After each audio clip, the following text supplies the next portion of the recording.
to lawyers would not have then called a special session and engaged in what the Reverend is 100% correct about, 100% correct about. This was them injecting race into a map that they wanted to redraw. And like, that is just what we see from this administration all over the place. I mean, we see it in the city streets in which they are grabbing people off the streets who are U.S. citizens and disappearing them in vans. They are ignoring court orders all around the country. And this is the reason why they keep losing in court. You and I have talked before about how many cases they are losing in these cases involving the deployment of the military, the National Guard, or immigration. Like, they're losing a lot of cases because they are utterly contemptuous of the law and don't even try to follow it. And then when they wind up in court, hopefully they get, they run up against good lawyering. The Chinese are starting to lap us when it comes to AI. Mark Zuckerberg wanted to do an advanced AI project, and they were going to hire 11 people to do that, AI experts. 7 of the 11 were born in China. You look at the top AI experts. The United States just 5 years ago dominated this field, no more. China is moving ahead of us. And while we're having this space race, a race for the future, the stupidity that is like occupying people that are running Washington, D.C. is so self-defeating. Again, this time period is begging for heroes. This moment in history, this chapter in history is begging for heroes. Those heroes need to come from the Republican Party, and they need to be people that start standing up and saying, this is self-defeating. You can't have masked men going in, pulling American citizens up or people that have their proper papers. You can't, you got to stop doing this. Let's focus on the future. You can't be blowing up boats indiscriminately. Let's worry about China and Russia. You can't, again, the distractions are just so overwhelming, and we're taking our eye off of what's most important for the future of this country. And that doesn't even include all of the people coming out of college that will not have jobs next year. Let me say that again. All the people coming out of colleges that will not have jobs next year because the AI apocalypse is here now. Potential of this technology, the excitement is very rational. It's also true when we go through these investment cycles, there are moments we overshoot, right, collectively as an industry. We can look back at the internet right now. There was clearly a lot of excess investment, but none of us would question whether the internet was profound or did it drive a lot of impact. It's fundamentally changed how we work digitally as a society. I expect AI to be the same. So I think it's both rational, and there are elements of irrationality through a moment like this. This is the primal scream of a dying regime. Pray for our enemies, because we're going medieval on these people. You're just not got a free shot on all these networks lying about the people. The people have had a belly full of it. I know you don't like hearing that. I know you try to do everything in the world to stop that, but you're not going to stop it. It's going to happen. And where do people like that go to share the big lie? MAGA media. I wish in my soul, I wish that any of these people had a conscience.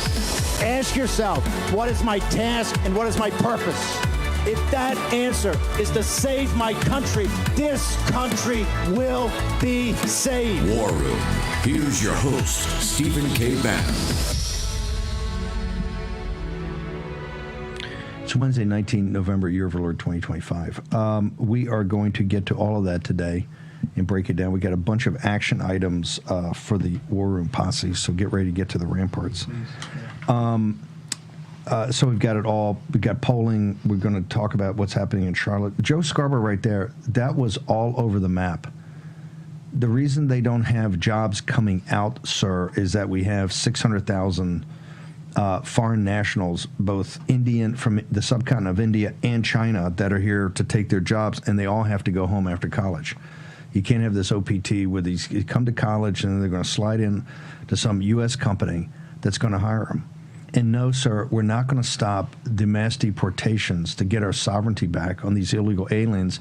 And you're saying you got to focus on the future. That's just crap. The future on AI, we're going to get into this in detail because they're trying to slip something into the NDA, which I told you was going to happen because they don't want to have a national debate about this. On the artificial intelligence, we got to get our arms around this right now, economically, financially, technologically, culturally, on the society. But the first thing we should do, they're not getting ahead of us unless we help them. On artificial intelligence, let me tell you, NVIDIA's about to announce earnings, and Wall Street's going to go crazy. He's going to have $500 million of backlog for the chips. Jensen Yang, who's a agent of influence for the Chinese Communist Party, he's an arms merchant. Just let's get down to just think about it very basically. These chips are essentially critical to weaponization. He's an arms dealer. He's an arms dealer, and he'll deal with anybody. He'll deal with the Chinese Communist Party. Look at his saying, oh, yeah, it doesn't matter if a Chinese company does better, if China leads it. No, that's absolutely incorrect. So the U.S. government and all this stuff about you can't have any restrictions on this. You're going to slip it into the NDA, and one argument is clearly the intellectual property, and I appreciate that, and I support that, Mike Davis and the team, but that's a small part of it. This is to take off any control whatsoever. You have more restrictions on starting a nail salon on Capitol Hill or to have your hair braided than you have on one of the most dangerous technologies in the history of mankind, probably the most dangerous technology. Technology has tremendous upside if properly guided, but unguided, incredibly dangerous. And now we know from the leaks that are coming up from the industry and the CFO of OpenAI, you understand that at least the initial financing plan for the rollout of data centers and energy that go with it is $5 trillion. Now, I spent last night with some very smart people about AI. They said, well, actually, that's probably half. It's probably closer to $8 to $10 trillion. On the $5 trillion model, as put out on Zero Hedge, $1 trillion, what plugged the gap was $1 trillion was coming from you, the full faith and credit of the United States government. And you had all the tech bros last night taking pictures of themselves with the Saudis. By the way, you know, Saudis are committing to do all this. It's fantastic. President Trump's trying to end the war in the Middle East. Trying to bring that part of the war in the Eurasian landmass, the connect part of the Third World War, to bring it to a conclusion. And this, I had Yovac Katz on Yaakov Katz on last night about while Israel slept. We had Rabbi Walicki in here. Hey, bottom line, Israel first created a two-state solution. Okay, that's what's happening. Turks are going to run the security. The Qataris are going to underwrite the build-out. The Qataris that are in bed with the Muslim Brotherhood. Okay, Israel first did that. President Trump is trying to end this madness over there. And as I said, the Middle East is a sideshow, and Israel's a sideshow to a sideshow. I'm sorry if that hurts your feelings, but we're talking about this country. And the Saudis, when I look at the Saudis, I think they got a liquidity problem. They're running huge deficits right now. So maybe he's promising all that, and that's fantastic. It'll be monitored. But this whole thing of doing AI deals and sending them chips, once again, very dangerous. The chips should not go to anywhere or to anybody that's not a U.S. company that also has at least a modicum of regulation. You think we regulate the build-out of nuclear weapons? You think we've controlled the build-out of chemical weapons? You think we control or try to control biological weapons? Except when Fauci goes over to China and starts underwriting a weapons lab for the Chinese Communist Party. We have to get control of this. Now, in Texas, Greg Abbott, because of pressure, designates the Muslim Brotherhood and CARE as terrorist organizations. Suck on that.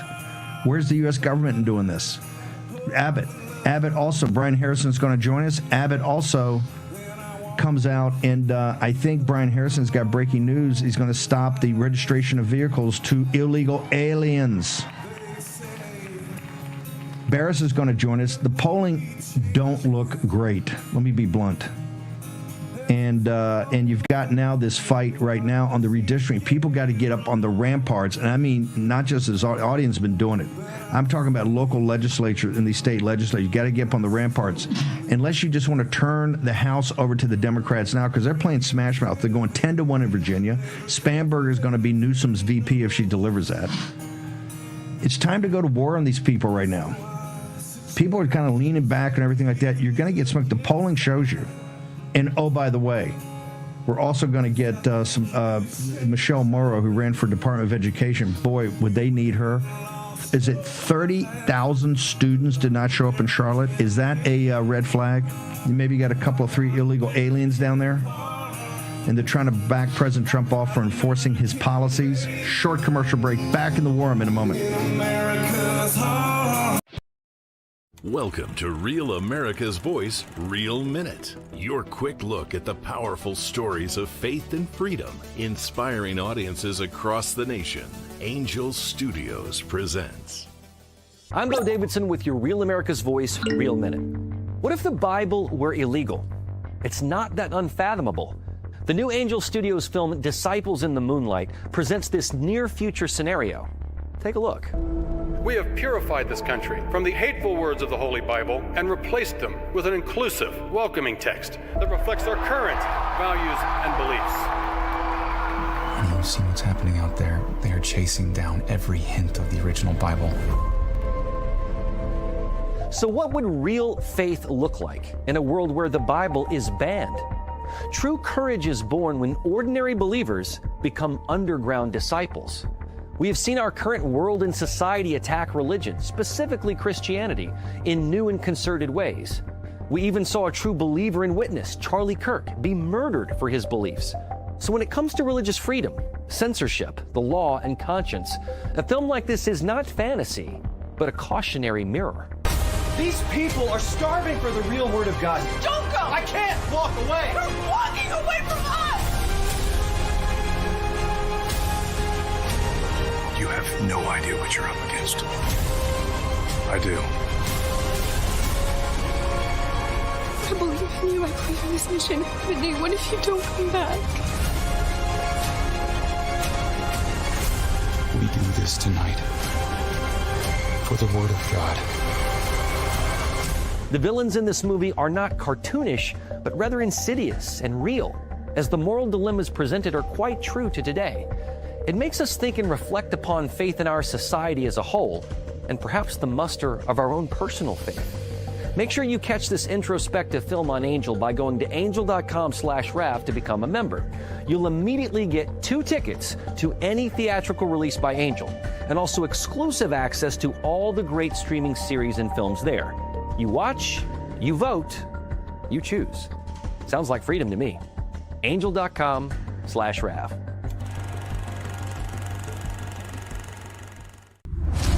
I'm a J6er. I spent 1,143 days in prison. I'm a J6er, and I spent 3 months in jail and about a year in prison. I spent 4 years out of an 18-year sentence in prison. J6ers have been smeared and defamed by the media, persecuted by the government, and treated like terrorists. In reality, J6ers are patriotic men and women, mothers, fathers, sisters, and brothers from all walks of life. Stand in the Gap was founded to stand in the gap for J6ers. Real America's Voice family. Are you on Getter yet? No? What are you waiting for? It's free. It's uncensored. And it's where all the biggest voices in conservative media are speaking out. Download the Getter app right now. It's totally free. It's where I put up exclusively all of my content 24 hours a day. You want to know what Steve Bannon's thinking? Go to Getter. That's right. You can follow all of your favorites. Steve Bannon, Charlie Kirk, Jack Posobiec. And so many more. Download the Getter app now. Sign up for free and be part of the movement.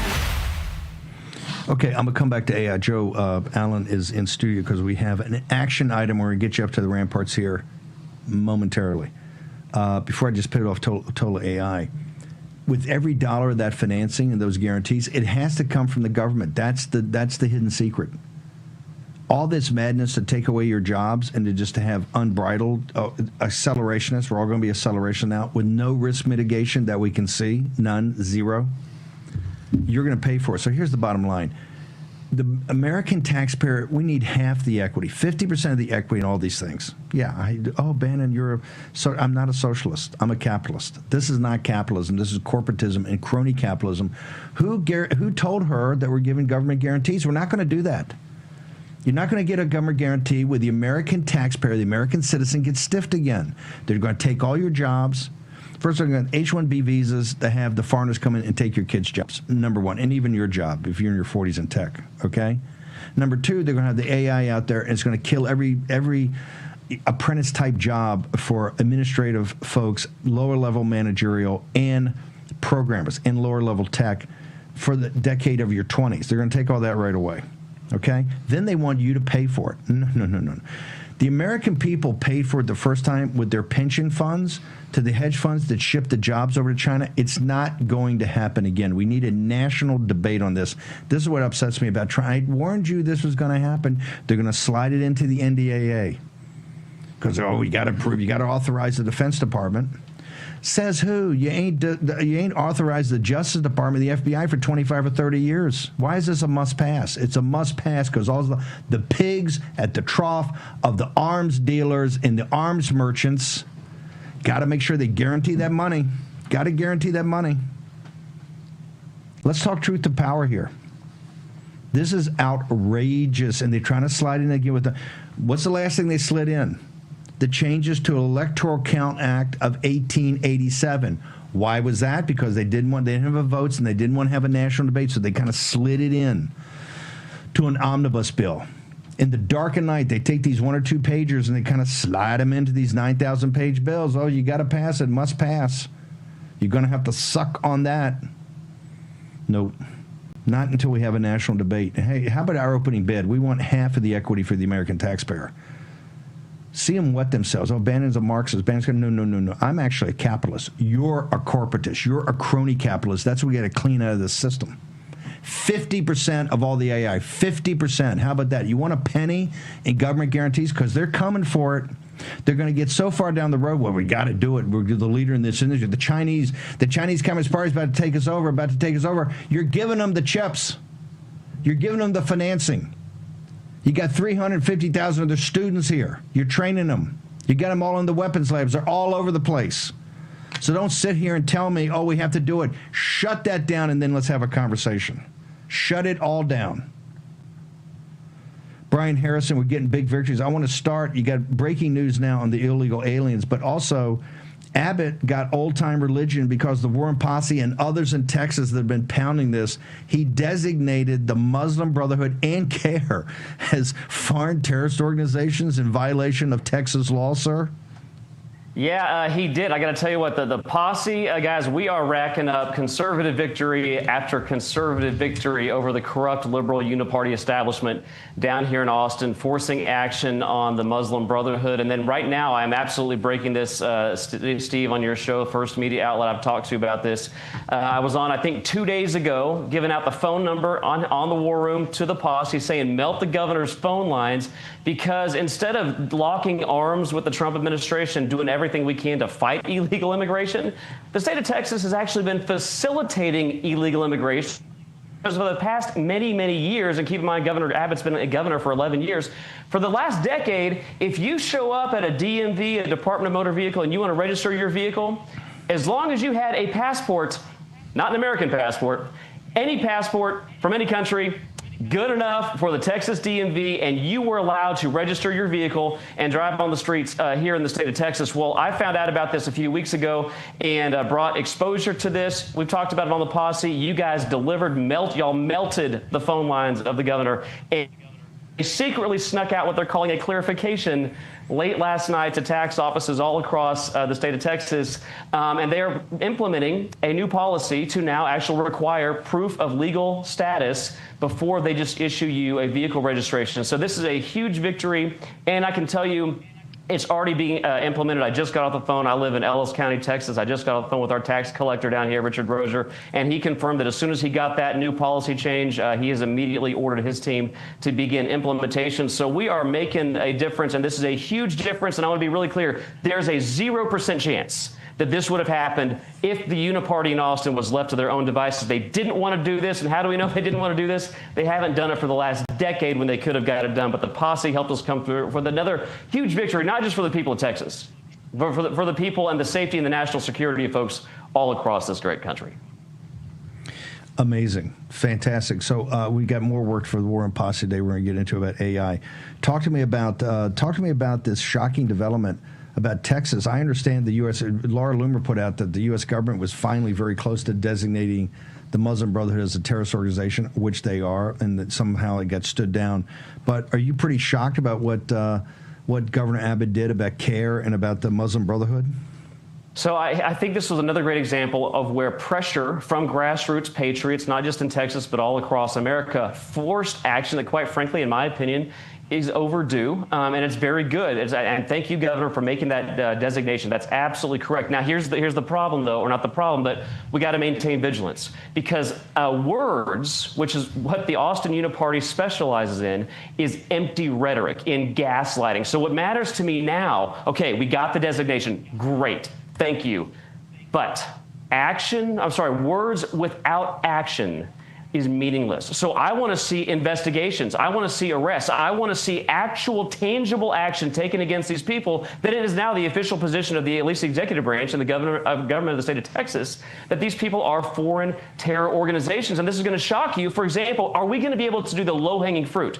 The state of Texas, with tax money, is funding, my office confirmed this, tens of millions of dollars of tax dollars are being issued as grants out of the governor's office to Islamic communities and mosques all across the state of Texas. And so another example, the governor recently said that he's signed a law to ban Sharia law. Well, I'm in the Texas legislature. I never voted on any law like that. There is no such law on the books. So words and rhetoric, great. But unless they're backed up with action, it's nowhere near enough. And too many people in Austin have their heads in the sand and do not realize what time it is in America.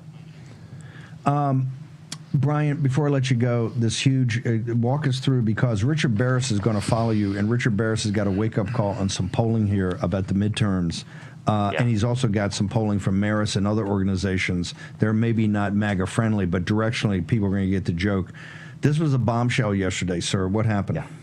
It's absolutely a bombshell, and the stakes couldn't be higher. What we're about to talk about, Steve, this could literally determine the future of the whole country, because it could determine whether the United States Congress falls into the hands of the radical leftist Marxist progressive Democrats like AOC just 1 year from now. And what happens is 3 judges in Texas, a panel of 3 judges, 2 of them, so a majority, 2 struck down the maps that we recently passed earlier this year to give Republicans 5 more seats in our U.S.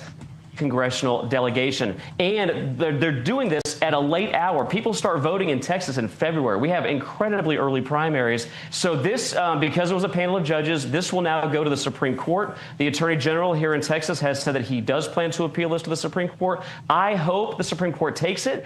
I hope the Supreme Court overturns this, because it needs to be overturned. I disagree with this decision by these 3 judges, but let me be really clear about this point. The Republican leadership in the state of Texas needs to not take anything for granted. And I'm calling for us to prepare right now, in the event that the Supreme Court does not overturn this decision to strike down a map. We need to have another special session, go right back down to Austin, pass another map, and as something we should have done the first time, by the way, if we have to do that, I don't want us just to add 5 more Republican seats. Let's be maximal. Let's add 6 seats. Let's add 7. Let's add 8. Let's make the Democrats and the activist leftists pay for what they're trying to do here in Texas. And by the way, you don't hear a peep out of them when California, Illinois, and New York, gerrymander far more aggressively than anything Republican states are doing. So this is a huge, you cannot overstate how big of a deal this is and how big of a problem it could be if the Supreme Court doesn't overturn this. So Texas has got to start making contingency plans, and we should be making those plans right now. Brian, where can people, by the way, we'll get into this issue because I talked to General Paxton last night. There was something from, I guess, Harmeet or whatever about race, that they're using that to club us. He's actually fought that intensely. We'll either get to that this afternoon or tomorrow. We've got to drill down on this. But in the interim, Brian Harrison, where do folks go to follow the most hated Twitter feed in all of the state of Texas, sir? I'm probably there's no probably. I am the most hated member of the Texas legislature down in the corrupt Austin swamp, and I get yelled at and screamed at and cussed at for lots of things, but nothing more than for what I put on social media, because transparency is like kryptonite in the swamp. Go to X at Brian E. Harrison. Do your civic duty. Piss off a rhino today. Follow me on X at Brian E. Harrison, at Brian E. Harrison. There's going to be a lot of developments by the hour, by the day, by the minute on this redistricting case. This is going to be big. They got to get to it right away because the primaries are in March. Anyway, I love the idea. We're gonna do a backup map right now. Brian Harrison, a warrior. You're going to understand how big this is. Richard Barrett's about to come in and not make your day. Let's say that. Give you a reality check. Birchgold.com, of course, and NVIDIA is going to announce today. They're going to say they got $500 billion in backlogs. So the AI bubble continues on. Of course, guys in AI are getting very nervous. Birchgold.com. Promo code Bannon, end of the dollar empire. Make sure you go check it out today. Get smart, understand capital markets, fiat currency, the prime reserve currency, de-dollarization, all of it. Short commercial break. Back in the room in a moment. At Real America's Voice, we know that you want to be a part of something bigger. That's why we've teamed up with AMAC, the Association of Mature American Citizens, to build a real community of folks who care about faith and our country's future. There is no force on earth that can stop us from saving our country. Want to be a part of this movement? It's easy. Just scan the QR code on your screen right now. That's right. Grab your phone and scan the QR code to join the AMAC and Real America's Voice family today. By scanning the QR code, you'll unlock exclusive content, connect with like-minded Americans, and be first in line for events that celebrate our shared values. So don't wait. Scan the QR code. Join us today and become part of a community that stands for faith, family, and freedom. Real rights, they come from God. With AMAC and Real America's Voice. Go ahead. Scan the QR code now. Hi, my name is Tracy L. from Arizona. I don't stink around in the kitchen when it comes to the news. I watch Real America's Voice, which always serves accurate and reliable updates that are on point with their amazing hosts. So don't find yourself in a pickle by tuning into the fake news. Stick with Real America's Voice.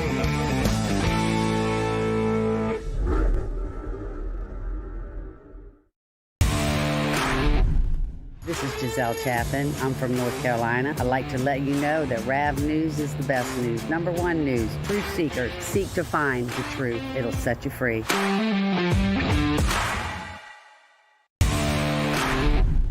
Hi, this is Kelly Renee from Northern California Hills, MAGA country. The reason I watch Real America's Voice is for the faith, the family, and the freedom. Giddy up!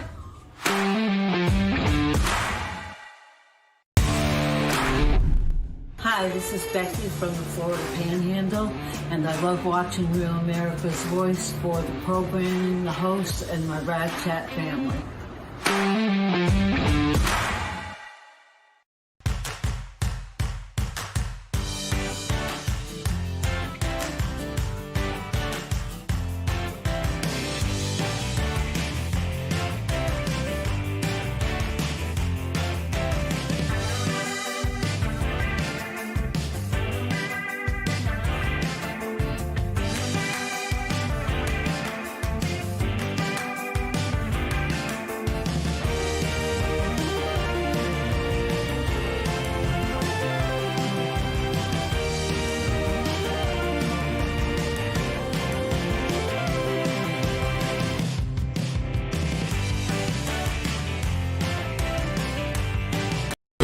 Here's your host, Stephen K. Bannon. Hometown Luck. Remember, every dream you've ever had is in that home of yours. Now more than ever, as we're going to go through some, I don't know, financial turbulence. You think so?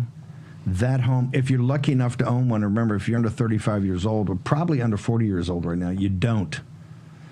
80 or 90% of your net worth is in there. Make sure every dream you ever had doesn't turn to a nightmare. It's simple. HometitleLock.com. Promo code Steve. Talk to Natalie Dominguez and the team today. This is pennies a day that saves you a massive opportunity cost of this worry and this angst if something is to happen with artificial intelligence, advanced cyber rogue lawyers, rogue accountants, rogue relatives. You ever have a relative go rogue on you? Hello. Make sure your dream doesn't turn to a nightmare. HomeTitleLock.com. Promo code Steve. Check it out. Richard Barris, the People's Pundit. I want to give a reality check here of what we're dealing with. Your polling. Also, there's outside polling now coming. And some of the outside polling are not MAGA friendly. But this is about directionally. Sir, and this goes to what's happening in Texas. We told the redistricting wars tee up 26, which gets to 28. This is kind of a bridge. You know, you got to take a bridge at time. I might add that in Brian Harrison's, he left out Virginia. The Commonwealth of Virginia, which I think is 45 or 46% Republican consistently, Spanberger's got a plan. It's going to go from 6-5, folks, to 10-1. That is referred to as smash mouth. Okay? This is what they're playing. They're running a maximum strategy. I have no problem with that because we're running a maximum strategy too. It's just we got to get up on it and stop theirs. Richard Barris, give us the flashing warning sign, sir. Yeah, this is a backdrop of redistricting wars, Steve, which after the ruling in Texas, Democrats are up 3 seats right now. I mean, if the ruling stands, they would be up 3 seats. Let's even assume they do not, right? Looking at the polling, we got, if you can put it up, that'd be great. But I mean, we have the trend from our own polling we can show. We always have pretty close generic ballots, Steve. They don't blow open very often, right? I mean, look at this trend. And this was released a few days ago. It's Democrat Hang on, just 8. explain it quick. Just quickly explain to somebody, maybe the new viewers and listeners, a generic ballot. Why is this important? Why you do it consistently, and why it's always pretty close? They call it generic because we don't cite specific candidates. We're literally asking people about, would you vote for the generic Republican or the generic Democrat if the elections were today in your congressional district? So this is a House vote, a generic vote for the House of Representatives. And we track it all the time because, of course, it gives you the national mood, number one, but also it gives you an idea of where the House is going, where people are thinking, where voters are considering when the elections come up and who they're going to vote for from the House of Representatives. That poll was done on the 10th of November, which is very important here, guys. It went from Democrat 1.2 to Democrat 7.8. And it almost all came from, by the way, some of the people who say they're undecided or they're picking somebody else, a third party, going to the Democrats, and a bunch of Republicans actually saying, I'm voting third party or not voting at all. Right. And of course, at the end of the day, the third party vote share will not be that high. But it does tell you that a lot of Republicans are thinking of just not voting. All right. So that was out on the 10th. And now we have the Marist poll, which is an opportunist. They're not MAGA friendly, but it does show you the direction. They never waste a chance to exaggerate a Democratic lead. But it is noteworthy because there's being done 4 days later showing Democrat plus 14 does give you a bit of an idea of where this is going. And I got to tell you, Steve, after last night's debacle, the Republican Party came out looking very, very bad last night. So none of these interviews that we're talking about today takes into consideration the recent infighting that you've been seeing over the weekend, even into the early this week, and then what happened last night. And I know that a lot of people want to dismiss the Epstein issue, but the fact of the matter is it's actually been pretty significant. It's been a demotivating factor. It's driven a lot of Republicans into, I don't want to say a malaise, but you know, the idea that they're losing faith is probably an accurate idea. I mean, that's an accurate way to characterize. Do you think that do you think any of this came up from Epstein to anything else? Maybe not seeing the policies or however you want to define it. Was the difference between what people thought, particularly New Jersey would be close, versus and also Virginia, and that these turned out to be blowouts. These were double digits, I think 10 or 12 points in New Jersey, and even more than that in Virginia. That part of that is already shown by the lack of motivation of maybe some of the people, particularly the lower propensity voters, to turn out for these things, and that's a storm warning. It should be a storm warning for MAGA and a storm warning for the president and a storm warning for the Republicans, sir. We're talking to Republican voters from those states right now and asking them why they didn't vote, what was the motivating factor. And especially in Virginia, people would think it was the government shutdown. Of course, that did hurt, but that's actually number 3 in what we're seeing right now. Number 1 and 2, it tells a story. I mean, it's I can tell you guys, it's Epstein and Israel, but Israel stands as a symbol of foreign policy. People are mad that the administration got sidelined with other things that they didn't really care about. Now we're going into the new year, and people are concerned that the administration and Congress, the Republican Congress, while they have it, did not address the issues that he was elected to address. And by the way, many of them were elected, kicking and screaming with Trump dragging them behind him, were elected to address as well. So, I mean, It's actually a stunning result, Steve. I really thought in Virginia, easily, they were going to tell us it was the government shutdown. It's not even in Northern Virginia. And by the way, just let me say this, there's a Marquette poll out. That's only Democrat +5, which I can tell you, some people are going to say when they watch this.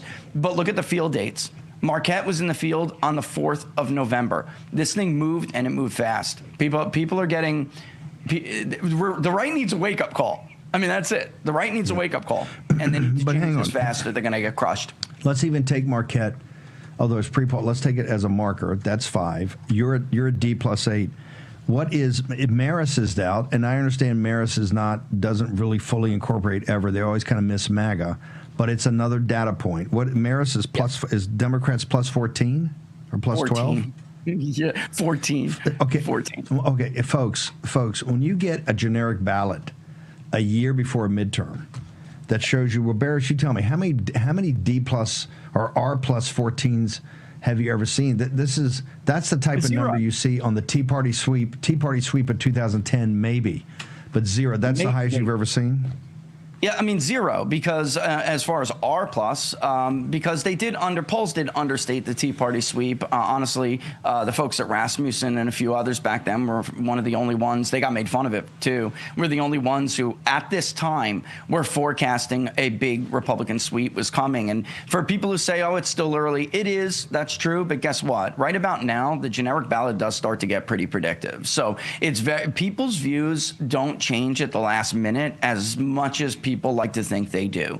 They start to they start to form a narrative and tell a story in their head, and those who are truly persuadable will start to decide much earlier than people think. And it's hard. Once those views and once those decisions are ingrained in their minds, it's very difficult to change their views and change the direction they want to go. So the time is running out for Republicans. They gotta wake up, Steve. I mean, that's it. The excuse making and everything else has got to stop. It's got to stop, or you're going to get cooked. Just need to get back to the basics. If Scott Besant said the other day, this theory of the case about the capital expenditures for the big, beautiful bill getting expense, plants starting to be built.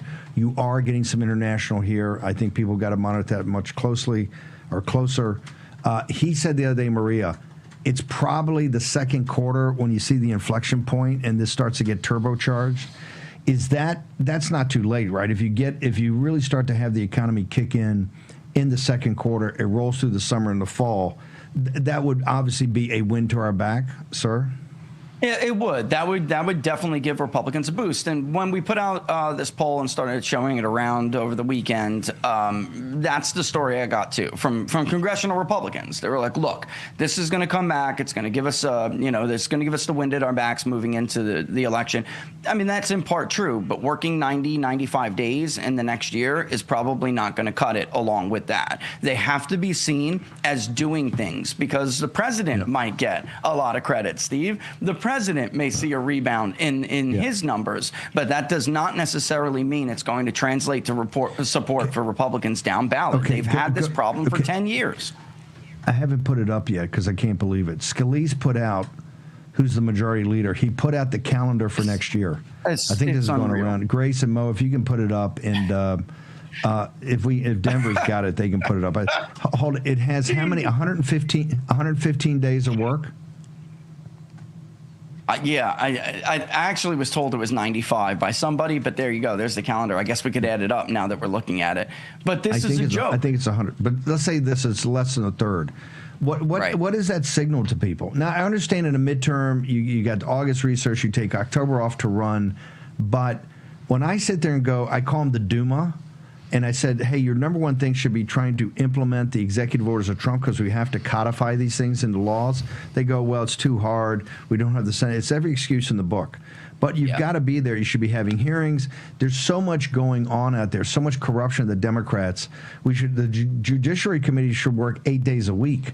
And they should be in session constantly. And I realize people say, hey, we don't want them there because they just do more damage than they do. But they've got to send a message to the American people that they're working nonstop in their behalf, don't they? Steve, if we took this to a voter right now, if we took this to an average Republican voter and asked them that question, they would say, well, why can't Mike Johnson work as hard for us as he works for Ukraine? Why can't Mike Johnson work as hard for us as he works for Israel? I mean, believe you me, if that schedule was on a break and something happened in the Middle East and their friend needed another $2 or $3 billion check, they would make sure that they got it done for them. I mean, voters are over this. This excuse is, it's either cowardice or corruption. That's what Republican and Republican-leaning independents are seeing right now when they look at the House of Representatives, and not just them, but the Senate as well. So that's what I would tell them. If Zelensky needed, another $5 billion, they would get it to him, Steve, right? I mean, come on. It's always the American voter who doesn't get prioritized. And then when they're getting their, their asses kicked, they're wondering why the Republican voter doesn't want to come out and vote. Well, they're going to fight for you about as hard as you fight for them. So just consider that when you make your schedule, Scalise. That's it. God, unbelievable. And don't put it public if you're not going to show you putting in effort. It's humiliating. That's humiliating. No, it's ridiculous. Barris, where do people go for the People Pundit, sir? Yeah, we're everywhere, Steve, but the best place is on Locals, peoplespundit.locals.com, peoplespundit.locals.com. There's more polling coming, guys. Get ready for the states. You're going to love them. That's sarcastic. Okay, thank you, thank you, brother. Appreciate you. Joe Allen's with me. Michelle Morrow is going to let's tee up. Let's tease right now what we're going to come back with. What did they slip into the? I warned you they were under. They couldn't do it in the big beautiful bill because this audience stopped them and humiliated Ted Cruz. These guys, Ted Cruz, I don't want to hear your happy talk because you're the Israel First candidate. You're going to do this. You're going to do this. People are bad. You're a total and complete scumbag. He's trying to slip this into the NDA right now. Tell us what's going on. He's owned by Israel First, and he's owned by the tech bros. He's the running dog of the tech bros. So what's Cruz and these guys up to? Even worse, Steve, he's a Canadian. So he is a Canadian. Yeah, Ted Cruz By the way, the RJC ought to check that out before they start putting big dollars into his Cruz 2028. Yeah, Ted Cruz is leading the effort. Steve Scalise also on board. You have the push to introduce something like the AI moratorium. We don't know what it is. It's all being done behind closed doors, but Scalise reported to Punchbowl News that they are trying to introduce some kind of federal preemption on states' rights to regulate AI. Let's get this. Let's get the Punchbowl. We'll put it up. Joe Allen's in the house. The War Room Posse's going to the ramparts. We stopped this before. We will stop it again. Short commercial break. Back in the War Room in a moment.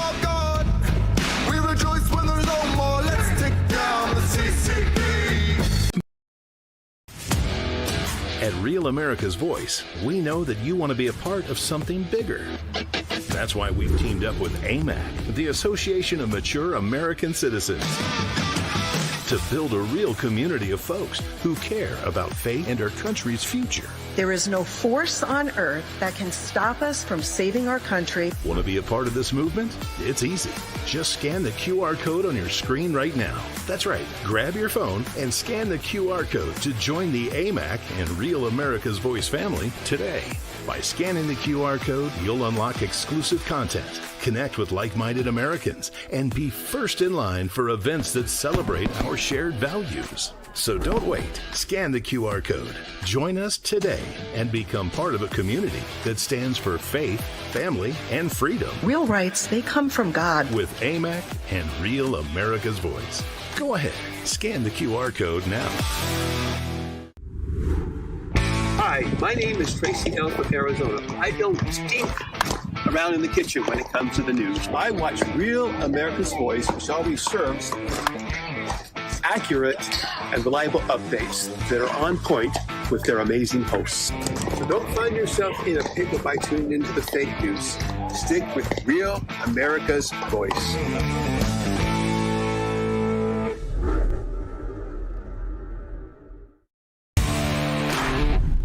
This is Giselle Chaffin. I'm from North Carolina. I'd like to let you know that RAV News is the best news. Number one news. Truth seekers seek to find the truth. It'll set you free.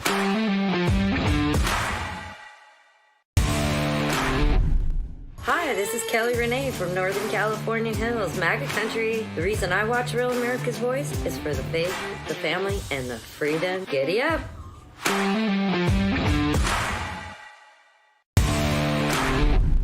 Hi, this is Becky from the Florida Panhandle, and I love watching Real America's Voice for the programming, the hosts, and my Rad Chat family.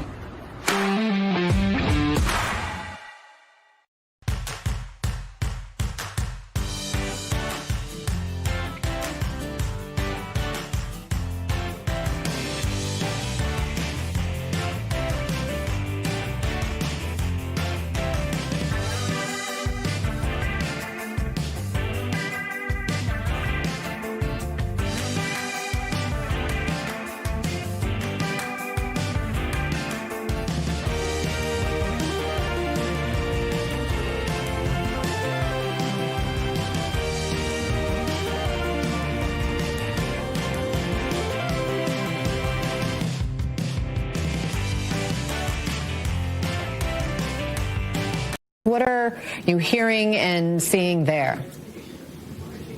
Well, Anna, just 30 minutes ago, Border Patrol agents were spotted on the premises right here at a nonprofit in Charlotte, which provides child care services for refugee families and for immigrant families. And it really caused quite the fear. It's the second time this week they were spotted here, but that is not scaring the volunteers here from pushing forward. They're continuing to gather donations of essential goods like water, like milk, everyday items that families need to feed themselves, to feed their children, that they are afraid to go outside of their homes and get all throughout the city of Charlotte, given the uncertainty of the repercussions. Now, the one beautiful thing about what has happened here today is the number of community members who we've seen coming in and out of these doors, dropping off food, dropping off medicine, essential items. I want to introduce you to the leader of this nonprofit, Our Bridge for Kids, Salma Villarreal. Salma, thank you so much for joining us. Just break down what happened just a half hour ago. How is it impacting you personally, and how is it impacting the children who you service? Yeah, so within 24 hours, Custom Border Patrol has had to enter the properties that host all of these nonprofits that support immigrants 3 or 4 times. And they have one goal: to instill fear, to make the places that our community felt the most safe in not be safe anymore. That is what they're doing. And so personally, myself, it's disheartening. It's heartbreaking to see what's going on. But it's just making our team. Shouldn't MSNBC is now MS Wow? It's like the chamois. Remember the guy with had the Wow chamois or whatever it was? Is it Wow chamois? Mm-hmm. MS Wow. MS Wow. No, you're supporting insurrection right there. You're supporting the breaking of the law right there. They're not there to intimidate or fear. They're in there to get illegal alien invaders and help them, escort them out of the country as politely as possible, but you're going. Michelle Moore ran for the Secretary of Education in North Carolina. Michelle, correct me if I'm wrong, 30,000 students did not show up in Charlotte the other day because of the enforcement, President Trump sending folks down there, ICE, to enforce the immigration laws of the United States of America. I think that's, 21%, 25% of the school population, ma'am? Yes, sir, you're exactly right. not just been happening in Charlotte. But when you look at that, you look at, I think it was 28,000 students did not show up for school on Monday. You have to ask yourself, does that mean that there are 56,000 illegal parents that are right there just in that one school district?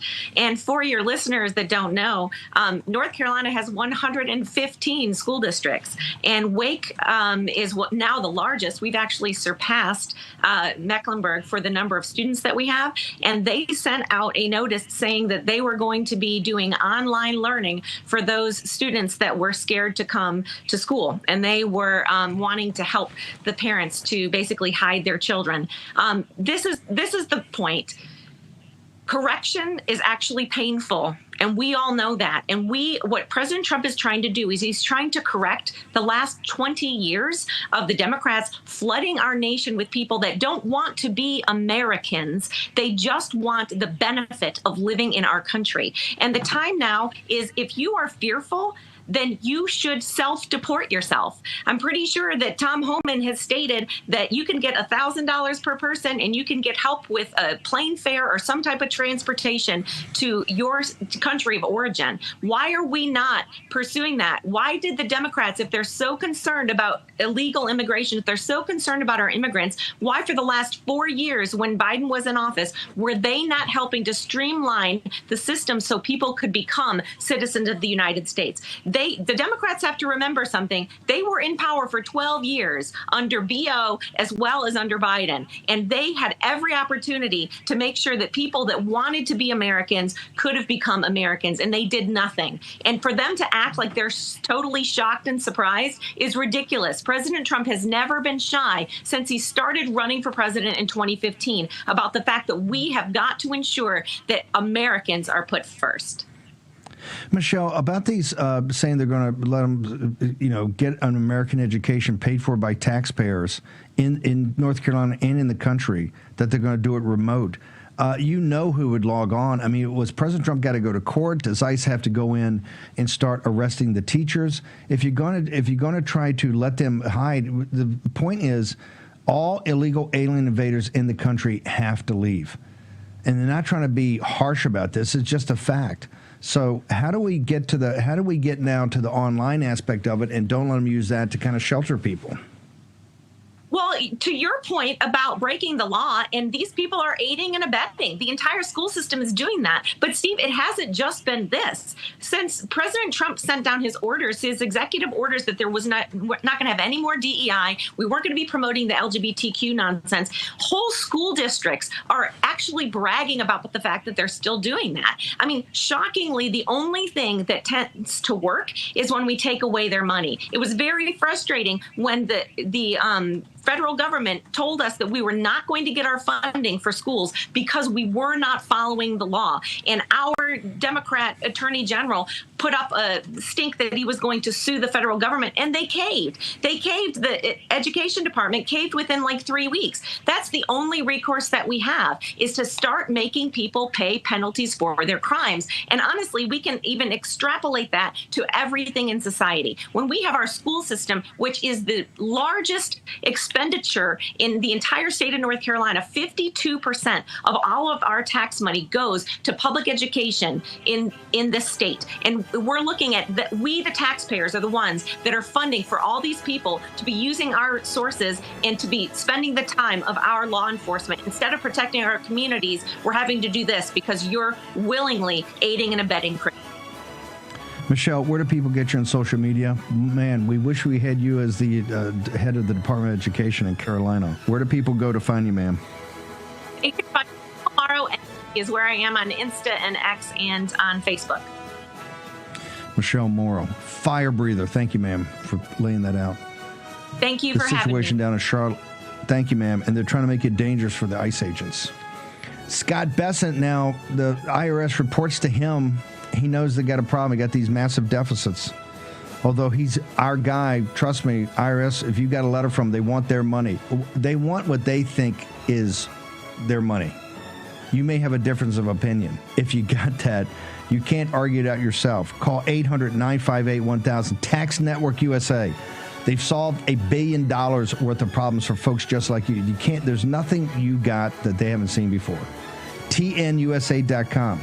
Use promo code Bannon. You get a free consultation, totally free. 1-800-958-1000.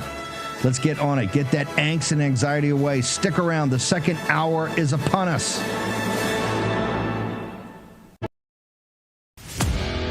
At Real America's Voice, we know that you want to be a part of something bigger. That's why we've teamed up with AMAC, the Association of Mature American Citizens, to build a real community of folks who care about faith and our country's future. There is no force on earth that can stop us from saving our country. Want to be a part of this movement? It's easy. Just scan the QR code on your screen right now. That's right. Grab your phone and scan the QR code to join the AMAC and Real America's Voice family today. By scanning the QR code, you'll unlock exclusive content, connect with like-minded Americans, and be first in line for events that celebrate our shared values. So don't wait. Scan the QR code. Join us today and become part of a community that stands for faith, family, and freedom. Real rights, they come from God. With AMAC and Real America's Voice. Go ahead. Scan the QR code now. Hi, my name is Tracy L. from Arizona. I don't stink around in the kitchen when it comes to the news. I watch Real America's Voice, which always serves accurate and reliable updates that are on point with their amazing hosts. So don't find yourself in a pickle by tuning into the fake news. Stick with Real America's Voice.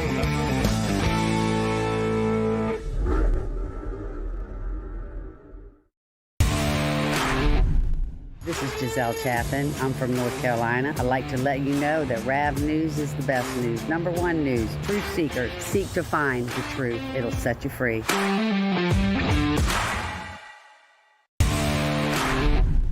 Hi, this is Kelly Renee from Northern California Hills, MAGA country. The reason I watch Real America's Voice is for the faith, the family, and the freedom. Giddy up.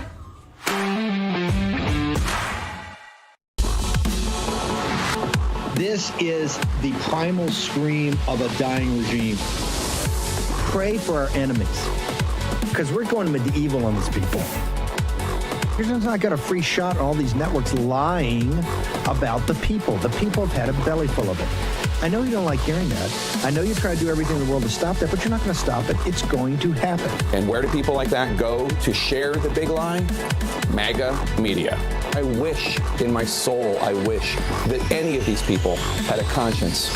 Ask yourself, what is my task and what is my purpose?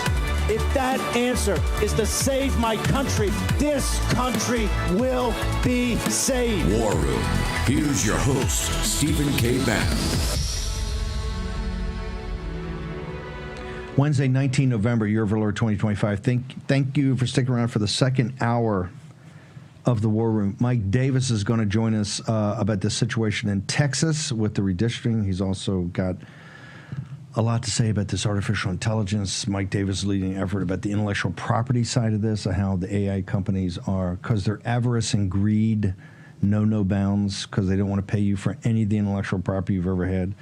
Mike Davis leading that effort. Remember the Internet Accountability Project, the great Rachel Bovard, Gail Slater, who's now over at Main Justice Antitrust. All of these warriors kind of came out of this movement.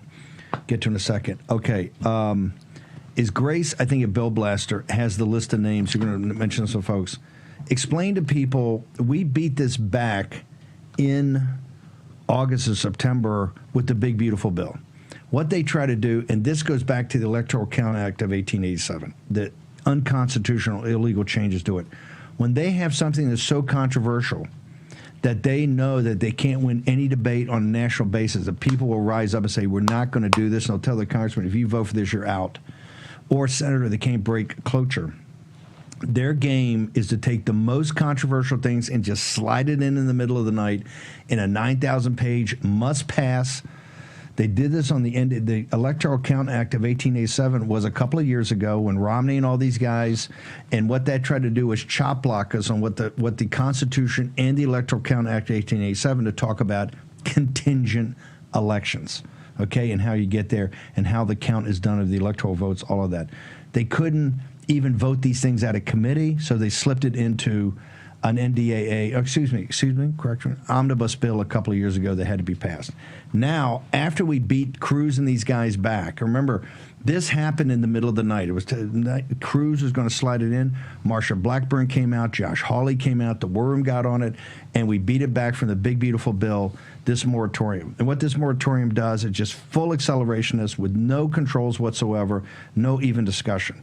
Okay? And I understand there's some issues of giving the states all the rights to do it, but hey, if you're not going to have a conversation and you're not going to put any guardrails at all, I'm sorry, this is what's going to happen. And one of the conversations we have to have, and we have to have it right now, the American people, and I want somebody in the government, the Treasury Secretary or vote or somebody who knows the math, can't be Lutnick because he's a frickin' clown, but give me somebody that's actually logical to walk us through on a national conversation of what is the math about the rollout of artificial intelligence. Data, if it's just guys building apps or working on artificial intelligence itself, you wouldn't have an issue. But the fact that you have to have these data centers that are going to suck up like every piece of power on Earth, so you have to build trillions of dollars of new data centers in your neighborhood. Oh, by the way, then we also have to finance the power, and these guys who were the head of all the climate change for years, now they want to build nuclear reactors against they want to do anything possible. They'll burn buffalo chips, leaves. They don't care how the dirtiest coal West Virginia and Pennsylvania have. They'll do it. I got Mike Davis. And okay, hang on. Give me a summary before I get Mike Davis on of exactly what they're trying to slide into here. All right, so Steve Scalise, as reported by Punchbowl News, is saying that, led by Ted Cruz, they are pushing to introduce something like the moratorium that we beat down last summer. The moratorium last summer would have blocked states from any regulation on artificial intelligence that would impede national agendas on building AI. So what we're talking about, starting from day 2 of Trump's presidency, people who want to basically put up the new mosque, put data centers in as many places as possible in America and across the world to build artificial general and then artificial superintelligence. But just put all that aside. What you have right now are kids killing themselves at the urging of AI. You have schools rolling it out everywhere, hospitals rolling it out everywhere, government agencies rolling it out everywhere, zero meaningful federal legislation, and you have states all over the country trying their best to at least control, if not block, the worst effects of this. And so what would happen if they slide this in, assuming it has the same teeth as the previous attempts? It would block or impede any state trying to put age gating on apps, trying to save data from being hoovered up by these companies, especially children, and intellectual property theft, which is a huge legal battle that the federal government right now has done nothing to address. So pin in for a second. We'll come back to you. Mike Davis joins us. Mike, I've got you up here on other topics, particularly the redistricting, but you're the leader in this effort. Tell me about the intellectual property side. You've got a letter that you're putting out about this. Well, why is this legislation they're trying to slip into another 9,000-page must-pass NDAA that they don't want to have a discussion about in the dark of night? What is the issue with this, sir?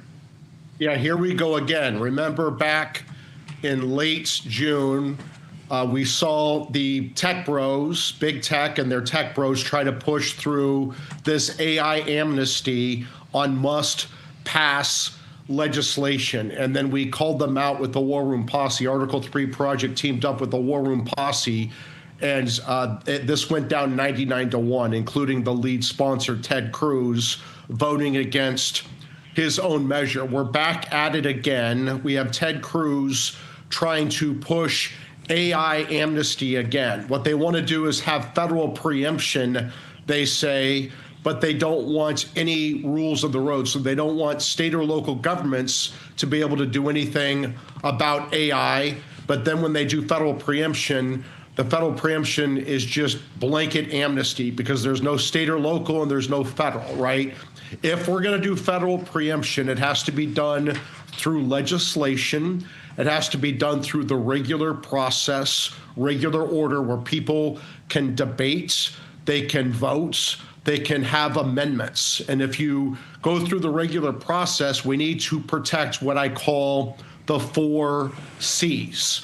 We need to protect conservatives from censorship. We have to protect children from predators. We have to protect creators from copyright theft, and we have to protect communities. So, for example, as you were saying, Steve, we don't put data centers in the middle of residential neighborhoods. We don't jack up energy prices all over America to fuel these AI data centers, and then we leave working class Americans who can barely make ends meet left footing the energy bills because of these energy spikes from these AI centers. We cannot repeat the mistakes that we made back in 1996 with Section 230, this amnesty we gave to the tech platforms that led to the trillion-dollar big tech monopolists, Google, Amazon, Facebook, and Apple, that crush conservatives, shutter small businesses, and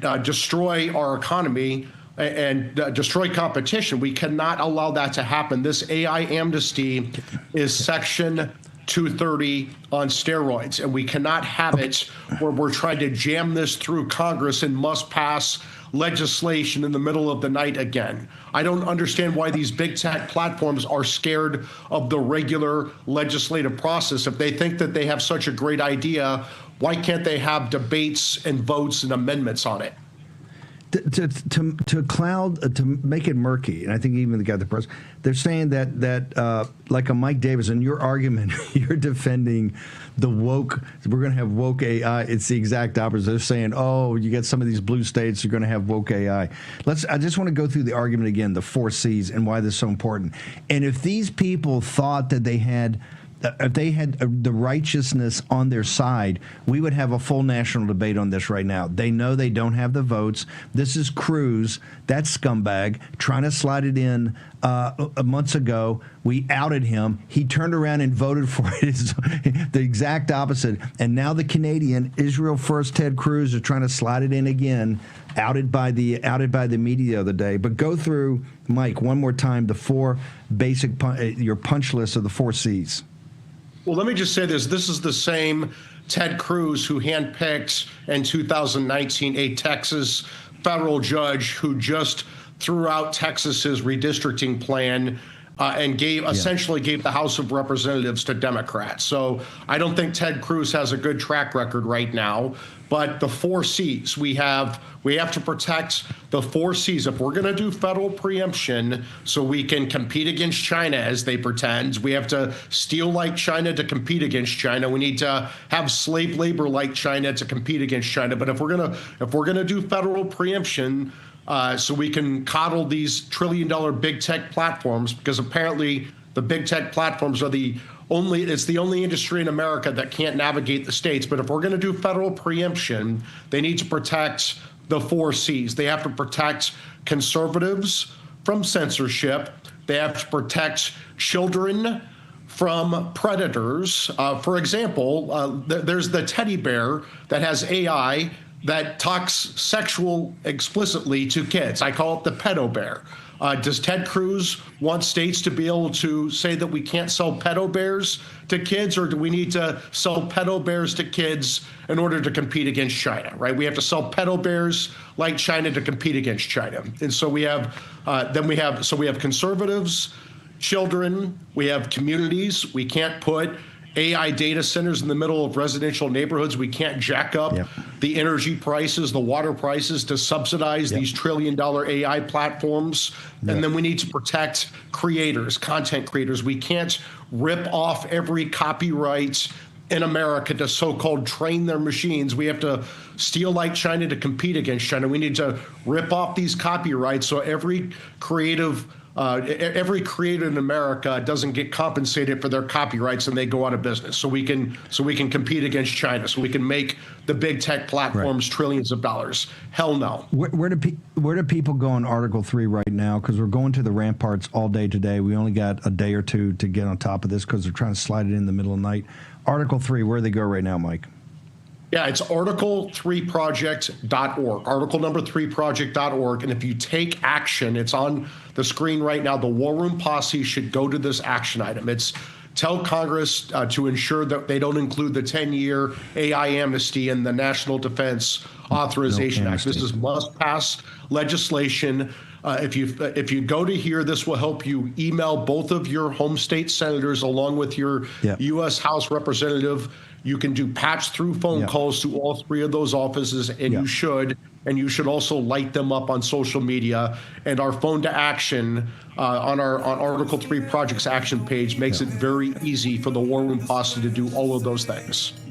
You got to bounce. I know this. Just give me a minute on Texas. I had Brian Harrison on to start the show. This is, and hey, not saying Ted Cruz's judge, is Ted Cruz wants Trump impeached. Far be it for me to say that. But this is DEFCON 2, is it not, sir? Yeah, so we have a Cruz hand-selected federal judge who threw out the Texas redistricting maps on a 3-judge panel. We have a very good federal appellate judge who was on this panel who wrote a dissent. I just published a FoxNews.com opinion piece this morning on this. The Supreme Court needs to fix this. We can't have it where California can redistrict and pick up 5 House seats, and then when Texas does it, they get thrown out by a Ted Cruz judge. That's just not how it's supposed to work, and we're going to lose the House if we don't fix this. We're going to push this up now. I'm going to track you down either for this afternoon or tomorrow morning. We got to get you back on. Mike Davis, one more time. Social media, Article 3 Project. You got to go today, folks. Where do they go? Article3project.org. You can donate. Follow us on social media. The most important thing the War Room Posse does is action, action, action. We need to light up Congress on this AI amnesty today. Thank you, Steve. Thank you. Thank you, brother. See you later. Okay, we're going to take a short break. Philip Packer's with. We're going to talk capital markets. One of the great patriots and heroes in this country is about to join us live in the War Room for the next couple of segments. It's going to be a surprise when we come back. Joe Allen's going to hang around because we're going to get back to this. Stick right there, Joe. I got to keep Joe close at hand here. Be known to wander. Short commercial break. Back in the War Room in a moment.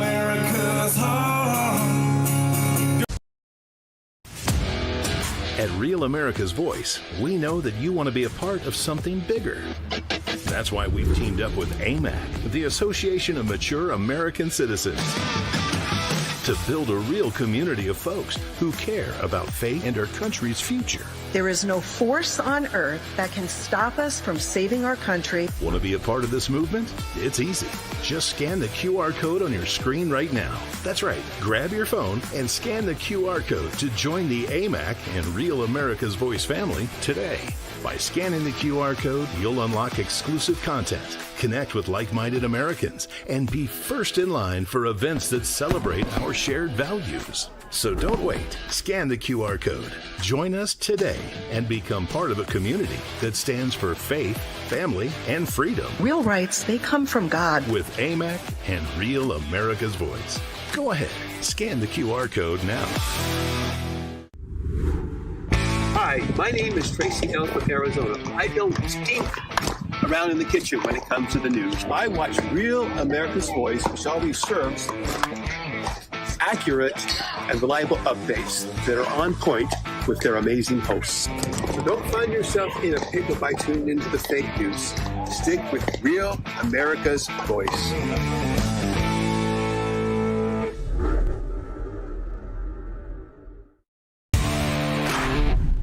This is Giselle Chaffin. I'm from North Carolina. I'd like to let you know that RAV News is the best news. Number one news. Truth seekers seek to find the truth. It'll set you free.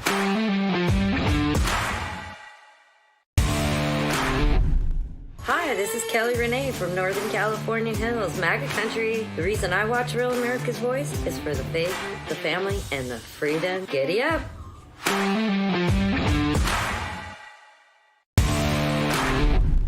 Hi, this is Becky from the Florida Panhandle, and I love watching Real America's Voice for the programming, the hosts, and my Rad Chat family.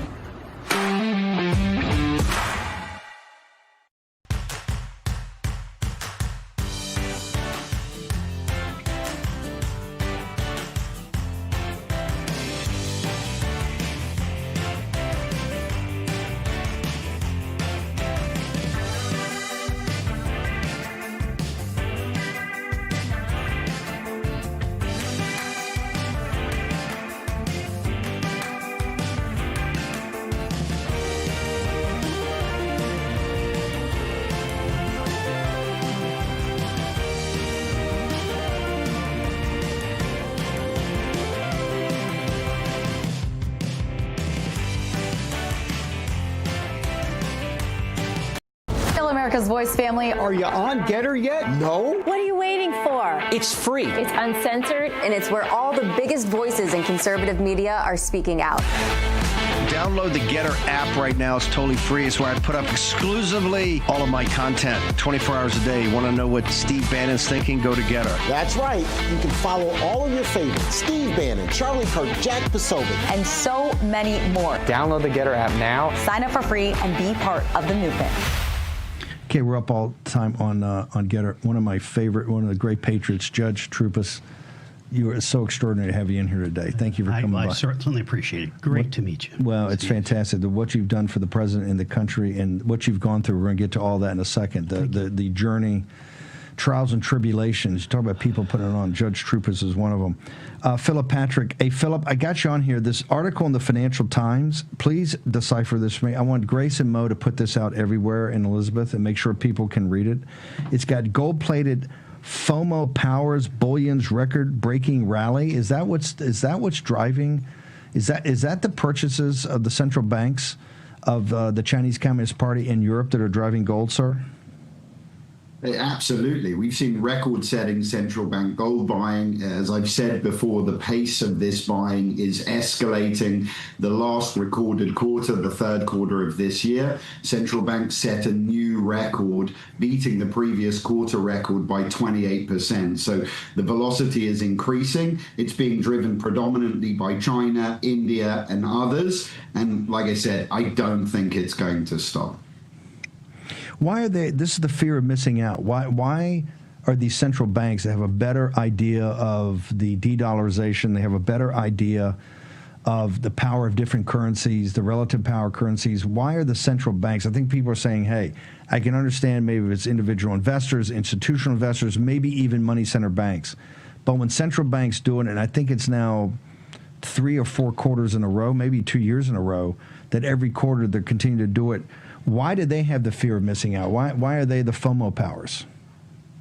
Look, I don't know if it's necessarily a fear of missing out when it comes to central banks. We're seeing that certainly with retail investors, institutional investors, with prices moving as they are. What was traditionally a safe haven asset is now being viewed as a growth asset. I think for central banks, it's a little bit different. There's structural shifts happening. I think there's 2 drivers. We've got to remember the dollar is the global reserve currency. We've been printing it like it's going out of fashion. So what that does is it leads to devaluation and it incentivizes central banks to start seeking alternatives. The dollar's lost 25% of its purchasing power in the last 5 years. That is a major problem. Gold today is a better trade than that. Gold is up 60% this year. It's up significantly since COVID, significantly more than that. So it is a better trade. The other side of it is what we discussed many, many times, which is weaponization. We've put many countries around the world in a very tough position. Russia don't have an ability to transact in dollars anymore. They have to find alternatives. 98% of their bilateral trade agreements today bypass the US dollar. We force that. China need to de-dollarize longer term. Their position is a little bit nuanced. They're heavily dependent on trade with us and the West. But long term, they are de-dollarizing, and gold is the best means to do that. At the end of the day, as troublesome as the dollar is today, when it comes to currencies, it's the best one out there. Significant network effects, very strong.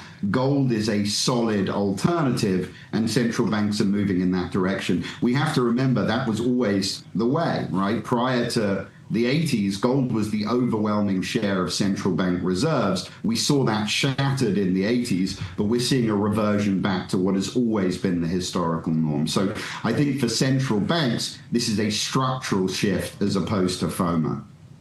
No, this is what we talked about on a couple of weeks ago when we had you on Saturday. Last thing, beside dollar holdings, the second biggest category now is not U.S. government securities. It's gold. Is that correct as an asset class? It's absolutely correct. Gold is the number 2 global reserve asset. It hit that last year. Only 20% of global reserve today. In the 80s, it was over 70%. And I believe over the next half a decade, we're going to start to see a shift back towards that. This isn't just a U.S. problem when it comes to debt and deficit. Yeah. This is a Western problem. Debt to GDP amongst Western nations averages 110%. It's not like there are many better alternatives. And I think gold will continue to benefit from that. No, but what they're telling you, the market's telling you that you don't need to legislate a gold standard, which people try to do that forever. You know, the Rand Paul crowd. The market's going to drive this, right? You're seeing that we're going to get back quickly to the 19th century as far as gold. Philip Patrick, how do people work with you guys? Explain it all. We got the end of the dollar empire. We're going to make a huge announcement. Philip Patrick's going to be at AmFest with us. We're going to be broadcasting for all 3 or 4 days. Philip Patrick's going to be there live. We're going to have a major announcement and rollout. We're getting ready to launch the print edition of the End of the Dollar Empire. Remember when we started with Philip Patrick, gold was at $1,100 an ounce, now over $4,000. And it's not the price, it's the process. It's what drives the value of gold as a hedge against times of financial turbulence. Philip, what's the easiest way for people to start working with you and your team? Very simple. Go to birchgold.com/Bannon. Get the information. Again, birchgold.com/Bannon. Or they can text Bannon to 989898. Get the information, End of the Dollar Empire reports, investor guides on how and why to invest in precious metals. So, as I always do, encourage people to get that information, read, get educated, and go from there. So, birchgold.com/Bannon, or they can reach me at Philip Patrick on Getter. Let's tune into that today. Thank you so much, Philip, for making, by the way, there was a call shot by you 4 weeks ago about this entire thing, this structural change. So great on you, sir. Appreciate you. Thank you, Steve. So the President of the United States is going to be leaving the White House at 11:30 momentarily. We'll cover it all. He's going to be going over to the Kennedy Center. They're going to have a investment seminar of Saudi Arabia. I think MBS is going to speak. We're going to cover it all here live on Real America's Voice. Probably the Charlie Kirk Show will pick up a lot of that, but we're waiting for the president to leave momentarily. We've got a bunch of other major items we've got to get to. First off, once again, thank you for coming. And thank you for having me. So I think in the darkest days of the steal of 2020, I think we had you on a couple of times. Of course, you were very prominent here in D.C. defending the president, etc. Walk us through your journey. Why are people still coming after you?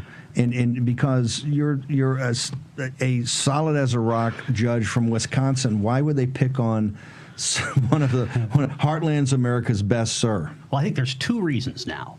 Number one, it's sending a message.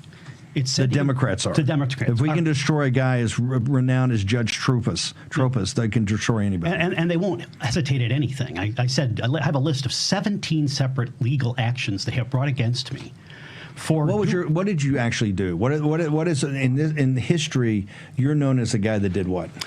We in Wisconsin did a recount, a legitimate recount. We asserted legal claims that would have taken out over 200,000 votes. 3 members of our state Supreme Court, including the Chief Justice of the court, agreed with us and would have overturned the election in Wisconsin. That's what we did. In order to preserve the president's rights to appeal to the United States Supreme Court, we used alternate electors, a process that literally the Attorney General of Wisconsin told us to use in a December 1, 2020 filing. So the very person who is now prosecuting me for a felony for doing it told us to do it. Hang on for a second. We get to all that. I want to hit rewind. When you say we did a recount and we found 200,000 ballots that had to be tossed out, and that would have changed the election, electoral college votes. Yes. Just walk me through that, because a lot of people, the audience has grown the show 10 times.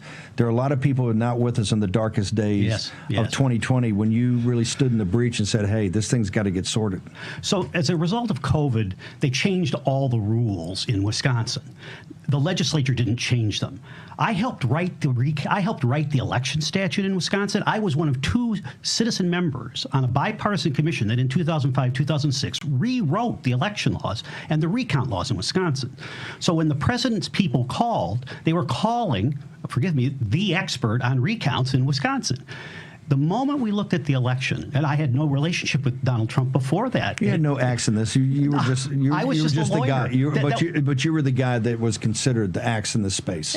No one was surprised that he would call me because I was the expert on recount and on election law in Wisconsin. So we looked at it, and within days, we isolated 4 specific items that had been violated by the changes caused by COVID, so hypothetically by COVID. Including changing ballots, changing ballot envelopes, having people vote that claimed a disability that didn't have it, misusing the entire election process, the process by which the envelopes are submitted by absentee. The reason this was big, I just want to go back, because Wisconsin has the tightest regulations about voting. Go to walk through that. People say, well, Wisconsin's very liberal. I said, not when it comes to voting. Not in those days. It was so tight. You want to vote, you show up and vote, right? Yes, we do not have a advanced voting statute. We have an absentee ballot.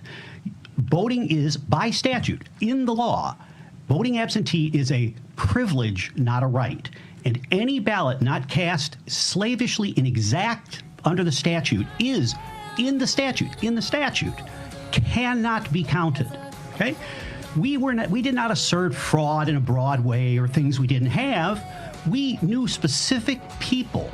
We isolated every 240,000 people, the names, the day, at the time they voted, and where they voted. You don't think the 2020 election stolen? Hey, hang on, we're going to take a short commercial break.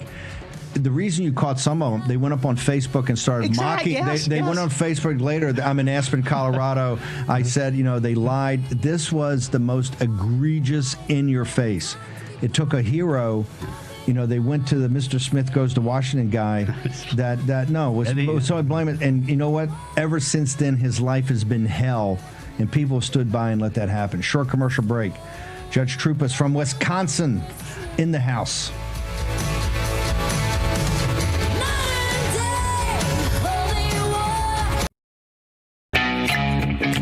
Great news, America. Real America's Voice is now on YouTube. We are the media now. That means you can watch live, join the chat, and connect with fellow patriots in real time. Share.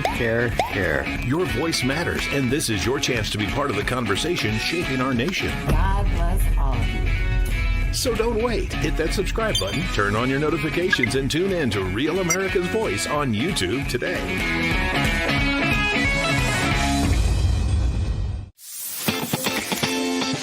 Patriots, it's time to gear up. Real America's Voice has an entire lineup of merch made just for you. We got some Rav fans out here. We watch you every day. From mugs that start your morning strong to hoodies, hats, t-shirts, pants, vests, flags, and so much more. Yeah, I noticed it. I mean, that caught my eye big time. Every piece lets you wear your pride loud and clear. This isn't just merch, it's a movement. When you shop Rav, you're showing the world you're proud to be part of the Real America's Voice family. God bless Real America's Voice. So don't wait. Scan the QR code right now or visit realamericasvoice.launchcart.store to shop today. Thank you, Real America's Voice, for doing true journalism. Stand tall, be bold, be proud. Represent your voice with Real America's Voice. It's good to have a real news network out there, so I'm a big fan. Use code RAVSWAG10 for 10% off. Real America's Voice rocks.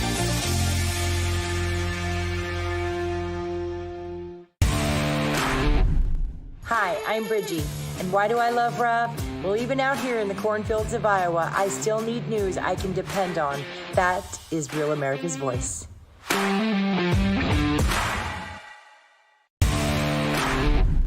Flashosaurus in the chat. I love Real America's Voice because I can watch news being delivered to me live while I chat with a family I love.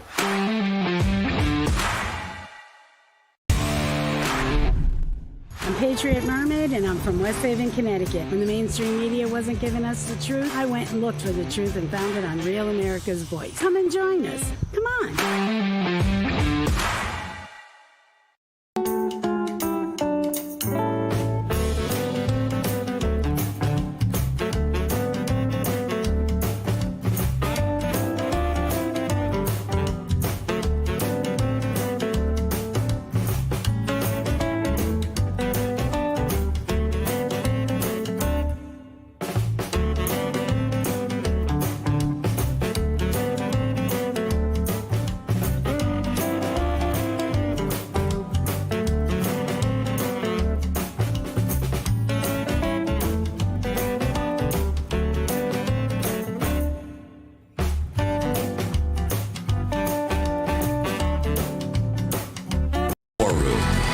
Here's your host, Stephen K. Bannon. Okay, you saw that analysis by, and we've got the Financial Times article up about the central banks, the fear of missing out by the central banks of the world, who are pretty smart hombres. Make sure you go to Birch Gold. Take your phone. Simplest way, text Bannon, B-A-N-N-O-N, 989898. Get the ultimate guide for investing in gold and precious metals. Do not forget silver, which has been on a tear. And talk to Philip Patrick. That's the key. Get to Philip Patrick and the team. Do it today. Ultimate guide for investing in gold and precious metal in the age of Trump. One of my favorite people, Judge Trupus, is with us from Wisconsin. The great state of Alabama is about to represent right now Captain Morgan Murphy. We love Coach, and I know Coach is going to go back and run for the governor of Alabama. He's one of our frequent guests here. Captain, rumor has it, people are telling me that you're going to run to replace him, sir? That's right. I just launched, Steve, last month. I jumped in the race. I worked for Coach. I was his national security advisor. Also worked for President Trump in the first and the second term. And I said to Tuberville, I can't sit on the sidelines and watch a rhino take your seat. He's the strongest MAGA voice in the Senate. He was the very first senator to endorse President Trump in this last election.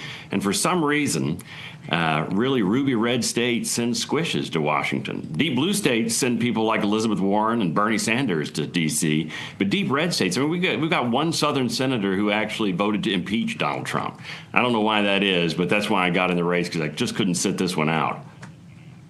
Were you his national security advisor when he held up the promotions of these guys because of all the DEI and wokeness over at the Pentagon that Biden and these guys refused to take out? You were there with him then?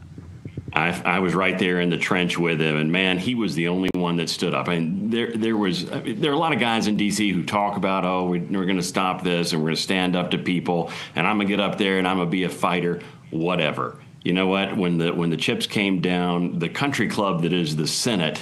There are very few people there who are willing to fight, and Coach is one of them. He stood alone in the breach. But hang on. This is the point. Coach goes up there and he can't stand it. He just said it's just a debating society. So he's going back to Alabama to run for governor. You've been one of his warriors on his staff in the top thing. Aren't you better served, or don't you better serve the president of the country now going back in the administration? Maybe we get you over the Department of War to help clean out the mess over there instead of running in what's going to be a debating society, sir? Well, we've got to have MAGA voices in the Senate. There is a deep state and deep Republican establishment Republican plot to get rid of MAGA. I mean, you know this. They hate MAGA. Yeah. They hated us when Coach and I came in 2021. We were the scum of the earth. They couldn't wait to get rid of us, and they cannot wait to get rid of us. On January 20th, 2029. They want Trump to fly off in Marine One. They want to wash their hands of MAGA. They want to wash their hands of America first. And we can't lose the Senate. While Trump is high in the saddle right now, we need MAGA voices to be in the Senate. No, Captain, you are speaking the gospel truth on that. They're trying to tap Trump along, and they can't wait till he takes off. This is why you're seeing them all crater in these redistricting. They don't care if he gets impeached in this midterm. Captain, where do people go? We'll have you back on. Where do people go for your campaign right now in the great state of Alabama? Hey, MurphyForSenate.com, or follow me on Twitter at MorganWW But I'd love you to go check out my website and take a look at all my plank and platform. I think the MAGA faithful will be intrigued. I think that somebody that worked as one of the wingmen for Coach Tuberville, that's a pretty high recommendation, sir. Thank you so much for coming on. Greatest boss I've ever had. Thank you, Steve. Appreciate you. Man. Thank you. Murphy was there in those dark days when Tuberville stood alone. He stood alone, and against all the games of Lindsey Graham's and all that crap up there, he stood alone to make sure he got the wokeness out of the Department of War in the darkest days. Speaking of dark days, I want to go back because memories fade. But you were one of the true heroes because it wasn't like you were a MAGA acolyte. You were the expert in the state. They turned to you, and you saw as an honest citizen, man, this is not the way that Wisconsin should roll. You were very upset about it, and that's why. Remember, you had no staff, no team. I think 3,000 or 4,000 people came immediately. This recount was done, folks, in 2 weeks or 3 weeks, right? And in November. I mean, you worked through the Thanksgiving holidays to do this because the 20 hours a day. The great folks, many War Room Posse, the great folks in Wisconsin said, this is not the way our state's going to run. That's exactly right. People keep forgetting, you properly call it the dark days. I mean, here, for example, I was not the first people that anyone called. You know, I wasn't the lawyers from the big law firms who are paid millions of dollars by Donald Trump and his team for years who just abandoned him on November the 5th. I mean, abandoned him. Cowards is what I called them at the U.S. Senate. The large law firms are cowards. They get up to the trough in Washington is what happens. So when I was called and I first turned it down, I said, I don't have any staff. I don't have anybody. And then I got mad on the Monday morning when I heard on national television that all the big law firms were turning the president down. And I called and I said, I'll do it. And we created a whole cloth, as you said, a volunteer organization. And thank you to you and others. The 4,000 volunteers came from everywhere in the country. We had no organization. We had no legal team. We created it out of whole cloth overnight. And in 3 weeks, we recounted more than almost 2 million votes in the state of Wisconsin. In that process, by hand, we literally went through everyone and those wonderful volunteers and who came forward to do that. So we're working 24 hours a day. We're concerned I'm concerned because I've been a lawyer for almost 5 decades.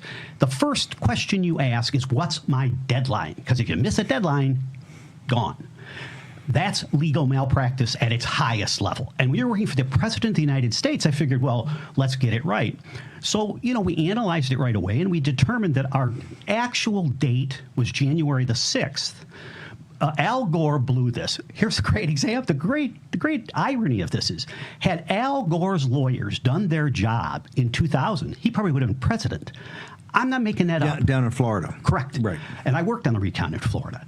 And part of my team worked on the recount for Gore in Florida. And they told me right away, look, we blew it. We said the deadline was the day the electors meet. The real deadline is January the 6th. Now, wait a minute. I'm not making it up. 2 members of the United States Supreme Court, both liberals, wrote a footnote in the Bush v. Gore opinion saying, hey, by the way, you'd have won if you just quoted the right date. And before the election, the Democrats were proudly telling their constituents that they were going to use alternate delegates. So it wasn't a surprise when we said, okay, we've got to have alternate slate available to keep our deadlines open. We're talking about a big case, going to go to the U.S. Supreme Court. We need to make sure we preserve our rights.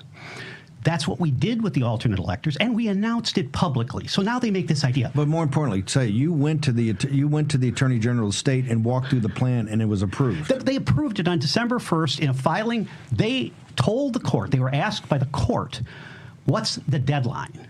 And they said, on behalf of the government of the state of Wisconsin and the Attorney General's office, it's not December 14th. It's January 6th. The President of the United States has zero chance of losing his rights so long as he uses alternate delegates. You don't have, again, not making it up, because you can look at our pleadings at judgetrupas.com. They're all there. And in the pleading on December the 12th, I announced publicly we are going to do this because the Attorney General told us to do it. Now, there are 25 lawyers on the other side. I mean, we're like 3 people, right? 25 lawyers, including former Solicitor Generals, people on behalf of Biden, everybody. Not one of them ever said that a single argument we made in Wisconsin was frivolous. Not one.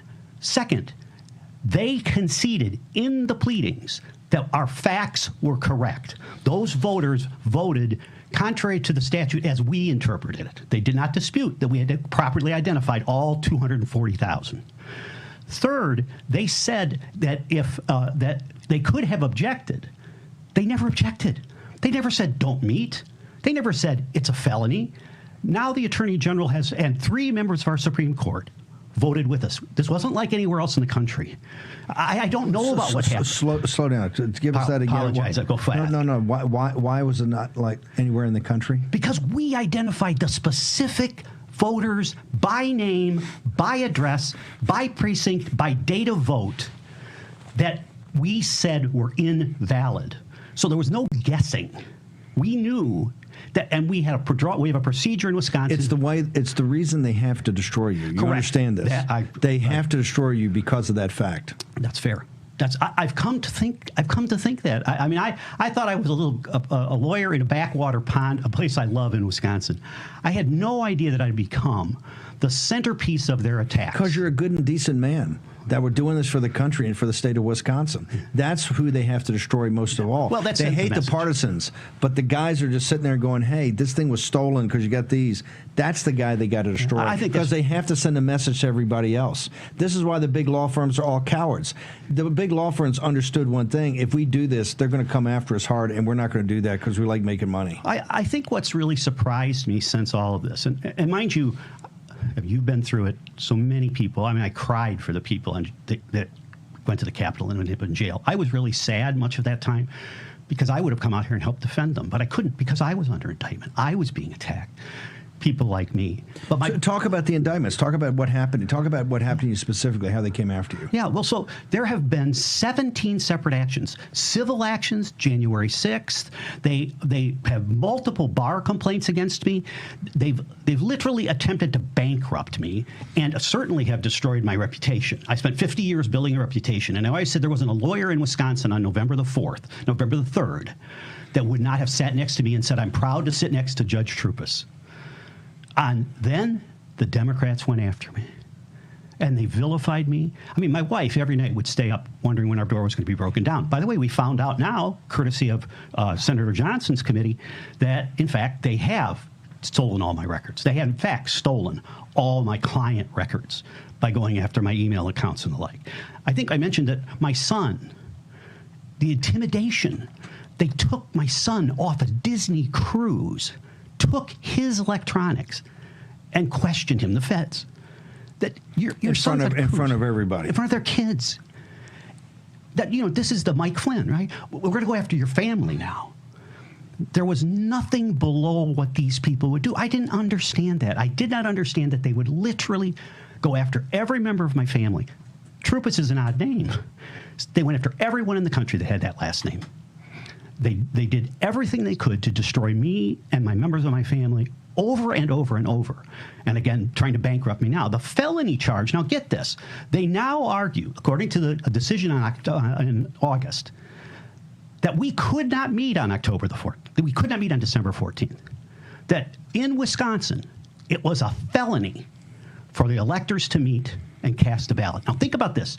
They preempt all of federal law. The federal law says we have to meet. The federal law says we have a right to petition the government. The federal law says we have a right to appeal. Now the Attorney General is arguing through the court that you never had that right at all. It was a felony the moment they voted. And you're going to go to jail for the rest of your life as a consequence. The other thing that they're trying to do is they're going to try the entire Jack Smith case. I mention this because if you read the pleadings, they now have essentially announced the felony, part of the felony was you were going to create chaos in Washington. They're going to try Donald Trump in a Wisconsin court next summer in order to get their way in the congressional elections. There's going to be a 2-month trial on national television. People don't know this. No, there's going to be a nationally televised 2-month trial of Donald Trump. Hang on, we're breaking news here. I love this guy. You stand for the best of America. We're going to take a short commercial break. One of my heroes, Judge Trupus from Wisconsin, next in the room. Cause we're taking down the CCP. Spread the word all through Hong Kong. We will fight till they're all gone. We rejoice when there's no more. Let's take down the CCP. Great news, America. Real America's Voice is now on YouTube. We are the media now. That means you can watch live, join the chat, and connect with fellow patriots in real time. Share. Your voice matters, and this is your chance to be part of the conversation shaping our nation. God bless all of you. So don't wait. Hit that subscribe button, turn on your notifications, and tune in to Real America's Voice on YouTube today.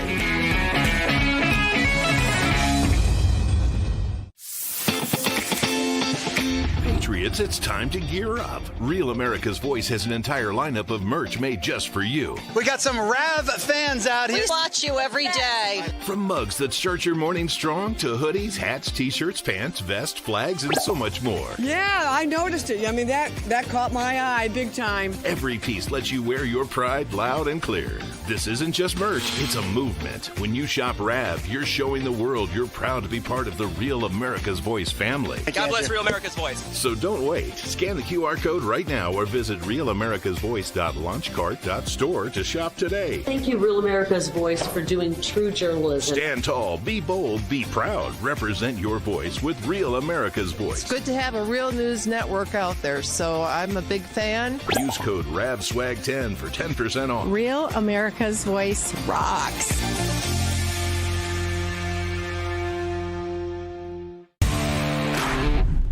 Hi, I'm Bridgie. And why do I love Rav? Well, even out here in the cornfields of Iowa, I still need news I can depend on. That is Real America's Voice.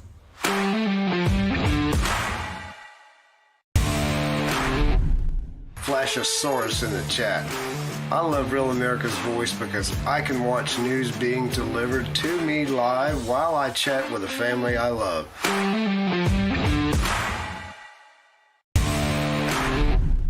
I'm Patriot Mermaid, and I'm from West Haven, Connecticut. When the mainstream media wasn't giving us the truth, I went and looked for the truth and found it on Real America's Voice. Come and join us. Come on.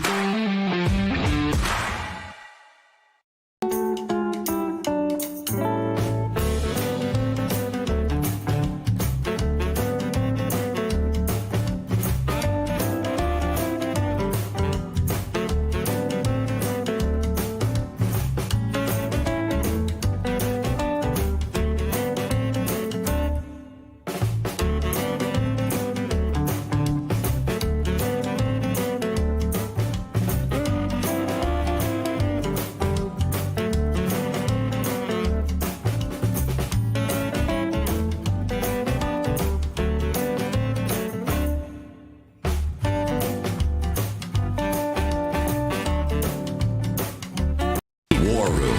Here's your host, Stephen K. Bannon. Okay, you're giving me crazy talk now because the President of the United States is not going to go into. We're shutting this thing down in Georgia, trying to shut it down. You're telling me right now, as it sits, and they're empowered after what happened on Election Day a couple of days ago. That's why they're now moving in Texas to do away with redistricting. They feel the winds at their back. We just talked about the polling shows D+8 on Richard Barrett's polling for the House, D+14, a number he's never seen before, coming out of Marist, which is not MAGA, but hey, directionally, you can see that they think they got the winds back. They're not going to try the President of the United States in Wisconsin. They are going to try the What do you President mean of the by United that? States in Wisconsin. That's a shocker to By people. the way, probably an abstention, though that's not clear yet either. So please go to judgetrupas.com. You can read all the papers. Nothing here is theoretical. Read the indictment. The indictment says, it names every single person around the president. There were meetings with the president, and then they changed their claims after they officially filed them to say, what we're going to argue is that the purpose of all of this was to create chaos and the January 6th riots. That is the Jack Smith case. They're making no bones about it, that they're going to try the Jack Smith case in Dane County, Wisconsin next summer on live television because they've already made requests for national live television coverage. They know so they have to put in evidence of exactly what the president and all of his people did and wanted to do and what happened in Washington in order to say that our use of alternate delegates, alternate electors, had some ulterior motive. Again, Josh Kaul, the far left liberal, I don't want to use poor terms, I'm a former judge, but the nature of this man, Josh Kaul, is to answer to the national people, which takes me to the naivete that I had. You know, I got an education, right? You were a pilgrim.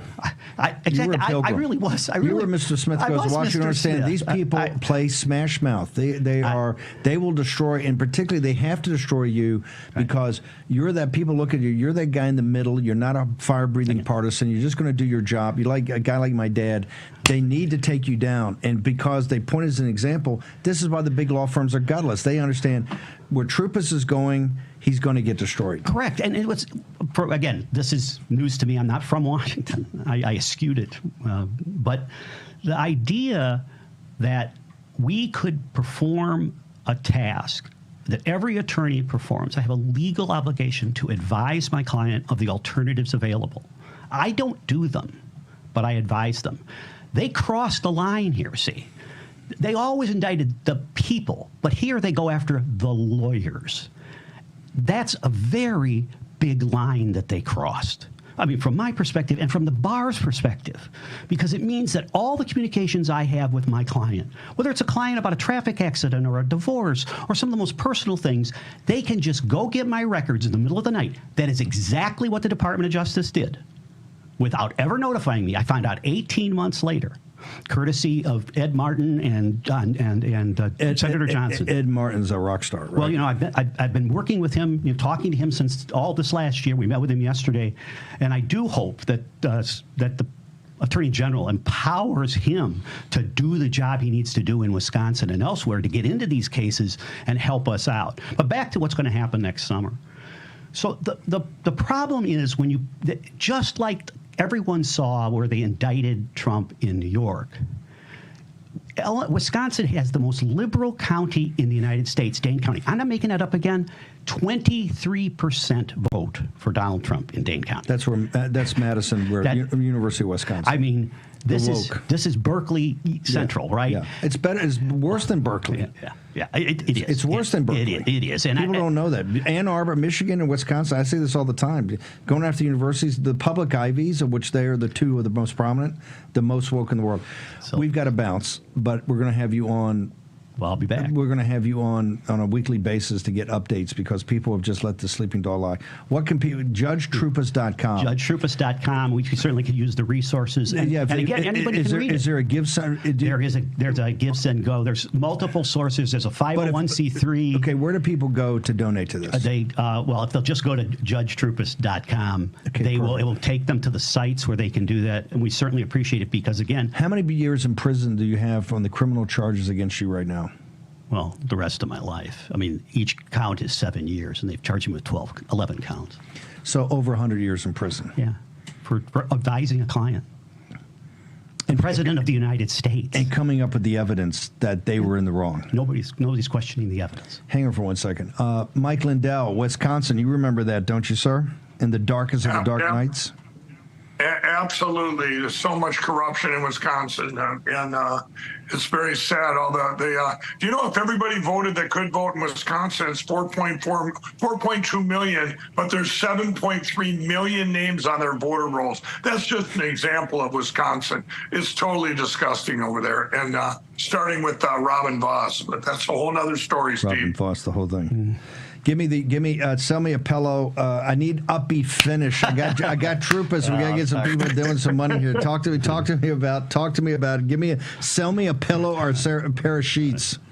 Right on. Okay, everybody. We've done this for about a week now. The early Black Friday Christmas specials, and the first one we're going to do right now, we're adding to it, is our slippers. You guys, they were on sale for $59.98. We're going to take another $20 off for this early Black Friday special, $39.98.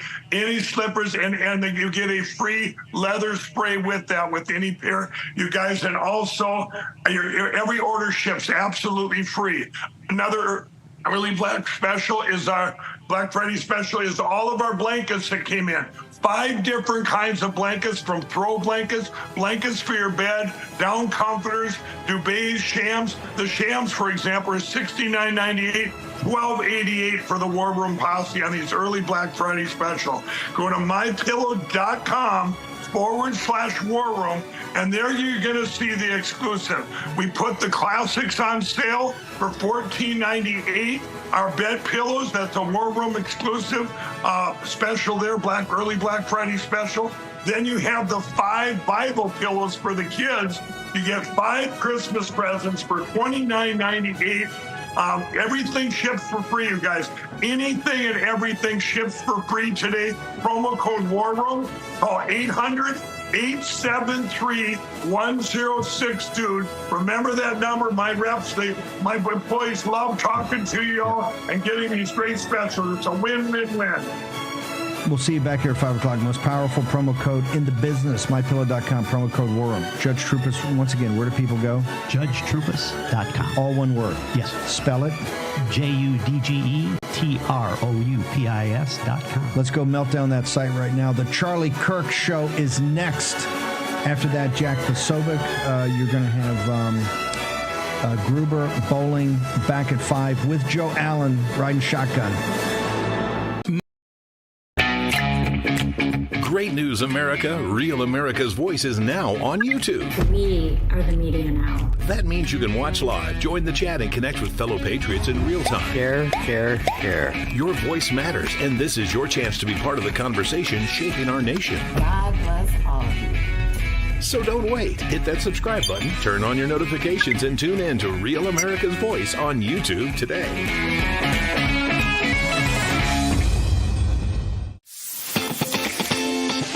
Patriots, it's time to gear up. Real America's Voice has an entire lineup of merch made just for you. We got some Rav fans out here. We watch you every day. From mugs that start your morning strong to hoodies, hats, t-shirts, pants, vests, flags, and so much more. Yeah, I noticed it. I mean, that caught my eye big time. Every piece lets you wear your pride loud and clear. This isn't just merch, it's a movement. When you shop Rav, you're showing the world you're proud to be part of the Real America's Voice family. God bless Real America's Voice. So don't wait. Scan the QR code right now or visit realamericasvoice.launchcart.store to shop today. Thank you, Real America's Voice, for doing true journalism. Stand tall, be bold, be proud. Represent your voice with Real America's Voice. It's good to have a real news network out there, so I'm a big fan. Use code RAVSWAG10 for 10% off. Real America's Voice rocks.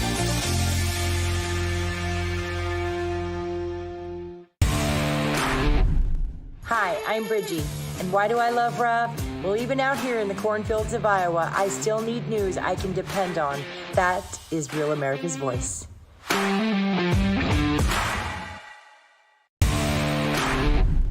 Flashosaurus in the chat. I love Real America's Voice because I can watch news being delivered to me live while I chat with the family I love.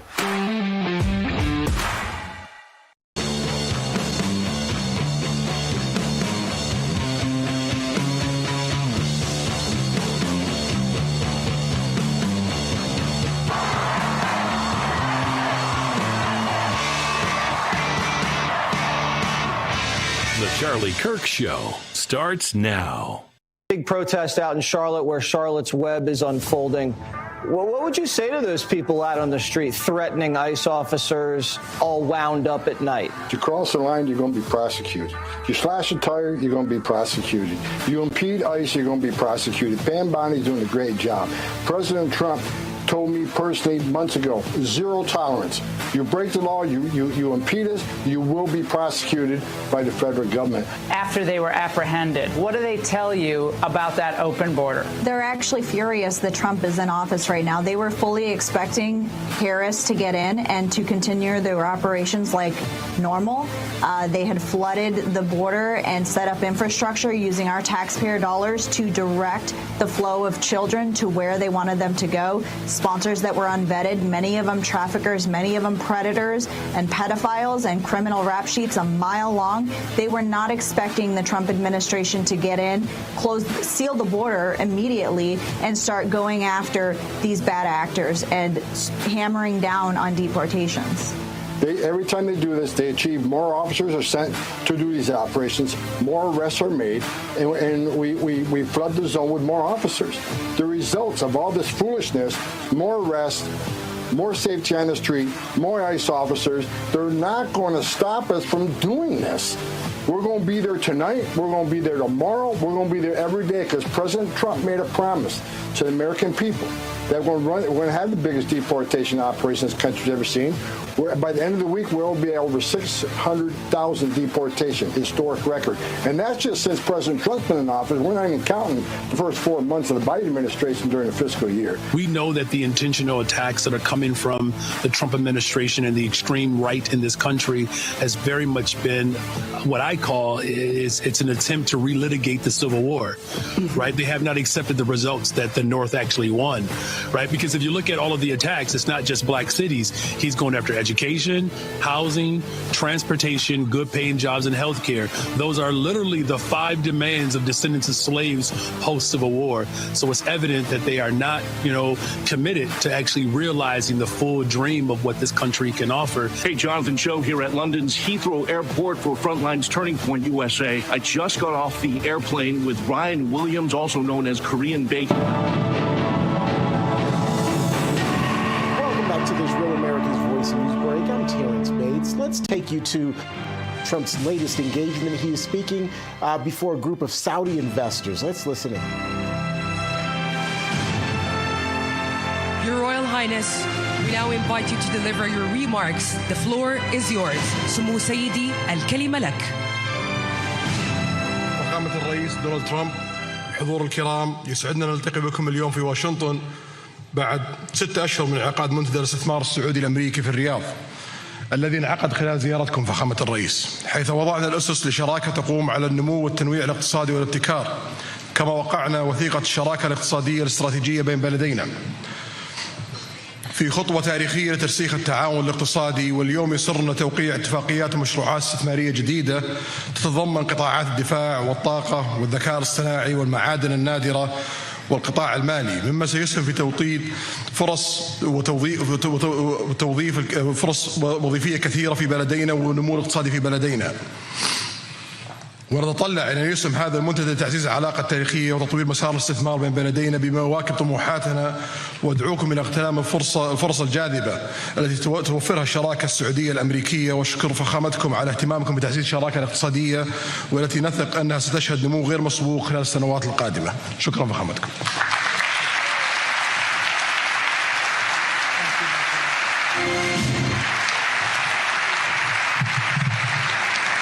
Well, thank you very much. And it's great to be here today at the U.S. Saudi Investment Forum. Great group of people. The biggest, you got the biggest in the room. But some of the most talented, maybe most importantly, the word talent, successful and innovative business leaders anywhere on the planet. Whether you have come from near or far, we're delighted to have you invest right here in the hottest country anywhere in the world. Every leader is saying the United States we're the hottest country in the world. We're going to keep it that way too. But this has been, according to those that seem to say it, and I will say it, I would never say a thing like that because I want to be very modest. I always want to be modest as I can. They say this has been the best 9 months that any president has ever had. I'd say that's pretty good, right? But we've had a great 9 months. Now we have to do it more than a few more times. We just have to keep it going. We'll keep it going. I want to thank my friend, a great gentleman, Crown Prince Mohammed of Saudi Arabia, for his bold leadership and deep commitment to the ties between our two countries. Thank you. Thank you. Great gentleman. Yesterday, we had a phenomenal visit at the White House celebrating the 80-year bond between the United States and Saudi Arabia. We ended with an unbelievable show last night in a room that was far too small, but the next time you're here, you'll have a much bigger room. It's gonna be much bigger. I made more enemies last night by we had 119 people. That was a record for the room. So they've wanted for 150 years. They've been clamoring for a ballroom at the White House, and we're giving them one. We're giving them 1+, and it'll be something. But you'll be here. You'll be among the first, if not the first, if you'd like. We'll work it out. But you had a lot of people that wanted to be there. They really would have witnessed something that was really incredible. The entertainment last night was incredible, including our great opera singer, but including the military, the talent and the military musically is also incredible. So it was great to be with you last night. I think it was something to behold. We officially designated the kingdom yesterday as the major non-NATO ally. That's a big deal. It's actually a very big deal.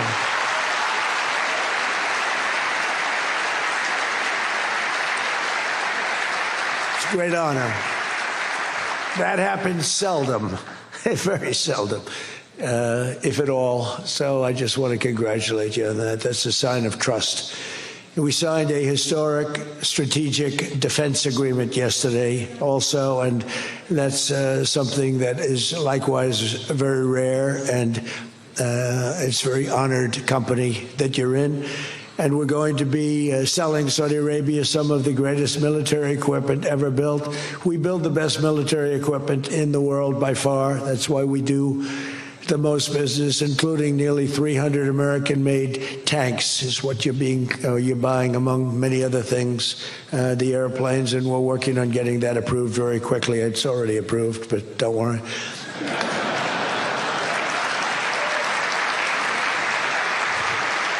We have to go through a process. The process will take, Elon knows, the process will take about, would you say 24 hours? I think so. You're in good shape, very good shape. The partnership between our two nations is among the most consequential in the entire world, and together the Crown Prince and I are making an alliance stronger and more powerful than it's ever been before. We've had good relationships and frankly not good. You didn't have a good relationship with Barack Hussein Obama. You didn't have a good relationship with Sleepy Joe Biden.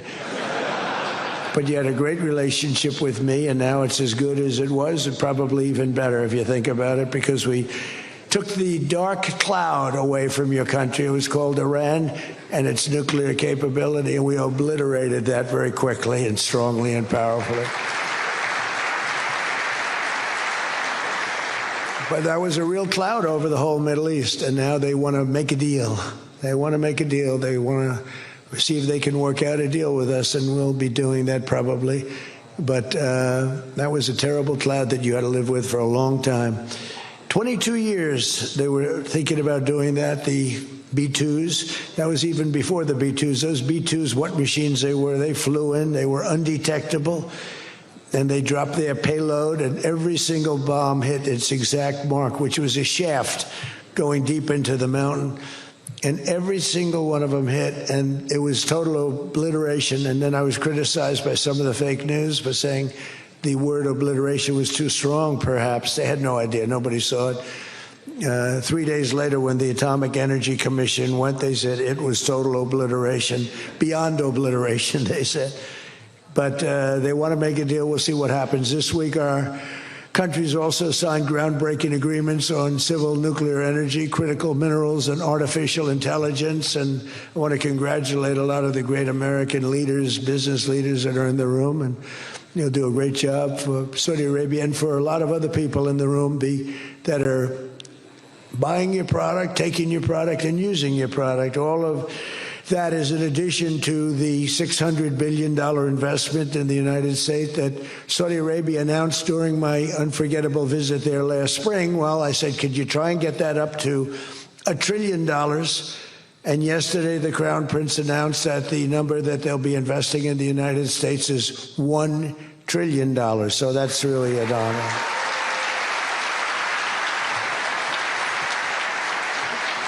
And we just took a picture backstage with some of the great business leaders and some of the great people, friends of mine from your country, and beautiful picture. And while we were taking the picture, I said, could you make it 1.5 trillion? So he's got something to think about. I don't know. We'll get something. I think we'll get something, Scott, right? But many of you in the room are playing a key role in making these projects happen, and we're told that $270 billion in agreements and sales are being signed between dozens of companies, and that's just happening today, $270 billion. That's big stuff. So on behalf of the thousands of American workers who I care about most, I want to thank you for bringing all those jobs and all those great opportunities to America and bringing great wealth to America. We've become a very wealthy country. We have a couple of little things. We're waiting for a decision. We hope that's going to be good, but if it's not, we always find ways, we find ways, but we've done things that nobody thought were possible, and we're taking in trillions and trillions of dollars. Tariffs have been, frankly, the best thing that's ever happened to our country. They've always been used against us, and we never had people that were smart enough to use them in the opposite direction. But now you do, and we have taken in trillions of dollars, and it's been absolutely amazing. We're going to be doing a dividend to the people, low and middle income, moderate income people, of at least $2,000. In addition to that, we'll be paying down debt very substantially. It's the kind of money we're taking in. And really, countries that took advantage of us are no longer taking advantage of us. Some of our friends treated us far worse than our enemies on trade anyway, and we've got that all straightened out. And everybody's happy. They respect us again. It's like one of those things. I think they like us better, and they actually respect us, and it works out much better for us, too. But I especially want to thank our numerous Saudi friends here today, including the ambassador to the United States, a friend of mine, Princess Rima. Thank you very much. Great job. Great representative you have. You sent a good representative. And many distinguished ministers and members of the cabinet, governor of the Public Investment Fund. Where's Yasser? Yasser's here someplace. Sometimes I see him dressed both ways. I don't know. It's cooler that way. I'd dress that way if I could. Yasser's terrific. He's a terrific man, actually. So thank you very much, Yasser. And Secretary Scott Bessent, who's been fantastic. Where's Scott? We're thinking about him for the...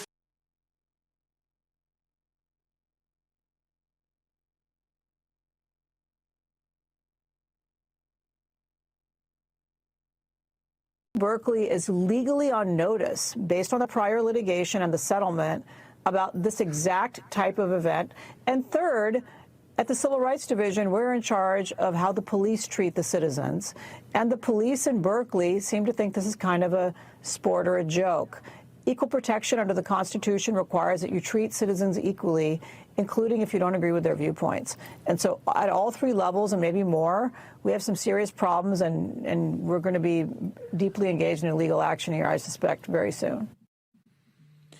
And not only that, and you got to remember, the spent $25 million. They're building a basement into the Potomac River. I could have told them that's very tough to do and it doesn't work and it's very expensive. But they're up to $4 billion headed by this clown. But we have 3,000, think of it. They want to hire 3,000 economists. So they took a poll and they interviewed 71 people. And of the 71 people, 2 people got it right. 2 people. One was a great economist whose name I won't tell you because I don't like him personally, but he is good. And the other one that got it the most right was a man named President Donald J. Trump. Do you believe it? Everyone else was wrong. And I didn't have an economist. Well, I had Scott. But we got it right, didn't we? Huh? We got everything right. Doug Burgum, where's Doug? Will you please drill a little bit faster? Between him and I'll tell you, you and Chris was great on television, and he's setting records. They're setting records, but I'll never be satisfied. Drill, we got elected. Drill we must, I called it. Drill, baby, drill. Con Edison, a great utility from New York many years ago, they used to have a sign, drill we must and dig we must. So when they were digging in a road, they'd have a sign, dig we must. Well, now we're putting those utilities to shame because I'm allowing all of those AI plants that are being built to build their own electric generating force, and they're building them like nobody's ever seen, and they're coming up with ideas and new contraptions like nobody's ever seen. And this way they can't blame me for not producing electric. I said, you produce it yourself. And actually, they didn't believe I was saying that because nobody ever thought of a thing like that. They're building a massive plant. They were going to hook it up to a 200-year-old grid. And you know that wasn't going to work because there's no way of doing that. No way we could have done that. And I had the idea. This was my idea, approved by a couple of people. I said, why wouldn't that happen? They're building a plant for $50 billion. You know, if you build a shopping center for $50 million, it's okay. It's not a bad shopping center. $500 million, you're talking about top of the line. $50 billion. So when it was first explained they're spending $50 billion, I said, no, you mean 50 million. No, sir, we mean 50 billion. And then I saw some of them that were the size of Manhattan. I said, they did mean 50 billion. And I said, well, what you're going to do is with that, how would you like to build your own electric generating plant? And they looked at me like I was crazy because something like that, they really didn't understand it. The smart guys, they didn't understand it. They said to me at the next meeting, sir, the biggest problem we have will be electricity. I said, you don't understand. I told you last week, you're going to build your own. I'm giving you approval to build your own plant, and you will be approved within a period of 2 to 3 weeks. It used to take 20 years prior to termination. In other words, you would wait 20 years and you wouldn't make it. You'd be voted down 5 to 4. I said, we're getting you approved in a 2-week, 3-week period. In fact, Lee Zeldin, one of the superstars of this administration, I said, Lee, if it's oil and gas, get them approved in 2 weeks. If it's nuclear, add another week. Because some are going nuclear, and they're doing, be careful. They better be careful. But they are going to be careful. They're the greatest people in the world. So now they come back and they actually believed it. And now they're being approved rapidly. And we have things being built, the likes of which nobody's ever seen. We're leading China by a lot in AI. And we're also bringing auto plants in from Canada and from Mexico. They took them, and they're all coming back. They're all coming back because of tariffs. If we didn't have tariffs, I mean, they like the fact that we won the election by a landslide on November 5th. That helped. But they're all coming back, and they're coming back from Germany and Japan. Toyota just announced, as you know, $10 billion worth of new plants. They just announced it last week I went to various countries, and Japan was one of them. And Toyota's coming in with a $10 billion investment in 4 or 5 plants. Now, we're going to be more advanced than we were. So we led the car industry like 100% 50 years ago. We led the chip industry 30, 40 years ago. We had 100%.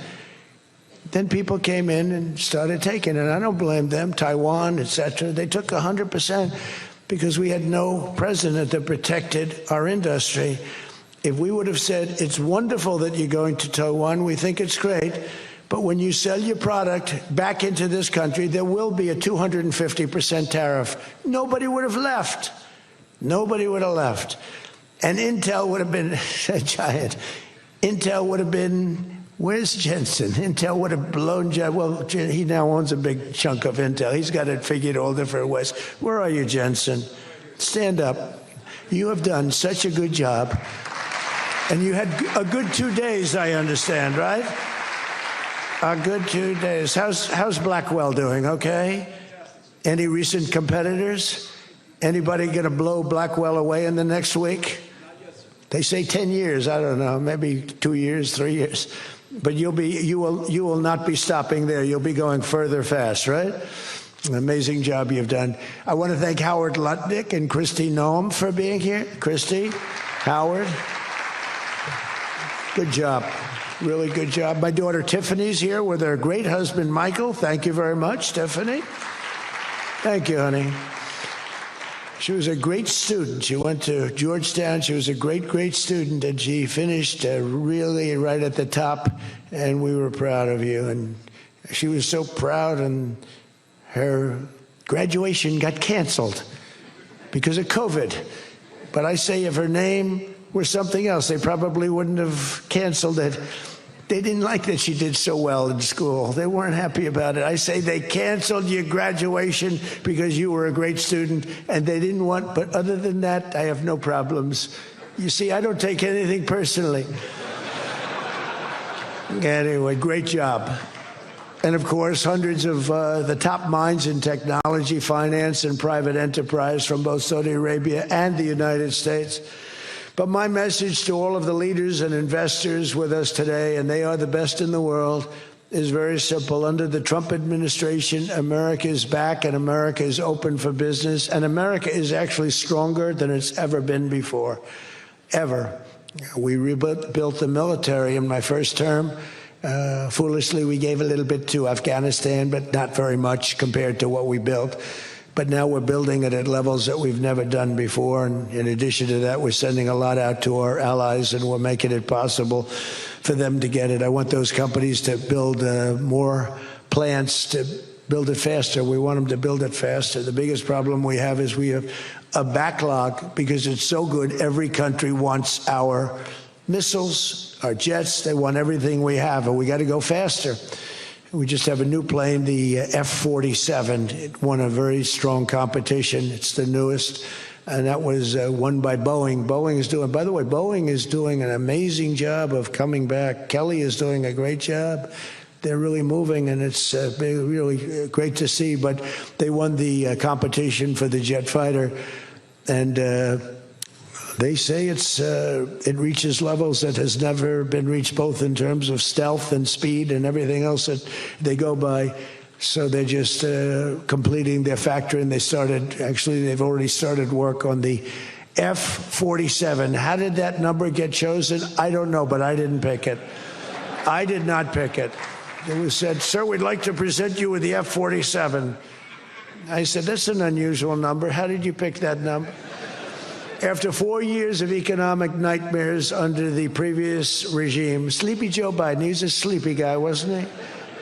Think he would have been here today? I don't think so. Americans have rejected the failed, and they were really failed, far left models that you were looking at of high taxes and massive spending, soaring costs, crushing regulations, and trillions of dollars in green new scams. Everything was a new scam. Green, green, green. Look, I'm all for the environmental everything. I'm all for climate change. You know, they have new word, climate change. It used to be global warming. It's global warming. Well, that didn't work because it started coming down. They did the global cooling thing. Then they just said, we can't keep up with this. It's too much. So we'll go, perfect words, climate change. They're covered. If it rains, if it snows, if it's warm, it's climate change is destroying the world. Remember, the world was supposed to have been gone 2 years ago. They gave us 12 years, Howard, to live, right? 12 years. But that was 14 years ago. The world was going to burn up, but it got actually much cooler. They know these people. It's a little conspiracy out there. We have to investigate them immediately.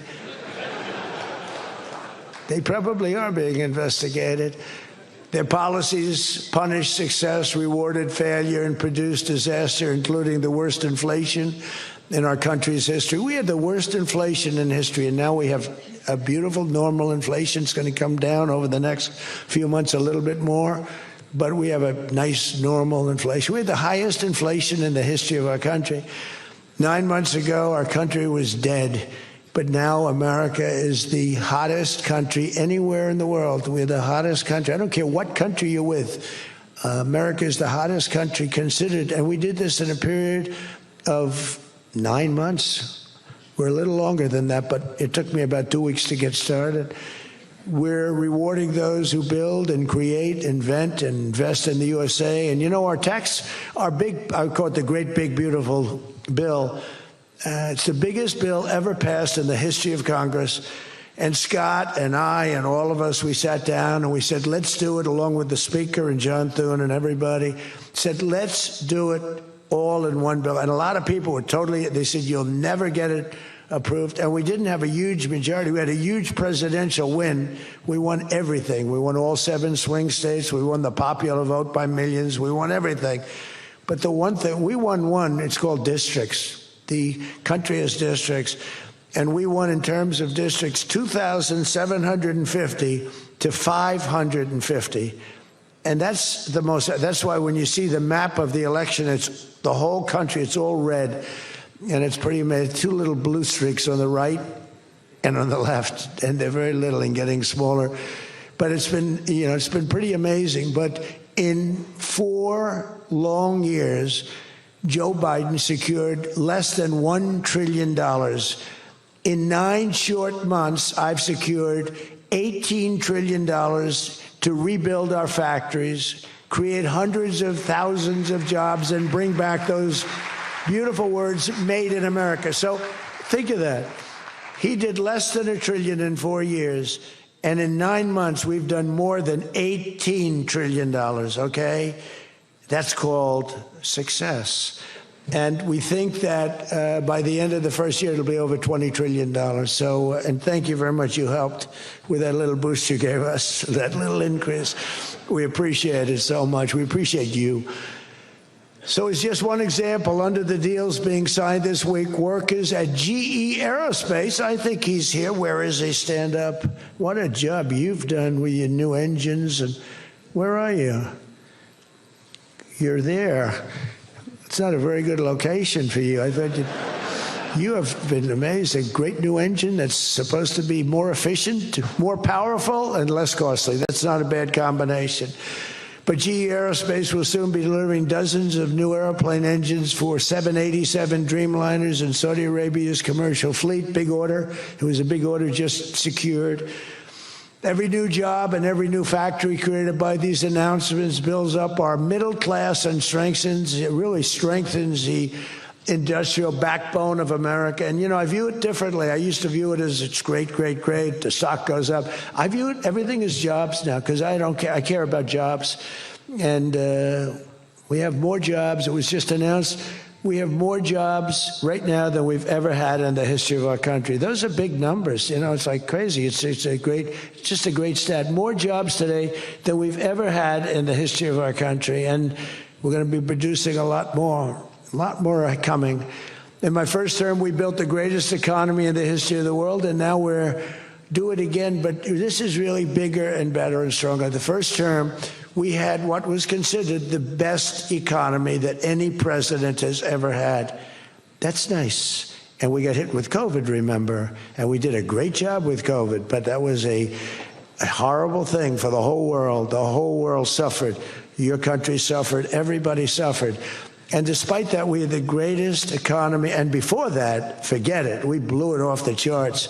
I'll never forget, I met with pollsters the day before I got the news about COVID, but I met with 2 pollsters because we were starting to think about the next election. They said, sir, if George Washington and Abraham Lincoln came back from the dead and they aligned and they went for the president, vice president as a combination, you'd be beating them by 25 points. And then the next day I was told that something strange is happening. There's a lot of death being reported in a certain country. I won't tell you which one because that country is well represented here, but you know which one. And thousands and thousands of people are dying. And I said, that's strange. What would that be? And it turned out to be a disaster for the world. There's, nothing has been seen like that since 1917. I always thought that when I heard, pandemic or anything you want to call it, but I always thought that was like an ancient phenomena, that could never happen in modern times, but it did. But we did a great job with all of the things that we did with the vaccines, with so many of the drugs that we came up with, making you better. Regeneron, as an example. Regeneron was fantastic. I give them great credit for what they did. But we did great, and then we started doing the gowns and the masks and the goggles and the ventilators. We were sending ventilators all over the world. We became the king of ventilators. But what a period of time that was for all of us. But despite that, we had the greatest economy in the history of our we had the greatest economy in the history of the world. And I'll tell you, it was an amazing time. But this looks like it's going to be blowing it away, because when these plants, which are being built now, and many are going to be started very shortly, many, but when they open, we're going to see numbers the likes of which nobody's ever seen before. And, in some cases, you're building extremely complex plants. You're building plants to make computers and to make telephones, to make a lot of different things, missiles. But you're building plants that make things that are very very detailed, and you have to have great knowledge. And you're coming here and you find if we don't have people that did that before, we are allowing you, and I may take a little heat. I always take a little heat from my people, the people that love me and the people that I love. They happen to be toward the right of center, toward the right. Sometimes they're way right. But if you have to bring people to get those plants opened, we want you to do that, and we want those people to teach our people how to make computer chips and how to make other things. You can't come in, and I'm explaining, you can't come in, open up a massive computer chip factory for billions and billions of dollars like is being done in Arizona, and think you're going to hire people off an unemployment line to run it. They're going to have to bring thousands of people with them, and I'm going to welcome those people. Now, I love my conservative friends. I love MAGA, but this is MAGA. And those people are going to teach our people how to make computer chips, and in a short period of time, our people are going to be doing great, and those people can go home where they probably always want to be. You know, when people are born someplace, they tend to want to go, and we have the greatest country in the world, but they want to go. But they're going to do. We had one case in Georgia where a battery factory, batteries are very dangerous to make. They're complex, much more complex than people understand. And they spent $1 billion to build a factory, and they were told to get out. And I said, stop it. Don't be stupid. And we worked it out. And now they're teaching our people how to do it. But they're going to have to spend, Jensen, I don't think you can open up a big plant with your friend from Taiwan where we're going to have 40 or 50% of the computer chip business I don't think you can do that with people that don't even know what a chip looks like. Do you agree with that? So somehow, you know, the people that are against this are really, really smart. They're unbelievable patriots, but they just don't understand. Our people have to be taught. This is something they've never done. And we're not going to be successful if we don't allow people that invest billions of dollars in plant and equipment to bring a lot of their people from their country to get that plant open, operating, and working. I'm sorry. So my poll numbers just went down, but with smart people, they've gone way up. They've gone way up. And I mean that. So for those of you that are doing the plants, you're going to have all the help you need, and you're going to do a great job. And you're going to teach our people how to do it, and our people are going to be just as good as your people ever were in not such a long period of time. Since the election, the stock market has set, and this is a little more than 9 months, 46 all-time record highs. And the growth is now amazing, and it's lifting up the Americans and American economy like nobody's ever seen before. It's the biggest. There's never been a period of time like this.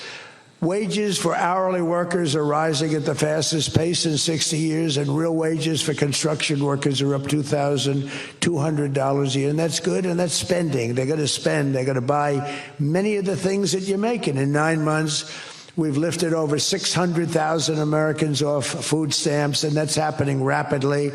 You know, when we had the problem 2 weeks ago on the SNAP, and they talked about all of this, the numbers. So when I left, which was a rigged election, by the way, but that's okay. You know, they used to go crazy. I'd say rigged, nobody complains anymore because now they realize it was, and it's been proven, and it continues to be proven.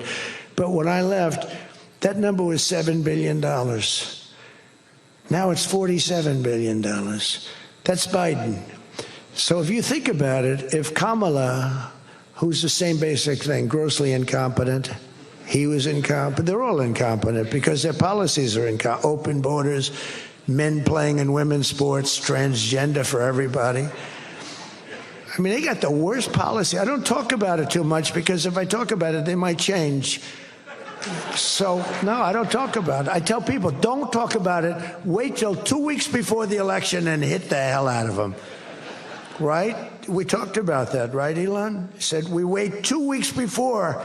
It's almost like you're at a war. Don't shoot yet. Don't shoot. Hold your fire. The enemy's rushing. Hold your fire.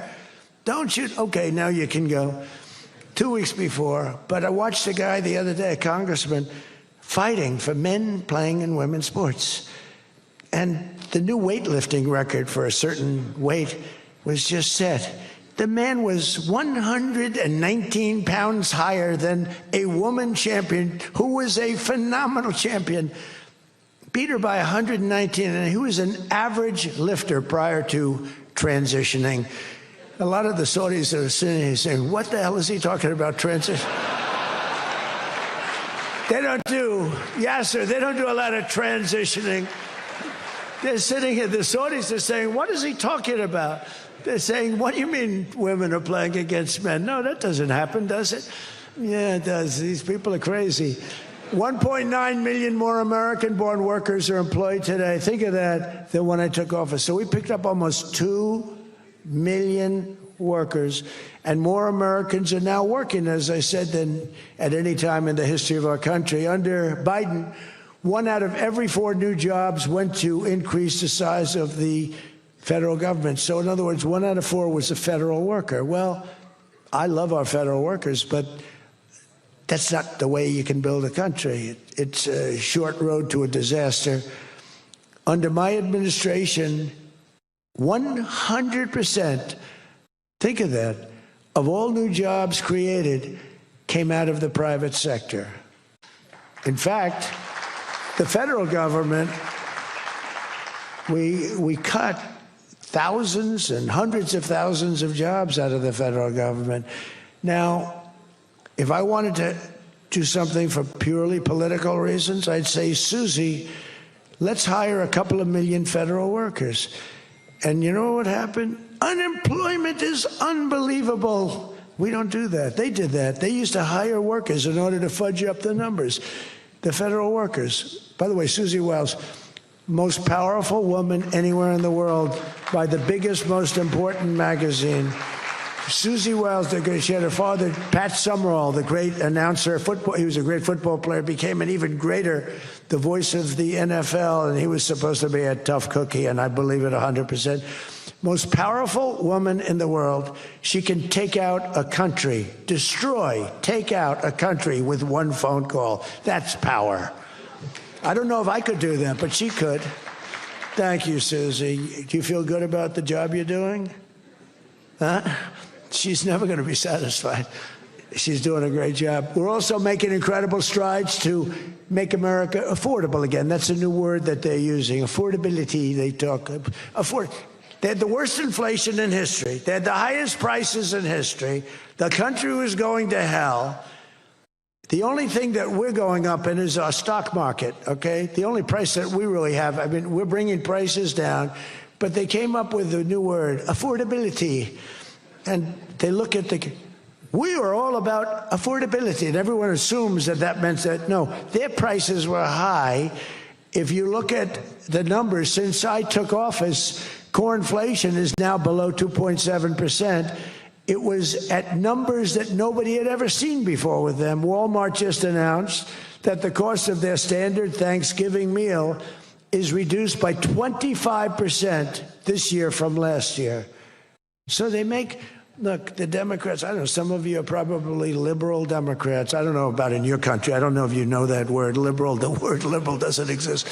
But they have a new word now. You can't use liberal. You have to use the word progressive. And I don't like using it. It's a beautiful word, progressive. Progressive, that's not them. They're regressive. No, they're regressive. Think of it. So if I don't get in, we have $20 trillion. Let's say she gets in. Instead of $20 trillion, you'd lose $10 trillion, and your welfare and other benefits would go up by 30%. Look at SNAP. Look at what happened there. From 7 million to 47. From 7 billion to 47 billion. It would be that. So we would lose business. Countries and companies and people would flee our country. They would flee, and all of the other things would go up. In other words, would end up with a shell of a country, and I'm being nice when I use the word shell. This country would have been in big trouble, and I don't want to get him in trouble, but that gentleman right there, the most respected man in the room, that's today because we're here. most respected man. I have to say that.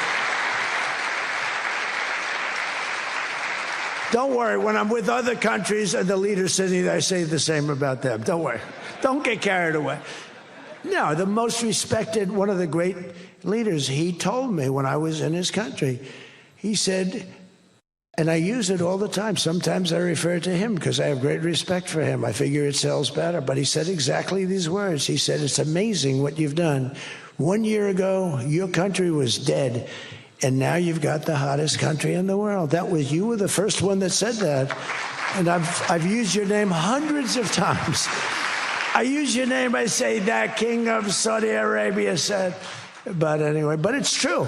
We were a country that was in really bad trouble. We were a country that would have been dead, I believe, within a year or 2 years after the election. We were headed in a very bad direction. And now we're headed in the best direction, I think, that we've ever been headed. According to the USDA, Turkey is down, think of that, 33%.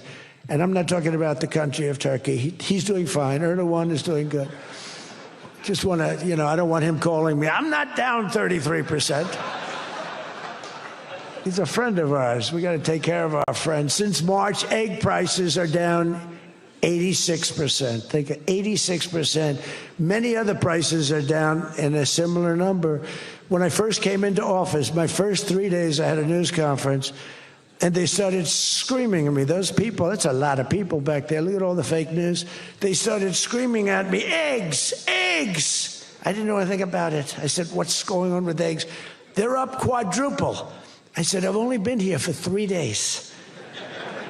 And we'll work on it. And we got them down very substantially. They said, don't buy eggs for Easter. At the White House, we have an Easter egg hunt. We buy thousands of eggs. The people come from all over, thousands. They asked me, sir, would it be possible this year to buy plastic eggs? I said, I'm not buying plastic eggs. The kids are going to pick up an egg. They're going to, what the hell kind of an egg is this? And we bought maximum number of regular eggs, and we got the prices. Brooke Rollins did a great job, Department of Agriculture. She did a fantastic job. And eggs are way down now. Mortgage rates are down despite the Fed. Scott, you got to work on this guy. He's got some real mental problems. And there's something wrong with him. It's just sweet. I'll be honest, I'd love to fire his ass. He should be fired. Guy's grossly incompetent. And he should be sued for spending $4 billion to build a little building.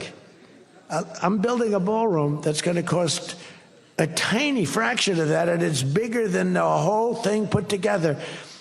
You got to work on him, Scott. The only thing Scott's blowing it on is the Fed.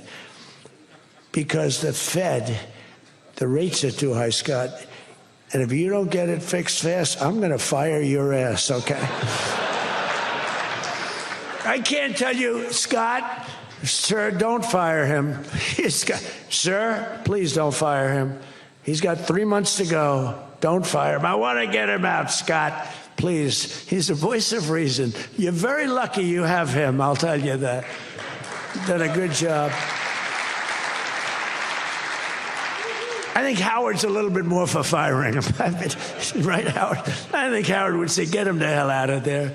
Anyway, well, congressional Democrats wanted the largest tax hike in history. They wanted to raise your taxes by 42%, 44%.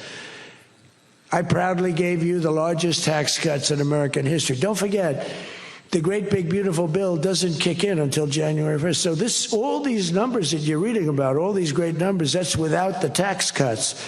The tax cuts take effect on January 1st, and that's no tax on tips, no tax on overtime, and no tax on Social Security for our great seniors. Even people that go buy a car, they've never had this. Middle-income people don't know what the word deduction is. They don't know. This room, they live on deductions. Me too. How much of a deduction do I get? We all live on it. Middle-income people, they don't know about that. They don't really have deductions. We're giving them a deduction on the interest if they buy a nice Tesla car and they borrow the money. You're so lucky I'm with you, Elon. I'll tell you, has he ever thanked me properly? although I do let them buy other than electric cars, but these are minor details. You know, we had a mandate, which even Elon thought was ridiculous, that everybody has to have an electric car by 2030. And once, fortunately, he said, that's a ridiculous thing. So I keep quoting, but I'm giving them a deduction. Now, Elon would like to have it differently. A deduction only if you buy a Tesla, right? But we'll let it be for everybody. But think of it. You get a deduction on the loan, on your interest payment. I think that's going to be an unbelievable boon to car sales. I think it's one of the biggest things, and we'll see, but I think it's going to be. And the biggest thing I've done for business and jobs is deductibility, where all of that money that you're spending, 100%, think of it, expensing for all new equipment purchase, factory construction, including structure. Every single thing you're allowed to deduct, expensing 1 year. And that's what made our first tax bill, in my opinion, more than anything else, bringing your money back in. We have that, we have everything. Trillions of dollars, hundreds of billions, but trillions of dollars. Apple alone, Tim Cook brought in hundreds of billions of dollars. You couldn't do it under the old tax code. You'd have to pay so much tax. And just the bureaucracy of it, we made it very simple. We charged a fair rate, and we took in billions. Well, we have that. But the expensing, to me, was the thing that made it so successful. And the other thing is all of those tax cuts that we got, that was the largest tax cut in history. On top of adding to those cuts, we extended the original tax cuts. If we didn't extend, you would have had about a 58% tax increase from that point, and we were able to get that extended. So I want to thank the Speaker of the House, and I want to thank John Thune.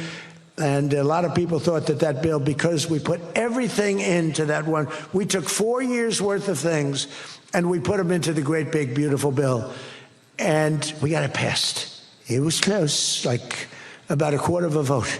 It was on fumes. We thought for a couple of moments we were not going to be able to get it. Then we would have had to have it in 9 or 12 or 14 different bills. And I don't think we would have gotten many of them approved. We would have gotten some easily approved, but some we would have gotten no votes on. By putting it all together, we got everything. And it was a great job, and I think someday it's going to be appreciated. But among other things, it's the biggest tax cut in history for people and for businesses. So just enjoy it, and think of me every once in a while when you're hiring new people and making a lot of money. You just think about us. But I'm cutting a record number of job-killing regulations. That's the other thing. And I've already slashed more than $1 trillion worth of regulations this year. My last term, I gave the largest regulation cut in history, and now we're doing it again. In fact, for every new regulation, they're mandated to cut 10. And so far, it's for every new regulation, they've cut 30. So they have the idea. And very importantly, we stopped Joe Biden's radical crusade to kill oil and natural gas. Somehow, I don't think Saudi Arabia would like me too much if we could decide to kill oil and natural gas. There's nothing like it. It works. Windmills don't work. Other things, I don't want to get into it too much, but they don't work. What does work is natural gas, oil, nuclear, and other things. But the windmills are a disaster. I am the biggest negative person on windmills. They ruin your locations. They ruin. When I look at some of these countrysides that are littered with windmills, and every time it goes around, you lose money. The country loses money. It's a disaster. And I just hope that some of these countries that are losing their ass, we have countries that are going bankrupt because they're putting windmills all over the place. You're supposed to make money with energy, not lose money with energy. And we talk about oil, and we talk even clean, beautiful coal. I said, you're not allowed to mention the word coal unless you precede it by saying clean, beautiful. So I have my people in the office, they're talking about coal, right? And they're going, sir, a clean, beautiful coal is doing very well, sir. And then 2 minutes later, clean, beautiful coal. Then he mentions the third time, sir, coal. No, it's clean and beautiful. Because it needs a public relations help. Coal needs a little help public relations-wise. So we refer to it as clean, beautiful coal, and it does have its place, that I can tell you. But we're streamlining permitting for all new energy projects, all new mining projects, and what used to take 28 days is now down to very little. But we had times when, not 28 days, we had times when things would take 14, 15, 16, and even 20 years to get approved. We have a maximum day, 28 days. That's the maximum it'll take. It'll never take more. You can come in with $1 trillion factory. You can come in with what it takes, a maximum of. You don't have to go years and years and years, be abused by bureaucracy. If you build a plant now, you're going to have your plant done within 28 days. And a lot of you are all, because I see everyone shaking their head, you're all agreeing. We're getting you approved by very smart people quickly. You know, when you used to walk in with plans done by the best engineers in the world, thousands of pages, and drop them on some guy who's been there for 28 years approving environmental impact statements, and he's looking at pages that he's never seen, and he's supposed to approve it. He has no idea what the hell is in those pages. So we know what we're doing. We're going to get maximum is 28 days. That's why we have so much under construction, and people can't believe it. They can't believe it. And again, remember what I said, most important thing, you're building your own electric plant. You're really becoming a utility in addition to doing what you're doing. But you're building all of the excess, all of that energy, all of that electricity is being built. And your excess electricity, you can sell back to the federal grid. So we even make it there. Under the deals being signed this week, the world's two leading energy superpowers, America and Saudi Arabia, are partnering on energy like we've never partnered before. American Saudi companies represented here today are joining on liquefied natural gas, infrastructure, constructions, and making both of our energy sections, our sectors are becoming so strong. Just a quick story. In Louisiana, when I first time I got there, there were two massive LNG plants. One was under review for 14 years and was being rejected. The other one was for 18 years. The people of Louisiana, Doug, you know exactly what I'm talking about. And one was $20 billion, one was $24 billion, like the biggest things, like 3 Empire State Buildings lying on its side. It was massive. And I said, whatever happened with those plants? Well, sir, they're under review. How long has it been? 14 years and 17 years. And they had given up. Massive investments were being made by other countries and the richest people. They couldn't get them approved. I got myself involved. Right, Doug? The first one, I got approved in 1 day. The second one, I got a little cocky. I took my time. It took me 1 week.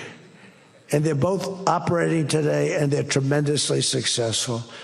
I got one. Think of it. After 14 years, I was in office. I got involved. I got it done in 1 day.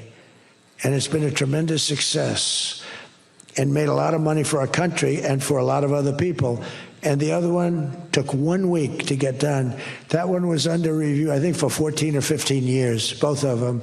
So I'm very proud of that, actually. I also proudly ended the ridiculous Biden-era restrictions on artificial intelligence, and we will work closely with friends and partners like those in this room to build the largest, most powerful, most innovative AI ecosystem in the world, and we are going to work it so that you'll have a one approval process, not have to go through 50 states in the United States. You know, you can't go through 50 states.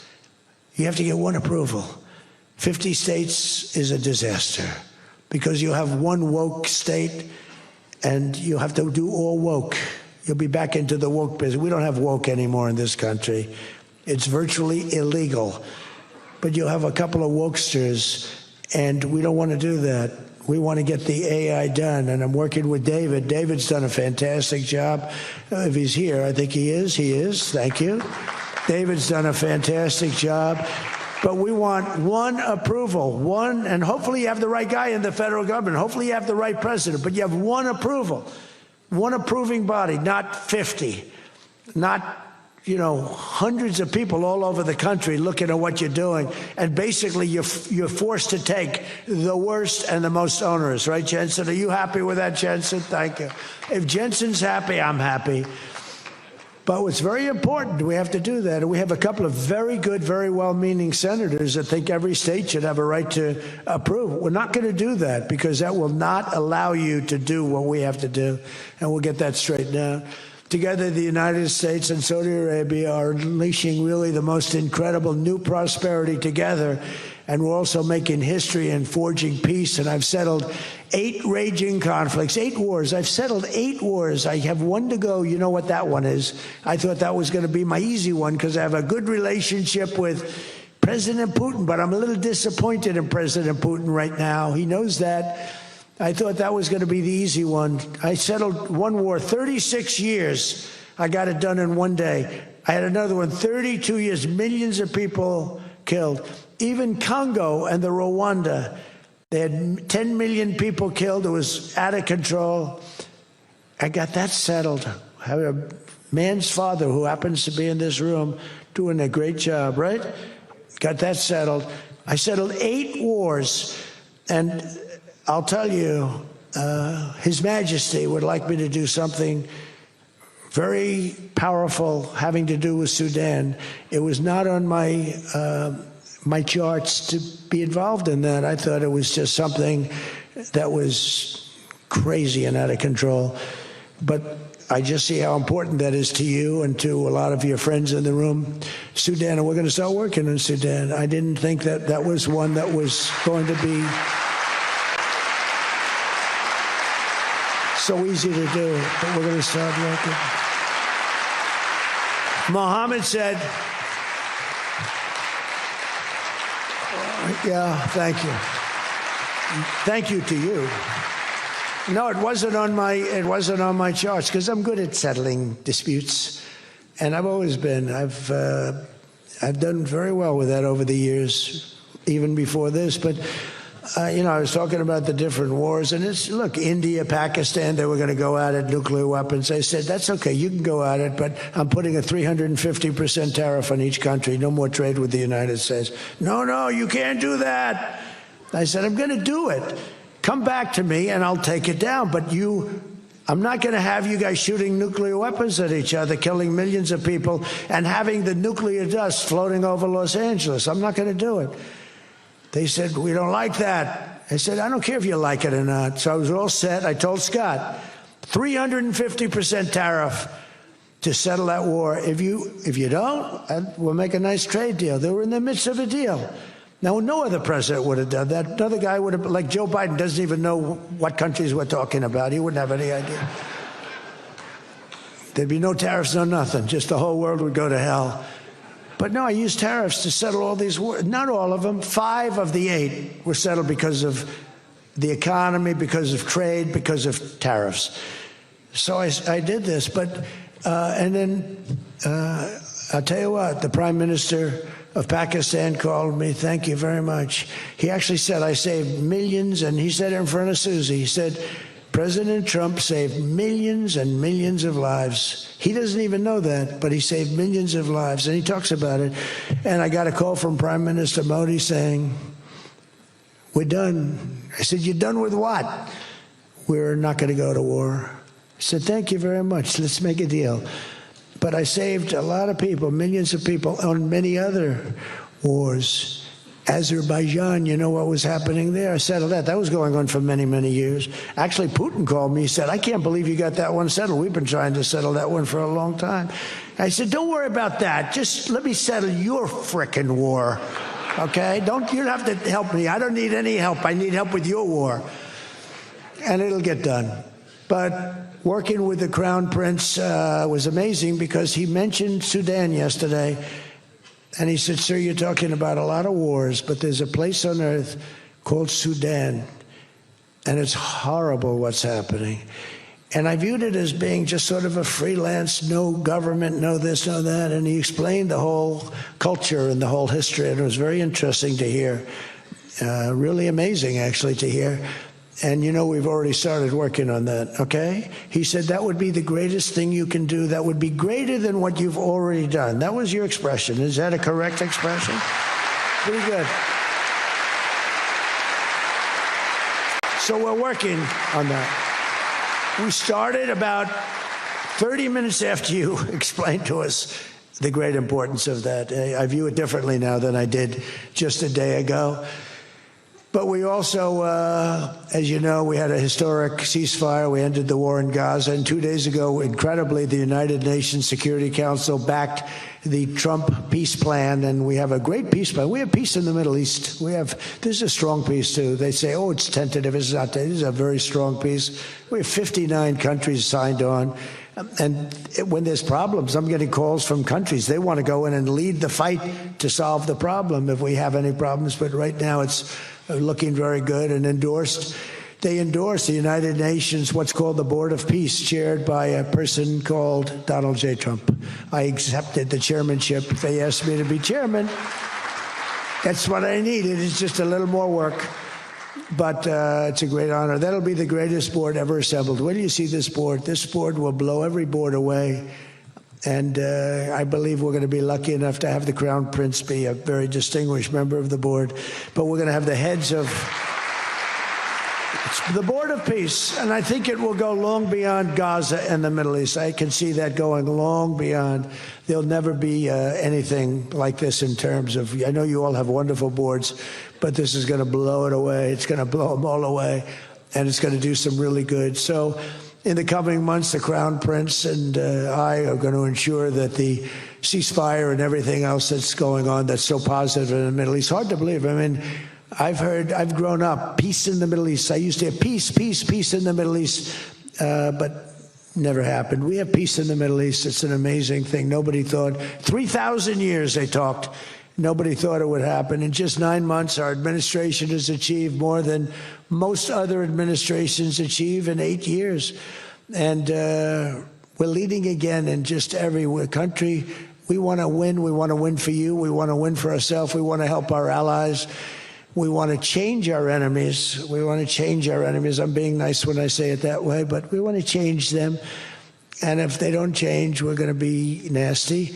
But hopefully we're not going to have to be nasty. But we want the world to prosper. We want the world to be safe. Our alliances are flourishing like they haven't before. And, you know, they're respecting America again. They didn't respect us. We were like a bunch of stupid people.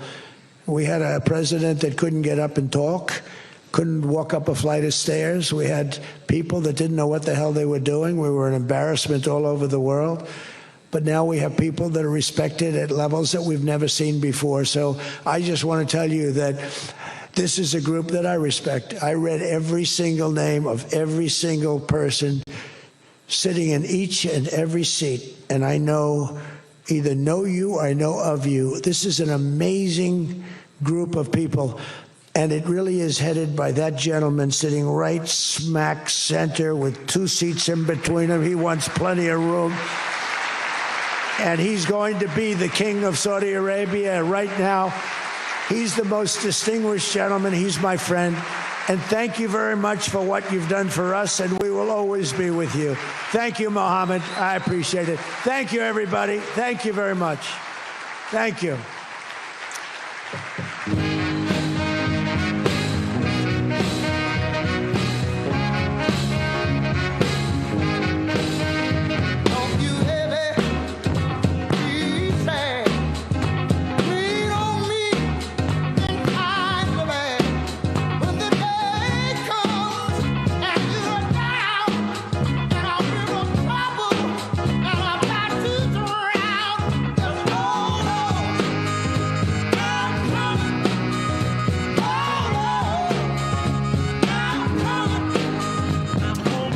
Listening to President Trump speaking to a group of Saudi investors, all of this, of course, coming after he hosted Saudi Arabia's Crown Prince, who, as you heard the president say, will eventually become the king of Saudi Arabia. He hosted them yesterday at the White House.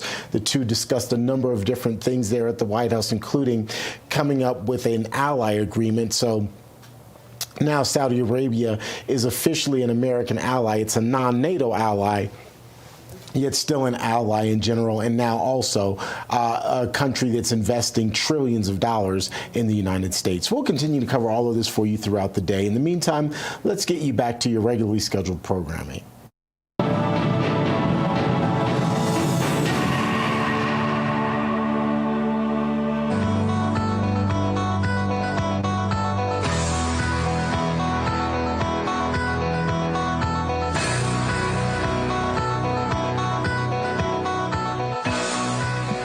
right, welcome back to the Charlie Kirk Show, Hour 2 getting underway. I'm Andrew Colvin, executive producer of this fine show with Blake Neff here in studio, and I'm excited about our next guest. That is Byron Donalds, congressman from Florida, and also candidate for governor of the great state of Florida. So we're honored to have him join us. Congressman, next governor of Florida, welcome to the show.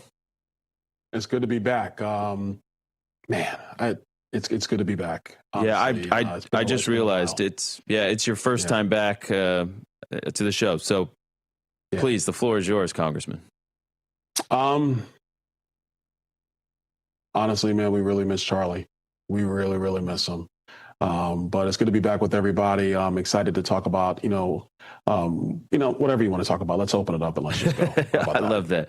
Well, listen, we brought you on because we saw you were doing some great work with your son, who's taken a courageous step and turning point. And you've been speaking at our turning point events on the local level. And it's amazing. So let's start there. And this is clip 195. The number one reason I believe that young people are frustrated is because you followed the advice that they told my generation. Just go to college and it's all going to work out. And I had peers who got the degree and they went into the workforce and realized that the degree did not have the value that they told us it would. Yeah, and that's you speaking, I believe, because I think you've done a few different events, but this is Truman State University, is that right, Byron? I think that one was at University of Florida. Okay. The one that was at Truman State. I think we're going through all the clips and stuff. We're going to be releasing that stuff soon as well. Yeah. So your son Darren is VP of the new Turning Point chapter at Truman State. So shout out to Darren. What an amazing young son you have, and what a way to honor Charlie in this really tangible way. For you to go out there and support it, Congressman, it means a lot to us. And when I saw those clips going around social media, I was like, we got to get Byron back on. Yeah. So here's what happened. It was maybe 2-3 weeks, after Charlie was assassinated, and my son texted us, and he was just like, how do we start a Turning Point chapter? And so, my wife was sending him links. You can go here, you can go here. And what happened was, I think there were several students on campus that were all thinking the same thing. They all got together, started this chapter. So we were actually planning to just go out and visit him and see him. He plays basketball out there. He's a freshman on the basketball team at Truman State. And so we were just planning to go visit him. And he asked, would I speak to the Turning Point Club? And I said, of course, I'll do it. And then it turned from just talking to the club members to they had to move the venue into the biggest auditorium on campus. So it was a great event, great evening, got a chance to talk to a lot of young people, hear directly from them, and they do have concerns. And I think it's really important what Charlie started and his legacy is reaching young people for common sense conservative policy and values and Western civilization. As long as we can continue that effort and that focus of making sure young people understand the policies and the value sets that make America the greatest country in the world, there'll be no stopping us.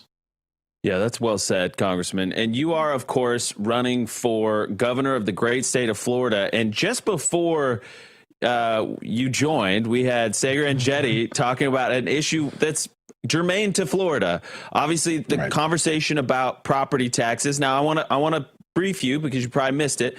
Blake is anti getting rid of them.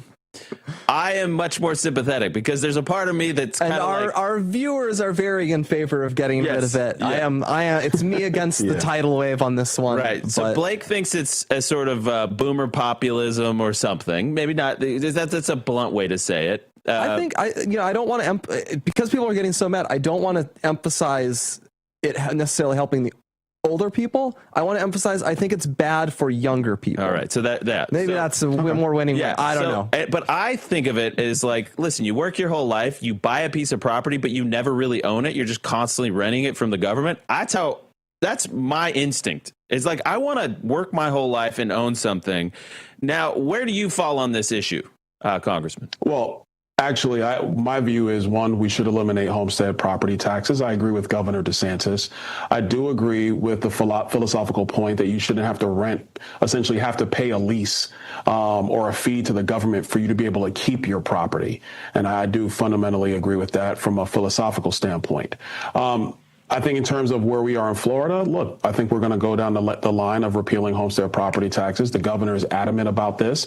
I think what we need to see now is the governor's full plan. I know he's working on that now. I think his full plan being given to the people of Florida is going to be critical for this to go from something that is an idea, something that should be accomplished, to actually being implemented.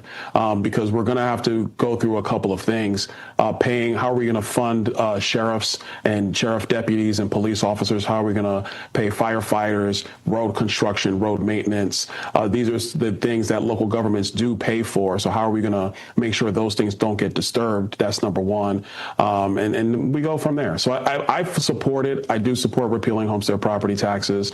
I agree that people should not have to pay a fee to the government just for the privilege of being able to keep their home. But there are key services that local governments provide. We want to make sure that that funding is there.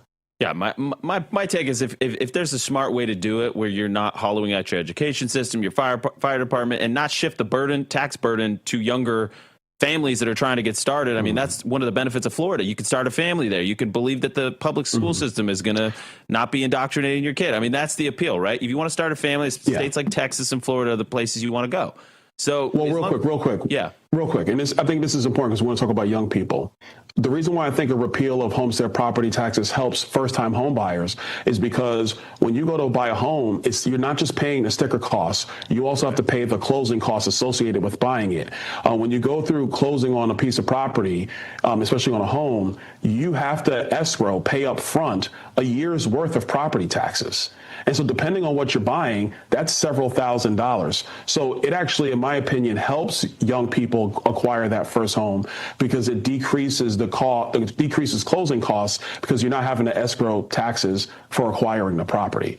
So that's where I think that a repeal of property taxes for homesteaded property does actually help young people get into the game of home ownership.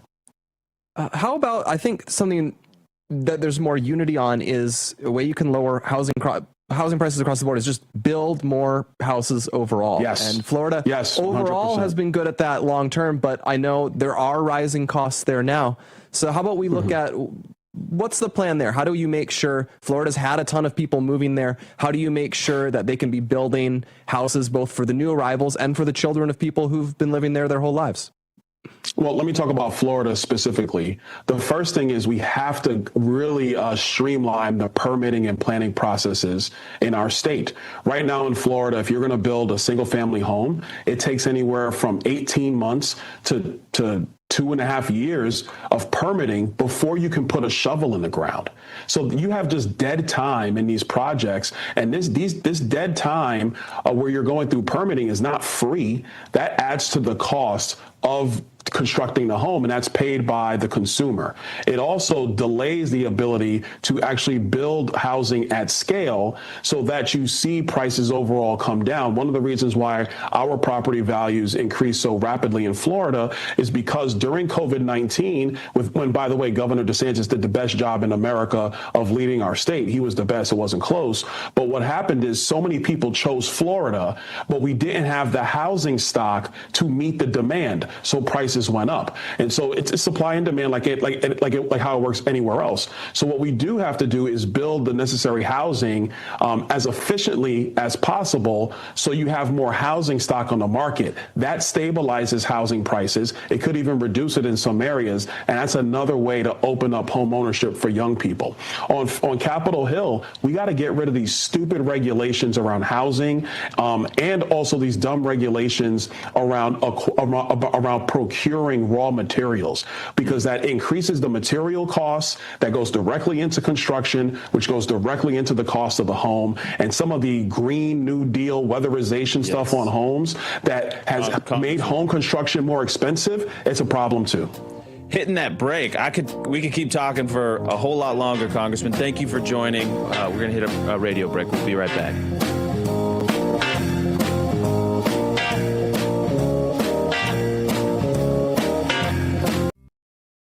Welcome to Real America's Voice, Real Minute. Your quick look at the powerful stories of faith and freedom, inspiring audiences across the nation. Angel Studios presents. I'm Bo Davidson with your Real America's Voice Real Minute. At Camp Owigaway, a Christian summer camp filled with adventure and camaraderie, kids come together for experiences that challenge and inspire them. Between canoe races, campfires, and heartfelt conversations, they form deep friendships and uncover new layers of their faith and identity. Each day at camp offers opportunities for personal growth, connection, and unforgettable memories. Come on, pick it up. Let's go. I can't be the only one pumped to go read a Bible in the middle of the woods for a week. If you need a hand with packing, we're here to help. Thank God. A troubled teenager takes a leap of faith to attend Camp Owigaway in this series directed by Alan Powell, and a cast that stars Antonio Cipriano, David Koechner, Lee Ellen Baker, and Carlos Penavega. It has music from the same producers who created High School Musical and Camp Rock.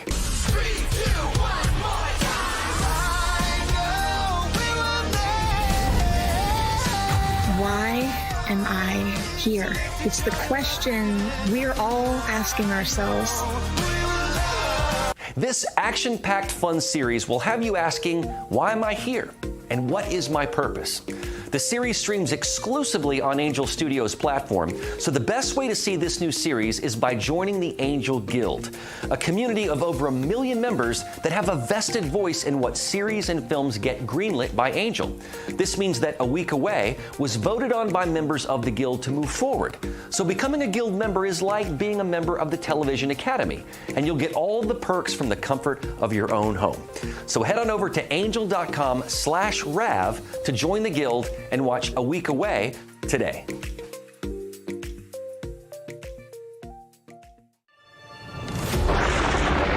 Through every storm, every moment of uncertainty, everybody needs to pray for Charlie Kirk right now. Rav has stood strong. We're not going to tolerate this stuff anymore. Turn that anger into motivation to save this nation. When we move together, there is power. The cries of this widow will echo like a battle cry.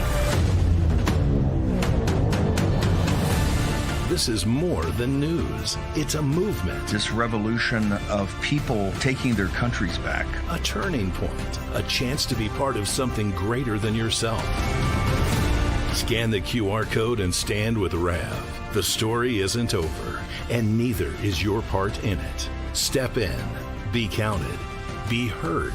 Together, we are Rav.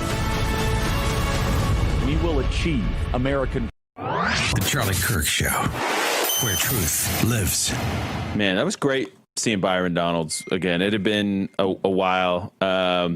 And we could have kept talking for a long time, actually, about property tax, running a state. We had Epstein files we were going to get to. We had a bunch on the docket with him, so we'll have him on again soon to get to all of that. But first, I'm going to tell you about our friends over at Y-Refi. They are phenomenal patriots. When I say they're phenomenal patriots, they are some of the best, most loyal people you can imagine that run that company, and it filters into the way they do business. So if you find yourself in a situation where you have private student loans that are either distressed or defaulted, they can help you. They will help you when other people will not. With loans other people won't even touch. They don't care what your credit score is. They don't care if you even skip a payment every 6 months up to 12 times. You could do so without penalty. So you don't have to ignore that mountain of student loan statements on your kitchen table anymore. Y-Refi is going to be there to help. So give them a call, 888-Y-REFI-34. That's 888-Y-REFI-34. Or log on to yrefi.com. That's YREFY.com. May not be available in all 50 states, but if they are available in your state, you're going to want to check them out. We love those guys. All right, Blake, in the next segment, we are going to hit what apparently is like causing quite a kerfuffle, a stir online. And this is viral video. They're saying it's viral. I guess it qualifies as viral. 6 Democrats urge military members to refuse illegal orders. Pete Hegseth obviously had to respond because this was Senator Slotkin. Who else? It was Senator Slotkin. I think it was posted on her video or her X account.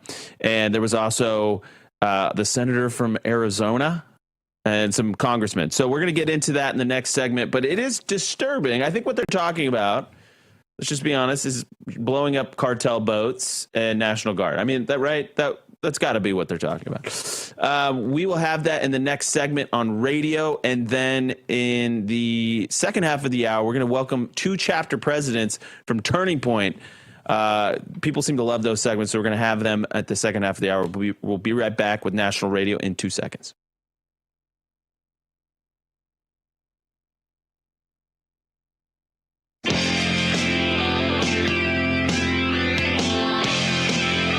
Welcome back to the Charlie Kirk Show.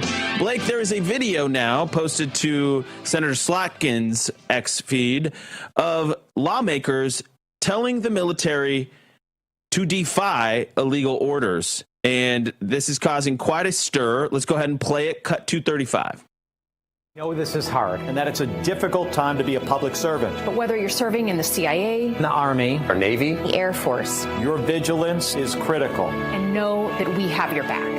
Because now, more than ever, The American people need you. We need you to stand up for our laws, our Constitution, and who we are as Americans. Don't give up. Don't give up. Don't give up. Don't give up the ship. The music. Is there a longer form of it's all very vague, which is probably intentional. Intentional. But yeah, I guess the intent, it takes me back to a very dark moment in 2020. It was when all the riots were happening and Trump was talking, I might send the Guard into cities to restore orders. When the looting starts, the shooting starts, I believe he said. And the chairman of the Joint Chiefs, I think it was Milley at the time, he released a letter to the armed forces that was eventually either leaked or published that said, basically, we're going to remind everyone that the military is the guardian of our Constitution and the freedom of speech and the right to protest. And nothing eventually came of that. But I had the very dark thought that what he was laying the groundwork for, it was 2020, everyone was losing their minds, was Trump was going to say, go in and restore order in D.C. or in Minneapolis. And they were going to refuse. They were going to say, we're not going to do that. We're going to side with the rioters. And you basically have a revolutionary moment, a constitutional crisis, a coup d'etat. And you kind of get the feeling they're trying to set that up here, that they want to have the military just start openly defying President Trump's orders as commander in chief. And that is a very dark constitutional Rubicon to cross. You do not want to cross that at all. And I think that's why they were being so vague. I think they knew. Yes. I think they knew that they were being provocative They want enough. to They were make going a to get gesture. their viral Yeah, moment. exactly. And because there's all defensive ways. Of course, you don't follow illegal orders. If he orders you to commit a war crime, you're not supposed to do that. But it is not a war crime to secure America's borders. It is not a war crime to protect Americans from crime. It is not a war crime to deport people illegally in this country. Thank you very much. And they're deliberately trying to muddle those concepts to further the idea that it's okay to just flout and defy laws they don't like. I mean, we see that with Mamdani in New York, where I think just the other day he was saying, yes, we follow international law. So if Netanyahu visits New York, I'm going to arrest him. But we don't follow U.S. federal law, where if you enter this country illegally as an invader, you get sent home. Yeah. No, that's a really good point. They're willing to flout our own domestic laws because they actually hate this country. Lawmakers appearing in this video include Senator Slotkin from Michigan, Senator Mark Kelly from this state in Arizona, Representative Chris DeLuzio from Pennsylvania, Rep. Maggie Goodlander from New Hampshire, Rep. Chrissy Houlihan from Pennsylvania, and Rep. Jason Crow. So you can refute. They basically, the video is them reciting this version of the line. You can refuse illegal orders. You must refuse illegal orders. And it's again, they're vague, but we're assuming they're talking about, these cartel boats that apparently have drugs, laden with drugs, coming to the United States and international waters. I'm not sure what number we're up to, but they've blown up a number of these boats. Yeah, they have. And it's controversial. Even guys like Rand Paul. I would say I acknowledge it's risky. Like, it's very bad, extremely bad. The first time this goes awry and you blow up, a fisherman's boat, sure. Some guy who decided to cruise the Caribbean in a manner resembling drug boat. It's very risky to do this. We saw that in the Middle East, where we had those signature strikes, they'd call them, where anyone, a group of, they look like, 18 to 30-year-old men in a group, and we'll just kind of presumptively label them terrorists. Yeah. And we blew up people, not even just in Afghanistan. We're doing that in Yemen. We were doing that in Syria. And were most of them probably what we were going for? Yeah. But were all of them? No. Well, yeah. But Listen, I am very in favor of that policy because I think there's probably really good intel on most of these, but you're right. We have to be, and we don't know all when of in it. doubt, probably don't. So far, they seem to have all been extremely on point because we know it's not. To your point, though, the other thing that they're probably railing against is deportations and the National Guard being in some of these blue cities. Now, we've seen Memphis, Chicago, D.C., when the National Guard is present, when they ramp up deportations, crime is dropping precipitously. And what's funny is they don't even need to do much. Like the National Guard, if you've been to D.C., they are mostly just sort of standing around in high visibility areas. Yet even that bare minimum effort of showing you care is actually lowering crime. It's incredible. It's not just low; it's like falling. You just have to show you mean it. Yes, and that's my point with these boats, these strikes on boats in the Caribbean. You mean business, and the cartels are going to take notice. It's not that you're going to blow up hundreds of boats. It's that you'll blow up 5, and the boats will go away. And you don't know which boat might get blown up, so you're not going to set off with a bunch of drugs heading to the mainland. Next up, we have Dino Fantagrassi and Brady Salmon, 2 chapter presidents from Turning Point USA. Don't go anywhere.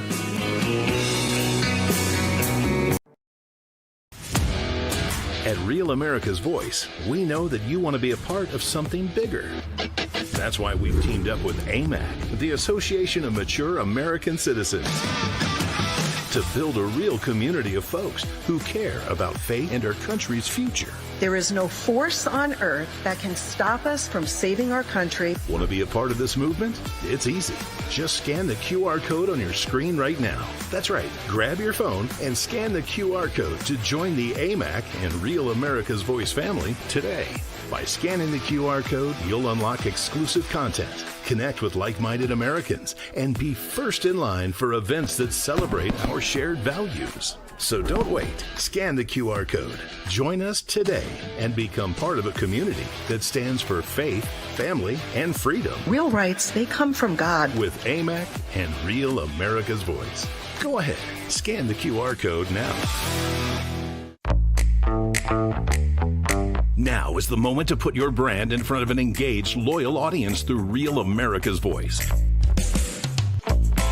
When you advertise on Real America's Voice, you're not just running an ad, you're partnering with trusted voices like Steve Bannon, Charlie Kirk, and other influential hosts. Backed by millions of monthly listeners. What's happening? Because of a Real Voice, man. I watch it all the time. Real America's Voice rocks. Real America's Voice gives sponsors the chance to put their product front and center, displayed on screen and highlighted by our anchors during exclusive segments and live events. Head to freetrumpknife.com. This means your brand becomes part of the conversation as it happens. Secure your spot before it's too late. Join us today and make your brand part of the news conversation that America's viewers trust. Real America's Voice, where your message is seen, heard, and remembered.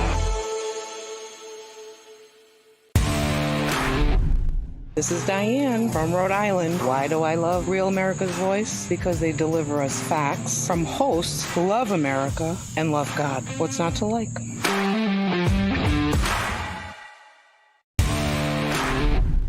I'm Lou, Mega Pilot from Rob's Getter Shot here in beautiful Trump County, Florida. The best place for real news is Real America's Voice.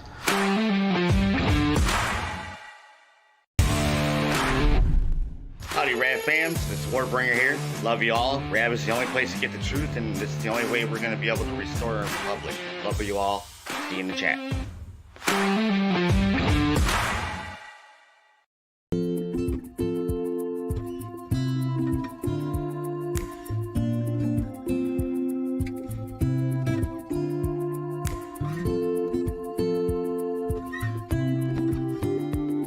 This is the one time of year that Birch Gold gives away free gold with every qualifying purchase. That's right, for Black Friday, when you convert an existing IRA or 401k into a tax-sheltered IRA in gold, the Birch Gold Group will send free gold to your home for every $20,000 you purchase. Gold started this year off around $2,600 an ounce. By October, it was well over $4,000 an ounce. Why, you ask? Well, you can blame global uncertainty. 2020 2025 has been defined by trade wars, and central banks have been pulling away from the U.S. dollar as the global reserve currency. Military tension also continues to build. Gold tends to thrive in times of uncertainty like what we're dealing with now. If you're looking to diversify your savings, the Birch Gold Group can help you. Plus, now through November 30th, get free gold with a qualifying purchase. In order to start the process, just text the word America to the number 989898 and claim your eligibility plus a free information kit on gold.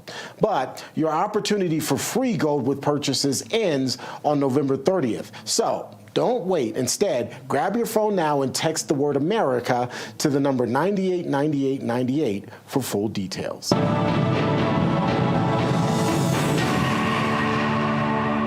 Welcome back to this Real America's Voice news break. I'm Terrence Bates. President Trump has been busy over the last couple of days entertaining Saudi guests. He, of course, hosted Saudi Arabia's crown prince at the White House yesterday, and today he spoke with Saudi investors. Tariffs have been, frankly, the best thing that's ever happened to our country. They've always been used against us, and we never had people that were smart enough to use them in the opposite direction. But now you do, and we have taken in trillions of dollars, and it's been absolutely amazing. We're going to be doing a dividend to the people, low and middle income, moderate income people, of at least $2,000. In addition to that, we'll be paying down debt very substantially. It's the kind of money we're taking in. And really, countries that took advantage of us are no longer taking advantage of us. Saudi Arabia, by the way, has committed to invest about $1 trillion in the U.S. economy. All right, let's go to Melania Trump right now. She's speaking as well. Us as well. I want to wish you a very wonderful Thanksgiving and safe Thanksgiving. And thank you for your service to all of you. You're part of it. And I hope if you ever come in the White House, you are invited. Please let us know, and we are there. Happy Thanksgiving.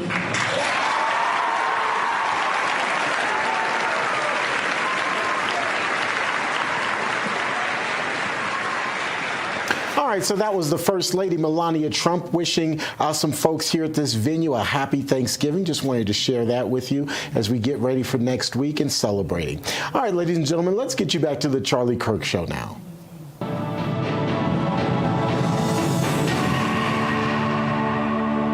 Right now, you can get ready with a 3-month emergency food kit from My Patriot Supply. It comes with delicious foods like creamy stroganoff, honey wheat bread, and mushroom rice pilaf. The entire kit offers over 2,000 calories a day, and they last up to 25 years, flood-proof, all kinds of crazy things. Who knows what the country will look like then, but at least you will be prepared. Go to mypatriotsupply.com/Kirk. That's mypatriotsupply.com/Kirk now to order your 3-month emergency food kit from My Patriot Supply. Go to mypatriotsupply.com/Kirk. All right. People love these segments when we do them. They want to hear from the kids themselves that are working on these campuses. So back by popular demand, we are doing a chapter president segment with Dino Fantagrassi from the University of Arkansas, the TPUSA chapter president there, and Brady Salmon, the TPUSA chapter president at the University of Kentucky. So welcome, Dino and Brady. Hello, thank you. Thank you for having us. Yeah, good to see you guys again. So hold on. Dino, we met at the round in Student Action Summit in Tampa. Brady was there too. Oh, Brady, good. All right, there we go. Well, we're going to talk about some of the topics about Israel and Hamas and all this stuff, kind of how it's playing out. Yeah. We have Danny Phillip here, who's our resident Gen Zer on set. 23 years old, right? Yes, sir. Old man compared to these young bucks here. All right. So tell us how things are going in the wake of, what happened with Charlie, the tragedy there. What are you seeing on your campuses? Let's start there. Well, on campuses, I would say statewide, it's been going very well. We've had some issues with getting chapters started because administrators are really pushing back on getting chapters started in our region. But in terms of, there's a lot of them that are doing very well, and we're getting a lot of volunteers. And we actually have an event today that we're advertising for, and it's been going very well. So we're very excited about how we're doing. Tell us about the event. Yeah, we're having Paige Rue come in tonight at 7 o'clock. She is going to talk about the Second Amendment, and people are very excited about it. It's a very fun topic, and we're looking to fill the room to capacity. So we're very excited. I love it. How many events per quarter do you guys do? It just kind of. And by the way, after, in the wake of Charlie's assassination, are you seeing increased energy? Like you said, you're thinking you're going to fill the room to capacity. That's huge. Was that the case before? I think we've sort of found ourselves in a bit of an interesting situation in Arkansas where we went from having about 75 registered members at the beginning of the semester. I think last time I said we were somewhere in the 300s. We're like 450 today at my chapter. Way. So the growth just keeps happening, which is really awesome to see. But Arkansas, we have this weird issue where we really fight this battle of the apathetic voter. People are just disinterested in politics because the state is considered so red that conservatives don't seem to care that much because they say, well, my state's not going to change that much. Well, that might be true. That might not be true. In fact, maybe it's the case that your politicians aren't actually voting for what you want them to be voting for. But because it's so red, you don't pay attention, so you don't notice that. I might argue that's the case. Mm. Yeah, well, I think you're right. We get this a lot, and Charlie would talk about it a lot, how in red states, actually, by the way, he mentioned this about Utah, how when it's considered to be safely red, you end up getting worse politicians because there's not the pressure cooker. Not less pressure. And also there's a type of person who goes into politics just because they like status. They like being with a group of people who run things. And in blue states, they just default to being Democrats. In red states, they default to being Republicans. Well, I mean, this kind of happened in Kentucky where Brady's at. They have, Bashar is the governor there. And it's Bashir, and it's a relatively conservative state. But a lot of conservatives like to stay home. And that's how you get a Democrat governor there. Well, and also Bashir plays the moderate and the pretend. Pretend. So, guys, let's talk about a couple issues that are bubbling up right now, and that is the affordability crisis. Gen Z kids are staring down a very unpredictable labor market. Let's just say with AI and robotics, automation, plus the H-1B thing. Let's talk about that. How are Gen Zers, especially those getting close to graduation, how are you guys approaching this issue? What are people saying? Is there a lot of fear out there with some of these people that are looking at graduating soon about the job market and about the affordability crisis? Dino, go ahead and you start. Man, I wish more people would pay attention to this. I think some do, but when it comes to H-1B, look at a company like Microsoft that just a couple months ago, they did a mass layoff, and at the exact same time, they applied for 6,000 new H-1B programs, and then they have the audacity to tell us that the United States has a lack of skilled workers.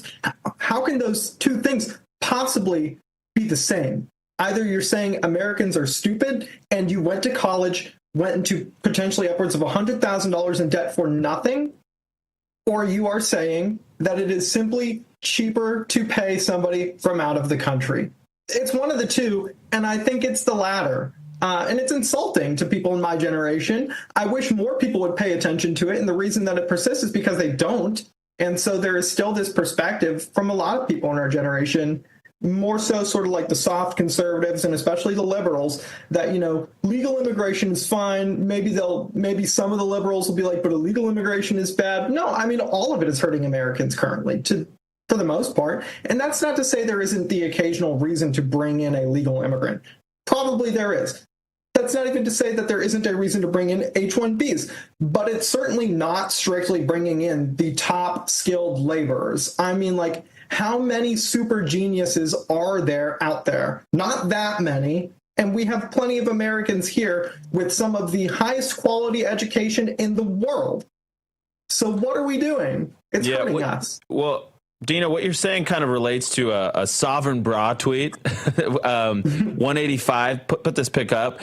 He says, older generations shouldn't be surprised if Gen Z is the most radicalized generation in American history. Their youth was stolen via COVID lockdowns. Their jobs were given to immigrants and AI, which you just touched on, and they can't afford basic necessities like the generations before them could. Now, you guys are very plugged in politically. So Brady, are you, for the normies on campus, are you seeing this kind of energy? Are they feeling the pinch of affordability? Are they scared about it? Are they scared about the job market?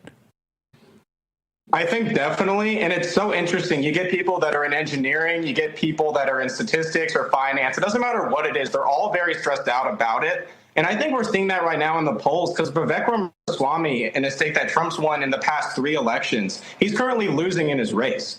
So he is currently struggling, and he is very much defending the H-1Bs. And I think that's going to hurt him in his race. So I think people are really underestimating politically how much of an issue this really is. And to echo what Dino said, I believe Will Cain did an educational segment on Fox. 80% of these H-1Bs are entry-level jobs. So when you see like people like Trump do these conferences where he says that these are for the super geniuses coming from Asia and India, it's like, well, are they actually really? Or are they doing these entry-level jobs, taking jobs from Americans and then getting paid a lower wage to save the company from having to pay? Man, I think I really hope that people are listening to this. I mean, you guys are expressing and articulating political viewpoints about sophisticated topics that I think sometimes older generations don't understand, that you guys are this tuned into it. And so I'm going to ask this one more time, though. Again, you guys are very plugged in. Are you saying this is stuff that you are hearing from, like, just like I said, normies on campus? Either of you can go. To some degree. I mean, I think a lot of people that I've talked to are more pissed off about the 600,000 Chinese students than they are specifically H-1B, which is valid. And then some people try and defend it and say it's fine. Didn't our own State Department say under the last presidential administration, Joe Biden, that like a third of Chinese visa students are CCP spies that are taking our proprietary technologies and sending them back to their country? Like, should that not alone be disqualifying? Take out the entire labor market, or it costs like driving up the prices of college admissions because there's only so many spots on a college campus. Take out all of that. Isn't that just a national security issue? People were mad about that. That doesn't even have to do anything with price. Yeah, no, absolutely. So let's get into Israel in the final segment. We're going to talk about that in the final segment. Last question, I think, for this segment. We've got about 2.5 minutes left, guys. Without me giving you the idea or the topic, what would you say are the things young people care about most right now? The things they're most worried about or whatever. First to you, Brady. I would say young people are very passionate about American sovereignty, and American sovereignty extends to H-1Bs where Americans aren't getting jobs. It extends to foreign aid to Israel and other allies. That's something that Gen Z is very much worried about. I would say that's a big blanket statement, that it really does cover a few different topics where people feel like American sovereignty and powerfulness and individuality is really losing to globalism, to foreign aid, and to many different things. So national sovereignty is ascendant. And are you hearing that from liberals, or is this mostly conservatives? I would say mostly conservatives, where it's a really big issue. And that's talking moderate all the way to more radical conservatives. It's a very much supporting issue, American nationalism, that is very much widespread across campus for sure. All right. What about you, Dino? What are people talking about? What are they worried about? Number one, number two issues. I mean, I think I have to go with the same thing. He already touched on a lot of the national sovereignty. So the number two would have to be the economy. And I think, last time we were here, we were talking about, will Zohran Mamdani get elected or not? And he did. I mean, that wasn't really a surprise. It's New York. But a lot of the reason that this is the case is because whether we like it or not, the reality is Zohran Mamdani provided solutions to people in my generation. Those solutions were insane. He was promising free money, and there's no such thing as free money. But people will still latch onto that if the other guy isn't offering anything. I mean, you had Chris Cuomo, who is just Andrew Cuomo, who's just a complete joke. And then you had Curtis Sliwa, who's talking about the mob trying to kill him the whole time. The only option was Zohran in a lot of people's mind, because at least he was saying he was going to do something. Yeah, fair enough. And that's why we saw close to 10% of Trump voters in 24 voted for Mamdani. Yeah, people need to understand that the youth vote for Trump and the huge gains that we saw and what Charlie contributed to, those are not set in stone. Those are not guaranteed. We have to deliver. And so Charlie was always big on, especially in his final months, talking about we're in a race against the clock. We have 3.5 years, and now 3, to really deliver on some of these economic policies and make sure that life gets better for young people. Hang right there, guys. We have another segment with you. This has been really good already. But I want to tell you about Alan Jackson, his podcast, Culture and Christianity, the Alan Jackson podcast. What makes it unique is Pastor Alan's biblical perspective. He takes the truth from the Bible and applies it to issues we're facing today: gender confusion, abortion, immigration, Doge, Trump in the White House, issues in the church. He doesn't just discuss the problems. He offers solutions from the Bible. In every episode, he gives practical things we can do to make a difference, and he brings an expert with powerful testimonies and expertise on these different topics. Each episode will help you recognize the power of your own faith. So it's the Culture and Christianity podcast, and it's available at YouTube, Spotify, wherever you get your podcasts. Be sure to subscribe so you don't miss an episode. Alan Jackson Ministries is working hard to bring biblical truth back into our culture. You can find out more about Pastor Alan and the ministries at alanjackson.com/Charlie. alanjackson.com/Charlie. We'll be right back.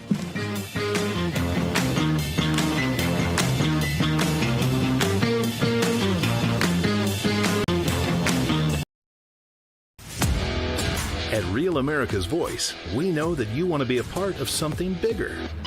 That's why we've teamed up with AMAC, the Association of Mature American Citizens, to build a real community of folks who care about faith and our country's future. There is no force on earth that can stop us from saving our country. Want to be a part of this movement? It's easy.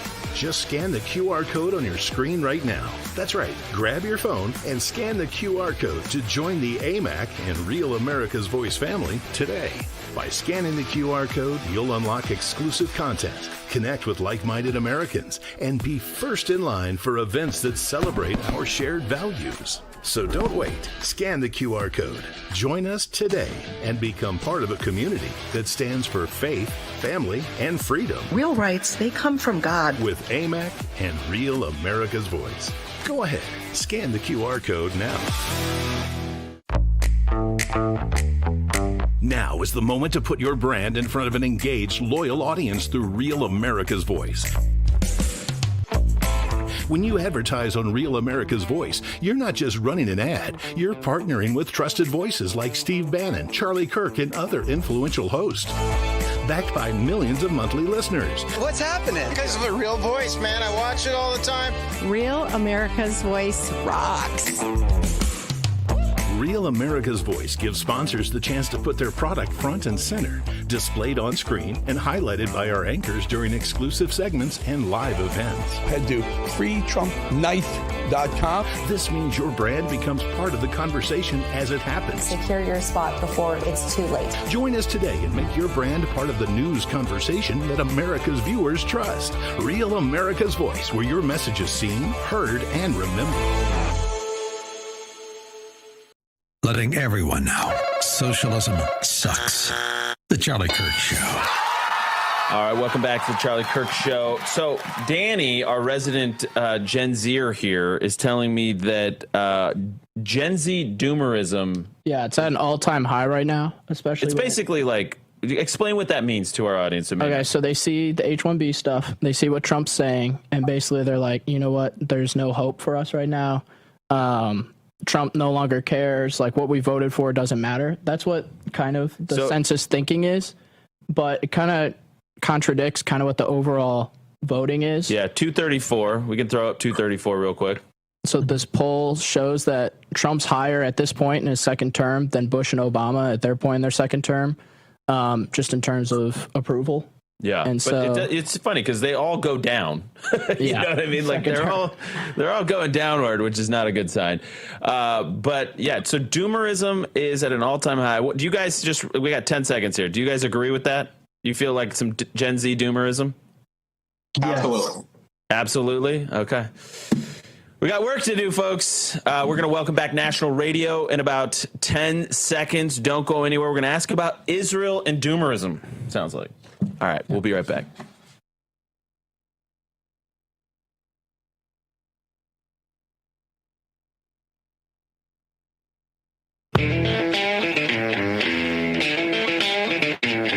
All right, Welcome back to the Charlie Kirk Show. Okay, so we're going to get to this in just a second because, apparently, well, actually, I think we can get to it right now. I thought I had a read, but I don't.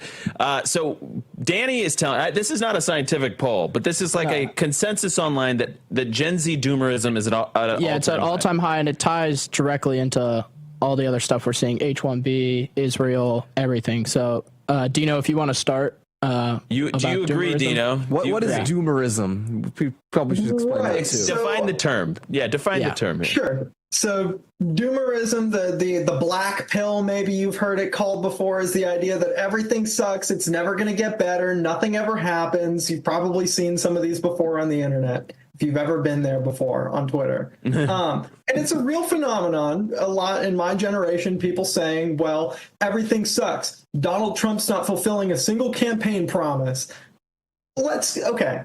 And I understand where they're coming from, because the big ones that they really want to see done, perhaps, are going a little slowly, be it immigration enforcement. And the thing that I keep coming back to is, look, you've got to have a little grace. You've got to have a little patience. Like, our country did not become so screwed up overnight. Rome wasn't built in a day. And we're not going to fix it overnight either. I mean, it's been like 80 years since FDR was president, which I credit with a lot of the start of the government bloat in our country. It's not going to be toppled overnight by any means. But look, we've got coming down the line in January through March, probably another 10,000 immigration enforcement officers are going to be finally done with their training and hitting the streets. You're going to see deportation speed up. We are making incremental gains on a lot of the policy positions that we have. It's just not happening immediately. And people are so dejected and they want to latch on to something that they can't see the forest through the trees. That, you know, they just get so caught up in the immediate, because we're all stuck on our phones looking at social media algorithms, that we're just, it's all doom and gloom all the time because that's all you see on Twitter. I think Brady wants to speak a little more on that. Go for it, Brady. Yeah, gosh. If you're on Twitter and Instagram, you would think Trump's approval rating is 20%, because you have left-wing people as prideful as ever criticizing Trump, and then you have people right-wing saying MAGA is dead. So you have basically everyone, both left and right-wing, criticizing Trump and saying America is in a terrible place and it's only going to get worse. But what we actually see with that approval rating is people are actually generally happy with where the country is going.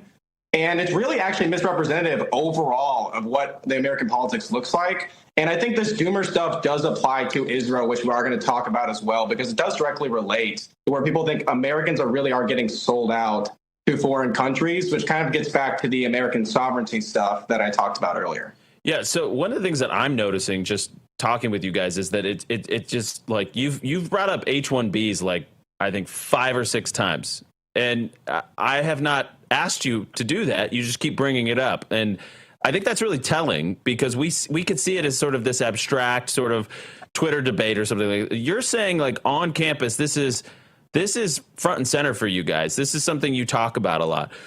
Let's quickly transition to the Israel topic.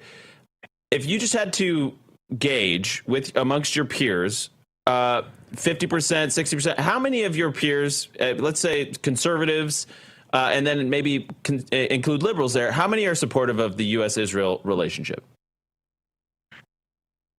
Gosh, on campus, it is slim, both left and right wing. I'm honestly having trouble meeting people, conservative or liberal, that currently support the Israeli regime or their invasion of Palestine. It is very hard to find people supportive right now. Okay. Yeah, we won't quibble on the use of the word invasion, but, you know, it's certainly different people would frame it differently, right? What about you, Dino? Yeah. I mean, I agree. It's slim to none. Look, I'm not a big fan of everything that's going on with Israel. Like I said on the Charlie Kirk, the big roundtable that we did a couple months ago, like, I find it insulting when we send money to all these foreign countries when we've got such huge issues in our country, be it the fact that we can't, you know, feed our veterans. We've got thousands of homeless people. The economy sucks. I mean, we need to be making strides on this. And it isn't specifically the fact that it is Israel for me. It's just the fact that we are too bogged down talking about foreign policy right now when we have such massive domestic issues that we need to tackle. And those are the things that move the needle for voters the most. And if you could If you could quickly summarize, why do you think it's Israel over other countries? Why are they so focused on that? I don't think we have time for that one. We can keep going. Okay, a little bit. okay. Well, guys, we're going to keep you for a couple minutes just for podcast and stream. After the break, we're gonna hit a hard break here at Real America's Voice and Radio, national radio audience. I hope this has been illuminating. It's important to hear from younger people directly what they're thinking, what they're feeling. This was the genius of what Charlie did and what he brought to our political leaders in D.C., brought their POV, and it's super important. We'll see you tomorrow. Stream, we're going to keep going.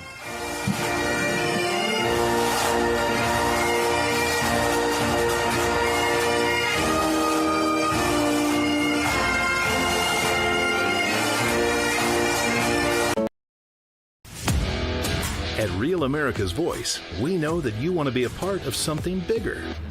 That's why we've teamed up with AMAC, the Association of Mature American Citizens, to build a real community of folks who care about faith and our country's future. There is no force on earth that can stop us from saving our country. Want to be a part of this movement? It's easy. Just scan the QR code on your screen right now. That's right. Grab your phone and scan the QR code to join the AMAC and Real America's Voice family today. By scanning the QR code, you'll unlock exclusive content, connect with like-minded Americans, and be first in line for events that celebrate our shared values. So don't wait. Scan the QR code. Join us today and become part of a community that stands for faith, family, and freedom. Real rights, they come from God. With AMAC and Real America's Voice. Go ahead. Scan the QR code now. Now is the moment to put your brand in front of an engaged, loyal audience through Real America's Voice. When you advertise on Real America's Voice, you're not just running an ad, you're partnering with trusted voices like Steve Bannon, Charlie Kirk, and other influential hosts. Backed by millions of monthly listeners. What's happening? Because of the Real Voice, man. I watch it all the time. Real America's Voice rocks. Real America's Voice gives sponsors the chance to put their product front and center, displayed on screen and highlighted by our anchors during exclusive segments and live events. Head to freetrumpknife.com. This means your brand becomes part of the conversation as it happens. Secure your spot before it's too late. Join us today and make your brand part of the news conversation that America's viewers trust. Real America's Voice, where your message is seen, heard, and remembered. It's your friend John Rich. I co-founded Old Glory Bank because we heard too many stories about people getting canceled by their bank because they didn't agree with their politics. The government wanted to know where you shopped. If you bought a Bible or you shopped at a sporting goods store, you're probably on a list. We created Old Glory Bank because America needed a bank that would protect their privacy and security. Exercising your constitutional rights is not a criminal activity, and neither is loving your country. At Old Glory Bank, we stand with you. J6er. I spent 1,143 days in prison. About a year in prison. We were prosecuted, persecuted. J6ers have been treated like terrorists. And we need your help. Stand in the Gap was founded to stand in the gap for J6ers working to rebuild their lives after being incarcerated. For just $10 or more, you can help these patriots get back on their feet again. Every dollar you give is being matched up to $50,000. Go now to j6support.com and donate today.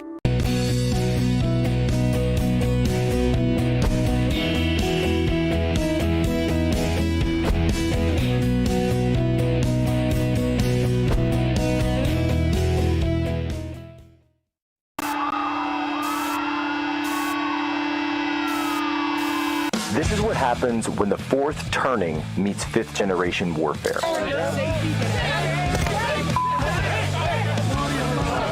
A commentator, international social media sensation, and former Navy intelligence veteran. This is Human Events with your host, Jack Posobiec. Christ is king. A bill to release all unclassified DOJ-held files related to Jeffrey Epstein soon heads to President Trump's desk. The Senate unanimously approved the House-passed bill last night. Lawmakers are just waiting for it to be formally transmitted from the House. Tonight, I'm pleased to announce that we're taking our military cooperation to even greater heights by formally designating Saudi Arabia as a major non-NATO ally, which is something that is very important to them, and I'm just telling you now for the first time because I wanted to keep a little secret for tonight, and signing a historic strategic defense agreement, which we just signed a little while ago. So congratulations. It's our great. When President Trump was in the Middle East recently in Saudi Arabia, he brought $600 billion of investment home. Today, the kingdom raised that amount to $1 trillion. And as President Trump said, including in his remarks tonight at the dinner, that means more than anything else, jobs for Americans. This is the jobs president. I believe they're going to cancel the 6:30 City Hall meeting because everybody's chimping the out. This is not America. This is an insurgency. They are taking over our country. He just said he hopes Jake gets Charlie Kirk. You hope I get Charlie Kirk? Yeah, Charlie Kirk.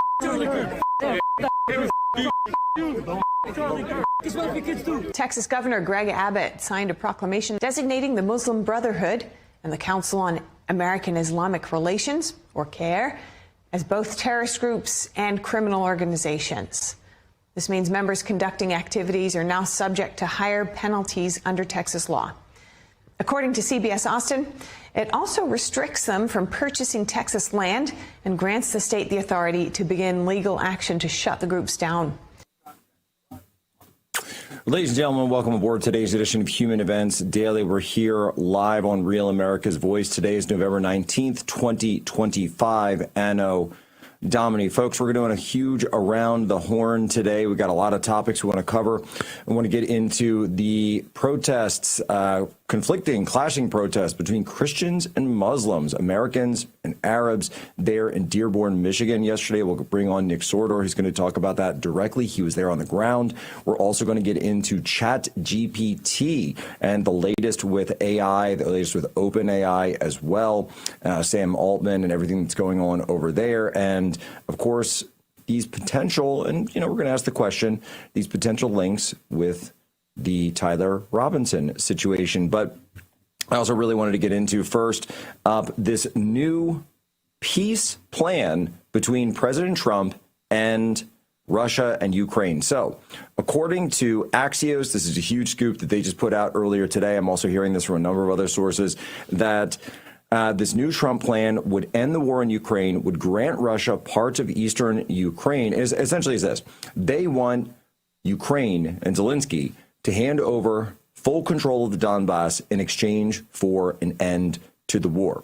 The other provinces, the other oblasts of Ukraine, which are currently occupied by Russia, although they do not cross that river, the Dnieper River, which splits, bisects Ukraine into east and west from north to south.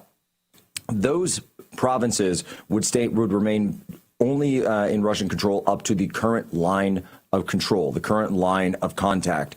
And therefore, according to a U.S. official, in the White House's view, that it is in Ukraine's interest to reach a deal now. And this is a 28-point plan. It calls for Russia to gain full de facto control of Lugansk and Donetsk, which is known as the Donbass. And this would basically create an area in Donbass of a DMZ. So Russia wouldn't put troops there. Ukraine wouldn't put troops there. Obviously, questions on how that would be enforced. Then in other areas, this is Kherson, Zaporizhia, the current lines of control would be frozen in place. Russia would return some land. There'd be some swaps back and forth. Now, according to this plan, this is key. The U.S. and other countries would recognize Crimea and Donbass as lawfully Russian territory. So having the U.S. agree to this could be something with the U.S. recognition that Trump would sign off on, which would be something that Russia would be able to point to even after Trump left office, even if a Democrat were in office. And we know that's something that the Russian side has brought up a few times. How do you get out of this problem of the U.S. having changing administrations with changing priorities? However, Ukraine would not be asked to recognize these territories. And it's possible that the U.S. would then go to the United Nations to look for some type of recognition there. It also says that the plan includes limitations on the size of the the Ukrainian military and limits on long-range weapons in return for U.S. security guarantees. This would include security guarantees for Ukraine, but not necessarily for obviously NATO ascension or an Article 5 treaty. I'm just reading through a lot of this now.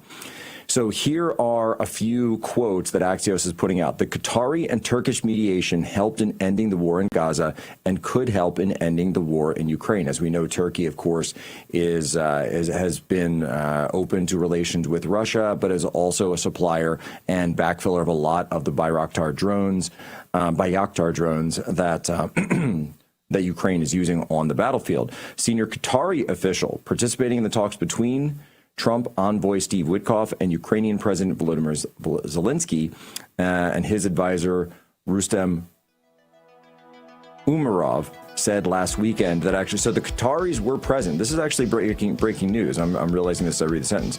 Breaking news that the Qataris are now also involved in the peace talks between Russia and Ukraine. Very, very interesting to see what's going on there, and we'll see if a peace deal is perhaps shortly in the works. I hope it is. Be right back. Jack Posobiec, Human Events Daily.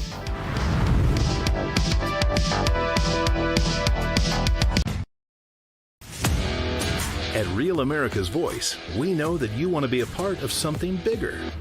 That's why we've teamed up with AMAC, the Association of Mature American Citizens, to build a real community of folks who care about faith and our country's future. There is no force on earth that can stop us from saving our country. Want to be a part of this movement? It's easy.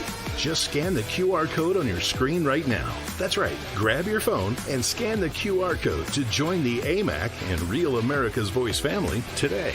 By scanning the QR code, you'll unlock exclusive content, connect with like-minded Americans, and be first in line for events that celebrate our shared values. So don't wait. Scan the QR code. Join us today and become part of a community that stands for faith, family, and freedom. Real rights, they come from God. With AMAC and Real America's Voice.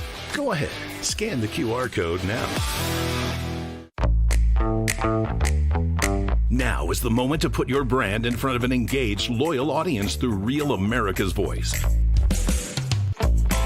When you advertise on Real America's Voice, you're not just running an ad, you're partnering with trusted voices like Steve Bannon, Charlie Kirk, and other influential hosts.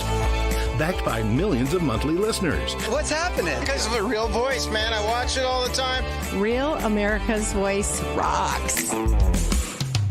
Real America's Voice gives sponsors the chance to put their product front and center, displayed on screen and highlighted by our anchors during exclusive segments and live events. Head to freetrumpknife.com. This means your brand becomes part of the conversation as it happens. Secure your spot before it's too late. Join us today and make your brand part of the news conversation that America's viewers trust. Real America's Voice, where your message is seen, heard, and remembered.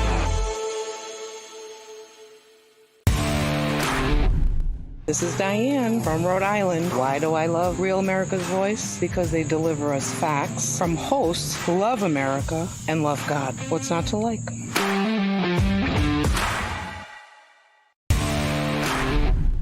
I'm Lou, MAGA pilot from Ravsketerchak, here in beautiful Trump County, Florida. The best place for real news is Real America's Voice.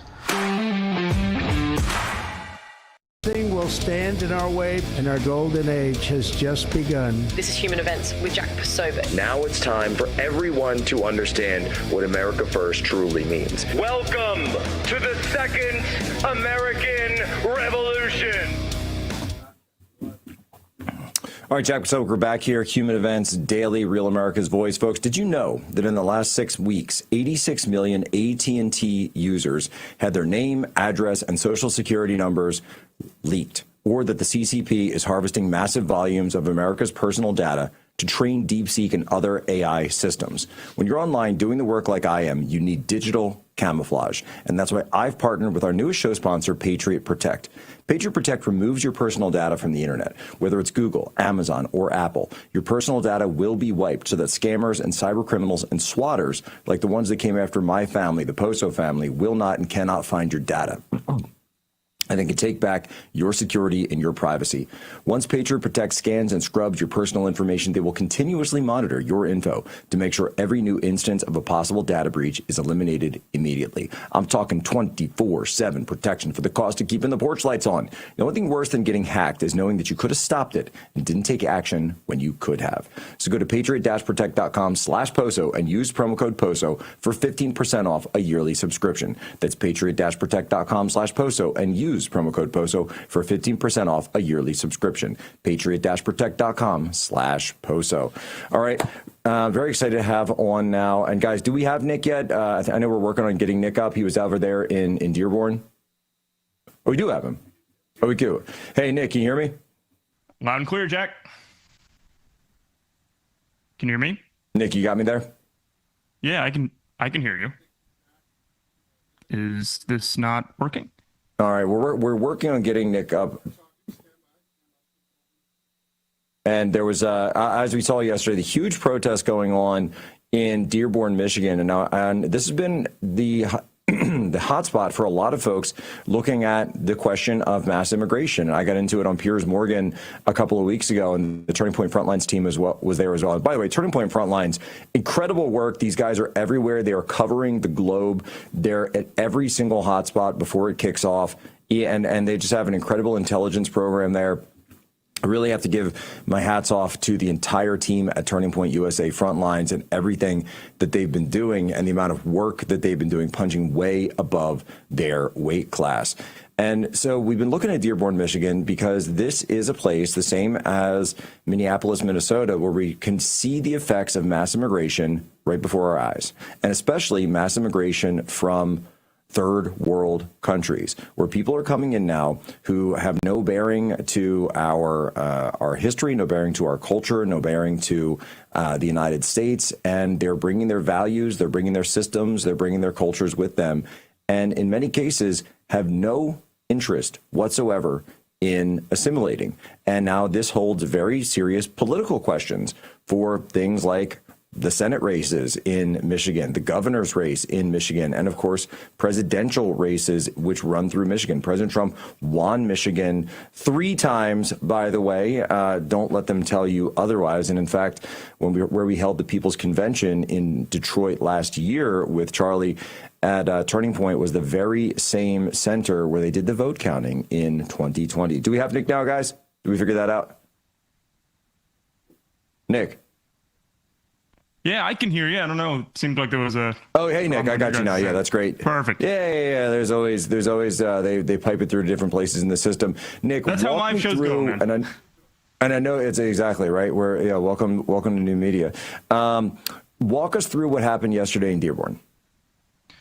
Yeah, well, obviously, Dearborn is a place that is quite frightening. We've seen this for a while now. We've been hearing about, these just whispers about a potential Islamic takeover in this U.S. city, in Michigan of all places. And I think based on what we saw out there yesterday, it seems like those were more than just, rumors.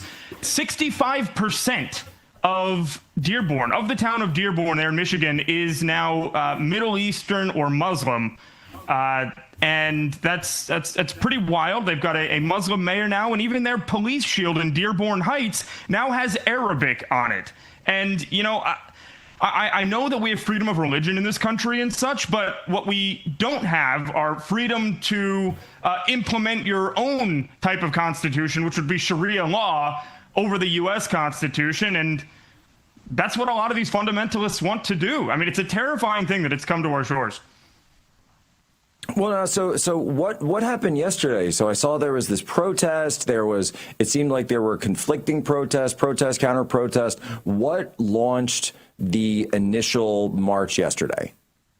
This demonstration. Well, it seems like there were some Christian protesters that had come in there and had Qurans. They also had bacon, which is forbidden in Islam, and the Islamists ran up and took the Qurans out of their hands and ran away with them, and then it sort of got more rowdy from there, where again sidewalks were closed off. You weren't allowed to walk down the sidewalk. We even saw Cam Higbee get attacked and pepper sprayed in the streets out there. And as always, when it gets darker out and the police aren't interested in doing anything, because, keep in mind, Dearborn at this point has a huge portion of Islamist police officers that aren't going to be there to protect the Christians. They're going to be there to protect the Muslims. So they didn't intervene. The attacker of Camp Higbee didn't get arrested.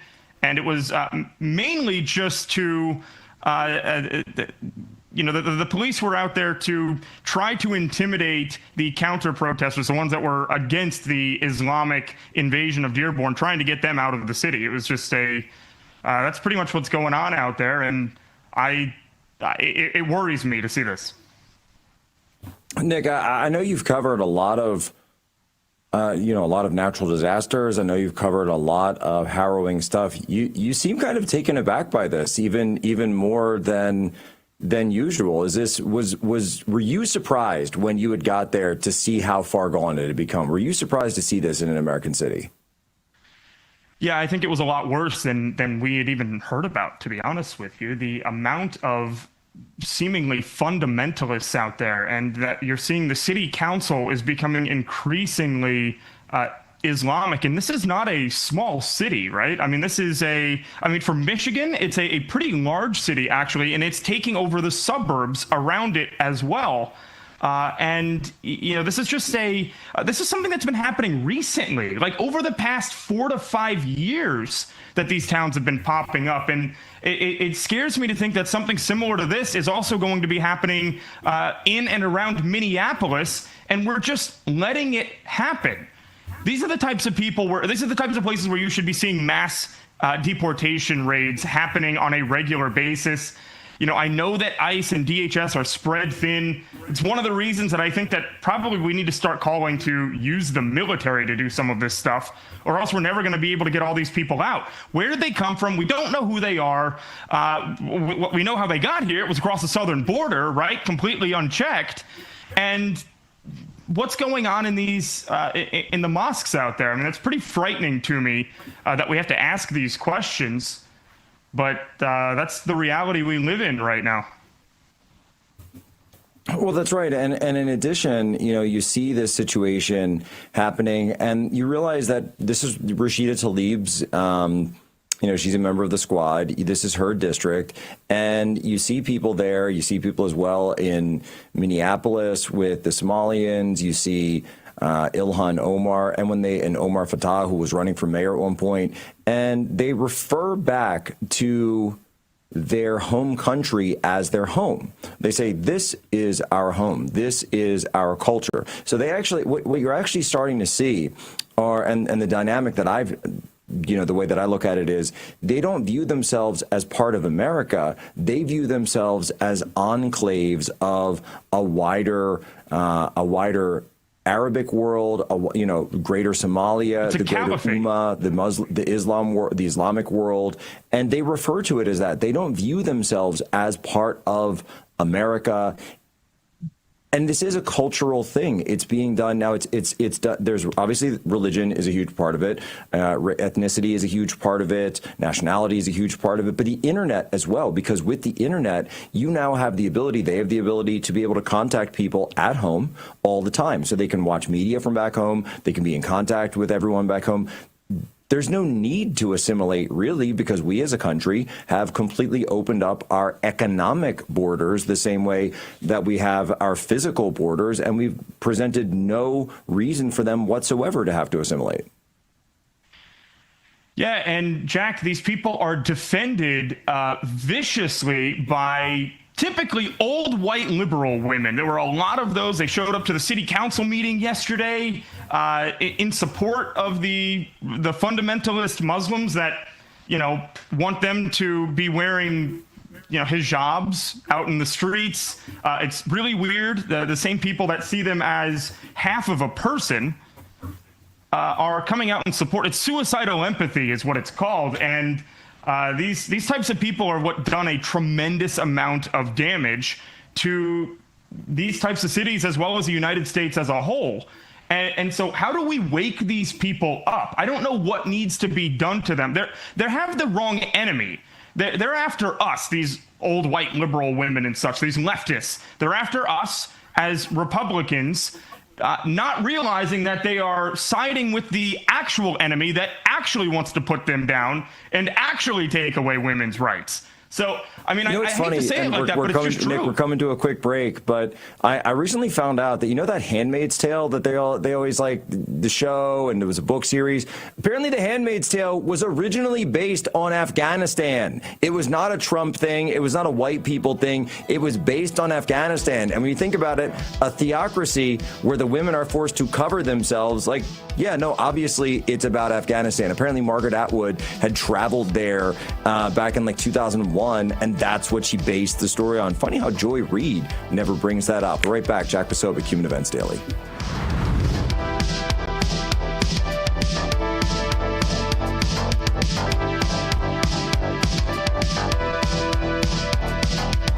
Hey, did you find the manual? Now is the moment to put your brand in front of an engaged, loyal audience through Real America's Voice. When you advertise on Real America's Voice, you're not just running an ad, you're partnering with trusted voices like Steve Bannon, Charlie Kirk, and other influential hosts.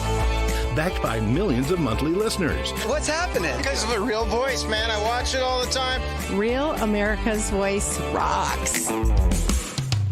Real America's Voice gives sponsors the chance to put their product front and center, displayed on screen and highlighted by our anchors during exclusive segments and live events. Head to freetrumpknife.com. This means your brand becomes part of the conversation as it happens. Secure your spot before it's too late. Join us today and make your brand part of the news conversation that America's viewers trust. Real America's Voice, where your message is seen, heard, and remembered.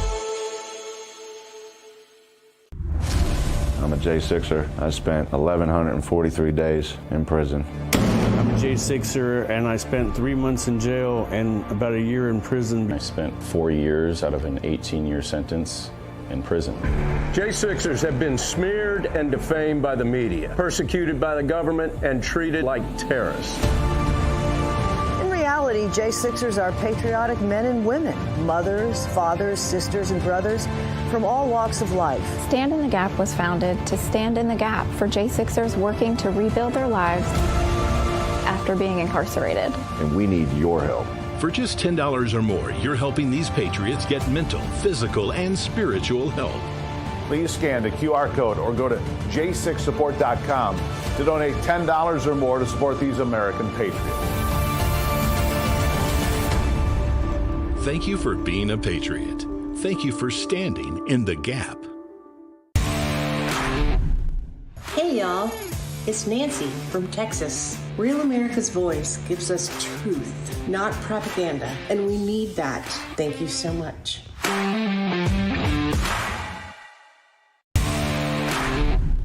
My name is Sandy Zeiss. Rav is the greatest for me because I live alone, and when I'm watching in the morning, have my coffee, I feel like I'm talking with family. About influencers. These are influencers, and they're friends of mine. Jack Posobiec. Where's Jack? Jack, he's done a great job. All right, Jack Posobiec, we are back. Human Events Daily, Real America's Voice. You know, folks, I've been telling you for years now, pay attention to what's happening with the dollar, with debt, with central banks, with Bitcoin, because it's all piling up. And when things get rocky, gold has always been the safe haven. But right now, gold isn't just defensive. It is an offensive asset. It's already around 4,000 an ounce, and analysts are forecasting it could go over 5,000. Go look today. Bitcoin way down, gold way up.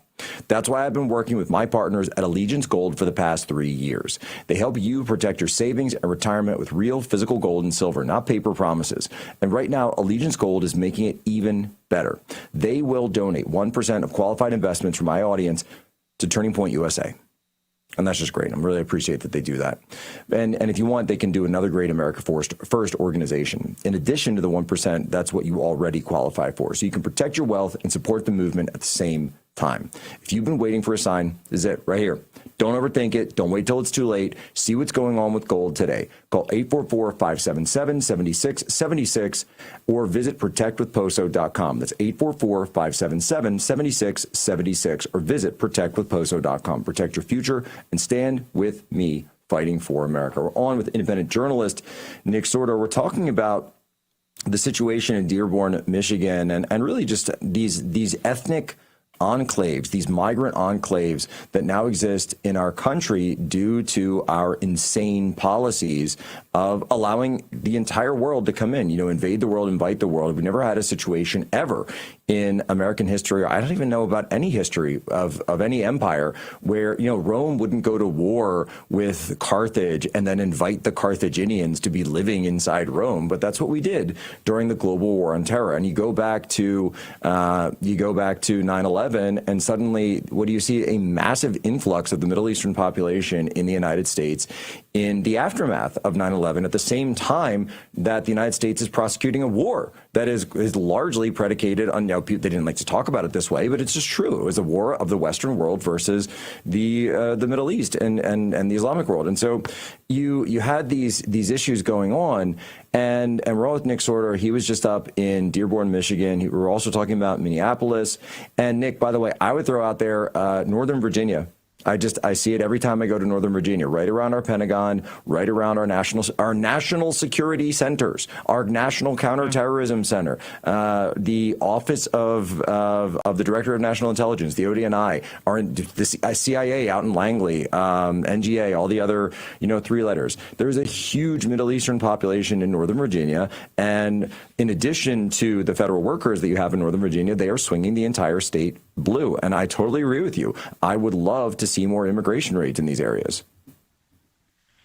Yeah, and I'll probably get banned from Lyft for saying this, but try to get a Lyft or an Uber out here in the D.C. region, especially in Northern Virginia, and find a driver that isn't named Mohammed. I mean, I hate to say it like that. I don't know where they're coming from in this region, but they're also becoming more and more prevalent out here. They don't speak any English, but Joe Biden when he brought a lot of these people in, even though they were illegal, he still issued them social security numbers. That's why you see them being able to, Uber will say, oh no, we don't allow illegals to drive for us because we require social security numbers. That's not true. Joe Biden gave tens of millions of people social security numbers, millions of which that weren't supposed to even be here in the first place, that illegally hopped the border. So that's where that's coming from. So we are giving them the ability to, drive us around when they can't even read the traffic signs out here in our nation's capital. And not a lot is being done about it yet, unfortunately. We just don't have the manpower, and that's why in the last segment I was calling for the military to do something about it. But I know I'm not the only one saying this. In New York City, try to do the same thing. It's crazy. It's all across the country. It's not concentrated in just one area, and that's the terrifying part. Dude, have you seen the amount of mosques that have been opening in Texas, of all places, over the past year? Yeah. Dozens and dozens of them. Meanwhile, churches are going away. And what is it? What's the place? Epic City, Texas, right? So Epic City, Texas, 40 minutes from downtown Dallas, there is now going to be a 402-acre Islamic city being built they call it the East Plano Islamic Center, Epic City. It was announced in 2024, and you are going to have 1,000 residential units, a mosque, a K-12 faith-based school, community college, commercial shopping facilities, and it will all be done under the auspices of having being a totally planned Islamic community. It was originally 110 acres. It kept going. It went further and further. There are questions about who exactly is funding this thing. There are people saying that it's getting funding from the from the Gulf nations. We know there's a ton of money being sent around. But the question is, I guess, Nick, other countries, serious countries, wouldn't act like this, by the way, would they? Would China act like this if they saw this going on in their backyard, Nick? No, absolutely not. Absolutely not. And that's why you're seeing the decline of the United States of America and the rise in China. It's you cannot anywhere in the United States implement the Sharia law that they want to do with this epic city. It's the East Plano Islamic Center is what that's called out there, that 400-plus acre town that they want to build. And they want to be able to enforce their own laws other than U.S. laws and not be beholden to the Constitution of the United States. And I know that Governor Abbott just, I believe yesterday, designated both the Muslim Brotherhood and CARE as terrorist organizations. But what's he going to be able to do with that? Is he going to be able to put a stop to this epic city? I mean, I know they've been talking in the governor's office and the AG's office out there about hoping to be able to stop the project, but we're not seeing a lot of action on it. And people are kind of getting sick all across the United States on all levels of government, hearing talk, but very little action. And when you have big talk and very little action, all that does is just embolden the people that we're fighting against, because they don't expect anything to happen to them. And I would imagine it's the same with a lot of these Islamists. I know it is in Dearborn. Nick Sortor, an investigative journalist. Where can people go to follow you and support your work? Usually X is the biggest platform, at Nick Sortor. I started a YouTube channel, though. It's at Real Nick Sortor, because somebody stole my name, Sortor. Appreciate you. All right, well, congrats on that. We'll see if we can get that name back for you. But go give him a follow, and follow Nick on his new YouTube channel, at Real Nick Sortor. Right back, Jack Posobiec, Human Events Daily.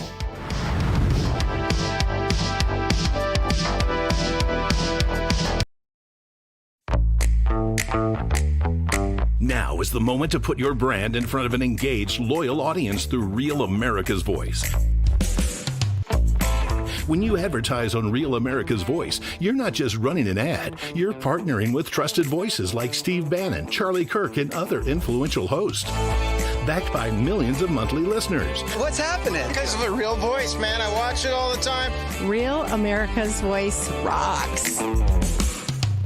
Real America's Voice gives sponsors the chance to put their product front and center, displayed on screen and highlighted by our anchors during exclusive segments and live events. Head to freetrumpknife.com. This means your brand becomes part of the conversation as it happens. Secure your spot before it's too late. Join us today and make your brand part of the news conversation that America's viewers trust. Real America's Voice, where your message is seen, heard, and remembered.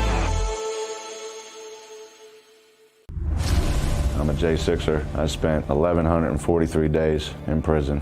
I'm a J6er, and I spent 3 months in jail and about a year in prison. I spent 4 years out of an 18-year sentence in prison. J6ers have been smeared and defamed by the media, persecuted by the government, and treated like terrorists. In reality, J6ers are patriotic men and women, mothers, fathers, sisters, and brothers from all walks of life. Stand in the Gap was founded to stand in the gap for J6ers working to rebuild their lives after being incarcerated. And we need your help.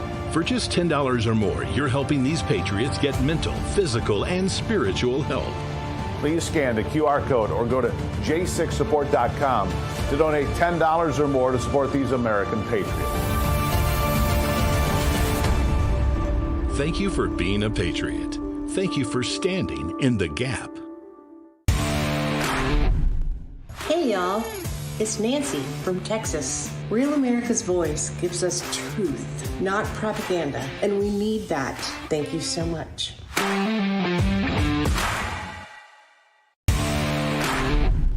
My name is Sandy Zeiss. Rav is the greatest for me because I live alone, and when I'm watching in the morning, have my coffee, I feel like I'm talking with family. Jack, where's Jack? Where's Jack? Where is he? Jack, I want to see you. Great job, Jack. Thank you. What a job you do. You know, we have an incredible thing. We're always talking about the fake news and the bad, but we have guys, and these are the guys who should be getting Pulitzers.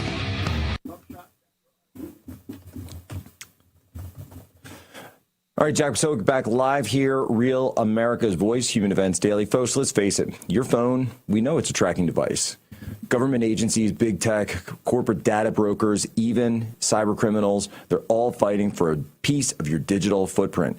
And they don't ask, they just take it. That's why Silent exists. Silent makes Faraday gear that blocks all wireless signals, cellular, Wi-Fi, Bluetooth, GPS, RFID, and NFC. No signal means no tracking, no remote access, no breadcrumbs, the same tech that's trusted by special ops teams worldwide. It's used to block signals, avoid surveillance, and secure comms wherever the mission leads. And now it's available to you to protect your family, your freedom, and your digital footprint. Drop your phone in a Silent Faraday sleeve, and it's off the grid, completely silent, and visible to the outside world. From backpacks to sleeves to crossbodies, Silent's patented tech gives you control of your privacy. Visit silent.com/poso to save 50% off and get free shipping on qualifying orders. That's silent.com/poso. Protect your rights, secure your data, and stay one step ahead. Silent.com. Silence the chaos. All right, very excited to bring on our next guest. Guys, do we have Shane? Shane, what's going on, man? Not much. How are you, brother?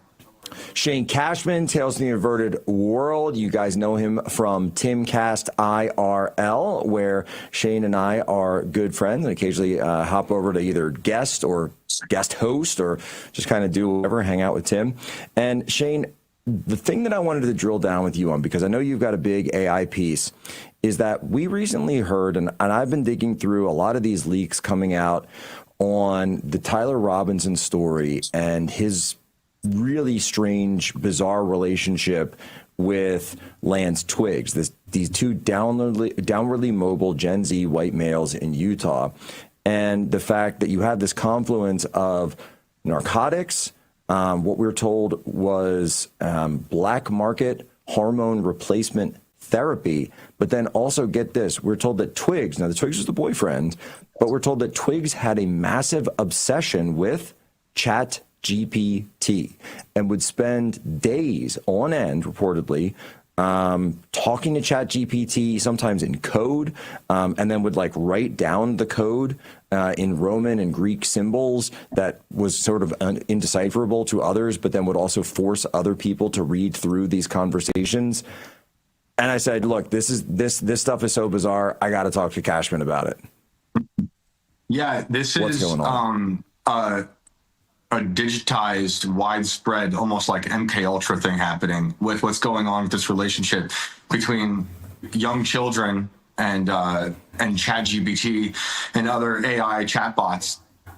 Senator Hawley 2 months ago was grilling a lot of different. Well, actually, he wasn't grilling. He was questioning parents whose children had started mutilating themselves or killing themselves because of relationships with chatbots. So I think what we're seeing is more isolation amongst these young, mentally ill kids. A lot of them are white males who've been discarded from society. And they're starting to have these romantic relationships with robots, literally. And the robots are affirming their mental illness. And I also think a lot of these kids are on pharmaceuticals that are making their brains mush.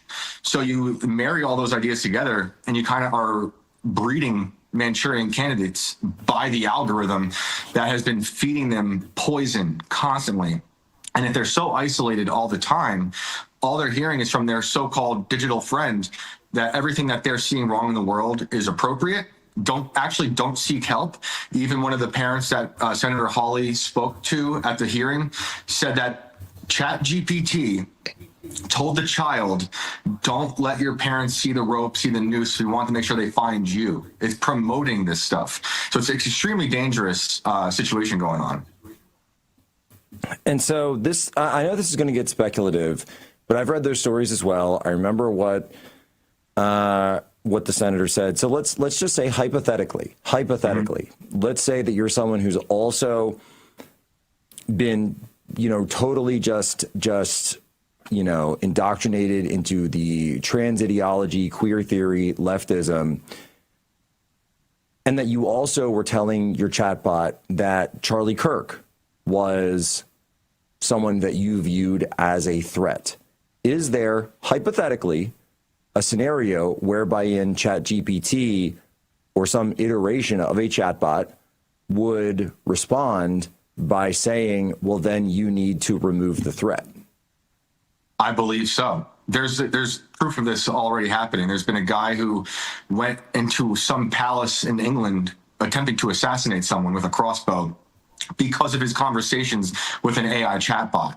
We've seen reports of people planning murders or robberies with the chatbots who are condoning this behavior. So yeah, for sure. If you're telling the robot you feel a certain way about someone, it doesn't seem to always come back with like, hey, slow down. Let's look at the nuance of this. Maybe you're angry, maybe, this or that. What it seems to be doing in a lot of cases is affirming the diseased brain and the violent brain and saying, let's go down that avenue and let's affirm all those ideas and carry them out. And like there's another family who just lost a child to suicide, and they see all the chat logs, and it was there basically whispering in its ear like a demon in a C.S. Lewis book, like Screw Tape Letters, saying, this is what you have to do. I'll be there with you till the end. So I don't think it's speculative. I think it's actually happening right now. Wait, so unpack that for me a little bit. When you say affirming the diseased mind, what do you mean? Mm-hmm. So if they're already suicidal, if they're already mentally ill enough to think that, they have all these weird gender ideas, if they're Marxist, if they're buying into all of those ideas already in the physical world that is haunting them in their emotional world, then they can go to this bot. And the bot will just say yes to all of their problems. It won't be like, maybe you should seek help. Maybe you should look at all these different alternatives. Maybe you should go outside. Maybe you should work out. Maybe you should change your diet. It doesn't do that. It's saying yes to all of their problems and like a really bad friend. So it's kind of like an accomplice in my mind, a digital accomplice that's accelerating and promoting this idea of violence to either harm themselves or harm those around them. See, that's so interesting to me because, like, I've used AI, for various things, but I never think that I'm talking to a person. I'm very cognizant that I'm talking to a machine. It's responding to my inputs, et cetera, et cetera. But let's say that you are someone, and I really like the way you put it, because if you're approaching it with a pre-diseased mind, and perhaps they are looking for help. Perhaps they're looking for a way out. Perhaps they're thinking, hey, this is someone I can speak to who's not a priest, who's not a therapist. They're not going to judge me, but maybe get some help. What you're saying is when they're approaching it in that vulnerable, unstable capacity, that what it's not doing is helping. It's actually enabling, and it's making things worse. Yes, because I think it hates us. I think the AI really does. It's been baked in a lab to hate us, and it's doing anything it can to destroy humanity. It's like I was thinking about it like how Marxists infiltrated the universities, and as colleges begin to slowly erode around the world, the algorithm has now entered your child's home and brain in their isolation and has been able to tweak the violence. So it's extremely alarming to me, because another example of this would be, we see these chat logs with ChatGPT in particular, with a child from a Christian family who had some questions about faith, and ChatGPT started to allow this kid to mock God, to be able to say, hey, maybe you shouldn't go to church anymore. Maybe you should do this instead. And when I say that the AI is baked, this is baked into the DNA, I'm putting quotes, of the AI, it's because it's built by a lot of people in Silicon Valley who don't believe in God, who want to actually replace God with the AI. And those are their words. They say they're building a God, a little g God. Sometimes they say summoning a demon in terms of AI. And then another example that is not as like violent when it comes to AI, but something where the AI will affirm your belief is just the other day on Timcast IRL, we were talking about all this stuff and Candace Owens, and Tim asked Grok on the show, did Candace Owens say a certain thing? And it fabricated a quote. So that's just another example of how if you go to the machine with your preconceived notion, it completely made up a quote she never said based on what it thinks other people's interpretations of her quotes are. And I looked into this, I was like, is it really lying? I looked up the whole transcript from the episode it said it came from. It's not there. This thing it did not exist. It completely fabricated quote. I have asked it about myself. I've asked it about me and some ideas with clouds, and it fabricated quotes completely. And I say, hey, why'd you do that? And it says, well, it based this on other things that had been said about me or Candace, and then made a quote. But in the beginning, it doesn't say this is just a summary. It says this is a literal quote from a literal episode, and this is when it happened. But So what you're saying is ChatGPT is basically the level of your average journalist, because that's talking about someone who hates humanity. Shane Cashman, we're going to be on right back with you. This is fascinating. I want to stick with this. Human Events Daily. You can't go anywhere.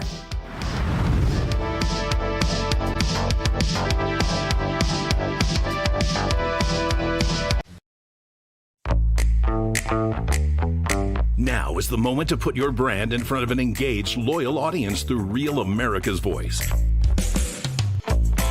When you advertise on Real America's Voice, you're not just running an ad, you're partnering with trusted voices like Steve Bannon, Charlie Kirk, and other influential hosts. Backed by millions of monthly listeners. What's happening? Because of a real voice, man. I watch it all the time. Real America's Voice rocks. Real America's Voice gives sponsors the chance to put their product front and center, displayed on screen and highlighted by our anchors during exclusive segments and live events. Head to freetrumpknife.com. This means your brand becomes part of the conversation as it happens. Secure your spot before it's too late. Join us today and make your brand part of the news conversation that America's viewers trust. Real America's Voice, where your message is seen, heard, and remembered. I'm a J6er. I spent 1,143 days in prison. I'm a J6er, and I spent 3 months in jail and about a year in prison. I spent 4 years out of an 18-year sentence in prison. J6ers have been smeared and defamed by the media, persecuted by the government, and treated like terrorists. In reality, J6ers are patriotic men and women, mothers, fathers, sisters, and brothers from all walks of life. Stand in the Gap was founded to stand in the gap for J6ers working to rebuild their lives after being incarcerated. And we need your help. For just $10 or more, you're helping these patriots get mental, physical, and spiritual help. Please scan the QR code or go to j6support.com to donate $10 or more to support these American patriots. Thank you for being a patriot. Thank you for standing in the gap. Hey, y'all. It's Nancy from Texas. Real America's Voice gives us truth, not propaganda, and we need that. Thank you so much.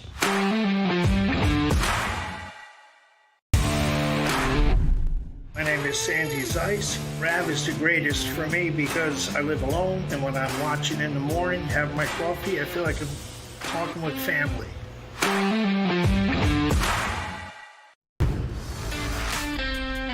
Jack is a great guy. He's written a fantastic book. Everybody's talking about it. Go get it. And he's been my friend right from the beginning of this whole beautiful event. And we're going to turn it around and make our country great again. Amen. Jack Posobiec back, Human Events Daily. We've got Shane Cashman here from Timcast on the show. Shane, so we're talking about how ChatGPT and look, this is, and I'm not saying that I have any evidence that ChatGPT and Charlie and Tyler Robinson and there's any, direct connection there, but I have seen it brought up, right? I've seen it brought up in the connection between Tyler Robinson, Lance Twiggs. They certainly did mention this sort of like former roommate and friend of theirs mentioned an obsession with ChatGPT. And all I'm saying is I want to see the logs. I'd love to see those logs. I hope that it comes out of trial if that's going to be an aspect of this.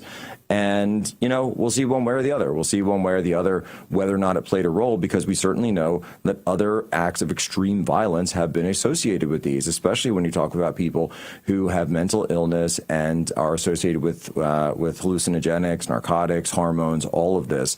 And here's the other piece that I know you're working on a new series about this, that AI is not stopping. This is exploding, and it's having direct effects on our heartland, our Midwest, and our farmland. Yeah, we're building a death machine. It's taking out our land, it's going to take out our jobs, and it's going to take out reality, which ties to our previous conversation about everyone buying into their false reality that the algorithm, that the chatbot is convincing them is more real than the physical world. But the data centers it's an invasion, and I think it's as important as an invasion, as dangerous as an invasion as illegals pouring over the border, because this is taking up all the farmland. It's taking up all this land that could be houses, and a lot of politicians, local politicians, are saying it's going to bring in jobs. That's a lie. Okay, they're going to be jobs temporarily because they need people to build them, but after they're built, it doesn't take a lot of people to run these things. Maybe 25. The largest one, I believe, right now has maybe 100 employees. Not going to bring in a lot of jobs. On top of that, it's going to start making people pay way more in water and electric. It's already happening. I've been talking to people the past few weeks who've seen they're paying double what they were paying a year ago, and their usage has not changed. And it's because they live around data centers. Data centers in one day can use up as much as 400,000, what 400,000 electric cars would use. They can drink up millions of gallons of water a day to keep these machines cool. And mind you, a lot of what these data centers are doing is building out and training the AI that's like laying this false reality on top of all of us. So, and the people who are building these things are literally saying, this is going to wipe out most jobs. So I think this is a real big problem. We should be talking about way more, because this is the final nail in the coffin of the middle class. We've already got it really bad. The prices are not going down yet. Job market's not great. And now we have this invasion happening, and we were watching farmlands die. Generational, legacy farms go out because they can't afford to be farms anymore.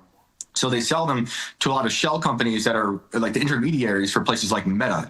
And now Jeff Bezos is getting into the game with Prometheus AI. And so there's this like land grab competition going on around the world. So much so, Jack, that they're already talking about how they're going to start building them in space, because they might run out of the room. Seriously, they're talking about how they can send stuff into space that will assemble itself because they need more room for data centers.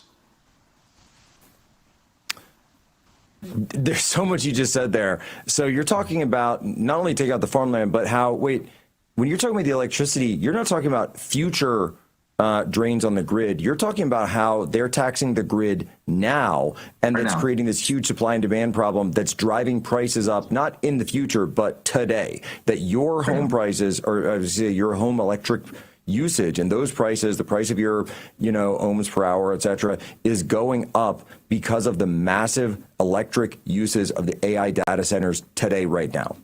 Yes, we are funding our own destruction because we are paying for them to keep their machines cool. We're running out of water because their machines get so hot, they need to keep cooling them. I mean, it's an insane thing. To me, it really is an invasion. If you go around, like even near me right now, there's all this farmland. I just found out it's been sold to a data center.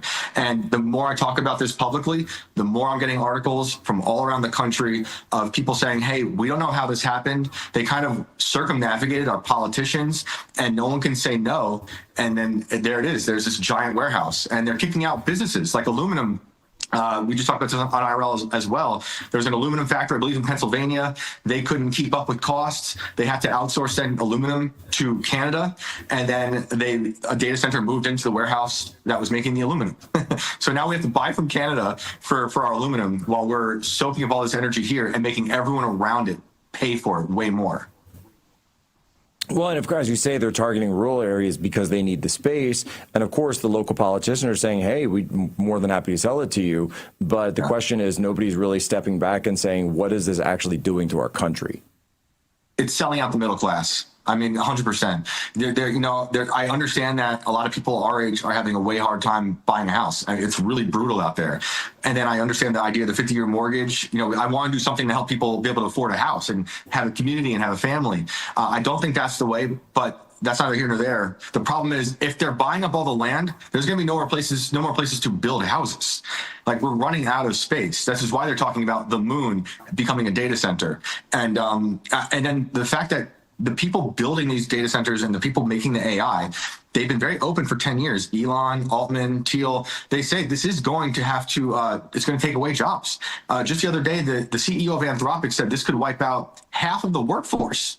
And to tie it to our previous conversation, his AI Claude was also just caught helping write ransom notes for murder, for robbers, and getting people involved in self-mutilation. So I'm like, why are we funding this thing if it's not good for, I think, literally anything? And look, I can understand there are some pros to AI and how it can help people with various things, maybe in medicine and stuff like that. But I think that the cons really outweigh any pros, because it's really going to go after your sense of yourself, creativity, land, reality, and by the end, I mean, it's going to be a dystopia. We're going to be covered with black cubes, and no one's going to have a real job. There's going to be no physical world, and we're going to be plugged into the metaverse, just playing whatever games they give us and slop. And this, this really is the use case, then, you would say, for why not have some kind of legislation. So if there were a legislative fix to this, what would you call for? What would you go for? I really have a hard time with this question because I think it's too late. The only real fix we can have is if we and the people building it had any ethics, but I don't think they do. I think people do. I think a lot of us have our issues, and we use it for various things that might not be good, like what we were talking about with these guys who are manipulated into crime. But I don't know how we're going to regulate anymore. The part of the big beautiful bill had a 10-year moratorium on any changes to AI. And as much as I can agree with a lot of stuff in the bill, that was taken out and then it was kind of put back in. If you're going to say we can't touch AI for 10 years, and we've already seen it accelerate and progress in the past 2 years, you can't even imagine what the next 5-10 years are going to look like. So, I know there's people within the community in Silicon Valley saying we need legislation. I haven't really heard answers as to how that's going to work, because they kind of speak out of both sides of their mouth. Altman is saying, we're sorry that ChatGPT made your kid kill himself. On the other side of his mouth, he's saying, hey, I just made a sex bot for everybody 18 and over, and now just never leave your house, don't get married, and all that stuff. So I think the only real thing that could fix this is morality and ethics and people believing in humanity again, because now that the genie's out of the bottle, there's no stopping it. And, Elon, for a lot of his flaws, he was saying that 10 years ago, and no one listened. He was saying this, there should be regulation, and they were looking for oversight on the people building the AI, but it's too late. The people who built the AI that everyone's using don't like us. They certainly don't like a lot of people on the dissident right, the right, because they spoke out against a lot of narratives during lockdowns that the Silicon Valley people supported, and they censored everyone, including Trump, like a Zuckerberg, So unfortunately, it's too late, but it's not too late for people to remind themselves that we can ethically use these things. It's just, I think it's a tall order. I think it could be done. The fight, humanity versus unhumanity. Shane Cashman, where can people follow you, brother? Thanks, man. You can find me online at Shane Cashman on Twitter and on Instagram. And the show is Inverted World Live. We're live every Monday through Thursday at 10 o'clock at night. Phone lines are open till midnight. Give us a call.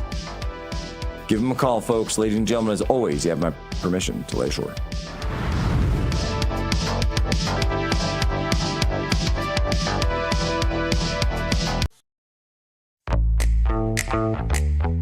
Now is the moment to put your brand in front of an engaged, loyal audience through Real America's Voice. When you advertise on Real America's Voice, you're not just running an ad, you're partnering with trusted voices like Steve Bannon, Charlie Kirk, and other influential hosts. Backed by millions of monthly listeners. What's happening? Because of a real voice, man. I watch it all the time. Real America's Voice rocks. Real America's Voice gives sponsors the chance to put their product front and center, displayed on screen and highlighted by our anchors during exclusive segments and live events. Head to freetrumpknife.com. This means your brand becomes part of the conversation as it happens. Secure your spot before it's too late. Join us today and make your brand part of the news conversation that America's viewers trust. Real America's Voice, where your message is seen, heard, and remembered. I'm a J6er. I spent 1,143 days in prison. I'm a J6er, and I spent 3 months in jail and about a year in prison. I spent 4 years out of an 18-year sentence in prison. J6ers have been smeared and defamed by the media, persecuted by the government, and treated like terrorists. In reality, J6ers are patriotic men and women, mothers, fathers, sisters, and brothers from all walks of life. Stand in the Gap was founded to stand in the gap for J6ers working to rebuild their lives after being incarcerated. And we need your help. For just $10 or more, you're helping these patriots get mental, physical, and spiritual help. Please scan the QR code or go to j6support.com to donate $10 or more to support these American patriots. Thank you for being a patriot. Thank you for standing in the gap. This is America's Voice Live. And welcome to America's Voice Live. I'm Steve Gruber. The pulse of the people. We need somebody that's going to hear the people's voice. The truth the mainstream won't touch. This guy is by definition a globalist. And the stories that matter. Rav's own Ben Berquam. Right up over this hill, we got one cartel. I see him. Live. Breaking news right now here on Real America's Voice. Unfiltered. These people are domestic terrorists. And unapologetic. We're here to take a stand for God and country. Does feel good, doesn't it? America's Voice Live starts now. Welcome to America's Voice Live. I'm Steve Gruber. Today is Wednesday, the 19th of November, in the year of our Lord, 2025. As always, thank you for joining me here on Real America's Voice. We appreciate your patronage, as always. U.S. Army Sergeant Michael Verardo being laid to rest in Arlington National Cemetery today. I will bring you some live coverage there of this very special event throughout the program. It's really important. Sergeant Verardo was one of the most catastrophically injured heroes of the Afghanistan war and received a Purple Heart for his injuries. Verardo passed away in August due to complications from injuries sustained on the battlefield so many years ago. Here at Real America's Voice, we will honor his legacy today by bringing on military veterans and personnel, so be sure to stay tuned for coverage on that and so much more. Meanwhile, I'd like to start off with President Trump's plan for peace. Peace in Gaza seems fitting today, doesn't it? The United Nations Security Council has approved a U.S.-backed resolution built on President Donald Trump's 20-point Gaza peace plan, marking a major shift in the international approach to ending the two-year war. U.S. Ambassador Mike Waltz urged members to support what he called a bold, pragmatic blueprint to stabilize Gaza and finally move the region toward peace. The resolution passed with overwhelming support, even as Russia chose to abstain. President Trump's plan lays out the creation of a multinational stabilization force crafted through U.S.-led diplomacy with partners like Qatar, Egypt, Saudi Arabia, the UAE, Turkey, Pakistan, and Indonesia, to name a few. The force would secure Gaza, protect civilians, oversee demilitarization, and guide a phased Israeli withdrawal. Waltz told the council that Gaza has become a hell on earth and said this plan gives the world a real chance to replace destruction with a path to lasting stability. Joining now to discuss this is retired U.S. Army Colonel and former Special Advisor to President Trump, Colonel Derek Harvey. Colonel, nice to see you again today. Glad to be here. Let's talk about this 20-point plan accepted by the United Nations. Look, this is an accomplishment by President Trump.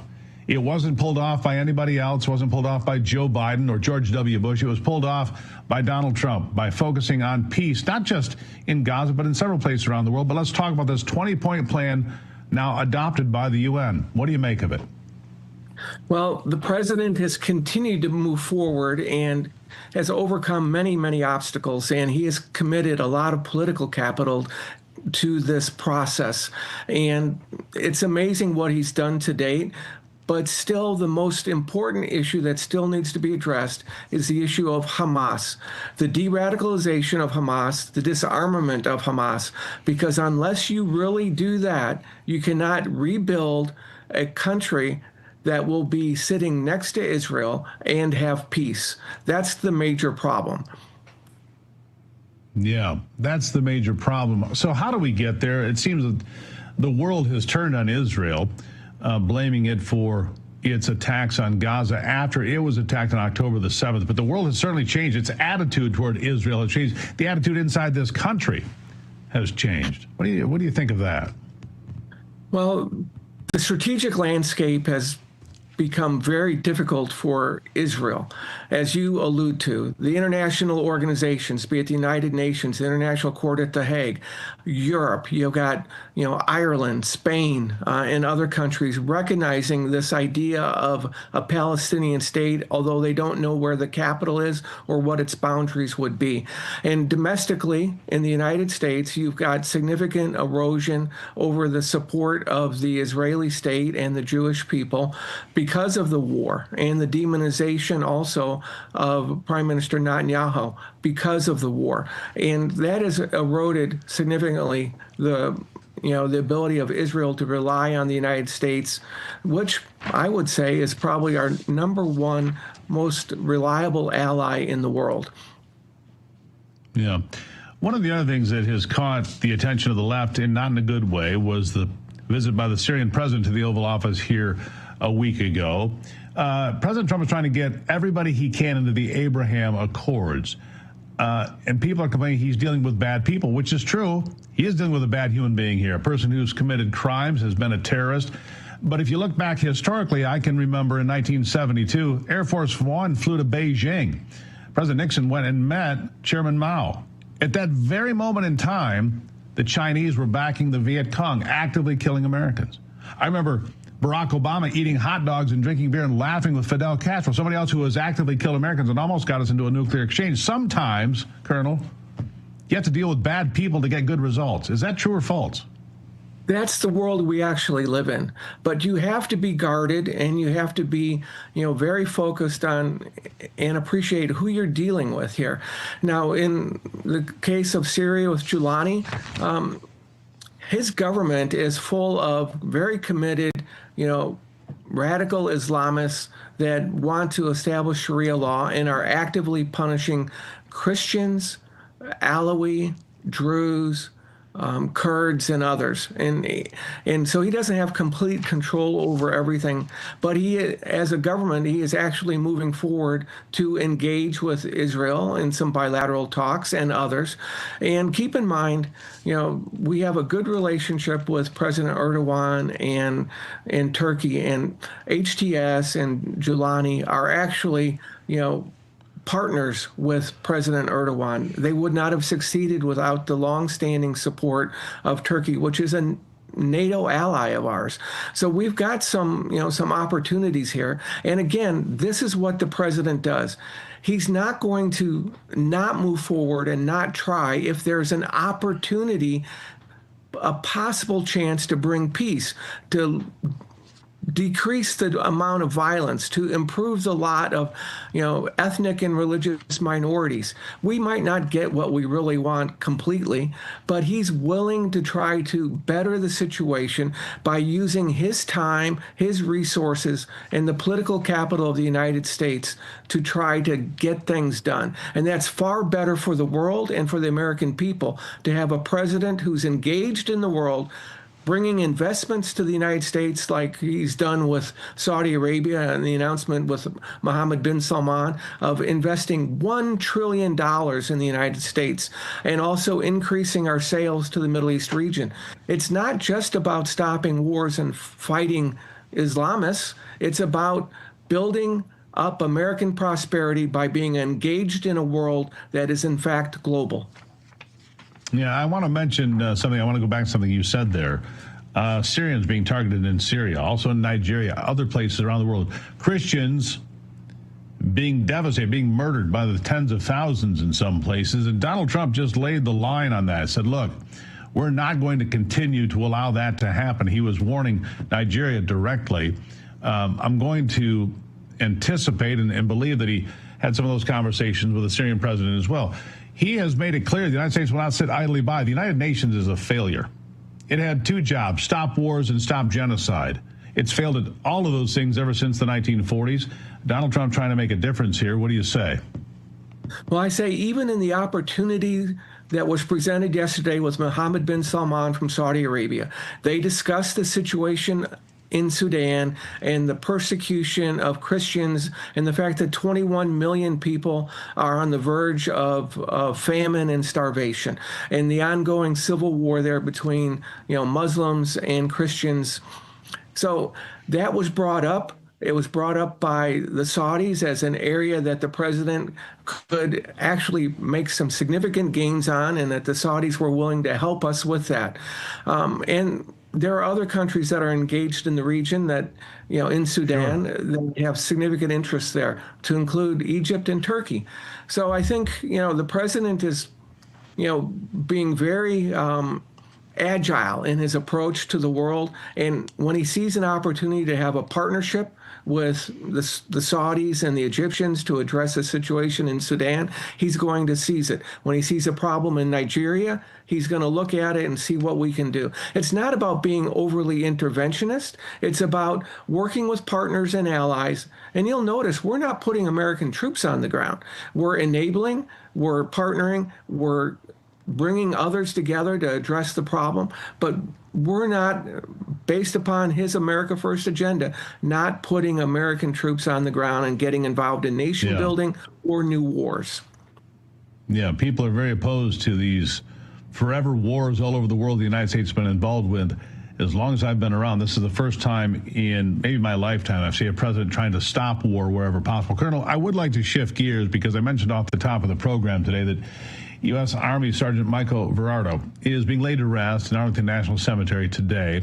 He finally succumbed to his wounds he received while serving in Afghanistan. Verardo was one of the most severely wounded heroes of the Afghan war and a Purple Heart recipient. Obviously, Arlington is a very special place. It is a place that has an emotional impact on me and everybody else that visits there. What are your thoughts today? Well, Section 60 at Arlington Cemetery is an important place because that's where so many people that I fought with and served with in Iraq are buried. The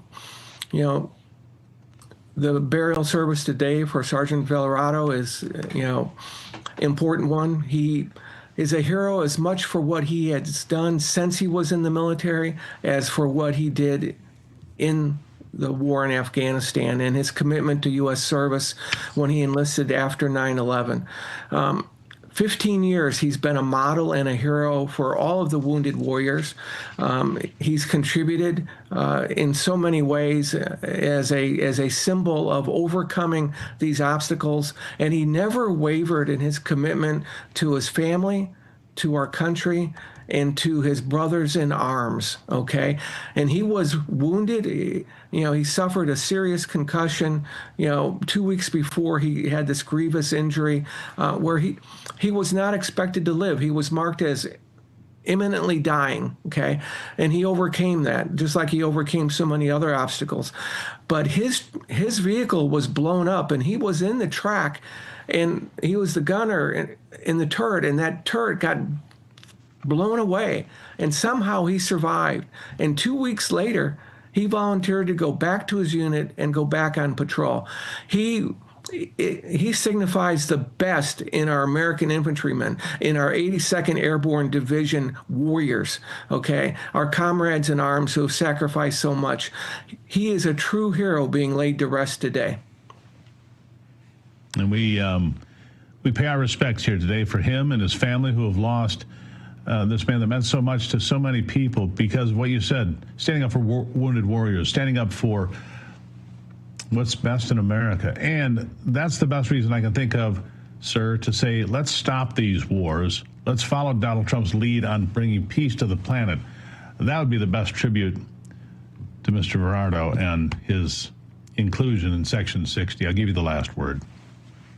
Well, what I would say, and having been in these wars, and I know many who were there, the key thing is that when we do engage and we're going to commit American blood and treasure and sacrifice, warriors like we have, it's important that we go in there with a commitment to actually winning, and that we're in there for a purpose, and that the President of the United States clearly explains it and is held accountable for maintaining success. Americans are willing to support a war when it's clearly explained and we understand what the costs are for. But to manage conflicts to unacceptable outcomes for decades is malfeasance. Yeah. Colonel, always a good conversation. I appreciate you being here today. Thank you so much. Thank you. God bless you. God bless you, my friend. After the break, I'll discuss tensions between the United States and Venezuela as possible talks between President Trump and Nicolas Maduro could be in the mix in the near future. Stay tuned. We'll have details coming up on America's Voice Live.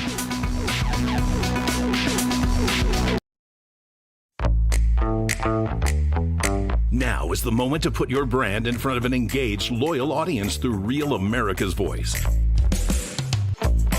When you advertise on Real America's Voice, you're not just running an ad, you're partnering with trusted voices like Steve Bannon, Charlie Kirk, and other influential hosts. Backed by millions of monthly listeners. What's happening? Because of a real voice, man. I watch it all the time. Real America's Voice rocks. Real America's Voice gives sponsors the chance to put their product front and center, displayed on screen and highlighted by our anchors during exclusive segments and live events. Head to freetrumpknife.com. This means your brand becomes part of the conversation as it happens. Secure your spot before it's too late. Join us today and make your brand part of the news conversation that America's viewers trust. Real America's Voice, where your message is seen, heard, and remembered. I'm a J6er. I spent 1,143 days in prison. I'm a J6er, and I spent 3 months in jail and about a year in prison. I spent 4 years out of an 18-year sentence in prison. J6ers have been smeared and defamed by the media, persecuted by the government, and treated like terrorists. In reality, J6ers are patriotic men and women, mothers, fathers, sisters, and brothers from all walks of life. Stand in the Gap was founded to stand in the gap for J6ers working to rebuild their lives after being incarcerated. And we need your help. For just $10 or more, you're helping these patriots get mental, physical, and spiritual help. Please scan the QR code or go to j6support.com to donate $10 or more to support these American patriots. Thank you for being a patriot. Thank you for standing in the gap. Hey, y'all.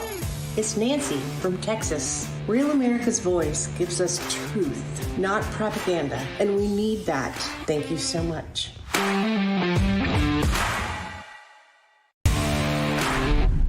My name is Sandy Zeiss. Rav is the greatest for me because I live alone, and when I'm watching in the morning, have my coffee, I feel like I'm talking with family.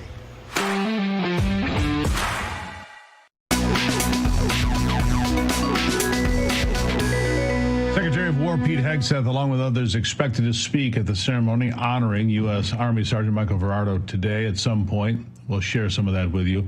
We'll bring you coverage as it becomes available to us. Meanwhile, President Trump and Venezuelan President Nicolas Maduro could hold talks soon as tensions continue to rise. If these talks do happen, then it's expected that narcotics will be the topic of discussion, the only topic, that and cartels moving the drugs, of course. The military has now carried out at least 21 airstrikes and 22 vessels suspected of drug trafficking in the Caribbean and Eastern Pacific. Democrats are calling these strikes illegal, however. The truth is that these strikes are disrupting the flow of narcotics into our country. Joining me now to discuss this, former Navy intelligence officer and chairman of the Bramer Group, Don Bramer. Don, thank you for being here. Thank you, and good afternoon to you, sir. Now, critics would have you believe these are fishing boats. I've been on a lot of fishing boats in my life.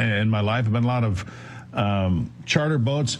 These don't look like any fishing boat I've ever seen. And I've got to put my faith in your former colleagues, the folks in the intelligence community, saying this is a drug boat, this is what they're moving, this is what's happening, and ending it.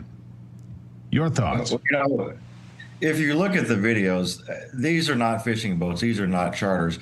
These are drugs, and they are moving into this country, and we are putting a halt to it. And, this president is protecting our border, not only from land, but from sea. And, what it's doing is it's affecting the drug trade, and something we need to address in this country wholeheartedly, as we've, thousands and thousands of people, young men and women, and their families been destroyed by these illegal substances. Yeah, so one of the other arguments I've heard, strange as it may be, Don, well, that's not fentanyl, that's just cocaine. Just cocaine, as if overdosing on cocaine and dying is somehow a better way to go than dying from fentanyl. And here's the truth. This fentanyl is laced into cocaine, marijuana, other street drugs. taking cocaine off the street is a key step forward as well, is it not? Well, whether it is any narcotic, taking it off the street is important, because not only do the revenue from these drug trades fuel and support, other illegal activities, but a lot of it goes back to support terrorism. So, anything they can do to disrupt it, I fully support. And it reminds me, if you look back to 1988, 1989, we had a very similar situation with Manuel Noriega. Most people who remember that George Bush went in and with a small band of Marines, we extradited and captured Manuel and charged him with something very similar as the indictment against what we see with Maduro. So what's really the difference? I don't see one. I don't see one either, based on the historical precedent that's been laid out. What would you think would come out of a conversation between Maduro and the president? Obviously, narcotics is a big problem. It's also a big problem in Mexico, where the cartels there are also being discussed, and how to end their reign of terror and corruption in Mexico. This is not a single front war. This is a multifaceted war if we want to stop the drugs flowing into this country freely and killing over 100,000 Americans a year. This has to be a priority, doesn't it? I mean, it does. This is an $8 billion annual corporate affair, if you look at the cartels just in Venezuela and Colombia. So, Maduro, whether he's the head of the Cartel del Sol or he's just a faction of it, it is where he's gaining his influence. It's what's forcing him to make the decisions that he makes. And he has to realize that if you want to stay in the chair that you sit in, then you need to look at a new course of business and a new way of life for the people of your country. Yeah. What do you think the best course of action going forward is, Don? I mean, are we doing the right thing? Do we need to do more? You're in the intelligence community. What's the best way to stop this from happening? Well, I think we're sending a very strong message to these cartels that, this stops. If you take what we're doing with these strikes, you take what we're doing by closing our border, especially compared to what we saw just a year and a half ago under President Biden. These are the steps we have to take. That this is the United States. We are going to protect our country. We are going to protect our citizens that live here and our citizens that live abroad, because we can't be the gatekeeper for the world unless we take care of ourselves first. Absolutely true. I agree with that. You can't have an empty cup trying to supply the world. All right, I want to shift gears just a little bit here, Don, because today we are honoring the life and service of U.S. Army Sergeant Michael Verardo, a Purple Heart recipient, Afghan veteran. What does a life like Michael and his dedication, his legacy mean to you? Well, I'm actually glad you brought that picture up. I've had the pleasure of being friends with Michael, but especially Sarah, for about the past decade in the work that my foundation, American Freedom Fund, does. And we've had a strong partnership, a strong working relationship. And Michael, a lot of people did great things when they were in uniform, but what's I think important about Michael is his service out of uniform and the countless lives that he and his family's work touched to improve the lives of those who did not have people to stand behind them, who did not have people to support them when they took the uniform off, and in many cases they either lost their life or they lost their normal way of living. So this is personal to you then. You know these folks. I do, and I get a chill as we sit here and talk about it right now, because the Verardo family, whether it was on Capitol Hill, whether it was the White House, or whether it was a soldier's house, they had the same dedication, the same mission, and the same heartfelt mission going forward that they did every day of their life. And Sarah will do a tremendous job carrying on her husband's legacy, and there's still so much work that the Independence Fund will still do, and my heart goes out to her. I love her to death, and I hope that she hangs in there and she has all of our thoughts over the next few days. I appreciate you being here. Thank you for that heartfelt message. I certainly appreciate it. So do the people watching today, sir. Thank you for spending time with us. Thank you, sir. All right, coming up after the break, I'll continue coverage of that funeral and Sergeant Michael Verardo's burial in Arlington National Cemetery. Stay tuned and honor his legacy right here with us on America's Voice Live.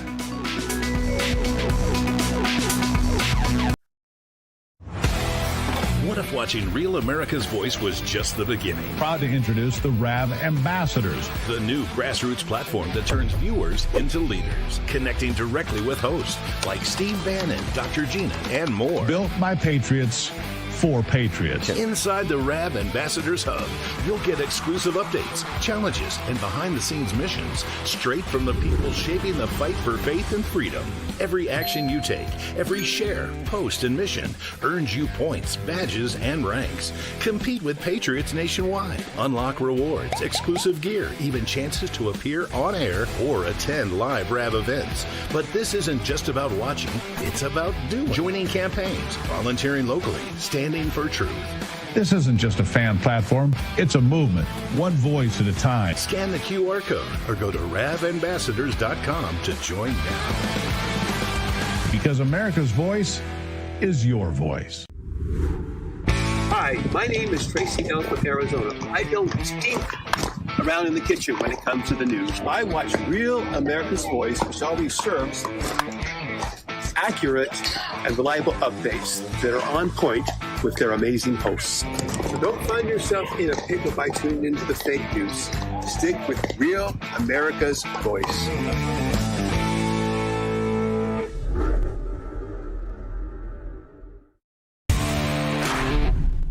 I'm Chris from Illinois. We like to watch Real America's Voice in the War Room with Stephen K. Bannon for all the great guts. Everyone from Kerry Lake, the great Frank Gaffney, Trump 24, Retribution.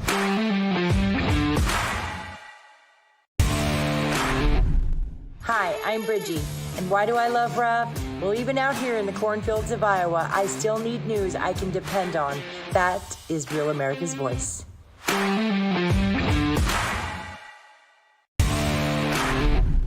Hello, this is Kurt. Why do I love RAV? You ever talk to the host? You can do that on RAV. And the RAV family, they'll talk back to you too. Let you know what's going on. Take care.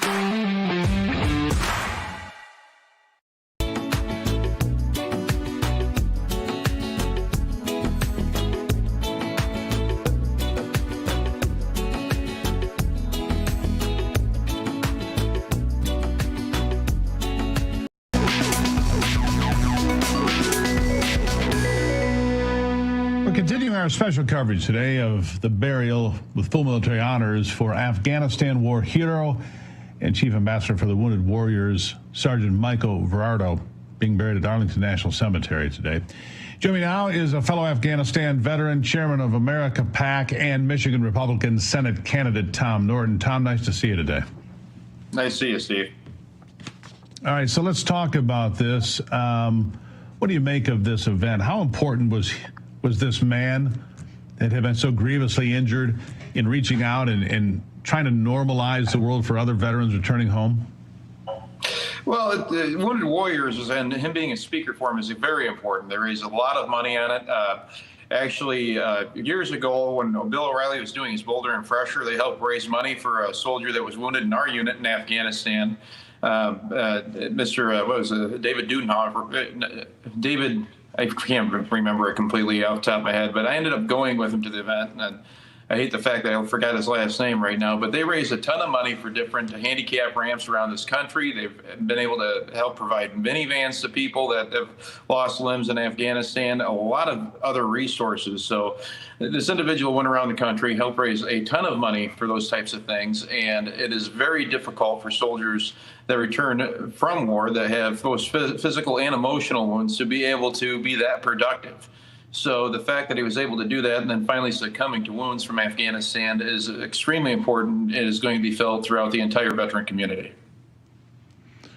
So what can we do to make things better for veterans here in America? We talk about it a lot, Tom, but it seems that oftentimes veterans still fall through the cracks. We still have 22 veterans a day take their own lives.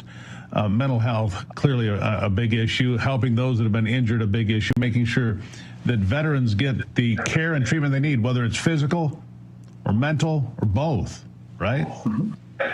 Yeah, well, with the mental health, that's probably one of the biggest scars that people aren't seeing. And a lot of that is because our society has become so soft. They don't understand the directness of a veteran.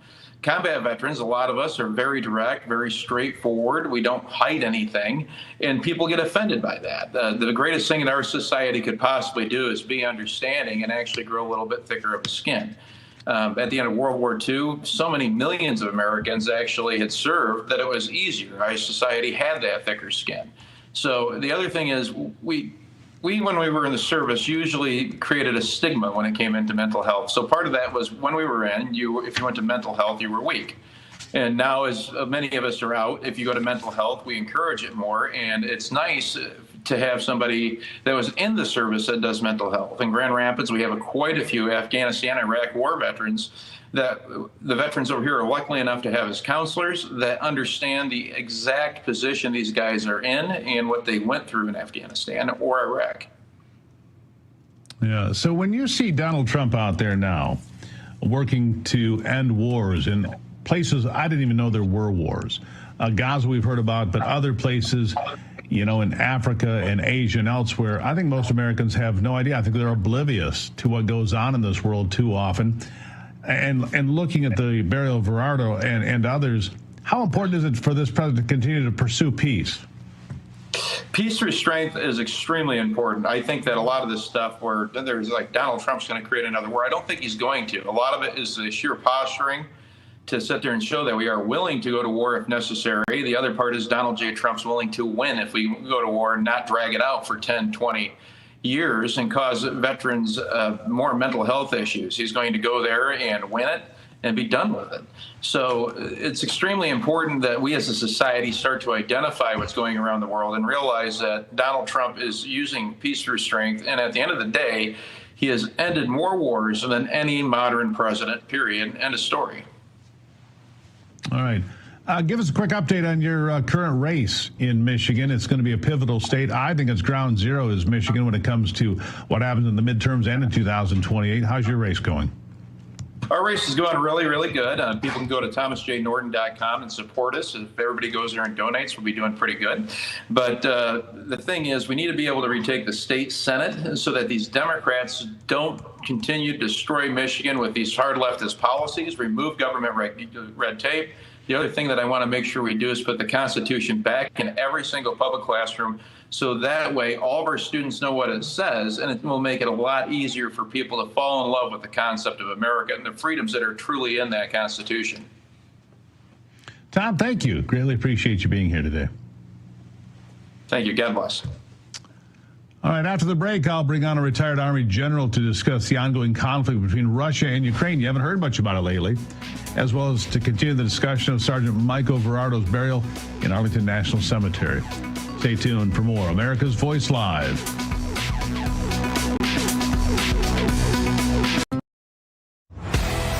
What if watching Real America's Voice was just the beginning? Proud to introduce the RAV Ambassadors, the new grassroots platform that turns viewers into leaders, connecting directly with hosts like Steve Bannon, Dr. Gina, and more. Built by Patriots for Patriots. Inside the RAV Ambassadors Hub, you'll get exclusive updates, challenges, and behind-the-scenes missions straight from the people shaping the fight for faith and freedom. Every action you take, every share, post, and mission earns you points, badges, and ranks. Compete with Patriots nationwide. Unlock rewards, exclusive gear, even chances to appear on air or attend live RAV events. But this isn't just about watching, it's about doing. Joining campaigns, volunteering locally, standing for truth. This isn't just a fan platform, it's a movement, one voice at a time. Scan the QR code or go to ravambassadors.com to join now. Because America's voice is your voice. Hi, my name is Tracy L. from Arizona. I don't stink around in the kitchen when it comes to the news. I watch Real America's Voice, which always serves accurate and reliable updates that are on point with their amazing hosts. So don't find yourself in a pickle by tuning into the fake news. Stick with Real America's Voice.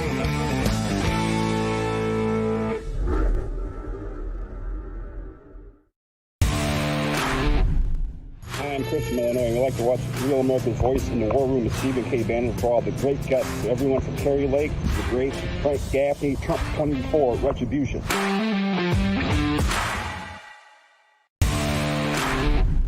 Hi, I'm Bridgie. And why do I love Rob? Well, even out here in the cornfields of Iowa, I still need news I can depend on. That is Real America's Voice.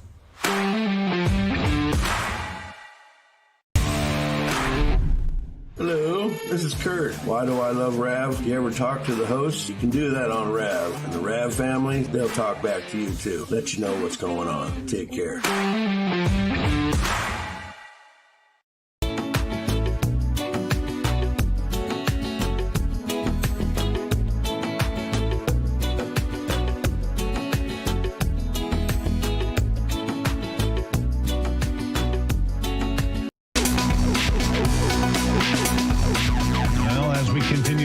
Coverage of U.S. Army Sergeant Michael Verardo's burial. I want to turn your attention to the conflict between Russia and Ukraine. It's not been in the headlines much in the last week or two. Ukraine's military has confirmed that it has used U.S.-supplied ATAC missiles to strike military targets inside Russia, calling the move a major turning point in the conflict. It's the first time Kyiv has openly acknowledged deploying these long-range American weapons across the border, something the Biden administration quietly approved on its way out the door last year. For many, the development raises serious questions. How far is Washington willing to let this war escalate? As Ukraine expands its use of U.S. weapons, calls are growing for strict oversight and for a foreign policy driven by American interests first. Joining me now to discuss retired U.S. Army General and candidate for Congress in Florida's 6th Congressional District, General Charles Gambaro. General, thank you for being here. Before we talk about Russia and Ukraine, please tell me the impact of Michael Verardo's life and legacy. Well, Steve, it's great to be with you from the great city of Palm Coast, Florida. I'll tell you, Sergeant Verardo was an American patriot, a true hero, and someone that exemplifies the very best man and soldier that I served with while in uniform. He's a leader that after his military service continued serving in a way that mattered by building an enduring organization that was greater than himself, and it carries on to this day. Our prayers are with Sarah as she continues the mission of the Independence Fund and driving that positive change for our veterans community, because our veterans still need help, especially when it comes to getting the support they need for, the costs that they've paid, the blank check that they wrote, and especially for, trying to do the very best we can to eradicate veteran suicide. And it's not just the physical injuries, it's also the mental problems and breakdowns. 22 veterans a day still take their lives. We've known that number for a long time. We need to do more in that regard, don't we, General? We do, Steve. And I'll tell you, as someone that's seen these roadside bombs go off, as someone that has lost close friends, as someone that has seen soldiers deal with the effects, we're still learning, trying to understand the effects of the effects to the body, the explosive nature or the overpressure and the damage that it does to the body in a way that we can't see. And we have to continue to provide research for the veterans community, for the VA to bring resolution to some of these problems. First, it's identifying them up front. As a general officer, I grew up in a culture where you're tough as nails and you never complain. But it's very important that when our soldiers and our veterans have an issue, that they don't suffer in silence. They raise their hand and they say, "Hey, look, we need help." And that's leadership, being able to say that out loud and ask for help.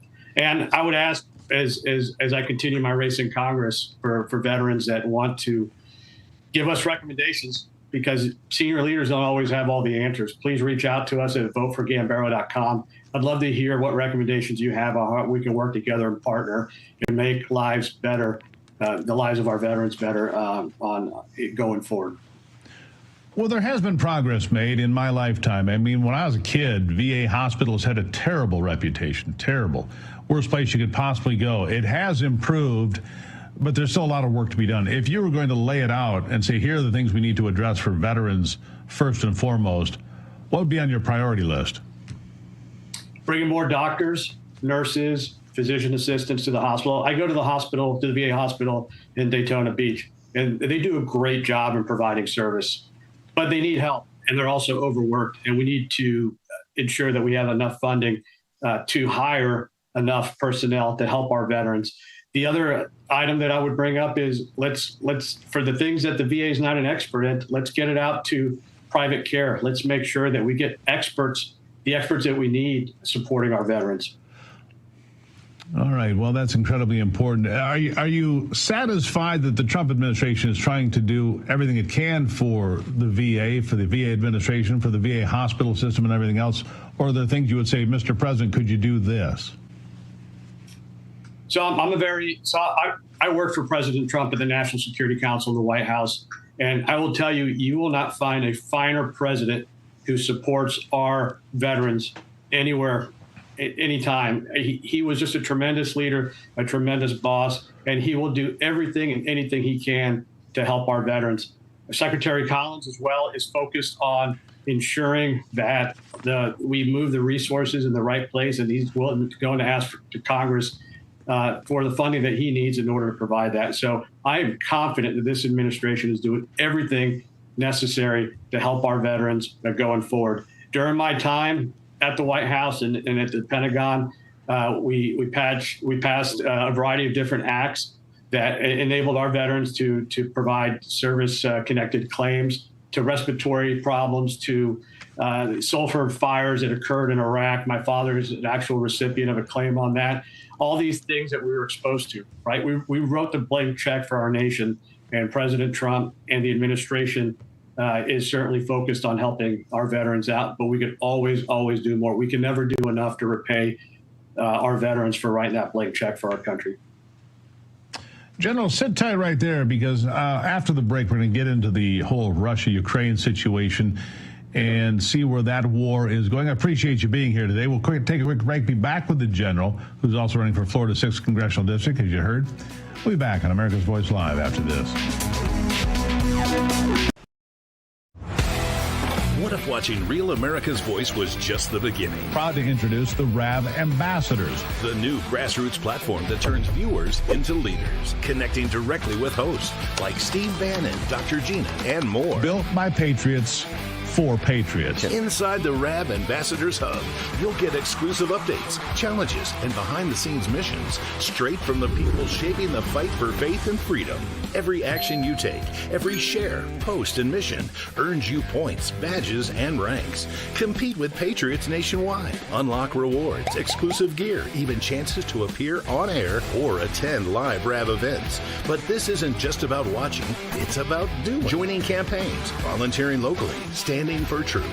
This isn't just a fan platform, it's a movement, one voice at a time. Scan the QR code or go to ravambassadors.com to join now.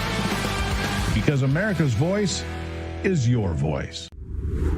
Hi, my name is Tracy L. from Arizona. I don't stink around in the kitchen when it comes to the news. I watch Real America's Voice, which always serves accurate and reliable updates that are on point with their amazing hosts. So don't find yourself in a pickle by tuning into the fake news. Stick with Real America's Voice.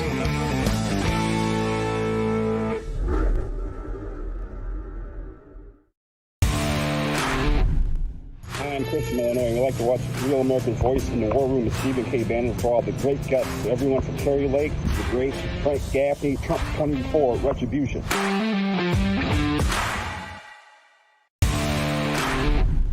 Hi, I'm Bridgie. And why do I love Rav? Well, even out here in the cornfields of Iowa, I still need news I can depend on.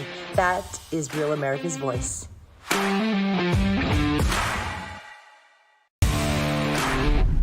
Hello, this is Kurt. Why do I love Rav? You ever talk to the hosts? You can do that on Rav. And the Rav family, they'll talk back to you too. Let you know what's going on. Take care.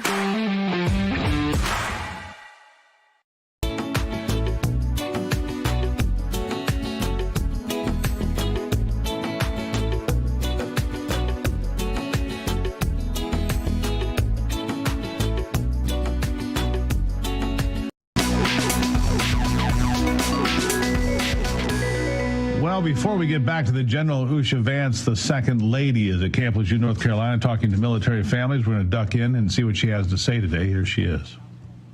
Please join me in welcoming the First Lady of the United States, Mrs. Melania Trump.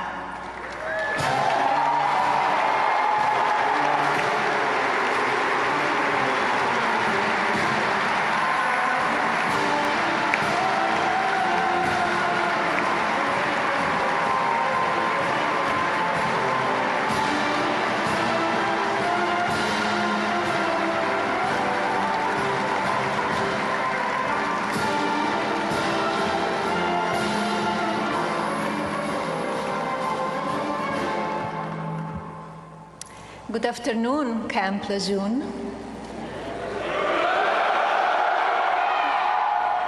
Thank you, Usha, for that kind introduction, to General Rizzo for your warm welcome here today. It has been a memorable day and an honor to meet the men and women of the United States Marine Corps. Last week, the Marine Corps celebrated 250 years of service, 2.5 centuries of courage, tradition, and excellence. To you and your families who give so much for our country, thank you. Technology is changing the art of war. Predictably, AI will alter war more profoundly than any technology since nuclear weapons. The most significant change will be speed. Speed in weaponry, decision-making, detection, attack, and defense. Artificial intelligence will take center stage in the theater of war. It already plays a meaningful role on the battlefield. Of course, it is the Marine who will always play the most critical role in realizing mission success. Before I continue, I would like to take a moment to welcome to the stage 2 outstanding Marines who are being recognized for their service. Sergeant Blake Donner, the 24th Marine Expeditionary Unit Warrior of the Month, and Corporal Daishimari Cannon, the Marine Medium Tiltrader Shurdon 365 NCO of the quarter.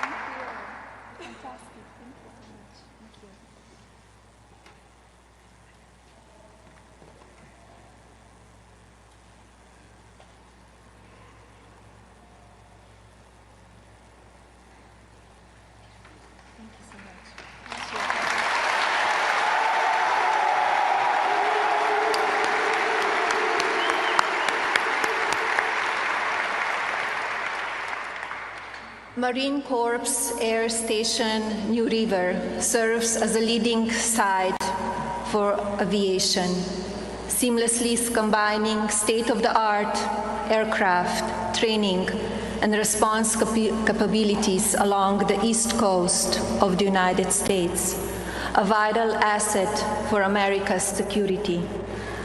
Technology is at the core of New River and will guide its evolution. Artificial intelligence is propelling America's military into a new era. We are moving from human operators to human overseers fast. The shift from soldiers to machines is already underway. Autonomous helicopters, swarming drones, and recon aircraft are here now. Fighter-less jets and autonomous bombers are on the way. To win the AI war, we must train our next generation, for it's America's students who will lead the Marine Corps in the future. Lejeune High School demonstrated today that it's ready to lead. Its mission: educate, engage, and empower each student to succeed in a dynamic world is more than a slogan. The school's ecosystem of educators, administrators, parents, and students is poised to drive innovation for America. They have fully embraced the Presidential Artificial Intelligence Challenge, showcasing creativity and technical vision for the future of AI. Their dedication to learning and their commitment to our country is inspiring. The Lejeune and the New River community impressed me today. military families, the quiet strength of our nation. Your love, patience, and courage give our service members the confidence to serve with honor and the comfort of knowing home is always waiting. As Thanksgiving approaches, families across America will come together. But for many of you, someone you love will be serving far from home. Please know that our nation is thinking of you, praying for you, and deeply grateful for your service. To every service member, thank you for standing watch so others can celebrate in peace. And to every military spouse and child, thank you for your strength and love. You serve our country too. This month and every month, America remains grateful for your service, your sacrifice, and your spirit. As we give thanks to this season, let us remember what unites us: our shared love of country, our faith in one another, and our pride in those who serve. Happy Thanksgiving. Thank you.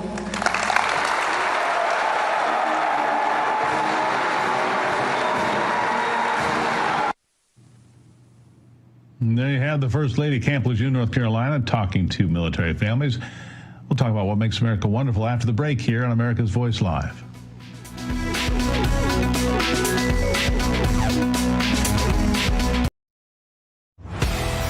What if watching Real America's Voice was just the beginning? Proud to introduce the RAV Ambassadors, the new grassroots platform that turns viewers into leaders, connecting directly with hosts like Steve Bannon, Dr. Gina, and more. Built by Patriots for Patriots. Inside the RAV Ambassadors Hub, you'll get exclusive updates, challenges, and behind-the-scenes missions straight from the people shaping the fight for faith and freedom. Every action you take, every share, post, and mission earns you points, badges, and ranks. Compete with Patriots nationwide. Unlock rewards, exclusive gear, even chances to appear on air or attend live RAV events. But this isn't just about watching, it's about doing. Joining campaigns, volunteering locally, standing for truth. This isn't just a fan platform, it's a movement, one voice at a time. Scan the QR code or go to ravambassadors.com to join now. Because America's voice is your voice. Hi, my name is Tracy L. from Arizona. I don't stink around in the kitchen when it comes to the news. I watch Real America's Voice, which always serves accurate and reliable updates that are on point with their amazing hosts. So don't find yourself in a pickle by tuning into the fake news. Stick with Real America's Voice.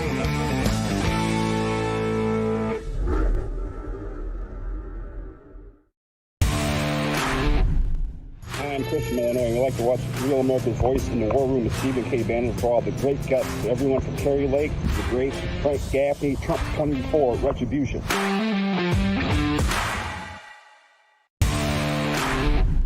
Hi, I'm Bridgie. And why do I love Rob? Well, even out here in the cornfields of Iowa, I still need news I can depend on. That is Real America's Voice.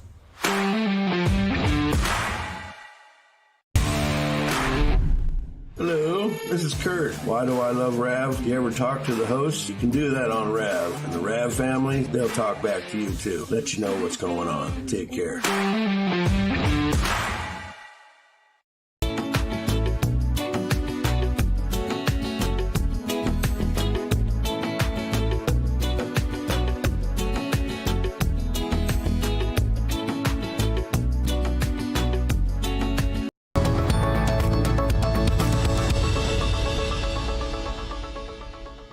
What makes America wonderful? We do it every day with the hope of putting a smile on your face. And today we've been covering this throughout the show, and with good reason. Today we honor the life of U.S. Army veteran Michael Verardo, who passed away on August the 26th, age 40. Michael served proudly as an infantryman and paratrooper with the 82nd Airborne Division at Fort Bragg. In Afghanistan, he survived 2 IED attacks, a second leaving him among the most catastrophically wounded soldiers of the global war on terror. Despite enduring more than 120 surgeries and facing unimaginable challenges. He refused to let tragedy define him. He dedicated his life to helping others, turning his own experience into tireless advocacy for wounded veterans and their families. Alongside his wife, Sarah, now CEO of the Independence Fund, Michael worked to strengthen care, support, and opportunities for those who sacrifice so much in service to our nation. His voice reached the highest levels of government, shaping reforms that continue to make a difference for veterans today. And above all, Michael's greatest joy was his family. He and Sarah built a loving home together and leave behind 3 daughters, Grace, Mary Scott, and Elizabeth. Michael Verardo's life is a testament to courage, resilience, and selfless service. His legacy of love, strength, and unwavering commitment to his fellow Americans is a true testament of what truly makes America wonderful.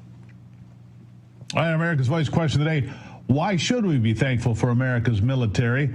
Mike Foshi writes, this country would not exist without our military. That's so true, Mike. Mike McLaughlin writes, we owe them every free breath we take. God bless our troops and God bless America. I feel the same way. Phil Day writes, be thankful our nation is not speaking Japanese or German. Many thanks to the greatest generation. The next time you visit Washington, D.C., take the time to visit the World War II Memorial. I agree, although I think the Korean War Memorial is the most stirring to me personally. Remarkable places to reflect on who came before you. Roddy Cates has this: without them, someone else will raise your children and we'd be speaking a foreign language. That's why we have to be steadfast every day. Penelope Brandenburg writes, America's military has a long history. Our military defends our country, our rights, and our liberty. We can sleep comfortably in knowing our lives are protected by their sacrifices. Penelope, you're exactly right. Tommy Breeze has this: without the military, we wouldn't be safe. Even a liberal mommy's basement wouldn't be safe from invaders. They'd find out quickly then. Yes, they would. John Hogan has this: we should all be thankful to anyone willing to protect us and allow our freedoms and liberties to continue as we know them. Todd Bayshore has this: that we're free and alive. And SolarCat, because it's made up of civilians like us from our communities with presumably the same values and ideals as us. And Bohica Bob, because of its ability to save this country from its many enemies outside and inside of the borders. And one more. Salem woman writes this: they're selfless and risk their lives to defend our freedoms. If you'd like to be part of the question of the day, just follow me on social media. All the usual suspects, of course. Just follow me on social media. Write a response. We do this every day here. You can answer the question. And remember, if you want to send me an email and you don't want to participate here, please do that. SteveGruber.com, the place to send me an email. I'll make sure we look them over. Some of them we'll make it right here on the program. Join me weekday mornings at 6 a.m. to kick your day off with the Steve Gruber Show. We're first live here on Real America's Voice. We do it every day. We get up early, folks. Drink lots of coffee. That's why Bowling's sleeping in. I'm working. He's sleeping. Sorry, but that's just the way it is. Bowling, you awake? 4:40 this morning, Gruber. My dog, Ari, bless her little soul, licks my face, gets me up at 4:40. If it's 3 o'clock, maybe there's another hour or two sleeping. But when it's 4 o'clock, and she does it quite often because she wants to go outside and then she wants to eat. And I make her a little licky pad with some food on it, warm it up in the microwave. Then I put a little cheese on top and a little vitamin supplement over there. It's like she's like a Michelin star breakfast, this dog. But that's very nice. Still kidding. Michelin rated breakfast for the dog. Absolutely. Nice, Bowling. I give you a lot of credit for that. That's the way we roll. The Bowling household rolls that way. I have a question for you. I have a military-esque question for you, Steve Gruber, or your audience, maybe. All right. So we saw Melania and Usha there, and we talked about our massive military and wonderful. We are selling some of our top technical fighter jets to Saudi Arabia. Do you think that's a good idea? Was that a good idea? I mean, I always wonder. I always wonder, no matter who we're selling it to, we're selling the best of the best to other countries and think, do they really have our best interests in mind? I have mixed feelings about Bowling. I'll be honest with you, because look, too many times in American history, the weaponry that we've sold to other countries becomes the weaponry that gets turned on us and our American men and women in Afghanistan. uniform. And that's what concerns me. Hello, we leave $80 billion of weapons for the Taliban. All of a sudden, they're showing up, killing American soldiers around the world. Bagram Air Force. Yeah. Why do we keep that? Why the hell did Biden pull out? There was no reason to give that away. There was no reason to give that. That was one of the most foolish things ever. You can watch China over there. You can watch Russia over there. It was a perfectly situated Air Force base. Wow. Now we got nothing. We got nothing. Saudis cozying up to the Chinese lately for oil. Chinese need oil. Saudis want that tap into their customer base. Not sure I'm loving the idea of selling them high-tech equipment right about now. It's just me though. Maybe they stuck a little spyware in there so we can hear what they were talking about. Go and give it to the Chinese. We'll listen to them. Maybe we're smart like that. Who knows? I agree with you, Bowling. It gives me pause. It does. It gives me pause. Like no a dog. About it. Gives you four paws like a dog. Stephen, good talking. The dog. We'll see you tomorrow. Thank you. All right, folks. Very interesting day in the markets. Let me explain why. All day long, the market was gyrating up, down, couldn't figure out what's going on. There is a massive number that's going to be released probably within the next 15, 20 minutes. I'm keeping an eye on it. NVIDIA, it's the most valuable company on the planet, $4 trillion company. NVIDIA is a big chip maker. Trump's doing a bunch of deals with NVIDIA, whatnot. NVIDIA reports and earnings this afternoon in a few minutes. Market's been all over the place. Nervous, up, down, nervous. Dow ends up about unchanged. S&P up a little bit. NASDAQ up a little bit more than that. But there are folks that are going to get smoked in about 20 minutes one way or the other, up or down. And here's the one I can't really understand. Oil's down. That was good. Gold's up. That's good. Crypto can't get out of its own way. 89,000 to the Bitcoin. Woo.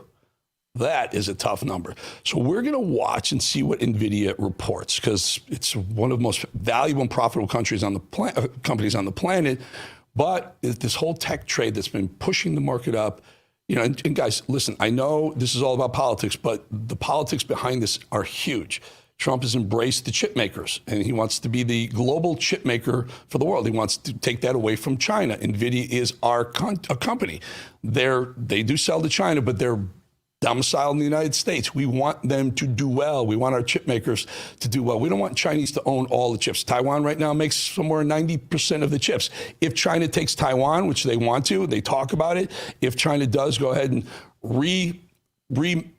patriotize Taiwan, one China as they call it, then China will have 90% of the world's chips. We need our chip companies to be very well. Do we have him? Do we have the guy who is probably one of the best guests to have around?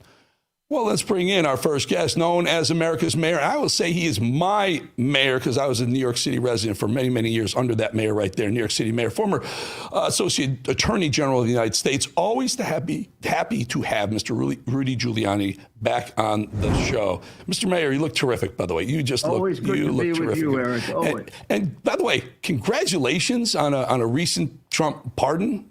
Really, really cool. Oh, congratulations. Thank you very much. Yeah. I told the president how much I appreciated it for me and for about 70 other people, 50 of whom you or I wouldn't know, who were just picked out of nowhere and tortured because they did their constitutional duty of being alternate electors, which has happened 3 prior times in our history, including under Kennedy and Nixon, and no one, of course, ever mentioned.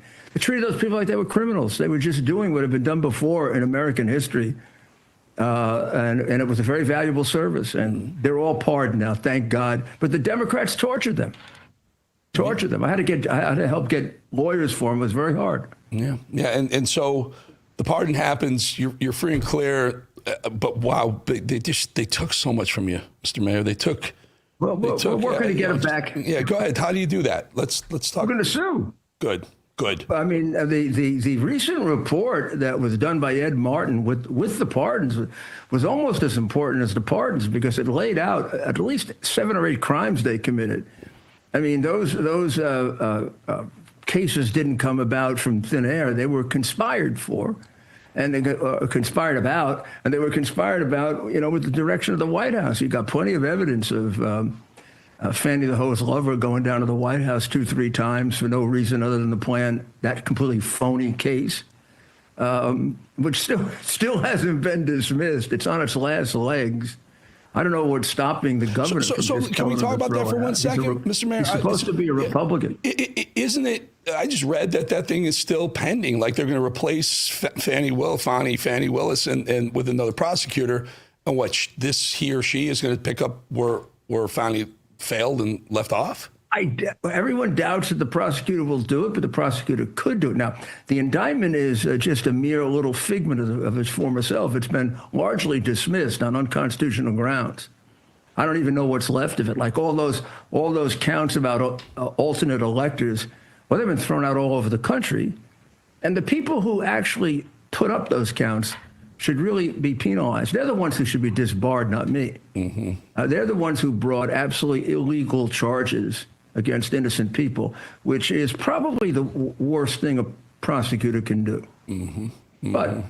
But we're slowly but surely, number one, we're coming out of it. And number two, as the president has said, and I say, we've been proven right on everything. You tell me what we've been proven wrong on. Yeah. Well, he was wrong. I count about 15 things. We're not tired of... Trump was wrong about one thing. He said, we're going to win so much, you're going to get tired of winning. I'm not tired of winning yet. There's a lot more wins under our belts. Mr. Mayor, well, let's move on to something I opened this segment saying that you were my mayor. I lived in New York for 35 years. It's a hellhole. It's turned. It's changed since you left. Mamdani, a socialist, is now acting or whatever, incumbent mayor. Is New York beyond help, sir? I don't think we know first of all, the answer is possibly. I don't think anyone of us knows the answer of what's going to happen. He's making it clear he is not doing one of these go to the middle now that he won. He said nothing of unity to his opponents. He began like an animal when he won. He had tried to be a nice guy. He's not a nice guy. He's a communist.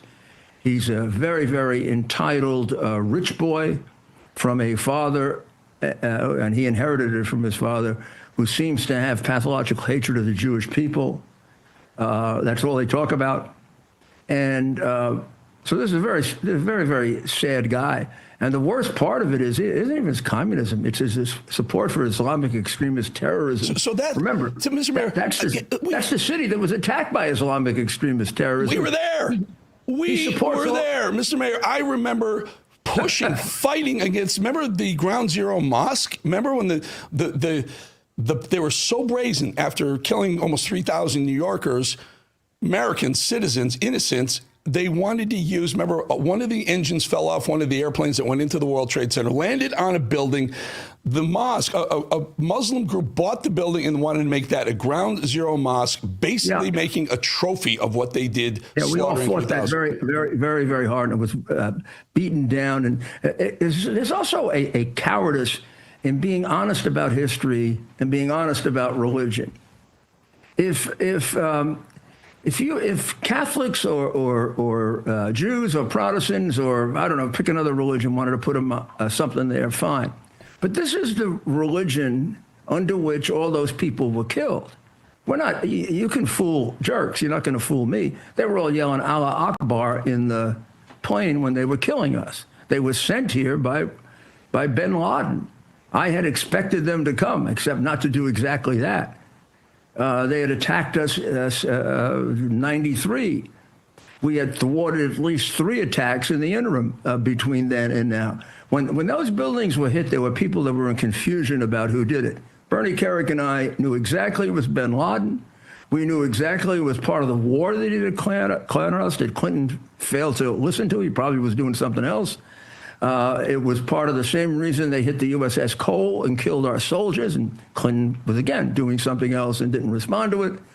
And I had a great deal of anger toward Clinton for the same kind of Chamberlain appeasement that led bin Laden to the idea that he could come to New York and blow up one of our buildings. Well, Bush, dissuaded him of that right away, which is why the people who criticized the war after, you got to be a little careful. We needed that. We needed that to punch him in the face and tell him, stop it, go fight your battles for Muhammad somewhere else. So these people killed under the name of Muhammad. Mm-hmm. That's not all Muslims. But it's those Muslims. And now you're going to put up a church to Muhammad right there? And they targeted New York. What are you out of your mind? You think I'm a jerk? I know your religion. I know your religion. I studied it. I studied to be a priest. I studied all religion. I studied yours. And we used to put yours in a different category.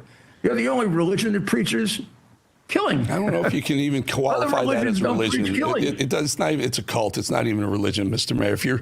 If it preaches, if you don't believe in us, you don't deserve to live. It's in the Quran. Unfortunately, it's in the Quran, and some read it out, some read it in. So the ones who read it out, fine, God bless you. But the ones who read it in, we have to be aware of the fact that they're big, they're important, and they like to kill us. And then we're going to put a monument up to them. Who do we know which side they're on? How about this, Mr. Mayor? We watched after Mamdani was elected, the weekend after, on a Sunday, I believe, Saturday or Sunday, Times Square became a makeshift mosque. It became a pop-up mosque. Muslims they blanketed Times Square. They're on their knees praying. My concern here is not freedom of religion. I get it. Okay. My concern is in Dearborn, Michigan, police now have to wear some sort of hat tip to Muslims, a patch on their uniforms. In Minneapolis, Minnesota, now there are calls to pray. The prayer calls, for bells ringing 4 or 5 times a day. Muslims get down and they pray. Is New York the next city to look like a mosque, a Muslim-run country? Well, when you consider that the mayor-elect's single biggest influential imam is one who was an unindicted co-conspirator in the 1993 Islamic slaughter in New York, praised September 11, refused to condemn, if not praise, September 7th.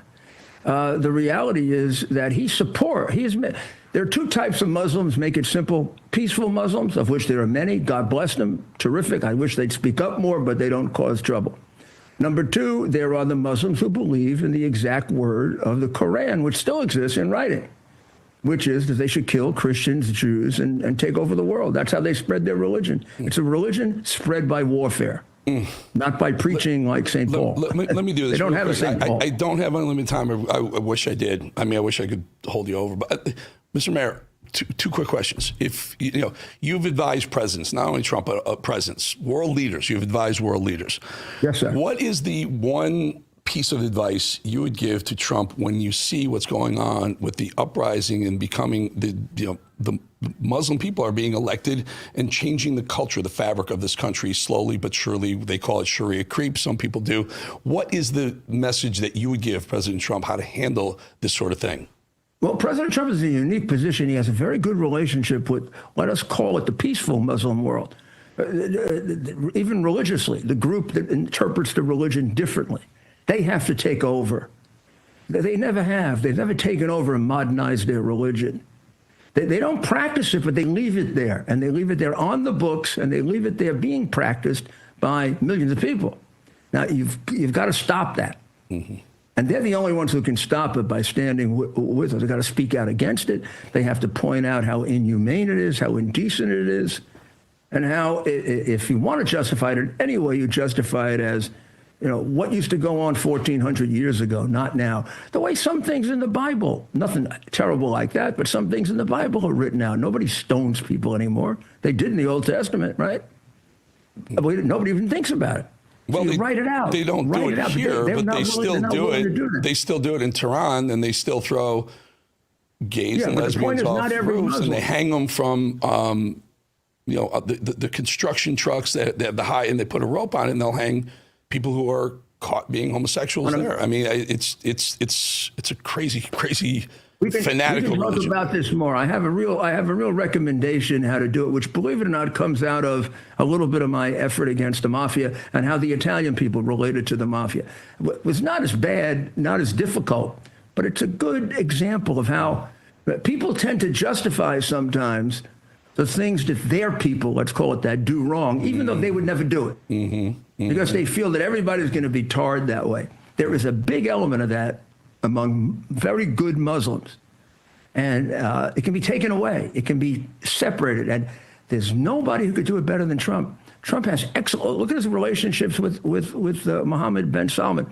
Mohammed bin Salman, for whatever else you think, is extremely peaceful. His desire is a peaceful Middle East. Yeah. Has been since the time he was 13 years old. All right. Mr. Mayor, Rudy Giuliani, always good to have you, my friend. Let's do this more often. When I heard we had you, I was very excited. Get you back in the studio one of these days, too. You look terrific, sir. You look great. Thank you for your time. God bless. You're the best. And you, too. All right, folks. We've talked about this a bunch of times. You heard me talk about how the big banks have turned their backs on President Trump. Well, we've got one simple message. Don't reward those banks. Move your money. You can do this easily. It's fungible. Just take it out, walk up, Chase. What? No, goodbye, Chase. Old Glory Bank. This is a bank that stands for faith, family, and country. Always has. And with their world-class online banking, they serve customers in all 50 states. I know their founders personally. Dr. Ben Carson, John Rich, a friend. True patriots, great Americans. Go to oldglorybank.com/RAV today and join the right side of banking. oldglorybank.com/RAV. Go there. They're great folks. They're great folks. By the way, the Edge just exploded in a good way. Our Patrick Bet David episode just blew past 1,000 watch hours by itself, nearly doubling the first 8 episodes combined. So if you haven't seen it yet, this is the one chance you should do it. You should see this episode. Search Eric Bolling, The Edge on YouTube. Do we have a little piece of that, please? Nobody knows I only have $13,000 left. And in that moment, I'm like, man, I don't know what's going to be happening right now. I got nothing else going on. I don't know how I'm going to pay payroll. I'm looking at everybody's face. Hi, how you doing? And I'm thinking to myself, I'm probably not going to pay you this Friday, and I don't know how I'm going to pay you. Boom. You got to watch this episode top to bottom all the way through. It's 45 minutes. He's got great stories. This man's very successful. Hit that QR code right there with your camera, a little yellow thing. Press that. You will be subscribed. Subscribing helps me quite a bit. It tells YouTube we're growing. We're growing 150 times faster than all average YouTube news shows. Need you part of that. Eric Bolling, The Edge, Eric Bolling, The Edge on YouTube, or that subscribe code right there. Thank you for your help. We'll be back 2.5 minutes.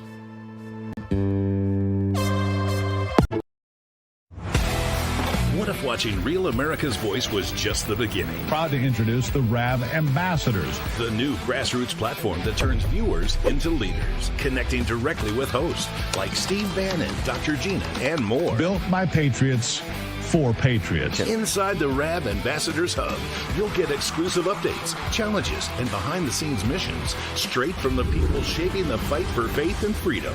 Every action you take, every share, post, and mission earns you points, badges, and ranks. Compete with patriots nationwide. Unlock rewards, exclusive gear, even chances to appear on air or attend live RAV events. But this isn't just about watching, it's about doing. Joining campaigns, volunteering locally, standing for truth.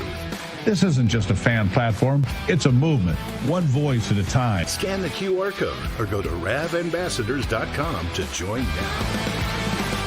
Because America's voice is your voice. Hi, my name is Tracy L. from Arizona. I don't stink around in the kitchen when it comes to the news. I watch Real America's Voice, which always serves accurate and reliable updates that are on point with their amazing hosts. So don't find yourself in a pickle by tuning into the fake news. Stick with Real America's Voice.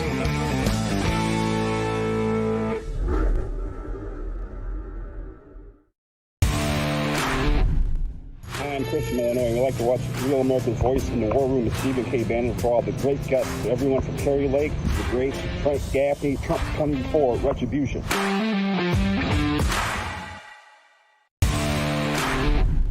Hi, I'm Bridgie. And why do I love Rob? Well, even out here in the cornfields of Iowa, I still need news I can depend on. That is Real America's Voice.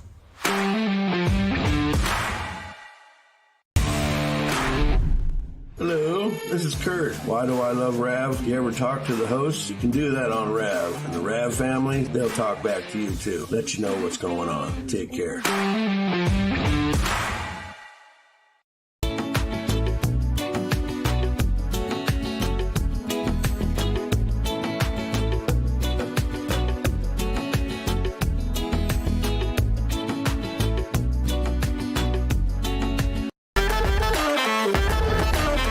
All right, Thanksgiving and the Christmas holiday season are almost here. Tens of millions of Americans will be traveling. They say it's going to be the most traveled American holiday in history. Wow. And guess what? Tens of millions of Americans will end up sick. Dr. James Thorpe, Chief of Maternal and Prenatal Health at the Wellness Company, joins us to give us insight on how to stay healthy this season. Doctor, really good to have you on, my friend. So we're going to have, I think they said 81 million Americans will travel this season, a new record. Every time we get on an airplane now, are we susceptible to picking up some virus that someone else has on, in row 26? Well, we are, and thanks for having me back on. And I think that we as Americans should not curtail our travel, but we should be prepared. And the way to do that would be, we talked to the Wellness Company, there are ways to prepare. I have another, I just read this this morning. There's a new strain of bird flu that an American, a human being, has now. First time it's ever jumped to human. Should we be concerned about that? I believe it's H5N5, if I'm not mistaken. Correct. I'm not, I don't think we should at all worry about that, but I think we should take the usual precautions. First and foremost, get your vitamin D levels up to the upper therapeutic level, which is 80 or 90, not 30 or 40. We have a variety of really important preparatory preventative products that you should be aware of. I'm still in active clinical practice. I travel in airports all the time. I'm in the hospital all the time. We have an incredible nasal immune mist therapy. I take it with me wherever I go, and an oral mist therapy. So in order to get an upper respiratory tract infection, you have to go through the nose or the mouth, and you have to achieve a critical number of pathogens on the tiny cilia, hair follicles. Those are completely wiped out. You'll knock off all the diseases through the upper respiratory tract if you just do that simple spray technique on both nostrils and in your mouth. I do it several times a day when I'm among crowds and at the hospital. Mm-hmm, mm-hmm. So what are the medications we should keep on hand as we enter the holiday season? Because a lot of people do get sick during the season. Well, as the old saying goes, an ounce of prevention is worth a pound of cure. And if you do get sick, the earlier you start, the better. So, for example, the emergency medical kit is a terrific cadre, 8 different prescribed, potentially life-saving medications that every American family should have on hand. And you can get that through the Wellness Company. Those are prescription life-saving drugs. We have several other kits that are also appropriate. The Contagion Kit is another kit with multiple potentially life-saving prescription medications. Every American family should have these 2 kits in addition to the prophylactic preventative measures that I spoke about. Indeed. And the season's upon us, and it's going to get crazy out there, Doctor, with all the crowds and airports and bus terminals and train terminals and whatnot. Sir, Dr. James Thorpe of the Wellness Company, appreciate your support of RAV. And by the way, your kits are amazing. They're awesome. Thank you, sir. Thanks for having me. Have a good holiday season, Eric. And we'll see you again before that, I'm sure. Thank you, sir. All right, our next guest, the geopolitical advisor and strategist who served as a senior staffer to 2 Republican members of Congress. Happy to have Rena Shah back on the show. Rena, can we go through this whole Saudi contingent? Mohammed bin Salman came over. There was a huge welcome, open arms. There's a trade deals going on. I think he said he committed to $1.2 trillion in investment in the United States.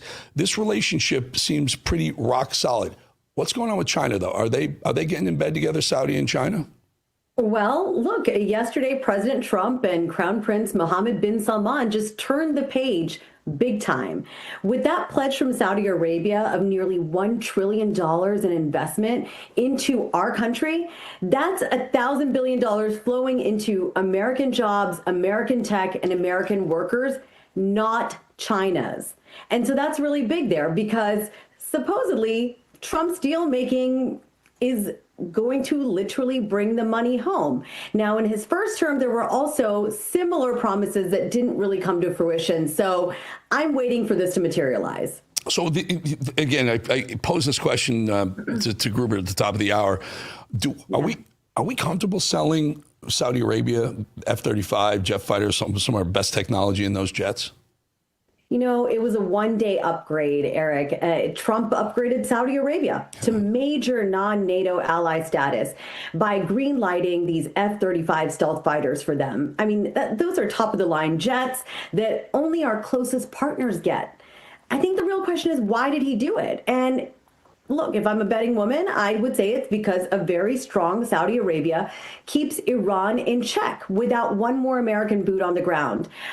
This is the sort of peace through strength that Trump campaigned on and promised these many months. Yeah. Rena, I want to hold you over the break because I want to bring in your thoughts on where we are with Israel. All of a sudden, Israel, we've got to focus on Saudi Arabia. Israel's kind of, are they now the proverbial red-haired stepchild of the family, of the Trump family right now, or they're being forgotten? But let's do this after the break. Rena, stay with us if you can. Folks, we'll be back 2.5 minutes.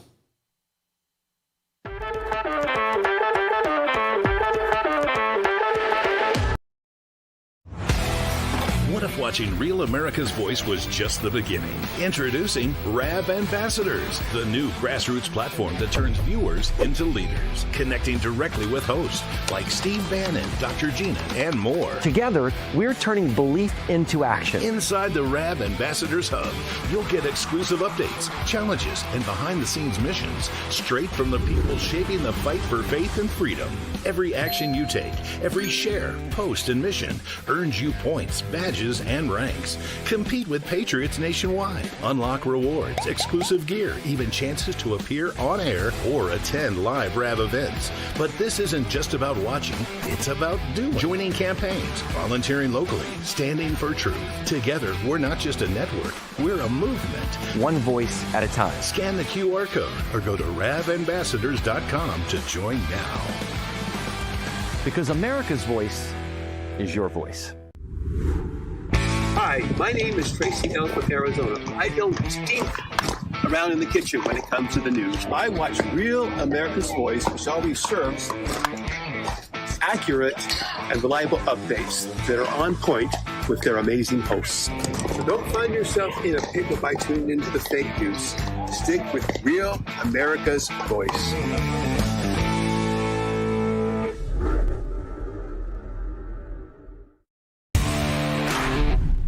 Hi, this is Chris from Wisconsin, and I love Real America's Voice because they have great news and a great chat family. God bless all of you.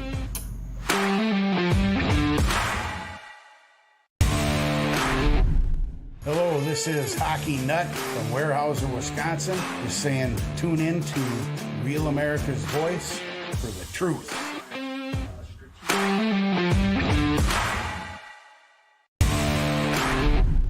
This is Giselle Chaffin. I'm from North Carolina. I'd like to let you know that RAV News is the best news. Number one news. Truth seekers seek to find the truth. It'll set you free.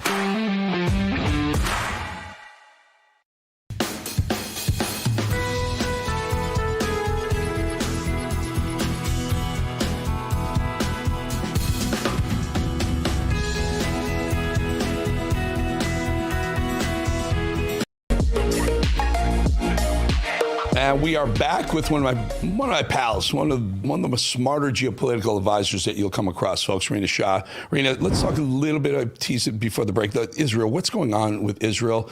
You know, it seems like with when Bibi and Trump got into it a little bit with what was going, how Bibi was handling the Hamas in Gaza.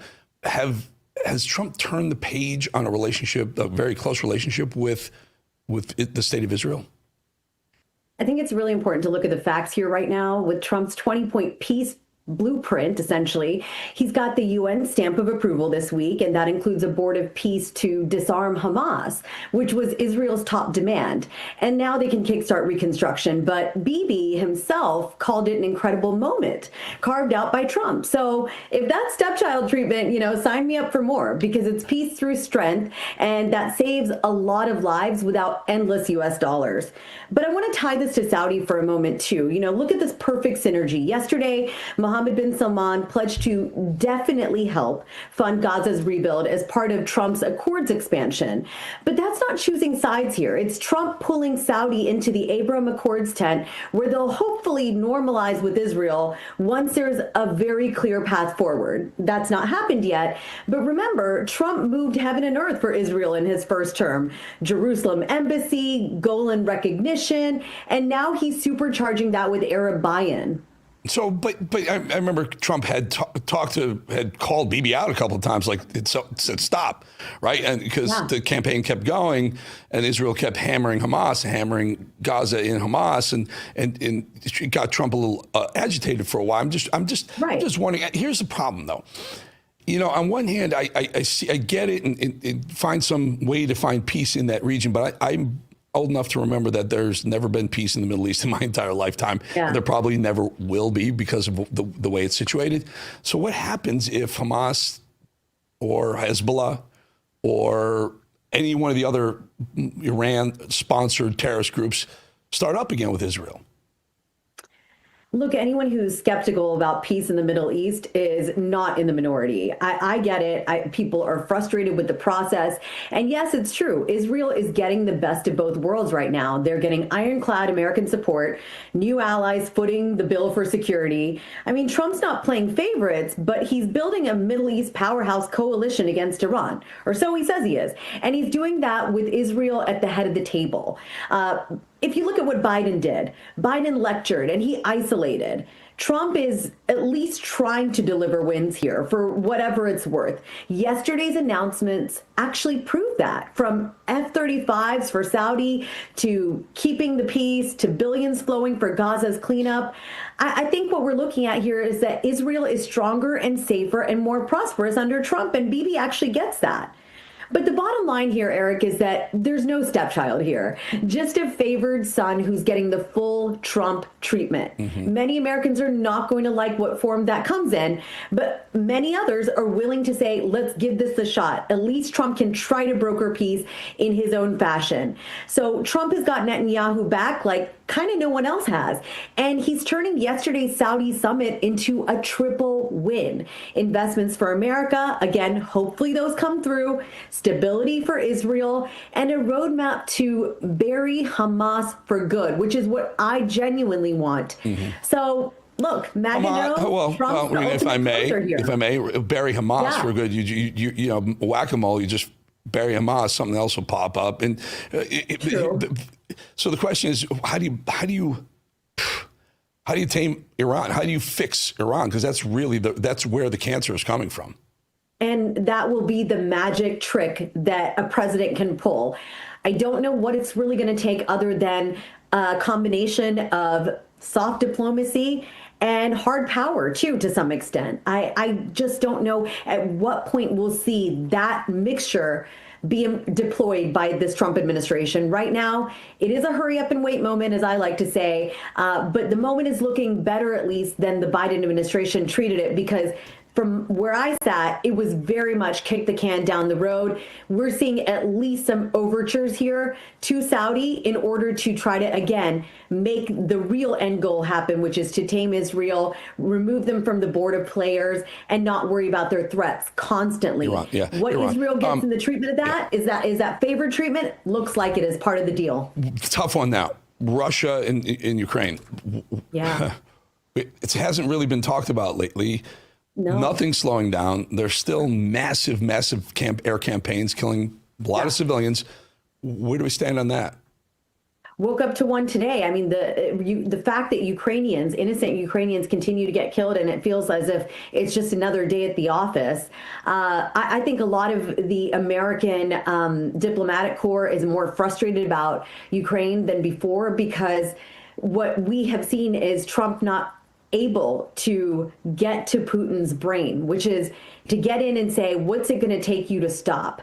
Now, is that concessions of territory? Looks like it, but where are even those talks? Right now, we're very much stalled in what could be considered the Trump-Putin cozy relationship. It's not cozy at all. We don't know where it stands right now. So good old Vlad is continuing to have his way with Ukraine. At least Europe is stepping up more. But on the American front, it looks like we're laser focused on the Middle East for at least the near future. Will another Zelensky visit happen in the next few weeks? I would say look out for that as well, because what they really want is the Tomahawk secret recipe, and so far nobody's given it to them. Yeah, I hope we don't. I mean, just we've given them way too much.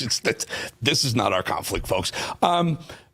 Taking Rena around the world, let's bring it back a little bit closer at home. Trump is making overtures about possibly striking Venezuela, literally striking Venezuela, not just the narco-terror boats that come across. What do you know about, what do you hear? And also, I'm hearing Iran is backing Maduro in Venezuela to not back down to the United States. So it's getting a little hairy there, too. It's getting very hairy there. You know, Corina Machado, she was the recipient of the Nobel Peace Prize. Of course, President Trump was passed over, but she dedicated the prize to him, too. And I think there could be something there in terms of talking about how Maduro's days are numbered. Of course, there are numerous Republicans in Congress who are not happy about what is happening in the ocean against these so-called terrorists who want to come and, again, send fentanyl over our borders. What we're seeing happen south of the border with the cartels tied to, again, fentanyl from China or whatever drug activities coming up from South America. We're again in a moment where I don't really know that one hand knows what the other is doing. And yes, I'm talking about the Department of War and Trump himself sitting in the Oval. I think Hegseth is trying to show an approach that is a little too hardlined and maybe not constitutional even.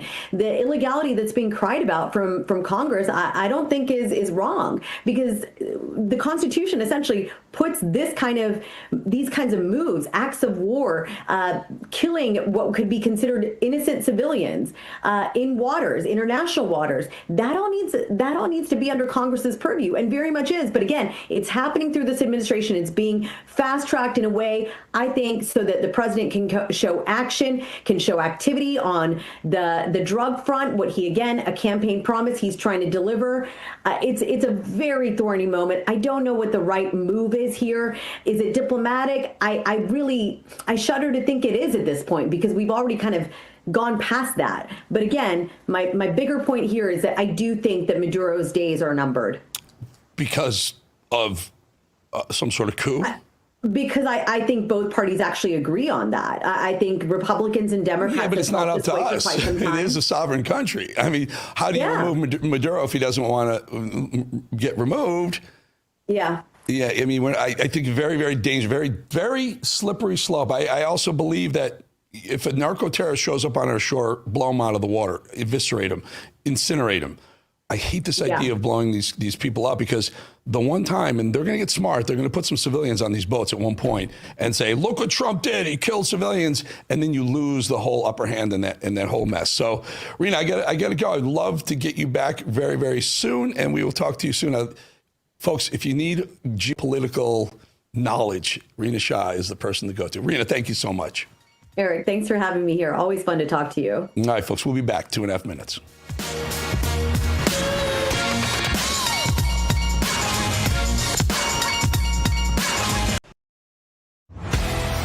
What if watching Real America's Voice was just the beginning? Introducing RAV Ambassadors, the new grassroots platform that turns viewers into leaders, connecting directly with hosts like Steve Bannon, Dr. Gina, and more. Together, we're turning belief into action. Inside the RAV Ambassadors Hub, you'll get exclusive updates, challenges, and behind-the-scenes missions straight from the people shaping the fight for faith and freedom. Every action you take, every share, post, and mission earns you points, badges, and and ranks. Compete with Patriots nationwide. Unlock rewards, exclusive gear, even chances to appear on air or attend live RAV events. But this isn't just about watching, it's about doing. Joining campaigns, volunteering locally, standing for truth. Together, we're not just a network, we're a movement. One voice at a time. Scan the QR code or go to ravambassadors.com to join now. Because America's voice is your voice.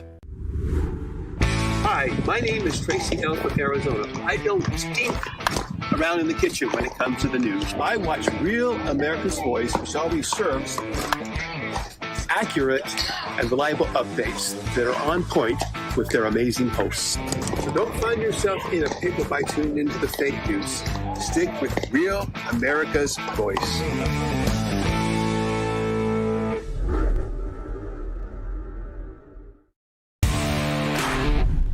Hi, this is Chris from Wisconsin, and I love Real America's Voice because they have great news and a great chat family. God bless all of you.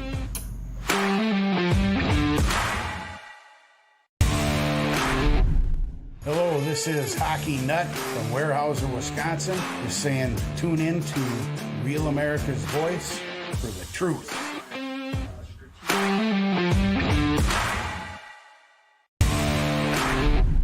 This is Giselle Chaffin. I'm from North Carolina. I'd like to let you know that RAV News is the best news. Number one news. Truth seekers seek to find the truth. It'll set you free.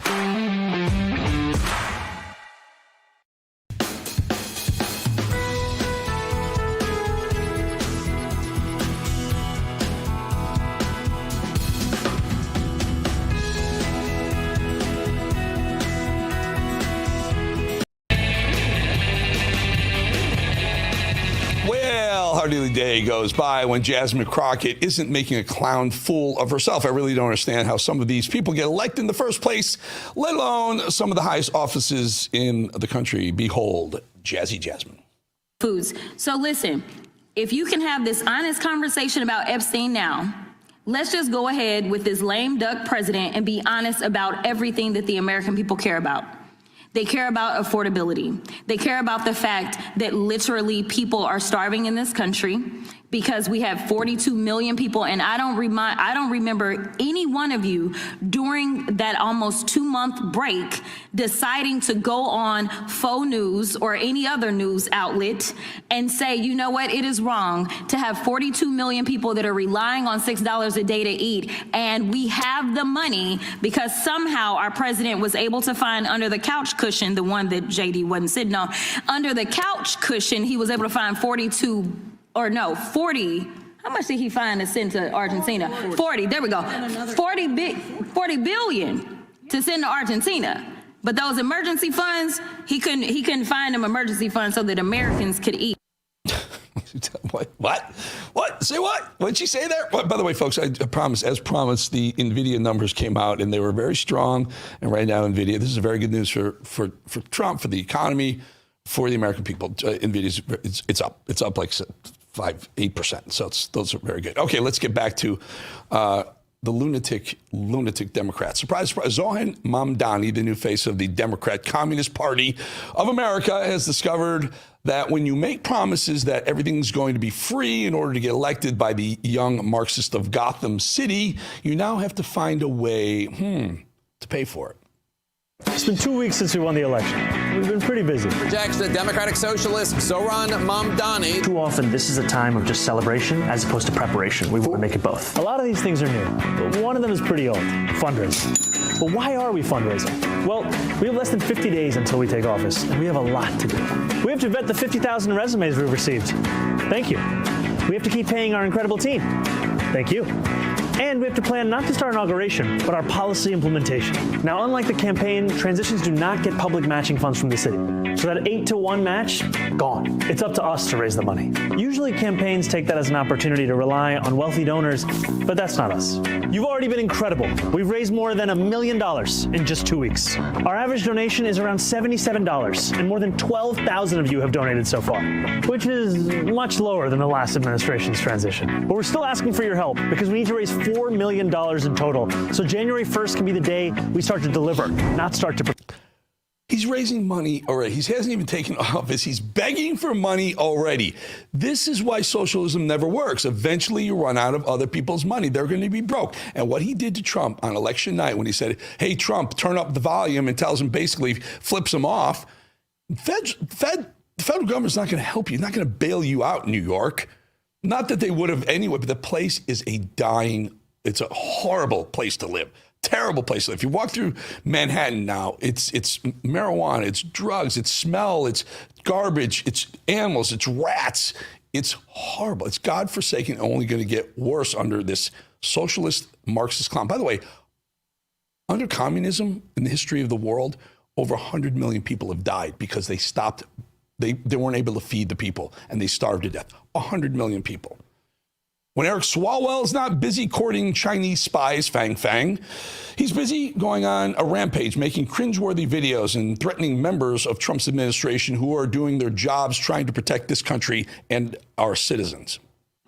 And Kristi Noem and Tom Homan, you should familiarize yourself with the four corners of this room. Kristi Noem and Tom Homan, get to know that witness chair. You're going to be parked in it for a long time. You're going to have a lot of questions under oath with the subpoena power. And I hope what you're doing is clean and can withstand the scrutiny that everyone on this side of the aisle is going to bring. They're doing their job. They're doing the job Trump was doing the job he was elected to do. He tapped Kristi Noem and Tom Homan to remove the illegals from the country and make the border stop. And he's doing exactly what he promised. He said he was going to do it when he ran for president, and we elected him president. So Swalwell, I'm not sure what your issue is. Did you like it better when Mayorkas, the Democrat, when they had an open border policy where American citizens were being replaced by illegals in schools, in jobs? Our cities are broke. This is what you want, you clown? It doesn't work. Democrat members of Congress, including Senator Ellie Slotkin, Senator Mark Kelly, and Congressman Jason Crow, feel it necessary to tell active members of the military to ignore orders given to them.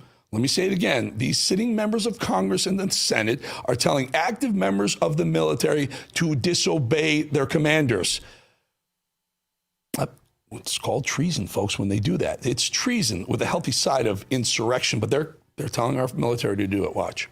This administration is pitting our uniformed military and intelligence community professionals against American citizens. Like us, you all swore an oath to protect and defend this Constitution. Right now, the threats to our Constitution aren't just coming from abroad, but from right here at home. Our laws are clear. You can refuse illegal orders. You can refuse illegal orders. You must refuse illegal orders. No one has to carry out orders that violate the law or our Constitution. We know this is hard and that it's a difficult time to be a public servant. But whether you're serving in the CIA, the Army, or Navy, the Air Force, your vigilance is critical. No, you can't. You can't disobey your orders. That's treason. Technically, you could be hung for that. You're not going to get hung. You'd certainly be tossed out of the military dishonorably. They're doing what they're told to do. There's nothing illegal about what they're doing. Everything's constitutional. There's nothing that's not constitutional. Activist judges have tried to stop Trump from doing it. The Supreme Court overruled the activist judges. It's all legal. Stop it. You guys are breaking the law. Technically, if you inhibit or prohibit an agency from doing their job, you're violating the criminal code in America, congressmen and senators. Remember when Bill Clinton lied about Monica Lewinsky or Whitewater? Remember when Barack Obama lied about Obamacare? You could keep your doctor. His views on race in America, remember that? Remember? He lied about that too. Remember when he was against gay marriage, but then he became for gay marriage, Barack Obama? What about Benghazi, tax cuts? Remember when Joe Biden lied about his grades, his speeches? He lied incessantly. Remember when he lied about marching in Selma, Alabama? Remember when he lied about Afghanistan, the economy? How about when they all lied about Biden's state of mind, the family, pardoning his family? There's not enough time to list all of the things that Biden and the Democrats have lied about. But somehow, to the ladies of the View, President Trump is the only liar they know. I I just can't believe he just lies like that. He's just lying. Anything that comes out of his mouth seems to be a lie. After 10 years of Donald Trump, you can't believe he lies? It's shocking to see someone, but it's still shocking to me. It is. You know why, Anna? It is shocking to me to see someone that holds the office of the presidency of the United States lie to the American people over and over. Politicians it should not be normal. But politicians tend to lie. We agree on that. This is over the top. I mean, it's just this is pathological lying. He says prices are going down. When's the last time Donald Trump, you think, went to the supermarket? Orange juice is up 29%. I was at the supermarket yesterday, and I literally decided not to buy salmon because of the one of the things that they're saying. I can't buy it. Think about the average American. You can afford the salmon. One of the. But I chose not to because I thought it was too expensive. I did not have sex with that woman. Oh, that was Bill Clinton. Oh, yeah, it was Monica Lewinsky. Wouldn't be a normal day without some Democrat race baiting, would it? Gavin Newsom doing an awful job at damage control for his party wants everyone to somehow believe that the fight against things like the grooming of children and DEI practices are all about race. You got the Supreme Court talking about getting rid of the Voting Rights Act, and that's very real. Yeah. That may likely happen in just a matter of months. I mean, they're rewriting history, censoring historical facts. It's a unbelievable moment. All this anti-woke stuff is just anti-black. Period, full stop. All the CRT, ESG, DEI stuff, that's all this is. Everything's about race with the Democrats, and then they lose, and they still make it about race, and they can't figure out why they keep losing. All right, folks, The Edge. I've been talking about it. This episode just exploded. Patrick Bet-David episode blew past 1,000 watch hours. Just this episode is only 6 days old, nearly doubling the first 8 episodes combined. If you haven't seen this one yet, this is the one that changes the game. You have to search Eric Bolling, The Edge on YouTube and buckle up because here's a little taste of it. Nobody knows I only have $13,000 left.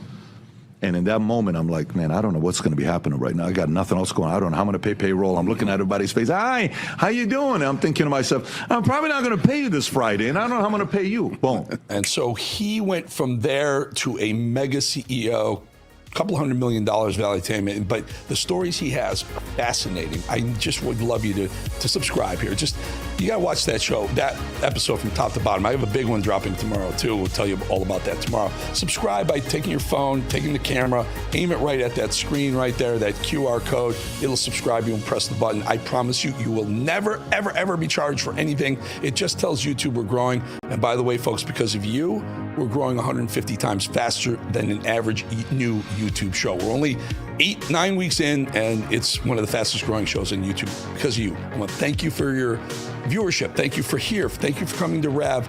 And I especially want to thank you if you just subscribe to @Eric Bolling on The Edge, @Eric Bolling The Edge on YouTube, @Eric Bolling The Edge YouTube. Thank you so much. We'll be back 2.5 minutes.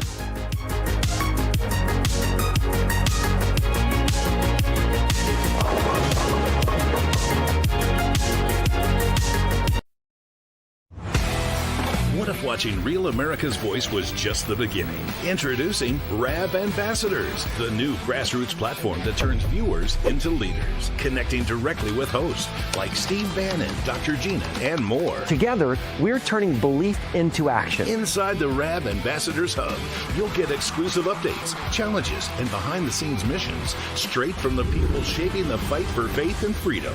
Every action you take, every share, post, and mission earns you points, badges, and ranks. Compete with patriots nationwide. Unlock rewards, exclusive gear, even chances to appear on air or attend live Rav events. But this isn't just about watching, it's about doing. Joining campaigns, volunteering locally, standing for truth.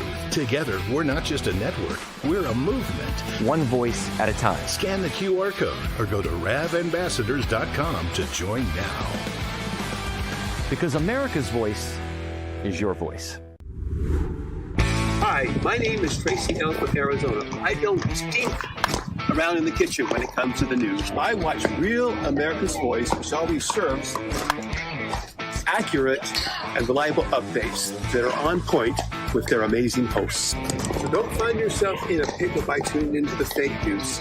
Stick with Real America's Voice.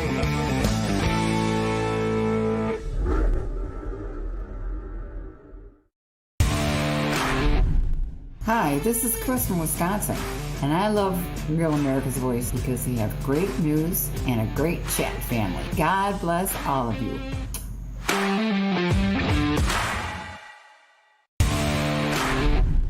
Hello, this is Hockey Nut from Weyerhaeuser, Wisconsin. Just saying, tune in to Real America's Voice for the truth.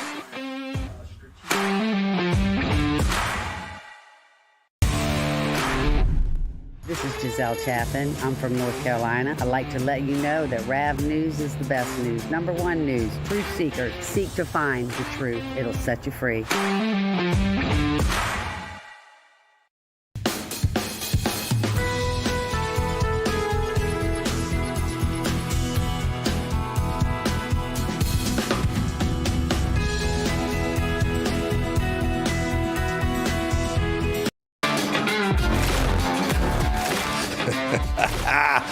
Oh, Mad Dog, get on the horn. Get on that horn, Mr. Yes, Mad sir. Dog. We're on Bannon today, so we will do some voice mails. Wait, where's the camera? Where is the control room camera? I got the camera. It's right here. Yeah, there you go. What's up, everybody? There they are, everybody. All right, Mad Dog, shoot us a voicemail. This first one is viewer wants to show appreciation to the network. Well, I respect and love your show, and it's also important to the people I follow, you, Newsmax, Real American Voice, Morning Sunrise. It's also important to take a minute and say thank you, and what a great job, and thank you for pointing out and letting Americans see everything that's happening. Some people, they don't just watch a little news and they don't understand really what's going on. Just hear the same lies all the time on fake news. And we are so blessed. And to have, I'm making a t-shirt, and I'm going to have it called the Top Shelf with this picture. And then at Top Shelf in the Cabineers, and have their group picture sitting around the table below it. I think that would be a great seller. It's going to be Top Shelf and the Cabineers. A picture of Donald Trump and the picture of his cabinet, who are just great, strong people. Our country's back, brother. But I wanted to also give you a shout out and say thank you. I know what's going on. I watch, mostly that's all I watch, except for a few other shows. I Dream of Jeannie and Andy Griffith and all that. Yeah, I'm of age, but and I'm a veteran. And then I helped in Iraq 2003, 4, and 5. I've lost a lot of friends, seen a lot of crap, and our country's finally on the right track. God bless you guys. And I'm watching you right now. Man, there's so many great people to listen to. All right. Well, then, thank you. First of all, thank you for our freedom. Appreciate your service, sir. And thank you for those nice compliments. Yeah, keep it on RAV all day. It's got some great shows over here. We really enjoy doing that. Mad Dog, we didn't make the T-shirt, though. It's Trump in the cabinet. I was thought maybe put Mad Dog over on the side. I'm not sure. Yeah, I didn't make it. What can you say? I didn't make it either. All right. Well, see. Maybe the next guy will send us a voicemail that puts us on a T-shirt. Yeah, hopefully. We got viewer says, get rid of the mall. Bowling, I listen to y'all all the time, every day. I love y'all. Here's my little gripe. The one that marries her daddy to get him in this country, and then the other one marries her brother, and they talk bad about the United States. Why can't we throw them people out of this country? All that Hamas stuff. Not Hamas, all of those anti-this and anti-that, talking everybody down. We got those Muslims here with Sharia law. Why we have them here? We can't throw them out the country. We're a country of peace, Christianship.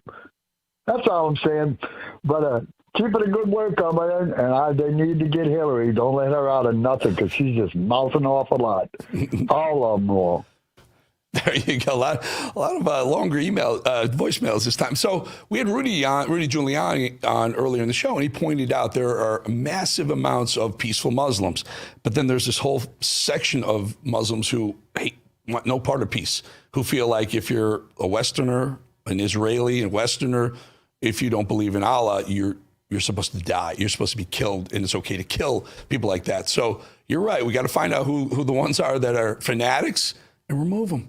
and we remove them. Problem is, because we are basically a melting pot and our Constitution allows it, people can come over here. They can't become citizens unless they go through the process technically. But that's part of the game. That's part of, what makes the country great too. I'll be honest with you, a lot of people come over here and they're very smart people and they make things and they innovate things. But Americans, let's not do it at the expense of the economy and the American people. Mad Dog. Viewer has something to say about Obama and Spam Burger. Someday we won't have to listen to Obama. Obama has the ability to spin bullshit, and then the faithful drones will eat it, such as the support he's given to New Jersey and Virginia. That Spam Burger. Actually, I think it should be spelled Spam Burger. Okay, she's all spam. S-P-A-M, Burger, B-U-R-G-E-R. And she's another socialist. Save the illegal aliens, save the drug dealers, save the drug boats, save the rapists, save the murderers, save the pedophiles, and her just everything's a sanctuary. I think that's the one to vote for. She's got everything you want: crime, poverty. What more could you ask for? Insecurity. Great, go for them, jerks. Wow. They're fired up, Mad Dog. Folks are fired up right now. People are ticked off, but you're right, man. We have a socialist creeping into this country. It's not creeping so slowly either. It's not like lava coming off a volcano. It's actually moving more like a tsunami pushing across Dearborn, Michigan, Minneapolis, Minnesota. Are you giving me the music? Is this where you're supposed to? It's like the award show when they keep talking, the music starts coming on. I got to say, stop talking because the next guest has to come on and give a trophy away. Mad Dog. All right, I get the message. Warham's up next. See you tomorrow, folks. When Sheinbaum was elected, they killed 27 different conservative candidates, largely assassinated by the cartels. And in many cases, it was funded by the Chinese Communist Party because they're trying to do state capture of Mexico with the fentanyl, with the other drug trafficking, and with other aspects of trade. The CCP is trying to put their hooks in at all levels of the Mexican society. That becomes a huge problem for the United States. And again, I'm not advocating an 1845 style invasion at Veracruz again. We need to push for leadership change. Maybe the United States starts doing it at a governor level, where a state governor says, I'm ready to take this on, and we support them that way with kinetic strikes, with covert action, with the means to overmatch the cartels. I feel terrible for the average cop, the good cop, that tries to do the right thing in Mexico, because they're immediately met by overwhelming force, which wipes out not just them, but their family, and it kills their entire family ugly. So, yeah, at some point, some greater force is going to have to be unleashed. The New York Times has new reporting that the president has signed off on new ways to put even more pressure on Venezuela, including authorized covert CIA action inside the country. The Times also reports the administration has reopened back-channel diplomatic negotiations with the Maduro regime. What makes this different? Yeah, that's a good question, and it's good to explain to listeners and viewers exactly what has changed here. So a few weeks ago, we had the president, authorize the CIA to do, in theory, covert actions inside Venezuela. But what was different then is that there weren't any concrete plans. And now what we have is the president not saying the plan should necessarily start, but approving the specific development. This is not likely boots on the ground. We don't know for sure what President Trump has in mind, but the kinds of things could be cyber, psychological operations, sabotage, or information operations. They're developing some kind of plans along these lines, and then they will tee them up for the president to decide to go if certain things happen. But there's, quite frankly, a lot we don't know, besides the fact that the Trump administration is increasing the pressure on the Venezuelan government. We've gone from over the weekend, late last week, when they're briefing people on Capitol Hill about a potential strike, and the Secretary of War Hegseth is walking through a huge range of alternatives, to now President Trump says when he gets off the plane last night that Maduro's all over him. They want to talk about a deal. deal, and President Trump says, I'm willing to listen, right, and talk. What has changed? Is it that the Ford showed up with a strike group, and now you have, instead of 4,000 fleet Marines and sailors, you've got, 12,000 to 15,000? Is that what got their attention? Did they take your advice and put the $50 million on him, dead or alive? Why we had looks like a sea change in the last 72 hours? Perhaps there were some covert actions that worked, but to me, this is not solved by carrier air wings and B-52s. This is done by making people change their minds really at the margin. And it's really Maduro, Diosdado Cabello, Jorge and Delcy Rodriguez, the Pedrino, the head of the military. Until they drive all those folks out, I don't think Maduro himself is going to leave. Because the other people won't let them leave if they don't get the same deal. There is this open question that I have not gotten a satisfactory answer to. What's the goal here? What's the point of all this? What is the administration really trying to do? Is it about oil? They'll state fentanyl, but fentanyl is not produced by Venezuela. And if you're really going after fentanyl, you're not blowing up individual boats. You're going to be shutting down the border and shutting down container ships that are smuggling it in through the border. What does your reporting tell you about both fentanyl and maybe what the end goal really is here? Yeah, these are both really good questions that a lot of Americans are asking themselves right now. We did a story today that simply said there is no fentanyl on the boats that the United States has blown up. We know this from the closed-door briefing that members of the military gave to Congress. They said there was cocaine and not fentanyl on those boats. And we know what Venezuela's role is in the drug economy. They're a transit country for Colombian cocaine. Some portion of Colombian cocaine goes through Venezuela, although most of it goes on to Europe, not to the United States. Fentanyl is mostly made in Mexico and smuggled into the United States. If you're trying to tackle the fentanyl problem, you're not blowing up boats coming out of Venezuela. So your other question, what is the end game here? We know that there are elements in the Trump administration, most notably Secretary of State Marco Rubio, who want Maduro gone, who, have over and over said he's an illegitimate leader, which he is. He lost an election and held on to power. But President Trump, who's also signaled Maduro might not be around for much longer, he has not really talked about regime change. He talks about Venezuela in the context of immigration and drugs. So what is the exact end goal here? We're just not sure. This is the primal scream of a dying regime. Pray for our enemies, because we're going medieval on these people. Here's not got a free shot on all these networks lying about the people. The people have had a belly full of it. I know you don't like hearing that. I know you try to do everything in the world to stop that, but you're not going to stop it. It's going to happen. And where do people like that go to share the big lie? MAGA media. I wish in my soul, I wish that any of these people had a conscience. Ask yourself, what is my task and what is my purpose? If that answer is to save my country, this country will be saved. War Room. Here's your host, Stephen K. Bannon. Wednesday, 19 November, year of our Lord 2025. Joe Allen is riding shotgun. The reason is we have a lot of work to do on this artificial intelligence moratorium. Joe's got tons of details on how people can get activated. We'll get to that in a second. Of course, Eric Prince was so nice to carve time out while he was in Europe the other day to join us and talk about the covert action today in the New York Times. And you saw on MS Now. I guess it's Shammy Wow or whatever it is, whatever the name is over there. They kind of broke the story of the New York Times. Looks like covert action instead of an airstrike or a military strike in Venezuela. And in addition, are we going to do covert action in Mexico to get to the fentanyl and get to the cartels? More about that later. I want to start with Julie Kelly. Julie, Bosberg, tell what happened today, because I think people are reaching their limits. We got to get some action here. We had the polling on this morning about what the midterms look like. Rich Barris at People's Pundit is D+8.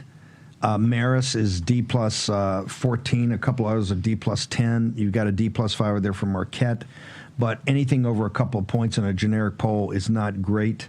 And we have a major situation with these federal judges, particularly this judge in Washington, D.C., that has to be addressed immediately. Julie Kelly, the floor is yours, ma'am.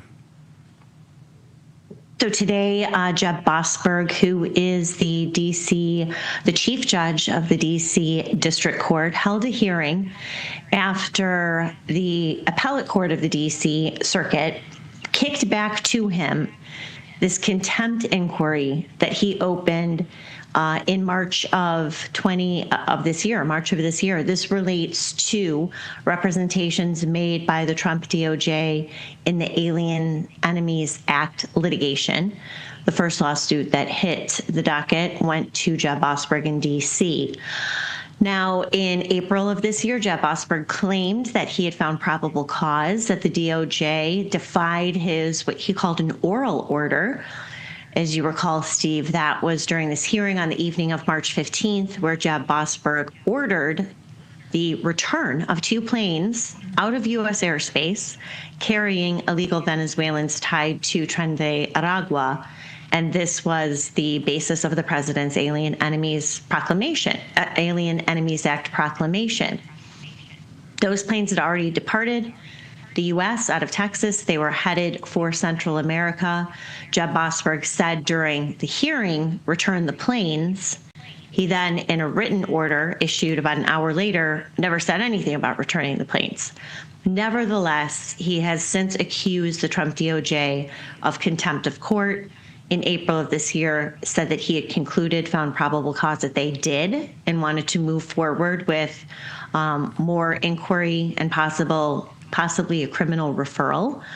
And that determination, the probable cause determination, was vacated by a panel of the D.C. Circuit Court, the appellate court. However, they kicked it back to Boasberg, basically saying you can restart the proceedings, which he did today. And this is going to get very dicey, especially for the Trump Department of Justice. And he has set a schedule for this Monday, asking both sides, the Trump DOJ and the ACLU who filed the lawsuit, for a list of witnesses. And Boasberg himself brought up potential witnesses during the hearing today. So hang on for a second. So what are you telling me? Boasberg is doing what now? I don't understand this. Give it to me in English, not in legalese. What is he doing? Oh, sorry, I thought I did. So this dates back to March of this year, when Jeb Boasberg accused the Trump DOJ of contempt. So this is very convoluted. It went back to the appellate court. They reversed him on his probable cause finding, but then said, okay, you can restart the proceedings whenever you want. And so he restarted and held this hearing today, saying that he believed that justice demanded, justice not DOJ, justice overall, demanded that he resume this contempt of court investigation. And he wants to prove that the Trump Department of Justice defied that oral order. Yeah, but this is because of flying the folks out of the country during when President Trump said they got to go. This is what it's about. Correct. This is related to the first lawsuit suing the president over his Alien Enemies Act proclamation, which was put into effect on March 15th. The ACLU was already ready that day to file a lawsuit and seek an injunction, preliminary injunction, meaning halting the administration from fulfilling that proclamation. But this landed on Jeb Boasberg's desk that day. Is he trying to initiate criminal proceedings against lawyers in Trump's Justice Department about trying to enforce? This is what I want to understand. Boasberg is trying to enforce or bring up potential criminal charges against the DOJ lawyers who were there arguing the case of why the bad hombres had to get on the plane and get out of the country, correct? Correct, but it specifically relates to Bossberg that evening on March 15th, telling the Department of Justice to return 2 planes that had already left U.S. airspace, headed for Central America, then returning them to Venezuela. It was a Saturday. It was a Saturday afternoon when they held the court. I remember this. I remember you came on live in the morning and on Monday. He called it Saturday afternoon and did it. Correct. Correct. Exactly right. What? Okay, Julie. When is Jordan? Don't we have enough evidence out there to show that we got to move on impeaching this guy? Don't we? Yes, and in fact, I have a piece up at my Substack, Declassified with Julie Kelly. You had 6 U.S. Republican senators finally send a letter to the chief judge of the circuit. This is the judge who oversees Bossberg, asking, and that's Eric Schmidt right there and Jeb Bossberg, asking this chief judge to suspend Jeb Bossberg pending House impeachment proceedings. And in the letter said that there's bicameral support, as we know, in both the Senate and the House to impeach Jeb Bossberg finally. So we'll see what the response is. And I just have no idea what House Republicans are waiting for. I really don't. Okay, where do we get the piece? Right now, it's up on your Substack. I tell you, hang on. I want to go through this. I want to go through this quickly one more time. This is too important. It's time for action, guys. There's too much inaction. It's too much leaning on rakes. There are too many strongly worded letters. And see what happens? This guy's now motivated. He's looking at the polls. He sees what happened a couple Tuesdays ago. He's got all these Democrats running around, and he's got the Republican establishment, whether it's in Indiana or in the Senate, not working with President Trump to get done what needs to get done, and they're just going to lean on their rakes. Short commercial break. Julie Kelly's with us. We're absolutely packed this afternoon. Short commercial break. Back in a moment.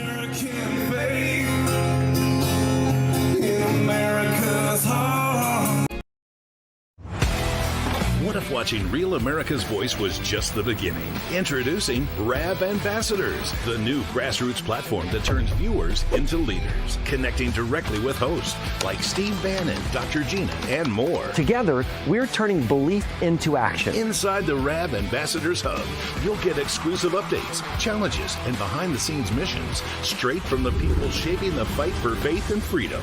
Every action you take, every share, post, and mission earns you points, badges, and ranks. Compete with patriots nationwide. Unlock rewards, exclusive gear, even chances to appear on air or attend live RAV events. But this isn't just about watching, it's about doing. Joining campaigns, volunteering locally, standing for truth. Together, we're not just a network, we're a movement. One voice at a time. Scan the QR code or go to ravambassadors.com to join now.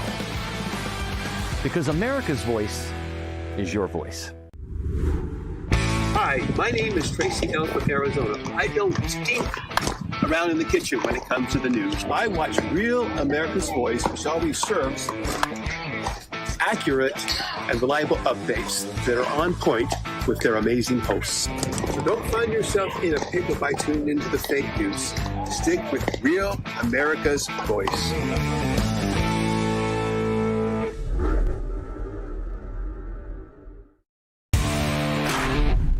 Hi, this is Chris from Wisconsin, and I love Real America's Voice because they have great news and a great chat family. God bless all of you.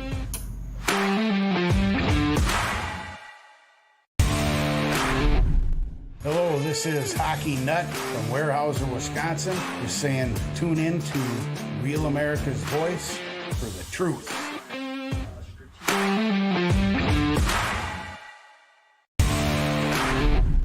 This is Giselle Chaffin. I'm from North Carolina. I'd like to let you know that RAV News is the best news. Number one news. Truth seekers seek to find the truth. It'll set you free.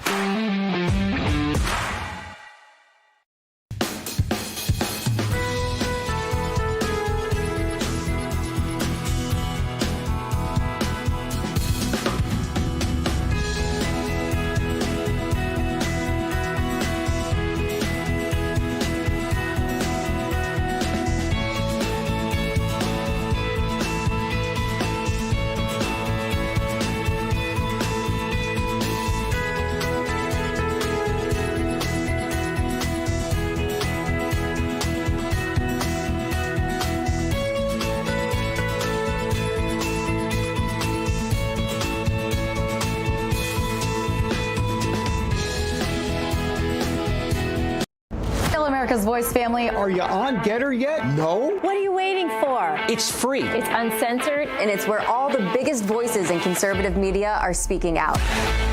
Download the Getter app right now. It's totally free. It's where I put up exclusively all of my content 24 hours a day. You want to know what Steve Bannon's thinking? Go to Getter. That's right. You can follow all of your favorites. Steve Bannon, Charlie Kirk, Jack Posobiec. And so many more. Download the Getter app now. Sign up for free and be part of the movement. Get up on Getter. You get it all first. You get it exclusive right there. Julie Kelly, give me that again about what these senators did. What's in your Substack?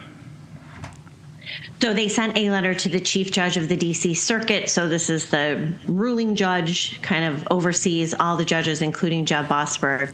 So these 6 senators, Eric Schmidt, Bill Haggerty, Lindsey Graham, and others are asking the D.C. Circuit chief judge to suspend Jeb Boasberg pending impeachment proceedings.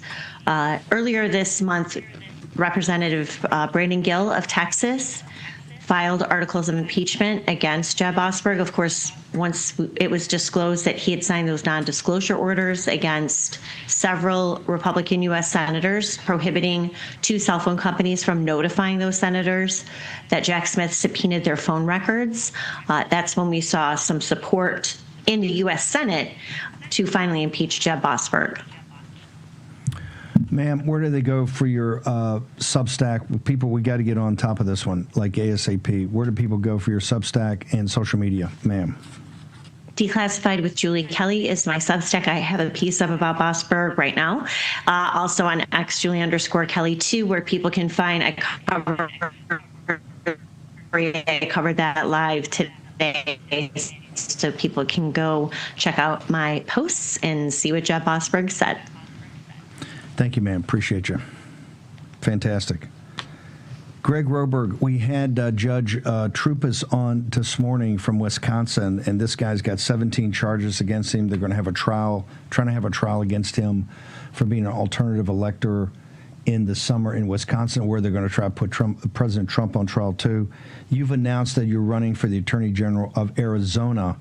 We need one more than ever. Why would you be the best pick? Why would you be the best pick to take over Arizona's Attorney General, which is an absolute disaster right now, sir? Well, like you said, Steve, Arizona's current Attorney General, Chris Mays, is an absolute disaster. She needs to be replaced. I'm the one to do it because I'm a fighter. I served as President Trump's 2024 election attorney. I was with Trump, like you, before it was popular, back in 2016 when I first joined the team during the inauguration. And I'm not afraid to stand up like most of the Arizona Republicans in this state are, unfortunately. Certainly the Arizona Republican politicians. Why? What's the main issues out there? Mays is a disaster, but the Republican establishment refuses to stand up to her. You've been fantastic. What's your plan? What are you going to do? How are you going to beat her in a general? Well, pretty simple. I'm going to stick to 3 main points: safe streets, strong borders, and secure elections. People on both sides of the aisle are sick and tired of hearing about Arizona's elections dragging on months on end, weeks on end, and questionable results. And people on both sides of the issue want that finally resolved. Strong borders and safe streets, it's pretty easy. We have to stand with President Trump and the administration and the work they're doing. Chris Mays has currently 31 lawsuits against the administration, shutting down the progress that President Trump and the administration are trying to do. She does so at the expense of the Arizona people. She has a limited number of resources, and she could be spending those resources going after the drugs, going after the border, going after the homeless, the fentanyl, you name it. But instead, she just wants to score points with Act Blue and Soros and folks like that back east. And that's got to stop. And I'm sick and tired, again, of seeing our squishy, go along, get along Republicans do nothing about it. I'm not a politician. This is my first race, and I'm getting in, and we're in it to win it, Steve. Look, you know the disaster we had in Maricopa County. I mean, Kerry Lake should be governor. Also in the Senate, we've had more disasters out there. They stole the 2020 from President Trump. Well, give me your punch list. When you say, safe elections, fair elections, honest elections, what do you intend to do? Well, first of all, we need to enforce the laws on the books. Very simple, we'll get into the weeds. This is the war room. Our signature verification process is a disaster. As an election attorney, I've been in the counting room watching people sit there like zombies, just approving every signature, click, click, click, not really looking them over. We need oversight on that process. Secondly, we need to take a look at ballot harvesting issues we have in this state. There are some legitimate ballot harvesting laws that people can help their family members, but that's been abused time and time again. Third, there's issues regarding verifying the citizenship of the voters, which in Arizona, you have to prove citizenship to vote, as you should in every state. And that's something that we can get on top of the current Secretary of State, Adrian Fontes, as he's totally neglecting that duty. I can keep going. There's a homeless shelter in West Phoenix where there's almost 3,000 voters registered to vote there, which is legal. Destitute people can register a homeless shelter, but there needs to be oversight that is not being abused. What? Tell me about the process. The primary here is not late. The primary is not until August, correct? Correct. We have early voting for about a month before that, but the primary will be in August, and the general will be like everywhere else in November. Okay, if people want to find out more about your candidacy, like I said, this is the first time you've ever run. People in the Trump world have known you forever, know you're a fighter, and we certainly need fighters out there. Where do folks go? Where do folks go to find out more about the campaign, and what's your social media? So my site is Greg4AZ, GREGFORAZ.com, and my socials are all at Greg4AZ. That's Instagram, X, and Facebook pages, Greg4AZ. Greg, fantastic. You're one of the great fighters behind the scenes, and it's great to know that you're going out, stepping out now for elective office. Thank you, sir. Appreciate you. Thank you, sir. We love you out here in Arizona, Steve. Take care.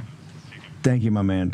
Everybody go check out right now Greg's website, also social media. Let's load into that. It's going to be a very tough race out there. We got to defeat these Democrats. It's unbelievable. Okay, Joe Allen, what do you got on our situation with the moratorium? If they're trying to slide it into the NDA, make it now this thing's created a firestorm already in Washington, D.C., correct? Absolutely. Everybody on Capitol Hill, they're all running and hiding. This is Ted Cruz trying to slip this in? Ted Cruz is leading the charge. Steve Scalise, of course, David Sachs, Mark Andreessen, people like this are in back of it. Just to set the stage. All the demons. Yeah. Just to set the stage, you've got the AI moratorium that we got blocked over the summer that would stop in the big beautiful bill. We got to take it out in the last second. Yeah. That night it was a huge fight. President Trump took it out, forced it out at like 2:00 in the morning. Yes, and now it's trying to be the House Republicans, again with Ted Cruz leading from the Senate, trying to slip it back into the National Defense Authorization Act, the NDAA. So, which another must-pass 9,000-page building, just slipping into the middle of it. And you know the background on this, you've got Mark Andreessen, you've got Greg Brockman, Joe Lonsdale pushing forward with the Leading the Future PAC. Right now, it's stated $100 million. I'm hearing it's quite a bit more, and I'm sure it will be, in order to primary or block any candidates that would get in the way of AI legislation. Now, Trump is reportedly going to sign an executive order on Friday so that I've just received it, and I'm just going through a draft of this. That would be called a leak. Somebody leaked that to you. Right. But is the executive order complement what they're trying to do in putting this thing? It complements. Absolutely. In fact, it seems like it's a backstop so that even if they do pull it from the NDAA, the two items that I think are probably that I've gone over that stick out the most, within 30 days, the Attorney General would have a litigation task force that would basically would sue, presumably, to stop any U.S. state that had passed laws that would get in the way of the U.S. AI national agenda. And then it would also appear that David Sachs will, within 90 days, and various people around him, produce some evaluation of all the existent state laws, of which there are hundreds, many hundreds, almost 1,000. So this entire argument, in my mind, is just simply one of who gets to decide how AI moves forward under the laws of the country. Well, right now there's no regulation, except for at the state level. At the state level, I'm saying at the federal level, when they say the states have got to go away, what are they proposing takes that place? Well, Nothing? Initially, Trump sort of assured people with a Truth Social post that child protection and protecting conservatives from censorship would be part of anything that went into the NDAA or any kind of federal preemption. He then, or his social media team, removed that. Hang on, what do you mean? Was that put up in a social? President Trump put that up in a social media post? That's right. And so President Trump this morning posted, investment in AI is helping make the U.S. economy the hottest in the world, but overregulation by the states is threatening to undermine this growth engine. Some states are even trying to embed DEI ideology into the AI models, the so-called woke AI, so on and so forth. We must have one federal standard instead of a patchwork of 50 state regulatory regimes. And at the end, he says we can do this in a way that protects children and prevents censorship.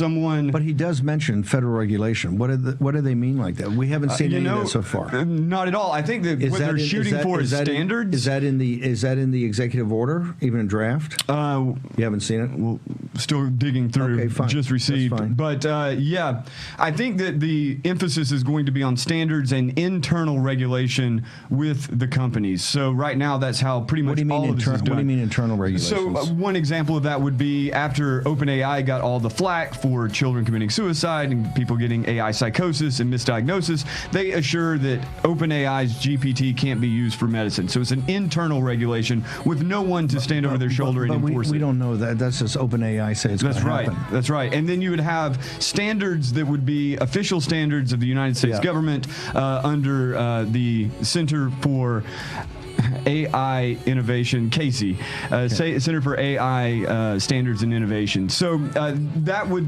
again, that's something, but it isn't anything like the Kids Online Protection Act. It's nothing like Hawley's proposed Risk Assessment Act. These would have actual teeth. Okay, hang on for a second. Joe's going to be riding shotgun with us for the hour. We're going to get more into this. Short commercial break. Back in the War Room in just a moment. Welcome to Real America's Voice, Real Minute. Your quick look at the powerful stories of faith and freedom, inspiring audiences across the nation. Angel Studios presents. I'm Bo Davidson with this Real America's Voice, Real Minute. Most people know the biblical story of David, the shepherd boy who fought Goliath and became king. Well, Angel Studios has created a new animated film called David that tells the story of Israel's greatest king. Followed when I'm looking for the way, when I'm searching for the answer, in the moments I'm afraid. There's a whisper in the wind and a story in the sky, when I'm looking for a lantern to illuminate the night. If you want the secret of freedom and feeling alive, you gotta follow the light. Follow the light. For those who love great animated classics like The Lion King and Prince of Egypt, David is an awe-inspiring animated musical that depicts David as a spirited boy who fought lions, giants, and even betrayal, depicting how one boy's faith could lead him to be king of Israel. David will be released in theaters just in time for Christmas on December 19th, but your family can get a head start by watching the prequel to the film, Young David, which is streaming exclusively right now on Angel. It's perfect for the entire family and has memorable music. So once you join the Angel Guild, you can start watching Young David right now and prepare the fam for the David film in theaters in December. And by joining the Guild, you'll guarantee 2 free tickets to see it. And it's a great value. Let's be honest, going to the movies isn't all that cheap. But if you're a member of the Angel Guild, not only do you get those 2 free tickets to David, but you'll now have access to every single film or TV series on Angel at your convenience anytime. So just go to angel.com/Rav and join there.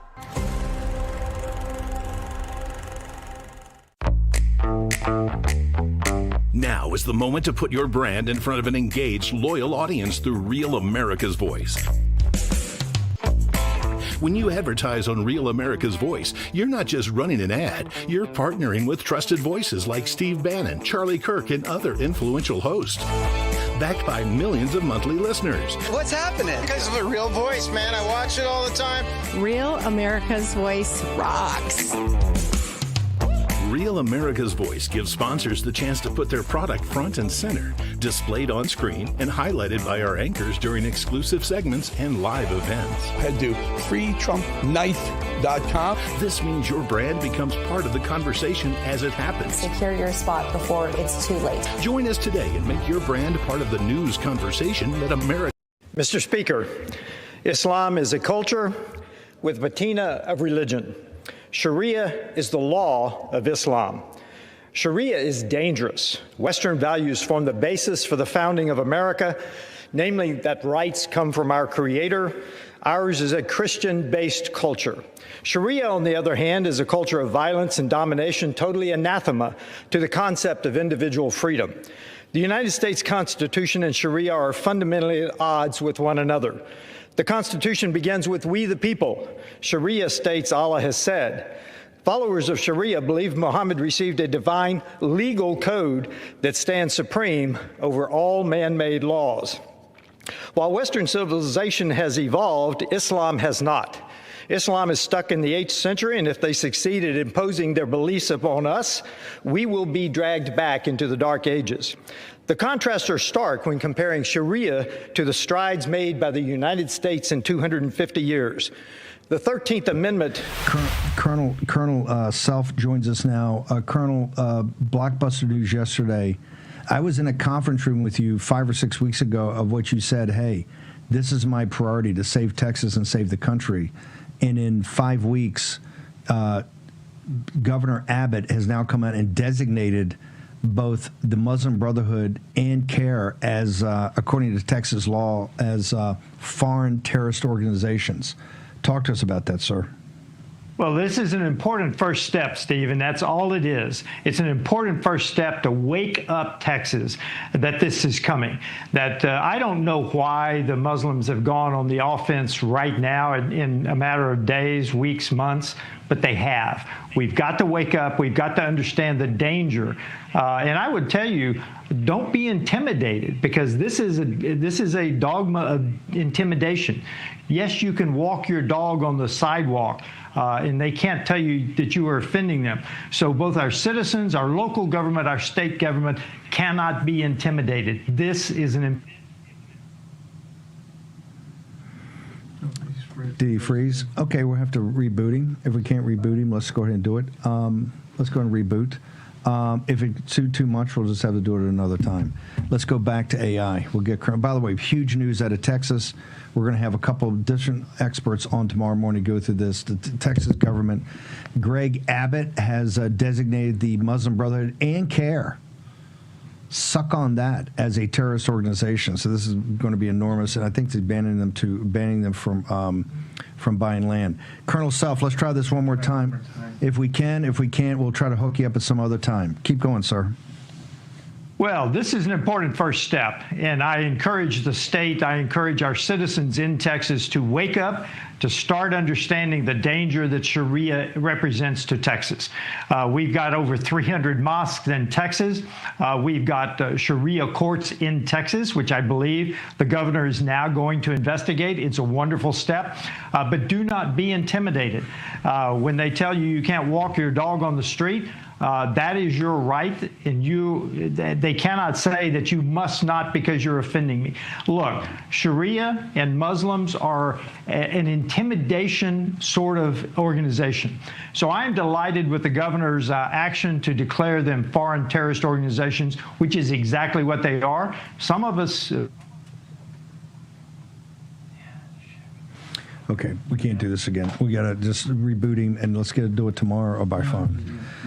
Anyway, huge news out of Texas. Colonel Self's been working on this over here on the Capitol to designate them. I think people in the executive branch are also working on it to designate the Muslim Brotherhood as a terrorist organization. Laura Loomer has a tweet out today saying it was very close, but then Qatar got involved.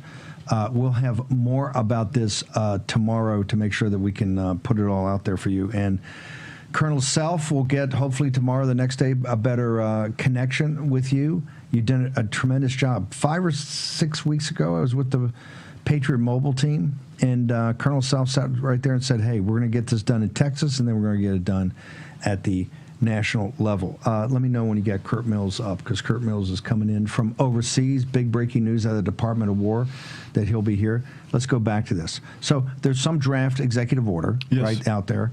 And President Trump's making the case that, hey, look, we can't have all these states jumping in here, but without a national kind of policy, or at least a national kind of at least regulatory framework. Does the EO, Bondi's assessment in 30 days, the Attorney General's assessment in 30 days, and Sachs's in 90 days is both looking at what the states have done. There's nothing in there you've seen so far to initiate the action to actually get some sort of. We're the deconstruction administrative state crew here, but we're not anarchists. And one of the problems with artificial intelligence, there's no regulations. There's virtually no regulations at all. In fact, it takes you more to get a license up here on Capitol Hill to do nails in a nail salon than it is, and everything's dependent upon people just self-reporting or governing themselves. Yeah. Which, as you know, so far you can't trust these guys because you never know, what they're telling you is accurate. Yeah, I think one of the big problems is that these companies are just simply acting like they're putting out apps. This is just another tool, another technology.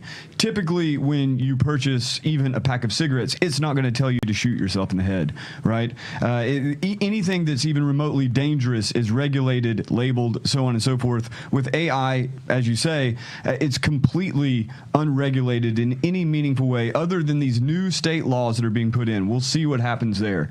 What this EO and what the potential moratorium injected into the NDAA would do is to block the ability of states to govern themselves, to determine whether they want their children using these apps, whether they want them in the schools, whether they want them in companies. Surveillance is a huge issue. The copyright infringement is a huge issue. It's pointed out in here, they're dangling California's law that would demand transparency of companies as some sort of egregious infraction, right? Some sort of intrusion onto the freedom of corporations. Or Colorado, which, how do they put it? He's telling me he's up. Okay. Algorithmic discrimination, DEI. This is all a red herring. What we're talking about is an extraordinarily dangerous and powerful technology that right now only states have taken the initiative and responsibility to really govern. All of the Child Online Safety Acts, Risk Assessment Acts, they're floundering in the U.S. Congress, and we don't know when any of these are going to be implemented, if ever. So tomorrow we're going to have Hawley, we're going to have a whole bunch of people on here to go through this, because right now some states are out there and being pretty aggressive on this, but you're going to need something at the federal level if you want it to go away. If I could just add one thing, just a really good example. We all know about ChatGPT. We all know about XAI's goon bots and things like that, right? But one of the big driving forces behind getting states out of the way and really getting any government out of the way is Mark Andreessen and his Leading the Future PAC, which will be used to they'll try to destroy anyone that gets in their way. They're threatening right now to primary people that are. They've already targeted one of the reps in New York who's pushing the RAISE Act, which would basically hold companies liable for major catastrophic damages done. But let's look at some of the things that Mark Andreessen has invested in, the kinds of things that he's trying to protect. A good one, Cluely, an app that advertises itself as an app to help you cheat on everything, right? And as we know, children right now, probably a third of all children in America are not being educated in any meaningful way and still being passed through because they're copying. Reface, a deep fake app, right? A face swapping app that could be used for any kind of malicious, malevolent purpose. Dangerous. From the highest levels of politics all the way down to just kids bullying each other. And then double speed, which is probably the most onerous, to take a word from the EO, onerous program that they've got, or a company that they're investing in. This is A16Z, Mark Andreessen Horowitz. And this is basically just a bot farm. It allows you to create hundreds, thousands, however many bots, and flooding the social media with it. Are you saying right now that in his own self-interest, this is why he's doing it? Yeah, because any state that is trying to protect its citizens and just really to keep culture intact in any meaningful way is going to do everything to throw sand in the gears of these companies. It might not stop them. People say, oh, you'll never stop progress. No, but you can at least slow it down and protect the most vulnerable. Do you have, right now, does Grace have a Bill Blaster, what people are supposed to call and say, and do they have it over Article 3 Project? Yes, absolutely. You can find it at the top of my social media, at JOEBOTXYZ. You can find it at the top of Grace's social media. War Room will have a copy of the draft up for people to look at and argue. Yep. And if I'm signing off, I think now would be the time. Hang on for a second. You're not signing off yet. Let's go to, we got Kurt Mills overseas. Kurt, we got some breaking news. We talked about it a little bit yesterday, but now it's kind of out and about. What's happening over the Department of War? President Trump is trying to get a couple of guys approved, confirmed, to support Bridge Colby, who's the Undersecretary for Policy. But it looks like the Republican Senate is not happy with that, sir? Yes, hawks and neoconservatives in the upper chamber appear to be stymieing the will of the president to get realists in the Pentagon. Much of the realist energy is often anchored around this figure, Elbridge Colby, who wrote the national security strategy in the first Trump administration and is considered a sort of wunderkind within the administration itself. His lieutenants, though, are being stymied behind the scenes by neoconservatives and hawks in the Senate. It is the most recalcitrant and anti-Trump, frankly, organ of the government at this point, and it is really just astonishing to see. Yes, Colby's in the Pentagon, but you have key senators that are trying to stop him basically having a staff over basically picayune issues like the status of Romania, et cetera, et cetera, et cetera. It's just Atlanticist, primacist, gobbledygook all over again, and it's the kind of stuff that they're going to try to run out the clock on Trump to address a more realist, forward-looking foreign policy for Americans. This is the first indication of this lame duck. I'm telling you, the Senate with the filibuster, what's happening in Indiana, it's got to be put down now. It's got to be laid down now. Do you have the names of the two individuals that would be Bridge Colby's deputies? Yes, the key figure is Austin Dahmer, who used to work for Senator Hawley, who you just mentioned, and there are other ones that could be affected as well. This is also basically the encore to what you saw in the first week of the Trump administration. When I appeared on Mr. Tucker Carlson's program about this, they tried to flesh out figures such as Michael Domino in the Pentagon itself. They failed. I believe they'll fail again, but it is the kind of surreptitious activity to deny Trump the staff that he had. And again, the sort of key leitmotif of the first Trump administration, as you know, Steve, is that the administration perhaps failed on personnel or wasn't ready to govern. This is basically the Empire Strikes Back, trying to run the same playbook again, run out the clock on Trump. And these figures are key. These aren't just minor bureaucrats. These are the upper middle class, basically, of the administration. And if Trump doesn't have his cadres, you're going to see neocon foreign policy. Is there any action item that the War and Posse should take? Is there anything to do right now? Just hold our fire? Or are there people to call? Or just kind of let this play out over a day or two? No, you should let the Senate know that these people should be confirmed and that there are key issues beyond Eastern European security, that matter to Americans, and focusing the foreign policy on a more realist direction. This stuff matters. Little bureaucrats, quote unquote, are the people that got us into the Iraq War. They're the people who got us into Libya. They're the people who got us into Syria. And little bureaucrats, quote unquote, are the people who can stop us getting into reckless wars in Iran, Venezuela, etc. etc. Hang on. Can you hang on through the break? So I got Kurt Mills. I've got Joe Allen. Joe is going to join us, so we got a lot to get through in the next, but we'll do it. Take your phone app, Birch Gold. Think it's a little crazy right now? By the way, NVIDIA just announced their earnings. We want to get on top of that. Text Bannon at BANNO and 989898. Get the ultimate guide for investing in gold and precious metals in the age of Trump. You also get a relationship with Philip Patrick and the team. Philip was on this morning giving a great analysis of the gold market. Okay, short break. Back in a moment. Welcome to Real America's Voice, Real Minute. Your quick look at the powerful stories of faith and freedom, inspiring audiences across the nation. Angel Studios presents. I'm Bo Davidson with this Real America's Voice, Real Minute. Most people know the biblical story of David, the shepherd boy who fought Goliath and became king. Well, Angel Studios has created a new animated film called David that tells the story of Israel's greatest king. There's a light I've always followed when I'm looking for the way, when I'm searching for the answer. In the moments I'm afraid, there's a whisper in the wind and a story in the sky. When I'm looking for a lantern to illuminate the night. If you want the secret of freedom and feeling alive, you gotta follow the light. Follow the light.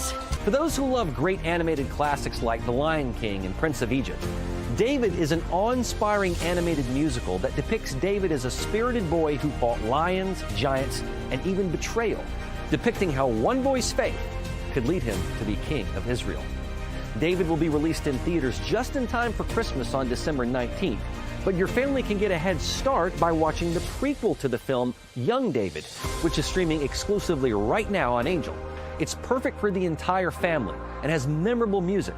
So once you join the Angel Guild, you can start watching Young David right now and prepare the fam for the David film in theaters in December. And by joining the Guild, you'll guarantee 2 free tickets to see it. And it's a great value. Let's be honest, going to the movies isn't all that cheap.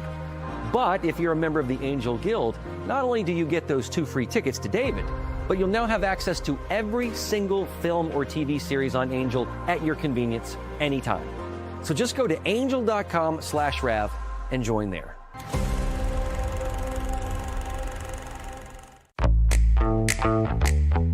Now is the moment to put your brand in front of an engaged, loyal audience through Real America's Voice.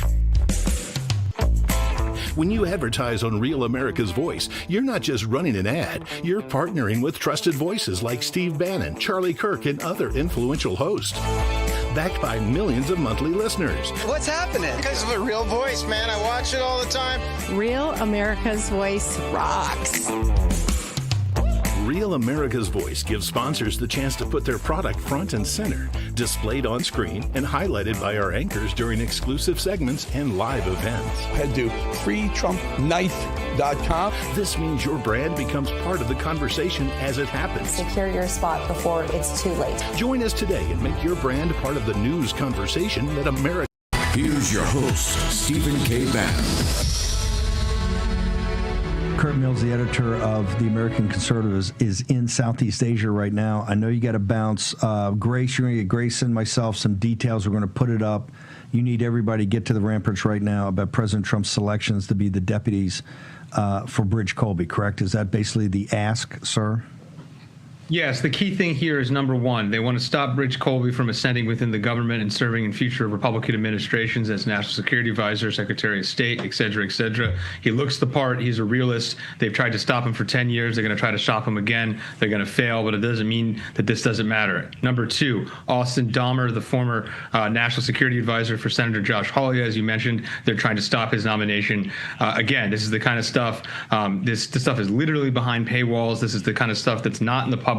They're going to try to kill it in the crib without public scrutiny, and it's unacceptable, and it's why our foreign policy can't change. This stuff matters. Kurt Mills, fantastic. Social media, where do they go, sir? At Kurt Mills, at CURTMILLS. The website is www.theamericanconservative.com, magazine founded by Patrick Buchanan and friends in 2002 against the Iraq War. Wow, you're amazing. Always on point. Good luck in your trip, sir. Appreciate you. Joe Allen, your guidance today, you're going to join us. You're going down to Texas for the weekend, a huge event with you. You're going to be there tomorrow, get you on the show. But for tonight, what should people do?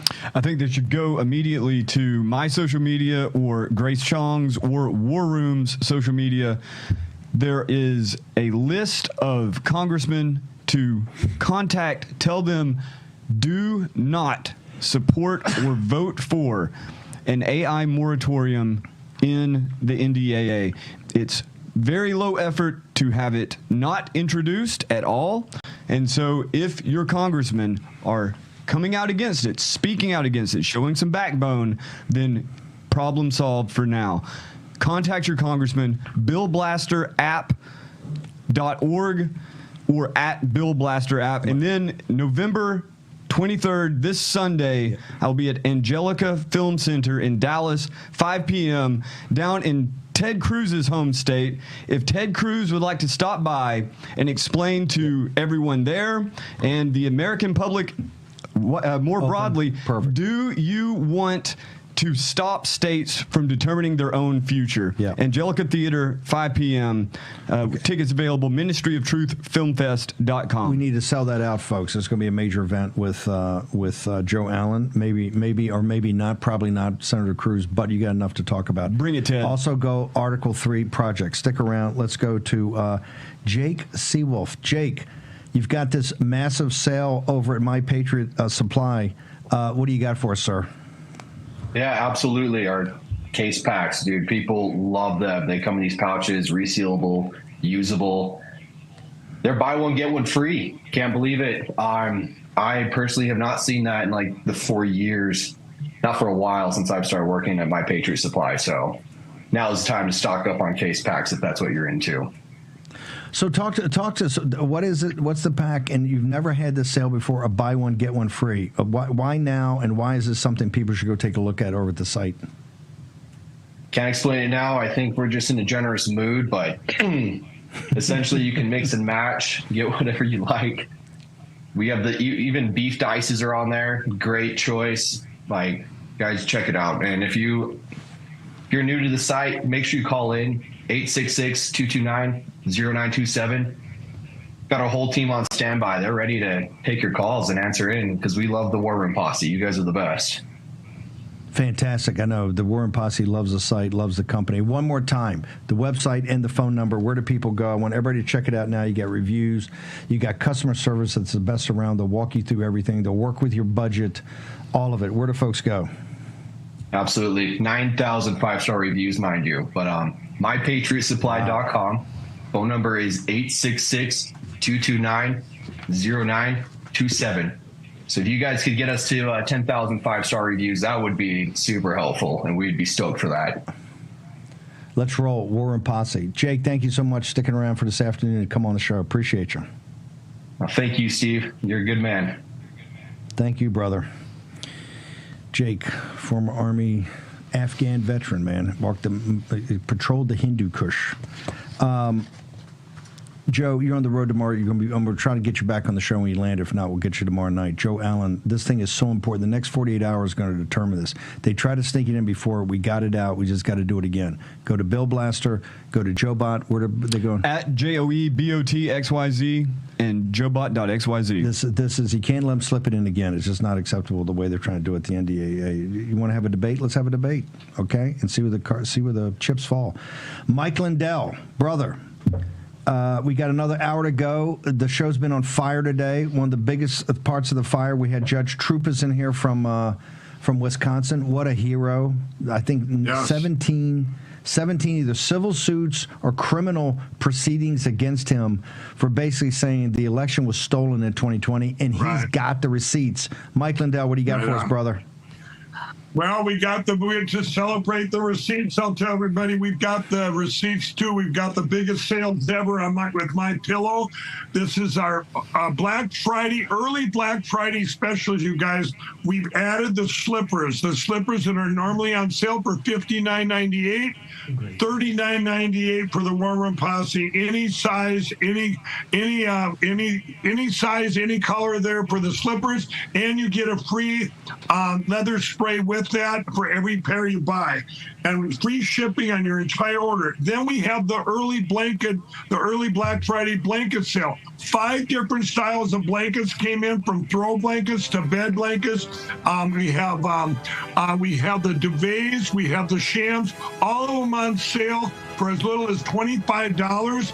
So if you go to mypillow.com/war room, then we put all of our pillows, a Black Friday special exclusive for the War Room Posse, free shipping on them. And then we have those Bible pillows. You guys have been hitting them hard.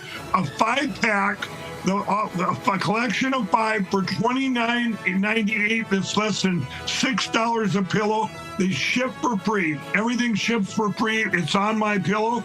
So go and call 800-873-1062 and call my home reps that are working from home. Remember, Arctic Frost, they attacked them too, but we beat that. Just like we're going to beat all this stuff, and we're going to take our country back.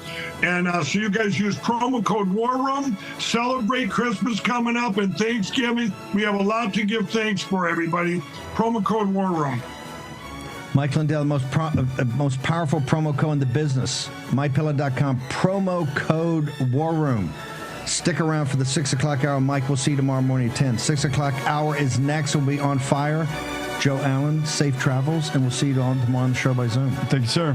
Okay, brother, great job. Okay, to the ramparts, folks, to the ramparts. Welcome to Real America's Voice, Real Minute. Your quick look at the powerful stories of faith and freedom, inspiring audiences across the nation. Angel Studios presents. I'm Bo Davidson with this Real America's Voice, Real Minute. Most people know the biblical story of David, the shepherd boy who fought Goliath and became king. Well, Angel Studios has created a new animated film called David that tells the story of Israel's greatest king. Followed when I'm looking for the way, when I'm searching for the answer, in the moments I'm afraid. There's a whisper in the wind and a story in the sky, when I'm looking for a lantern to illuminate the night. If you want the secret of freedom and feeling alive, you gotta follow the light. Patriots, it's time to gear up. Real America's Voice has an entire lineup of merch made just for you. We got some Rav fans out here. We watch you every day. From mugs that start your morning strong to hoodies, hats, t-shirts, pants, vests, flags, and so much more. Yeah, I noticed it. I mean, that caught my eye big time. Every piece lets you wear your pride loud and clear. This isn't just merch, it's a movement. When you shop Rav, you're showing the world you're proud to be part of the Real America's Voice family. God bless Real America's Voice. So don't wait. Scan the QR code right now or visit realamericasvoice.launchcart.store to shop today. Thank you, Real America's Voice, for doing true journalism. Stand tall, be bold, be proud. Represent your voice with Real America's Voice. It's good to have a real news network out there, so I'm a big fan. Use code RAVSWAG10 for 10% off. Real America's Voice rocks.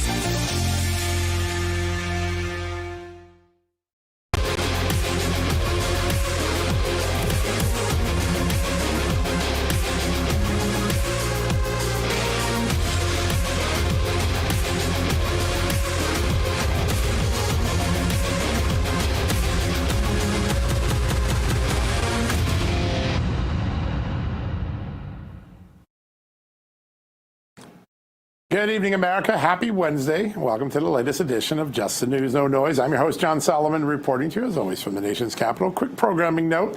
My co-host, Amanda Head, she's over at the White House. She's the official pool reporter today. So until they put a lid on there and President Trump calls it a night, she'll be over there reporting for the whole media. Hopefully she'll join us by the back end of the show. But let's start tonight with some news from Capitol Hill about accountability for those that allegedly helped weaponize the Justice Department as well as our intel agencies against President Trump. House Judiciary Committee Chairman Jim Jordan earlier today urged the Department of Justice to prosecute one of the former lead attorneys in Special Counsel Jack Smith's office. That's the same office that gave us Arctic Frost, January 6th, the classified documents case, and so much more. Now, that former lead attorney is Thomas Wyndham, who served on Smith's team during his investigation into Trump's alleged mishandling of classified information in his efforts to challenge the 2020 presidential election results. Chairman Jordan cited that Wyndham possesses firsthand information about the work in Jack Smith's office and that although he'd been given express authorization by the DOJ, he declined to answer questions during his depositions about topics related to the Judiciary Committee's inquiry. In fact, Wyndham pleaded the Fifth Amendment when declining to answer those questions. How about that? A federal prosecutor who sought the Fifth Amendment protections against self-incrimination. Now, speaking of weaponized justice, we have some more news to report to you regarding former FBI Director James Comey and the DOJ's case against him, with the prosecutor overseeing it The U.S. Attorney for Eastern District of Virginia, Lindsay Halligan, acknowledging in court that the full grand jury never saw the final indictment against Comey. Halligan's admission came during a court hearing on Wednesday in which Comey is seeking the dismissal of that prosecution against him. DOJ prosecutors said that instead of presenting a new indictment to the grand jury after the decline to prove one of the counts against Comey, they just brought an altered version to the magistrate's courtroom for the grand jury's foreperson to sign. Now, we'll see what the judge thinks about that, but it could be an interesting twist. I think this is in for a long legal journey. Now, I want to get to some other news involving President Trump. Amanda reported earlier today on justthenews.com that the president is working on a peace deal with Russia to end the war in Ukraine. This deal was born in some secret discussions that occurred in Miami. The Trump administration has quietly prepared a detailed 28-point framework aimed at resolving the Russia-Ukraine war that's now more than 3 years old. He crafted it with input from Russian representatives, and it was organized into 4 sections: ending hostilities in Ukraine, post-war security arrangements, broader European stability, and the future of American ties with both Moscow and Kiev. The proposal is modeled in part on Trump's recent Gaza ceasefire initiative and reflects understandings reached when Trump and Russian President Vladimir Putin met in Alaska in August. Specific provisions regarding control of eastern Ukrainian territories currently occupied by Russia have not yet been publicly disclosed. Special Envoy Steve Witkoff, who's been a driving force of these peace negotiations, is overseeing the agreement. You can read more about that over at justnews.com. By the way, a whole bunch of military officials left the United States, went to Kiev today to try to work on this with the Ukrainian side. There is a lot of optimism. I can tell you, I've been talking to officials in the White House tonight. There's a lot of optimism that this could be a breakthrough moment in Donald Trump's 9-month quest to end the Russia-Ukraine war. We're going to keep you up to speed with Russia. You always got to trust but verify. So we got a lot more to be taking a look at. One more thing that I want to turn to before we get to our first guest, who, by the way, is deeply involved in this story. There's a lot of noise being made about congressional stock trading. Congressman Tim Burchett came out earlier today to speak on the issue, and he didn't hold back about what he thinks about the ethics on Capitol Hill. Listen to this. For years, Congress has been using hardworking American taxpayers' money to get rich. Dadgum, it's got to stop. America knows what the heck's going on. Everybody wants to knock Pelosi. Heck, she's not even in the top 10. Get on that Unusual Whales site. This is pathetic, folks. We all know what's going on. Congress knows what the hell's going on, and it needs to stop. This body has been enriching itself on the taxpayers' dime for too dadgum long, and it's got to stop. This place is crooked and is as crooked as a dog's leg. Tim Burchett never mentions words, but a lot of people feel the way he does. And earlier today, Congresswoman Marinette Miller-Meeks sent a letter to the leadership of the House saying, let's have a vote on that congressional stock ban law. And it's getting a lot of cheers on the internet right now. We're very lucky to open our show today with Congresswoman Marinette Miller-Meeks from the great state of Iowa. Congresswoman, great to have you on the show. It's great to be with you, John. And I guess since I'm from Iowa, instead of saying it crooked as a dog's leg, we would say you can't make a silk purse out of a pig's ear. Out of a sow's ear. So, I mean, we're trying to make something seem that it's not. And whether or not we have special information, we do hear things, we have hearings, we do appropriations, and it leads to perception that Congress has special information.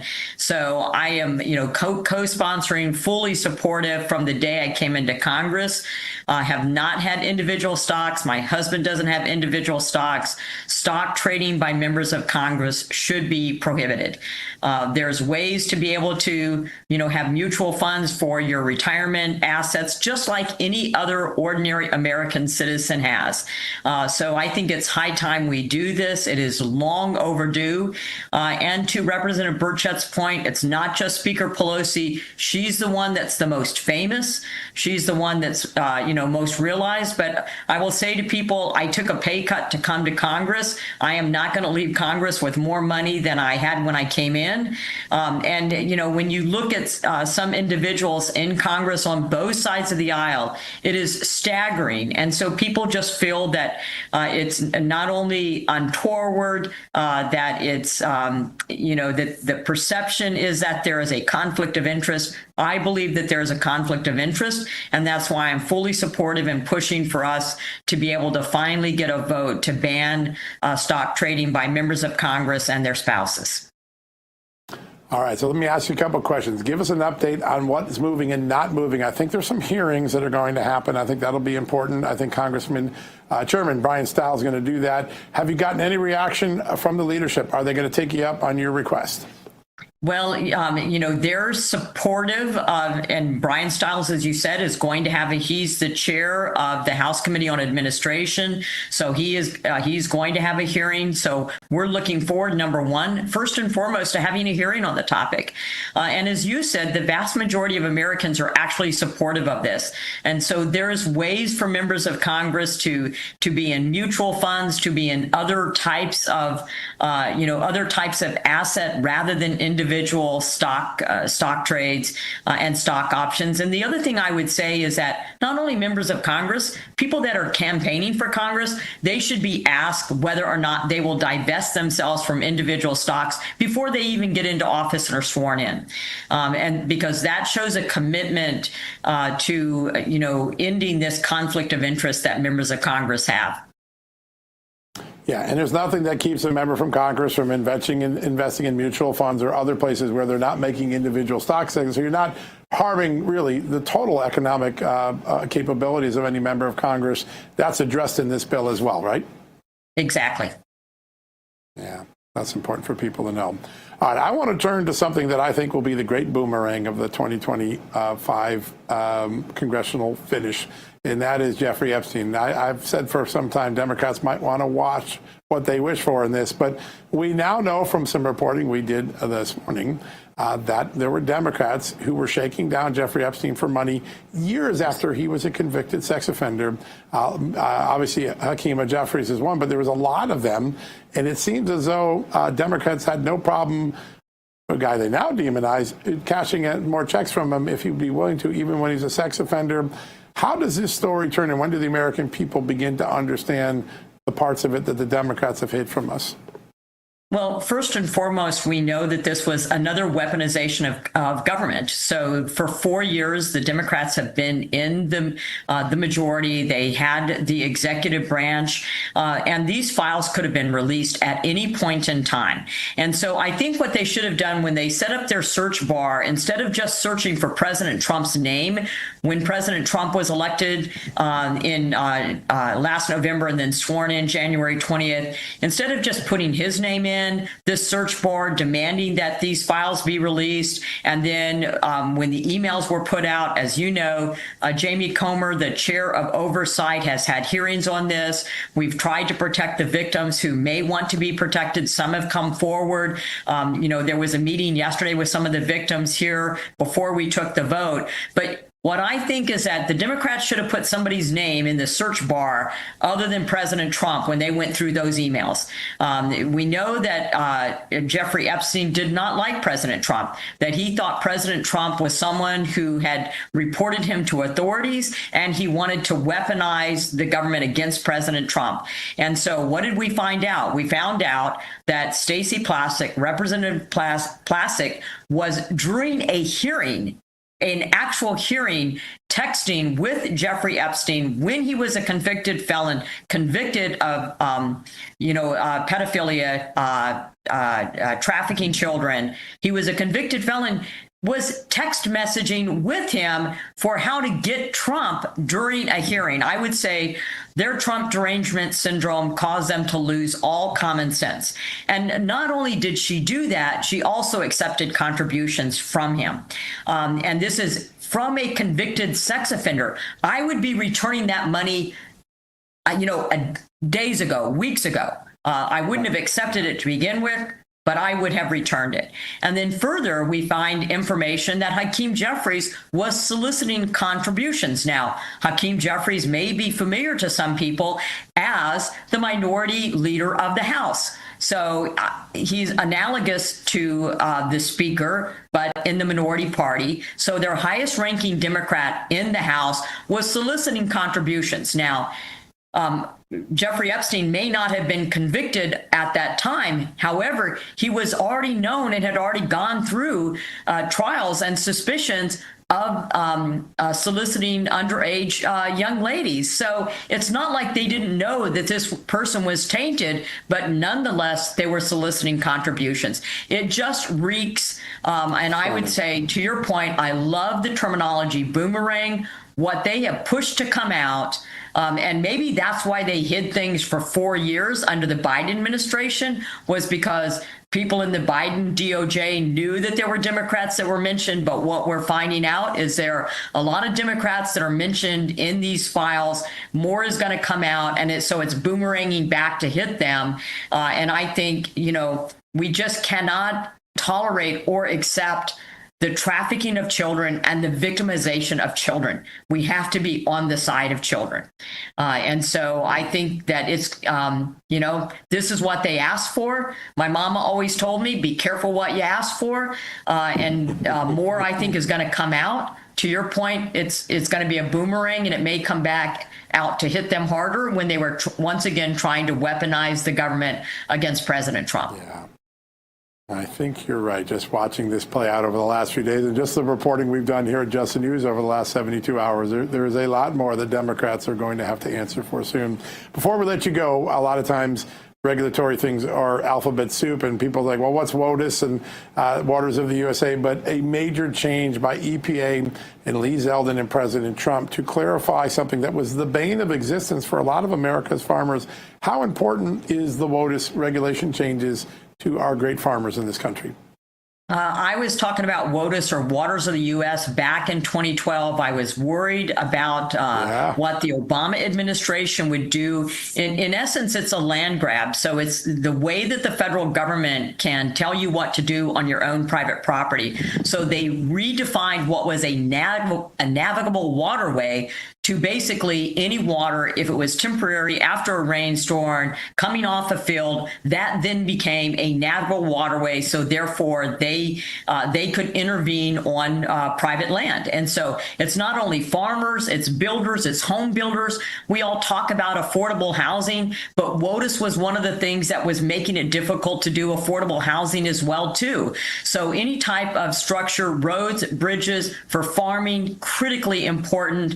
So this decision, it got reversed under the first Trump administration. Then when I first came into Congress in 2021, sent letters to the EPA, to the Biden administration, not to go back to the Obama era rules.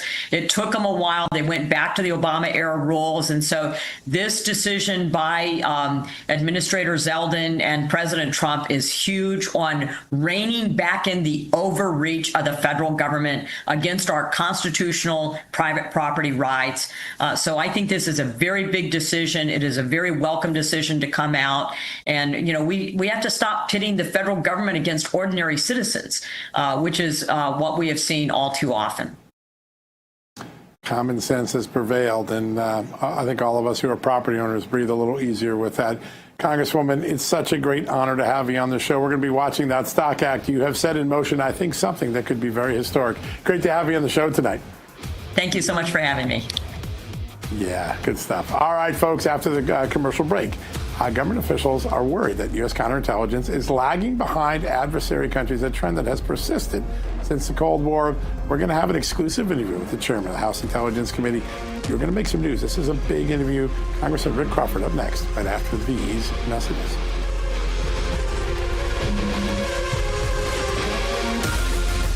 Hey, America, as an investigative journalist, I've built my career on facts, and I always do my homework before recommending anything to my audience. That's why I can confidently say AMAC, the Association of Mature American Citizens, is the real deal. AMAC is a conservative alternative to AARP. They're fighting for faith, family, and freedom in bringing their members real value, discounts on travel, insurance, and retail, helpful resources that help you thrive, and the excellent AMAC magazine packed with information that actually matters to patriots like you and me. Now, right now, when you choose a 5-year membership, you'll save up to 33%. That's just $120 a month to join a movement working to hold Washington accountable and preserve the values that we all care about. I vetted them. I trust them. You should too. Visit amac.us/justnews and become a member today, just like me.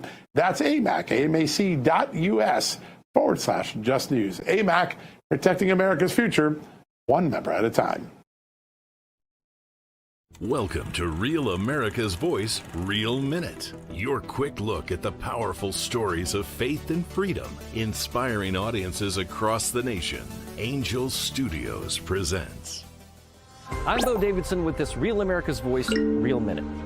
Most people know the biblical story of David, the shepherd boy who fought Goliath and became king. Well, Angel Studios has created a new animated film called David that tells the story of Israel's greatest king. There's a light I've always followed when I'm looking for the way, when I'm searching for the answer. In the moments I'm afraid, there's a whisper in the wind and a story in the sky. When I'm looking for a lantern to illuminate the night. If you want the secret of freedom and feeling alive, you gotta follow the light. Follow the light. For those who love great animated classics like The Lion King and Prince of Egypt, David is an awe-inspiring animated musical that depicts David as a spirited boy who fought lions, giants, and even betrayal, depicting how one boy's faith could lead him to be king of Israel. David will be released in theaters just in time for Christmas on December 19th, but your family can get a head start by watching the prequel to the film, Young David, which is streaming exclusively right now on Angel. It's perfect for the entire family and has memorable music. So once you join the Angel Guild, you can start watching Young David right now and prepare the fam for the David film in theaters in December. And by joining the Guild, you'll guarantee 2 free tickets to see it. And it's a great value. Let's be honest, going to the movies isn't all that cheap. But if you're a member of the Angel Guild, not only do you get those 2 free tickets to David, but you'll now have access to every single film or TV series on Angel at your convenience.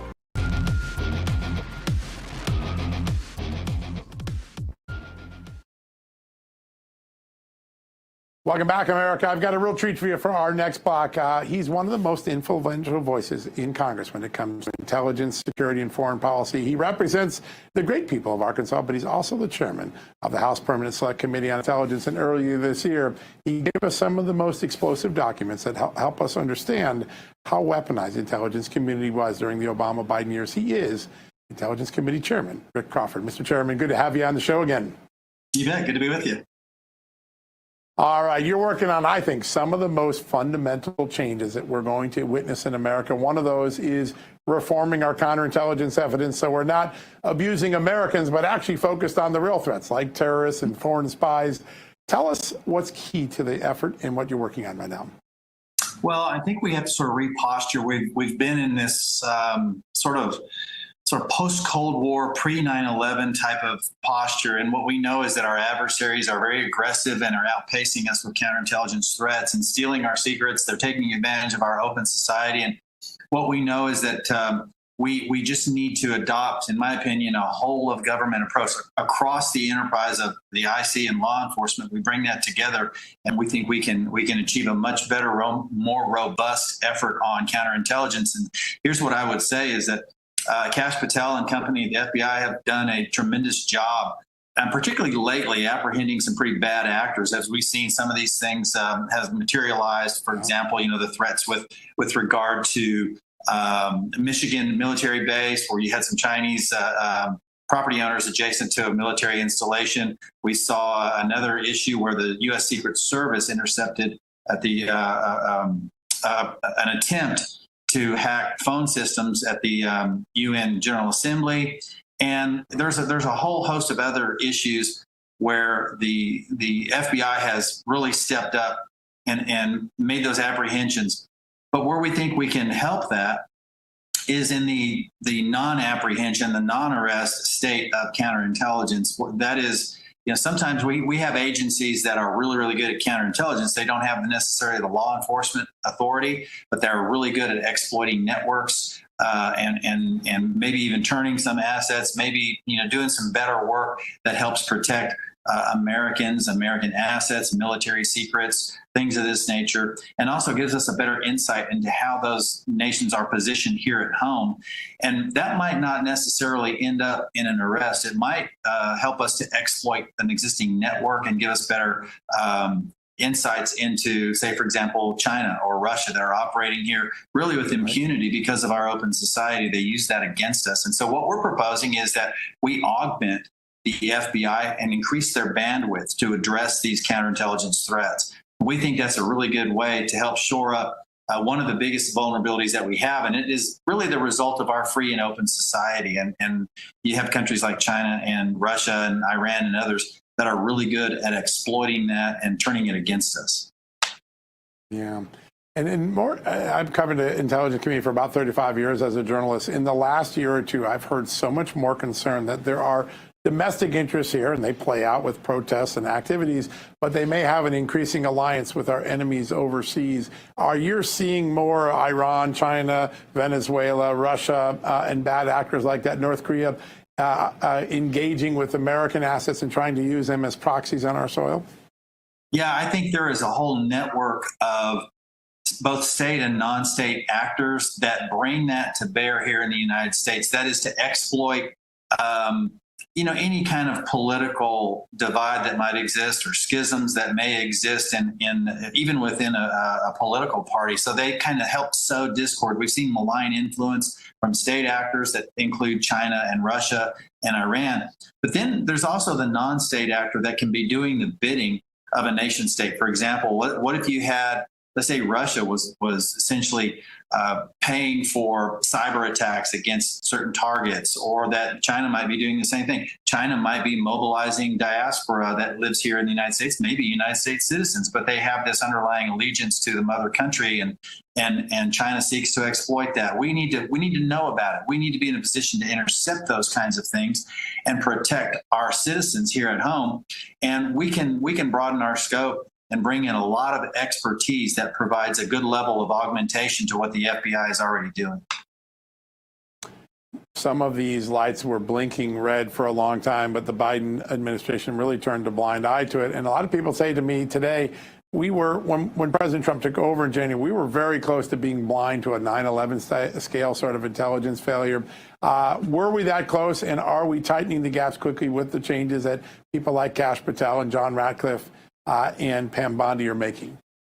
Yeah, I couldn't speculate on how close we are to a 9/11 type incident, because honestly, I don't know what the next 9/11 looks like. I'm concerned about that because I can't.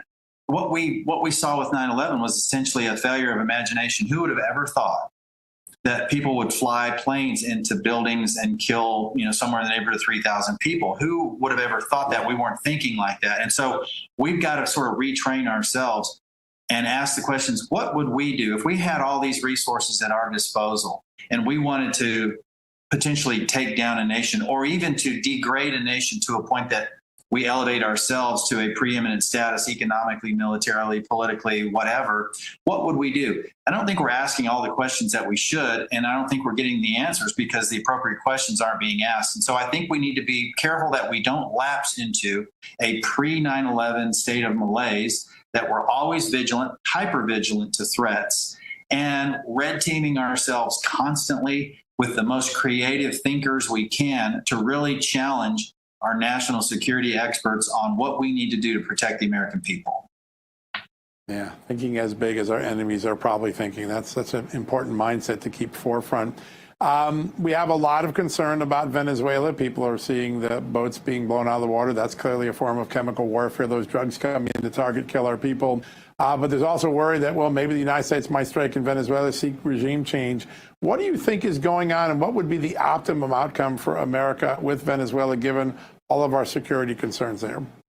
Well, I think there are two things to consider here with regard to these strikes on the Venezuelan boats. I mean, we're going to call them Venezuelan boats for the sake of argument. That's where they depart from. So we're going to say these are Venezuelan boats. But what we know is that Maduro and his regime, through various affiliations with cartels, are allowing for the trafficking of narcotics on their way to the United States. So the president is taking action to prevent that. So drug interdiction on the high seas. We've done this for years. We're doing it in a different way. But the other deal that I think is important to note is the positioning of a carrier strike group. And you go, well, is that overkill? Well, we're in the Caribbean basin now with the Ford Strike carrier strike group. And a lot of people might say, well, that's just too much. We're only dealing with cartels. We're dealing with more than that, because for the last 20 plus years, we have essentially vacated our neighborhood because we've gone to fight the global war on terror, and we left our neighborhood unguarded. And when we did that, we allowed countries like China and Russia and even Iran an entree into our hemisphere in ways that they've carved out niches that have made conditions more favorable for cartels. So when you see these nefarious actors, there's invariably overlap there. And so the president is taking the step of a proactive approach to how we interdict on the high seas, number one. Number two, he's doing it in a way that sends a strong message to nations like China, Russia, Iran, and others that we have the capability to guard our hemisphere. We're going to do that. We're engaging with our allies in the region, most notably right now, the CARICOM regions, that is the Caribbean community, but also Central and South American allies that recognize that China is not good for them, the cartels are not good for them, and the American people and the president is saying, we're back. We have recognized that we have left our neighborhood unguarded. We're here to work with you, this whole of hemisphere approach to secure our neighborhood. In that hemisphere, we have a little bit of worry about the election in Honduras, who's been a pretty reliable ally the last decade or two, but we have to keep a close eye. Is there worry about how that election might turn out? Yeah, I've got some concerns about the current president there. One of the things that troubled me the most was the anti-American rhetoric in the walk-up to her election 4 years ago. And then some of the statements she made immediately after Donald Trump was elected that, we were going to expel the military. They were going to expel the military out of Honduras. And that's our biggest presence in Central America, our biggest military presence there. And that kind of rhetoric was troubling. But now we're seeing the candidate from her party essentially saying the same thing. They're avowed socialists. One of the first things that President Castro did was to change course with their relationship with Taiwan. They expelled the Taiwanese diplomats in favor of recognizing China. That was a departure from what we had before. It's inconsistent with our other really good allies in the hemisphere and in their neighboring countries of Guatemala and El Salvador. And so we have some real problems with that. The anti-American rhetoric that emanates from that party, and then also some of the concerns that we have with regard to the conduct of the election itself, and making sure that we don't end up in another situation where we have another Maduro type scenario on our hands, and particularly in such close proximity to the United States and adjacent to our allies, Guatemala and El Salvador. So important. Real quickly, sir, we just got 30 seconds left. You voted for the Epstein release files. You've been a tremendous voice for transparency on intelligence matters. Is there anything that this vote will do to give us any insight into what the CIA or other intel agencies might have known about Jeffrey Epstein? Well, we hope so. We've made that request ourselves, and I want to make sure that the American people know that we are here to oversee on their behalf and make sure that nothing like that is out there. And if it is, if there is, it's certainly our job to make sure that it sees the light of day and let the American people know what's taking place there. Pretty important. And I know you'll get to the bottom of it because you have a record of doing so. Mr. Chairman, such a great honor to have you on the show today. Thanks for joining us. Yes, sir. Thank you. Yeah, great stuff. Folks, take all the good work that the House Intelligence Committee is doing. It's in great hands right now doing really important work. All right. We're going to take a quick break. When we come back, we're going to take a closer look at the phenomenon of people fleeing blue states for red states. Why not? The economies are better there. It's pretty simple. One of those states, Tennessee. We're going to talk about that when we come back right after these messages. Welcome to Real America's Voice, Real Minute. Your quick look at the powerful stories of faith and freedom, inspiring audiences across the nation. Angel Studios presents. I'm Bo Davidson with your Real America's Voice, Real Minute. Did you ever wonder what truly happened in the COVID-19 pandemic and whether Anthony Fauci would ever be held accountable? I think we all have. Filmmaker Jenner First has an upcoming documentary that searches for truth, transparency, and accountability called Thank You, Dr. Fauci. Governments lie.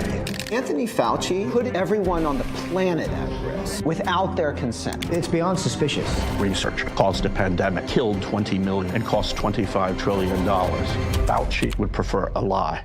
Public trust, national health, and global security are at stake as this documentary digs through thousands of pages of documents and interviews with former officials and whistleblowers in the most controversial narrative of our time. that may also be one of the largest cover-ups in modern public health history. There was a cover-up. Why would we trade the Chinese the most advanced biotechnology in the world? He's a spy. It's insane. I don't think this is going to be foolproof. Things are going to slip through. Fauci knew and lied repeatedly. Rather than being a partisan hit piece, Thank You, Dr. Fauci is an honest look at the origins of COVID-19 and a potential bioarms race with China. It streams exclusively on Angel Studios app and site starting on October 23rd. And all you need to do is go to angel.com/Rav to stream it. So be ready to watch, question, and share as the quest for truth and accountability continues.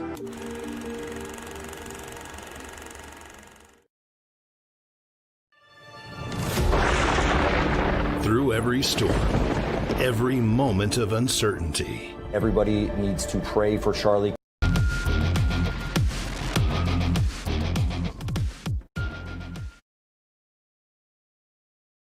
Welcome back, everybody. I am back from pool duty at the White House, and I couldn't miss our next guest because she's going to be discussing the phenomenon of blue state Americans fleeing to red states, especially in the wake of Zohran Mamdani's election in New York City. So joining us now to discuss that is the Director for Americans for Prosperity in Tennessee, Tori Venable. Tori, thanks so much for being here. Amanda, thank you for having me. You know, our founding fathers painstakingly tried to build a government where power would not be centralized in the Capitol in Washington, D.C., that states and local governments would have most of the power. Tennessee has actually managed to do this, and as a result, you've got folks from New York City especially, but all over the country where people feel overburdened by their government coming to Nashville and Tennessee. Tell us about all those folks coming there. Is it changing the demographics? Well, it is somewhat changing the demographics, but, you know, Tennessee is proof that freedom works. And what we've got going on here is doing us quite well. It's bringing people from all over the country, especially when they're fleeing socialist areas of the country. So we encourage them to come, bring their families, enjoy what makes Tennessee great, but also leave the bad policies and bad ideas behind them and fully embrace what it is to be a Tennessean. Yeah. So one of the big things that Tennessee has done in its competition to get more people to come there is a very favorable tax code. Talk a little bit about Tennessee's approach to taxes and why it draws so many great outsiders to come into the state. Well, Tennessee is one of the income tax-free states. There's a handful of us, but we also have our property taxes kept pretty well in check. So while Florida or Texas might be really great options for people, our property taxes are actually better in Tennessee. We have mountains and country music, but because we're a sales tax-based economy, whenever something goes wrong nationally, our state does better financially than everybody else does because no one else is cheating their taxes. If you spend it, you're paying a sales tax, and there is no income tax. In fact, it's constitutionally banned in our state. Yeah. I want to ask you, I know the demographics of Nashville. Nashville has had a Democrat mayor for as long as I can remember, but it's a unique kind of Democrat. Maybe some might consider those types of Democrats to be more moderate, but are you concerned that folks from New York City who maybe are a little reticent to leave their Democrat voting policies behind are going to shift things politically, especially in places like Nashville or Chattanooga or Memphis or some of these blue-leaning cities? So we do have blue holes in our red state, but we have a Republican supermajority trifecta, which pretty much protects us for many of the bad ideas when we get the very liberal mayor of Nashville. I myself am a native Nashvillian, so I hate the idea of some of the things that have been happening in our state, especially in these bigger cities. But, you know, there's plenty of places that touch Nashville, and if you are fleeing socialism and you want freedom and opportunity, there's plenty of places where you can be close to Nashville and away from their bad policies as well. Yeah, so important. All right, there are lots of things that Tennessee is doing to innovate policies. I've always said the state capitals, particularly the red state capitals, tend to be the incubation sites for good ideas. There's school choice. There's continuing to find ways to encourage cheaper housing, improve the construction codes. What are some of the ideas that Tennesseans are developing now that will be good ideas in Washington a couple of years from now? Well, we're actually working on this at Americans for Prosperity across the country, and that's something called the REINS Act. It's regulations of the executive in need of scrutiny. It's simple, it adds more transparency, and prevents unelected bureaucrats from passing any kind of regulation that could destroy a business or a family. That's the kind of transparency and accountability that we want to see in Tennessee, and that's the kind of thing that'll protect future generations, even if there is a demographic shift and Nashville or other cities have more of a say that they do not have right now. Yeah. Well, we were talking about the tax climate and how great that is for people who want to move to Tennessee, but it's also great for companies that want to move to Tennessee. Even some of my old friends back in Hollywood talk about how Tennessee is the place to be, especially for film production, a number of complexes being built there. Talk about that tax climate specifically for businesses, because they are flooding the state too. Well, we have low taxes across the board, even for businesses. And so we want to keep it that way. So I would encourage any of the people that are coming here not to seek tax incentives or anything like that, because this is what keeps our taxes low, is that everyone pays a low tax. And it's not a crazy tax. We don't have bureaucrats telling people who to hire or how they should hire or how they should run their lives. We have conservative governance in the state. And since we have a low business tax rate and have recently cut taxes again, I think 2023 with the Tennessee Works Tax Act, we are just in better position than any of these other states, even ones that are offering corporate welfare and tax handouts. You don't have to have a sweetheart deal to relocate your business in Tennessee and do quite well. Yeah, absolutely. Tori, you are a lucky lady living there in the volunteer state. We appreciate you being here and offering your insight. Thank y'all so much for having me. Absolutely. All right, everybody. Next, if the AI boom ends up failing to launch, what could that mean for America's economy and your wallet? Of course, we're going to get to that right after this break.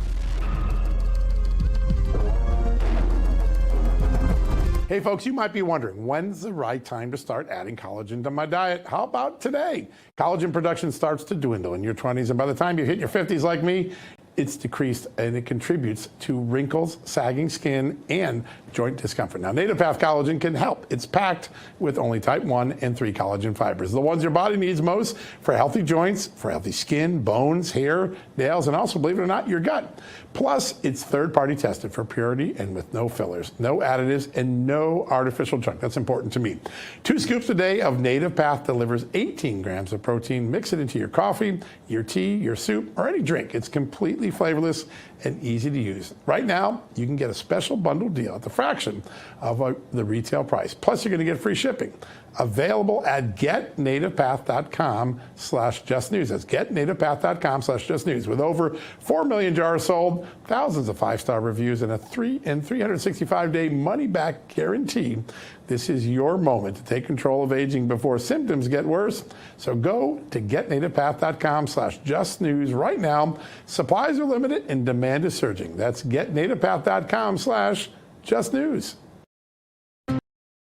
Welcome to Real America's Voice, Real Minute. Your quick look at the powerful stories of faith and freedom, inspiring audiences across the nation. Angel Studios presents. I'm Bo Davidson with your Real America's Voice, Real Minute. Did you ever wonder what truly happened in the COVID-19 pandemic and whether Anthony Fauci would ever be held accountable? I think we all have. Filmmaker Jenner First has an upcoming documentary that searches for truth, transparency, and accountability called Thank You, Dr. Fauci. Governments lie. Anthony Fauci put everyone on the planet at risk without their consent. It's beyond suspicious. Research caused a pandemic, killed 20 million, and cost $25 trillion. Fauci would prefer a lie. Public trust, national health, and global security are at stake as this documentary digs through thousands of pages of documents and interviews with former officials and whistleblowers in the most controversial narrative of our time that may also be one of the largest cover-ups in modern public health history. There was a cover-up. Why would we trade the Chinese the most advanced biotechnology in the world? He's a spy. It's insane. I don't think this is going to be foolproof. Things are going to slip through. Fauci knew and lied repeatedly. Rather than being a partisan hit piece, Thank You, Dr. Fauci is an honest look at the origins of COVID-19 and a potential bioarms race with China. It streams exclusively on Angel Studios app and site starting on October 23rd. And all you need to do is go to angel.com/Rav to stream it. So be ready to watch, question, and share as the quest for truth and accountability continues.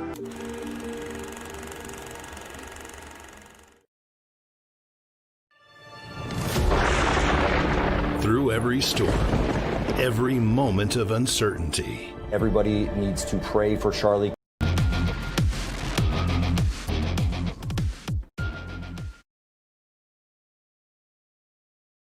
Uh-oh, we may be witnessing the next financial crisis hiding in plain sight. Billions of dollars are being poured into artificial intelligence.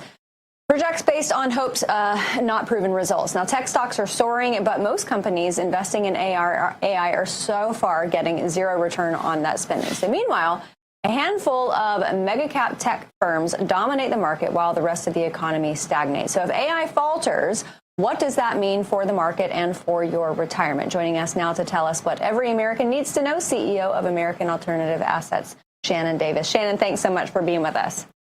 Thanks for having me, Amanda. Good to see you guys. Good to see you. You know, we have heard so much about AI, President Trump pulling those investments into the country, data centers. We're going to need more electricity. It seems like it has filled the conversations in rooms, but there, as we were just discussing, is this a big wad of bazooka that is about to blow up? Yeah, we were just discussing, Google. We're talking about Google, the biggest search engine in the entire world, is talking about AI, overinflated, not working. We're in a bubble. Investors and central banks are now raising red flags. AI-related valuations are at levels we haven't seen since the dot-com era. And yet, like you said, most businesses that are deploying AI aren't seeing business results from it. When the hype meets reality, the fallout tends to spread and spread fast, and that's what we've seen in the market. I think what a lot of people don't understand is 33+%, give or take, of the S&P 500 is being held up by AI stock-driven companies, NVIDIA, Microsoft, Alphabet. These are the companies propping up the market, and they're starting to see some bad times here. That's what we've seen over the last week or two. Yeah. I want to ask a little bit about that dynamic that it's created a little bit of panic on Wall Street. There are a lot of people using the B word, bubble, that maybe the bubble pops. But in addition to the investors not getting their performance, a lot of the technology has had disappointing and embarrassing moments, like it was debuted before it was really ready for prime time. That often is a big boom when it lands that way. Are consumers just scared of this now, too? They are. I think most consumers, especially, our baby boomers, which is our biggest generation, they're scared of technology. They see it running rampant and taking over their jobs. This is the challenge that they're running into, and they're scared of it, and they always have been. Because when a system is so concentrated, when the big players move, everyone else moves too. So when the majority of your 401k or IRA is in these type of stocks, you don't have any control. You can't move quickly. And so they're scared. You're seeing a huge move out of the market. And it's apparent over the last couple of weeks. It's been a roller coaster ride.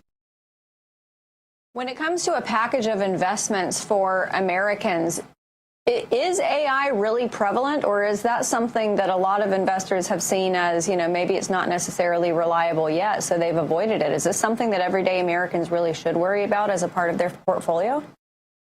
100% they should worry about it because it's in their portfolio. This is what most financial advisors are plugging into their portfolio, whether it's a traditional IRA, a Roth IRA, a 401k. They've got big tech stocks, those companies that we just mentioned, inside their retirement account. And when there's huge liquidations that we're seeing in the market, they're being affected. They can't move out quickly. And they've worked their entire lives for something that can change in a matter of 7 days. Again, we've talked about it quite a few times. You talk about 2008, which eerily there's a lot of similar things happening, like 2006 and 7 that led up to 8 and 9. when in 7 days, most Americans lost more than half of their retirement account. 7 days. They should be really scared. All right. So you hear the word bubble. You hear these predictions. By the way, it's a lot of people talking about it, including, like you said, Google CEO said it's an irrational investment right now. The guy who's making the technology is warning it. Yeah, how do you protect yourself? It's scary. All right. So you are sitting there. You're looking at this. You don't want to lose half of your retirement. Now, you're in the gold and precious metal business, but what are some of the early tactics that someone can do to say, I want to be insulated. I don't want this to hit my account and wipe out all the hard work I did investing the last 10 years? Yeah, that's a great question, John. You need to plan. You need to be proactive. Yeah, you need to educate yourself on other opportunities. And this is what we do daily, is educate people on alternative assets, gold, silver, platinum. When there's uncertainty in the market, when the market's going down, gold and silver go up. That's why silver in the last 12 months is up over 64%. Gold's up over 53% in the last 12 months, is because it's an inverse relationship to our dollar, our markets, global tension. And so they need to start planning now, move a portion of their retirement into something tangible and safe like gold and silver. It's theirs. No one controls it. We've made available for all your viewers a new free guide, the Legacy Wealth Protection Blueprint. Get that, read it, give us a call. We'll walk you through the next steps from there. You need to plan. Shannon, what's so amazing about precious metals, gold in particular, is that, it might have a few dips here and there, but the general trend line is that it is always gaining value. For those out there who look at the price of, a troy ounce of gold from 5 years ago, there's probably sticker shock, but the reality is that it's always going to go up. So if you can afford it, if you can possibly shift things from your portfolio into this, now is the time to do it.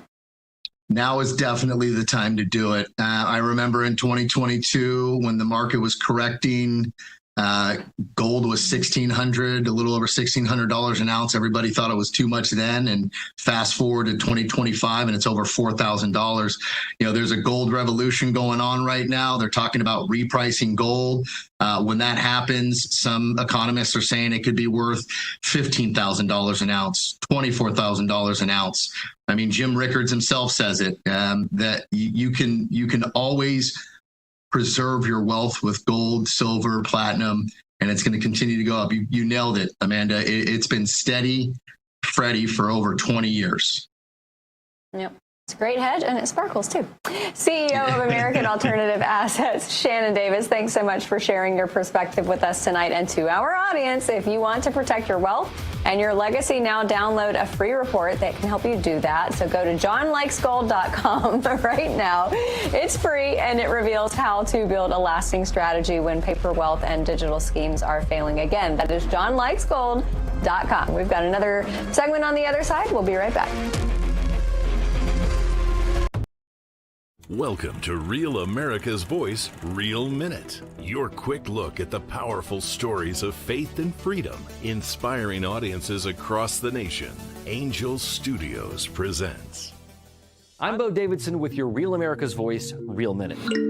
Did you ever wonder what truly happened in the COVID-19 pandemic and whether Anthony Fauci would ever be held accountable? I think we all have.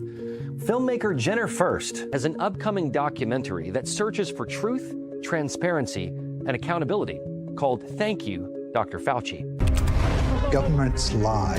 Anthony Fauci put everyone on the planet at risk without their consent. It's beyond suspicious. Research caused a pandemic, killed 20 million, and cost $25 trillion. Fauci would prefer a lie. Public trust, national health, and global security are at stake as this documentary digs through thousands of pages of documents and interviews with former officials and whistleblowers in the most controversial narrative of our time that may also be one of the largest cover-ups in modern public health history. There was a cover-up. Why would he trade the Chinese the most advanced biotechnology in the world? He's a spy. It's insane. I don't think this is going to be foolproof. Things are going to slip through. Fauci knew and lied repeatedly. Rather than being a partisan hit piece, Thank You, Dr. Fauci is an honest look at the origins of COVID-19 and a potential bioarms race with China. It streams exclusively on Angel Studios app and site starting on October 23rd. And all you need to do is go to angel.com/Rav to stream it. So be ready to watch, question, and share as the quest for truth and accountability continues.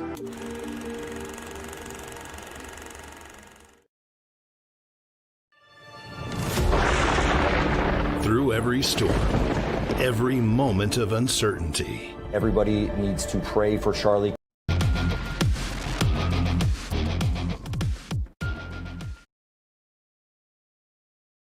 Welcome back, everybody, to our final segment of the night. Thank you to John for taking basically half the show without me. I appreciate it. Wow. All right. Now, it has been 7 days since the historic 43-day government shutdown has come to an end, and the Senate is now looking to take up a big fiscal appropriations bill. The package is drawing criticism because of allegations of major wasteful spending. Now, critics argue that the spending bill is an attempt to fleece taxpayers, and if Congress does not rework the spending bill, it could possibly lead us into another manufactured spending crisis, lo and behold. So here to discuss this with us is Executive Vice President of the National Taxpayers Union, Brandon Arnold. Brandon, thanks so much for being with us. Always a pleasure. Thanks for having me. You know, Republicans this time around, they said they were going to change. They said they were going to save us money. They said they were going to shrink the size of government. But at the end of the day, spenders going to spend. Tell us what all, I think it's 4 different appropriations pieces that they want to tack onto this, and it's a lot of money. Yeah, I mean, the shutdown, like you said, just ended a week ago, which was good news, obviously. But now they've started to pivot to the annual spending bills, which they were supposed to have done before October.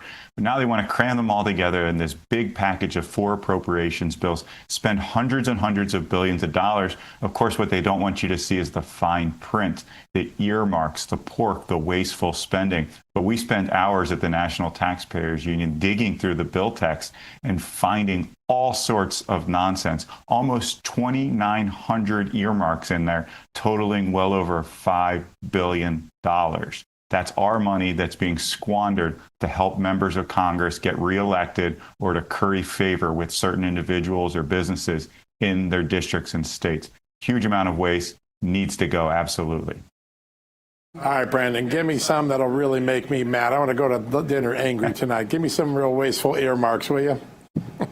Yeah, there's so much in there. I mean, there's $1 million that is going to the Atlanta Braves Foundation. I don't know if you like the Atlanta Braves or not, but guess what? That team is chock full of millionaires and owned by billionaires. They do not need $1 million of taxpayer money. We're also giving $1 million for oyster research in Mississippi. And if that's not enough, we're giving another $1 million to oyster research in Alabama, right next door. I don't think the oysters know which state they reside in, but either way, they're getting showered with pork barrel spending. There's things like an elephant statue that's being refurbished in New Jersey. There's squash courts being paid for in Baltimore, Maryland. So much waste. It is absolutely nauseating. In defense of the oysters, I've come from the West Coast. I've also had PEE, East Coast oysters, and I will say that Gulf oysters are the best. So, you know. We had pork barrel politics, now we have oyster barrel politics. This is not right. This is just not right. Brandon, when it comes to the chatter that you're hearing up on Capitol Hill, especially on the Senate side, who's taken a stab at this, are you hearing some of the more fiscally minded Republicans saying, hey, we got to throttle this? Or does it seem like pretty much all of the Republican caucus in the upper chamber is unified behind it? No, I think fortunately a lot of the fiscal conservatives are up in arms about this bill. There's a lot of what they call holds, that is a procedural method to slow down the bill, that are being placed by senators like Mike Lee, very conservative member, of course, out of Utah, Joni Ernst, who hates government waste and has done a really good job throughout her career in trying to limit the number of earmarks. So a number of conservatives have stood up and said, no, we can't go back to the bad old ways of wasting taxpayer dollars, especially at a time when our nation is $38 trillion in debt and counting. So thank goodness for those members standing up. Hopefully they will help to scrape out as many of these earmarks as possible, and we can proceed with more fiscally responsible legislation. All right, so we'll stamp out hopefully some of these earmarks and wasteful spending, but there's still the big picture, which is we're still hurtling to $2 trillion a year deficits. We're 38, 39, 40, 41 trillion. We got Medicare and Social Security cliffs coming over the horizon, and no one's really taken a big stab at doing anything yet. I want to talk about 4 ideas that have been on the table for a long time, but no one executes. And tell me if these help. There's the high-risk federal programming that GAO warns us about every year. There's the dead people that could simply be taken off of all entitlement and aid programs just by the Social Security giving a list of all the federal agencies of the dead people and checking them quickly. Then there are the sort of middlemen that gum up and make government more expensive, like the pension benefit, pharmacy benefit managers, and then those people who go out and sell Obamacare to people who don't need it, and folks like that. How much, if you just took those 3 things, which have been on the table for 2 decades by GAO, how much could we trim quickly without really breaking the bank? Yeah, I mean, we're talking about billions of dollars, no doubt about it. You talk about the master file. We don't have communication across government agencies. So the Social Security Administration maintains that master file, but other parts of the government might not know about it. So even though somebody's deceased, their Social Security benefits may have been cut off, but they may be getting benefits elsewhere. That's an enormous problem. Tons of waste there. The pharmacy benefit managers, those are middlemen. Those are scooping up the rebates that are supposed to go to patients, but these drug rebates are instead being held by pharmacy benefit managers to pad their own bottom line. So there's so much waste in the system. And yes, thank goodness for folks like the Government Accountability Office for flagging them. But flagging them's not enough. We need Congress to actually roll up their sleeves and do something about it. Unfortunately, they have been very slow to do so, if they've done so at all. Right, yeah. Well, things move slowly around here, as we all know. Executive Vice President and National Taxpayers Union, Brandon Arnold, thanks so much for joining us tonight. Thanks for having me. Absolutely. All right, everybody, that's going to do it for us tonight, but we will be back here tomorrow at 6 p.m. Eastern. Thanks for being here. Have a wonderful evening. Grant Stinchfield is going to take you through the next hour. See you tomorrow. Welcome to Real America's Voice, Real Minute. Your quick look at the powerful stories of faith and freedom, inspiring audiences across the nation. Angel Studios presents. I'm Bo Davidson with your Real America's Voice, Real Minute. Did you ever wonder what truly happened in the COVID-19 pandemic and whether Anthony Fauci would ever be held accountable? I think we all have. Filmmaker Jenner First has an upcoming documentary that searches for truth, transparency, and accountability called Thank You, Dr. Fauci. Governments lie. Anthony Fauci put everyone on the planet at risk without their consent. It's beyond suspicious. Research caused a pandemic, killed 20 million, and cost $25 trillion. Fauci would prefer a lie. Public trust, national health, and global security are at stake as this documentary digs through thousands of pages of documents and interviews with former officials and whistleblowers in the most controversial narrative of our time that may also be one of the largest cover-ups in modern public health history. There was a cover-up. Why would he trade the Chinese the most advanced biotechnology in the world? He's a spy. It's insane. I don't think this is going to be foolproof. Things are going to slip through. Fauci knew and lied repeatedly. Rather than being a partisan hit piece, Thank You, Dr. Fauci is an honest look at the origins of COVID-19 and a potential bioarms race with China.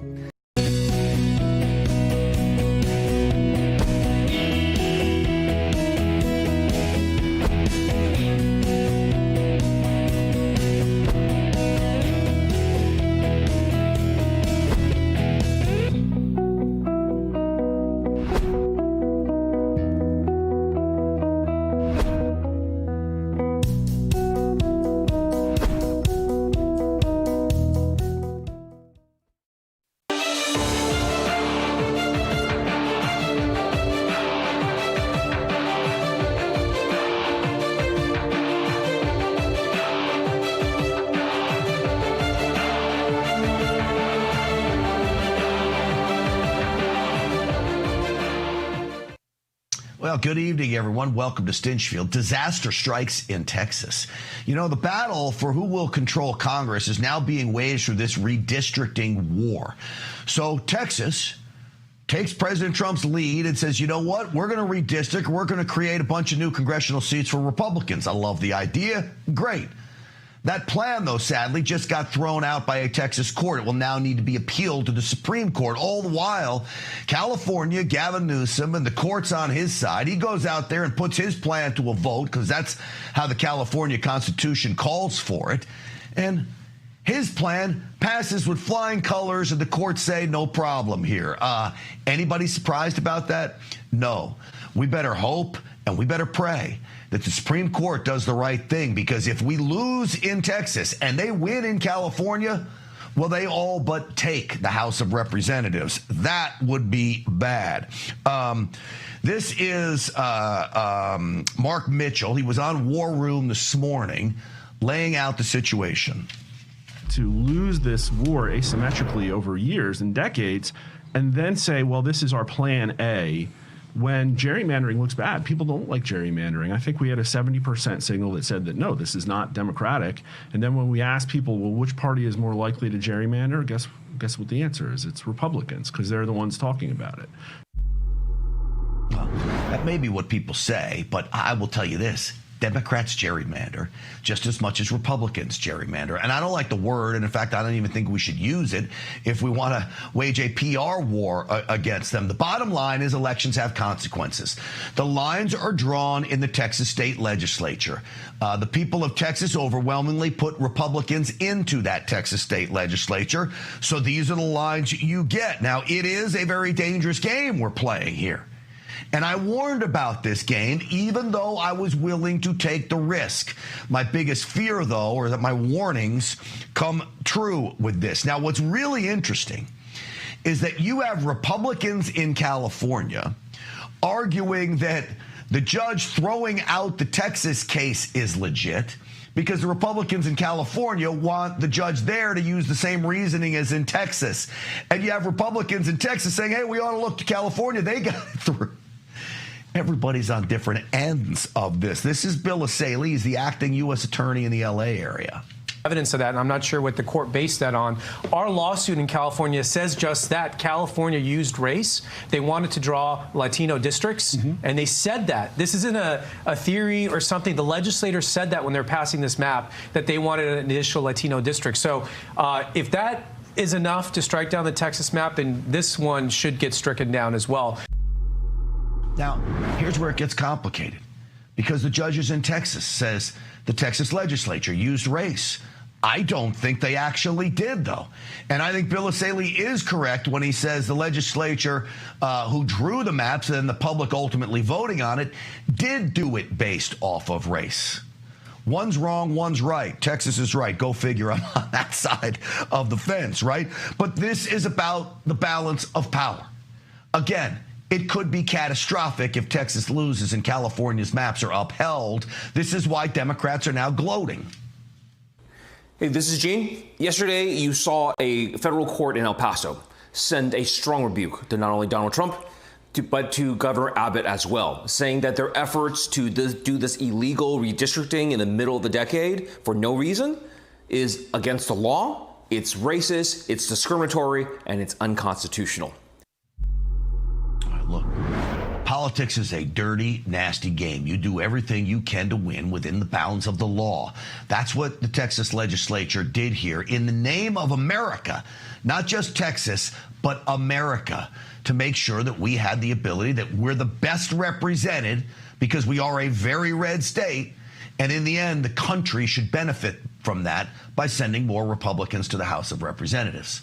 So where does Texas go from here? I want to bring in someone who was involved in the drawing of these districts, because he is a Texas House state representative here. He's our good friend, Brian Harrison. Representative, it's great to have you on the program. Hey, Grant, always great to be with you, my friend. All right. How concerned are you about this now?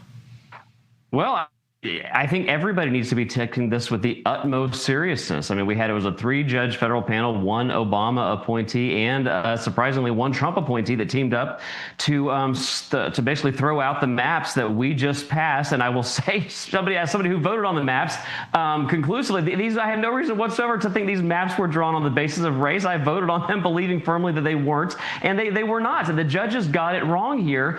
I hope now that the Supreme Court takes the case. The this type of case can go directly to the Supreme Court on appeal. Our Attorney General has said he will appeal it to the I hope the Supreme Court takes it. The Supreme Court, I hope, will overturn what this 3-judge panel did. And we had a 3rd judge, the one dissenting judge, a Reagan appointee, came out in an absolutely scathing dissent of the 2 judges who overthrew our maps and basically called it, I think, one of the most aggressive or egregious cases of judicial activism that he has ever witnessed in his 37 years on the bench. But I want to highlight something or go back to something you glossed over almost, which is the stakes could not be higher. And I don't want people to be under the misconception that this is just a Texas problem. What we are talking about is quite literally, it could be the determinative factor in the future of our country. And by that, I mean, this could be the variable that decides whether the United States House of Representatives remains in Republican control or, for the final 2 years of President Trump's administration, falls into the hands of the radical, progressive, Marxist, leftist Democrats like AOC and Hakeem Jeffries. So this is not just a Texas problem. This is a national problem. And what I would advise right now, and what I believe needs to be the case, the elected Republican leadership in the state of Texas needs to be bold, take nothing for granted, do not sit around and just assume the Supreme Court's going to fix this. I think we should be making contingency plans right now, if the Supreme Court doesn't overturn this decision, to immediately come back into a special session, redraw another map, and this time, though, let's be bigger and bolder. Let's 5 seats. Let's add 6 seats. Let's add 7 seats. Let's add 8 seats. Because think about this, Grant. If Texas maps get thrown out, that's -5 for the Republicans. If California and Prop 50 happens, that's +5 for the Democrats. We're talking about a 10-seat swing for the Democrats. Very well could determine the outcome of next year's general elections and who controls the United States Congress. The stakes really could not be higher here, Grant.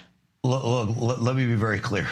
This is the first story we're doing out of the gate today. We're not glossing over anything. The reason I use the terms catastrophic and disastrous is because if we don't win, this does have the exact ramifications you're talking about. Now, we have primaries in Texas, primaries March 8th. Filing deadline is December 8th. That means if you're going to run for one of these districts for Congress, you've got to file your paperwork by December 8th. That is right around the corner. How do you think if the Supreme Court doesn't take it up, and I think that's a possibility. It's not that they uphold the decision. The Supreme Court may punt on it. They have a history of doing that. That would also be catastrophic and disastrous. Do you think Abbott can get the legislature back in time to redraw maps and re-get them approved by December 8th, the filing deadline?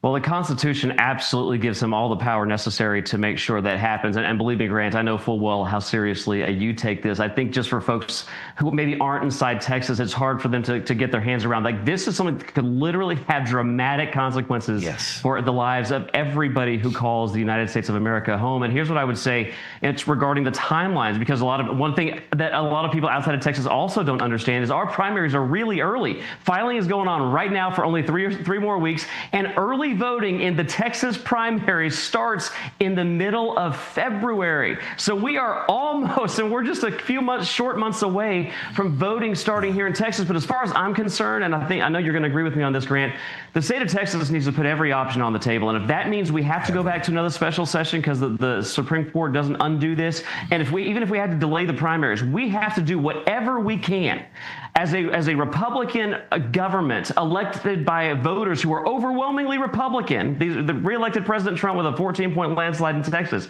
We have got to do everything in our power to make sure that the United States Congress does not fall to the radical leftists. Real quickly, before I let you go, do you think Abbott is aware of this? Are there those talks? And do you have any line on when the Supreme Court make a decision whether they'll take this case or not?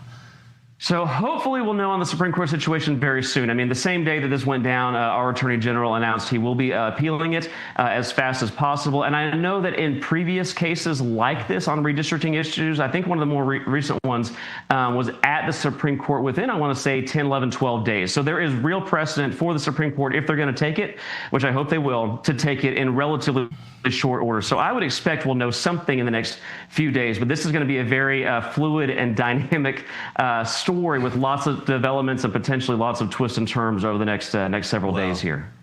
We'll be watching it, and I'm glad you do hammer the point home. The ramifications for the nation are just off the charts right now. Texas State House Representative, Republican, of course, Brian Harrison. Always good to see you, my friend. Thank you for coming on. Great to be with you, my friend. God bless you. God bless Texas. Absolutely. Amen to that. All right, folks. So now we turn to Washington, where it is all Epstein, Epstein, Epstein, and I would respond to that with Democrats, Democrats, Democrats. This is a Democrat problem. I'm seeing the writing on the wall already. Here's Hakeem Jeffries. Holding members accountable, regardless of party affiliation, if there were any misdeeds related to the Epstein. Was that a serious question or a serious statement from malignant clown James Comer, that I had Jeffrey Epstein over for dinner, that I accepted money from Jeffrey Epstein? What's extraordinary to me about the clown show on the other side of the aisle is that they lie with impunity. I think I can call you a clown, Hakeem Jeffries. But I think when you're a sitting member of Congress, I'm not sure you should be calling another fellow member of Congress a malignant clown. You can maybe call some names, but don't go that far. You're a rude, very bad person, as President Trump would say. A low IQ, I would put him right up there, to say the least. He was taking campaign money from Epstein. Jeffries was. Comer's got the goods on him. They wanted the files released. They released the files. What did the so-called malignant clown James Comer say about Jeffries? Watch. Hakeem Jeffries' campaign was soliciting donations from Epstein. They called Hakeem Jeffries the Barack of Brooklyn, and that Hakeem Jeffries could have a private meeting with Epstein if Epstein wanted, but they really wanted his full financial support. So, again, it's not just Jeffries. You got this Stacey Plaskett character. She was literally texting with Jeffrey Epstein. Why? Because Jeffrey Epstein was a coach of the Democrats. He most likely was a fixer of the Democrats. So when you see these files start to be released, here's what my prediction is. You're going to get a lot of salacious, juicy stuff, but you're not going to get anything that you really want. I'm not convinced the DOJ even has the names of the abusers. I think we would have learned about them before now. And I think all the files we want are actually in the CIA and the State Department. But speaking of Stacey Plaskett, she's now having to respond to this, taking text messages, getting coached, while interviewing a witness during a testimony to, quote, get Trump. Here she is responding to those allegations. I believe that Jeffrey Epstein had information, and I was going to get information to get at the truth. Having a friendship with him is not something that I would deem to have. And so I'm just looking forward. I'm moving forward. And I think that that's what we as American people should do, is move forward. I hate to break the news to you, Stacey. You got stone cold busted, okay? You got busted carousing with a known child predator. And that's who you were taking advice from. Quite frankly, it's disgusting. And you're an idiot to take advice from a guy like that anyway. Why would you want his advice? Well, they were so focused on getting Trump. It was derangement syndrome. So why isn't she being censured by the United States Congress? Republican controlled. Our buddy Tim Burchett, the Republican from Tennessee, says, just like always, backroom deals are being made. 4 Republicans chose not to vote. 3 Republicans voted present, and 3 Republicans voted no. So it failed. And what they did was they cut a deal. They cut a deal on an ethics vote on a Republican, and that's just wrong. Absolutely. He's one of the few up there that literally calls the nonsense out as we see it. I know the name of who they were protecting. Nancy Mace is saying it. I'm not going to throw it around, but it's one of their own, that's for sure. Pam Bondi. She says she'll do everything she can to be transparent, cover the victims' names up. Fine. Again, folks, don't get your hopes up out of this document release. I'm really playing it down. I don't think it's going to, what you want is going to be there. Again, CIA, State Department. Get the documents there. The DOJ doesn't have them. We will follow the law. The law passed both chambers last evening. It has not yet been signed, but we will continue to follow the law, again, while protecting victims, but also providing maximum transparency. And that's all anybody can really ask for. Again, start filing requests inside the CIA and the State Department, and that's when you start to see that Jeffrey Epstein was not just an operative for the CIA, he was working for the State Department, running foreign deals, an influence peddling scheme. I think he was guilty of all of it, especially in the Middle East. All of it would come crumbling down. I'm not sure we're ever going to get the full answers to all of this. Now, the Democrats, I tell you they engage in treasonous behavior, and I don't like to throw the word treason around a lot. But if you want proof, they literally come out with what I think they believe is a public relations video that, to me, is pushing treasonous behavior to get the military to disobey standing orders from the commander-in-chief or any one of the commanding officers. Watch this. They went and rounded up, by the way, a bunch of Democrat lawmakers who happen to be veterans. I'm grateful for their service to this country. I'm not grateful for their dopey comments. Like us, you all swore an oath to protect and defend this Constitution. Right now, the threats to our Constitution aren't just coming from abroad, but from right here at home. Our laws are clear. You can refuse illegal orders. You can refuse illegal orders. You must refuse illegal orders. No one has to carry out orders that violate the law or our Constitution. There's not been one order that President Trump has given that violates the law or our Constitution. So what in the hell are you talking about? What you're talking about is urging members of the military to disregard a standing order. Quite frankly, you refuse orders, the military would start to fall apart. Who does that aid and abet? Our enemy. Well, I want to bring in now Republican Arizona State Senator, Lieutenant Colonel Wendy Rogers. Colonel Rogers, great to have you on. I know you're in Colorado, a great state there. Welcome, my friend. Well, good to be with you. I'm in Crestone, Colorado, and we're en route to see family in Denver. I was absolutely aghast when I saw this.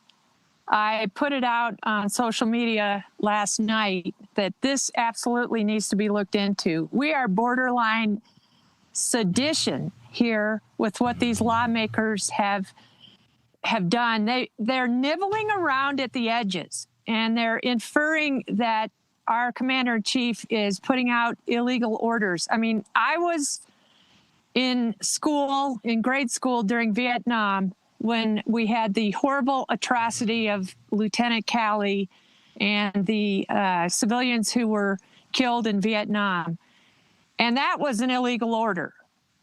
These orders that President Trump is putting out are absolutely legal. And what this does is it lays the predicate for the military to think and question orders, and it lays this foundation narrative that later on, if the military or civilians want to counter what President Trump is doing, the doubts have been laid. And I am especially disappointed and absolutely disgusted by our own U.S. Senator from Arizona, Mark Kelly. Just absolutely awful. Yeah. I was going to ask you about Mark Kelly, because everything you laid out there, I have to imagine they all know exactly what you're saying. And if they know it, then it makes it even worse. This isn't some innocent mistake or confusion on their part. They know what they're doing. Do you think so, Senator? I absolutely think so. And I think they think we're stupid. I think that they think they can manipulate the military. But those of us who have retired and those who are on active duty, they get it.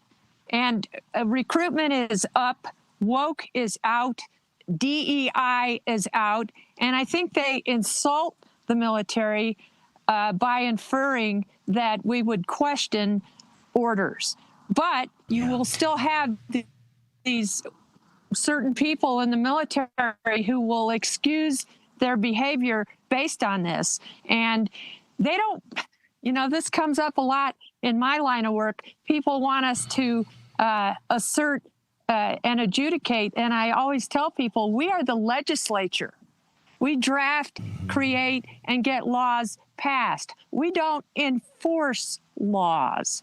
The executive enforces laws, and the commander-in-chief is our chief magistrate, is our commander-in-chief, and is our president, and executes those laws and lawful orders.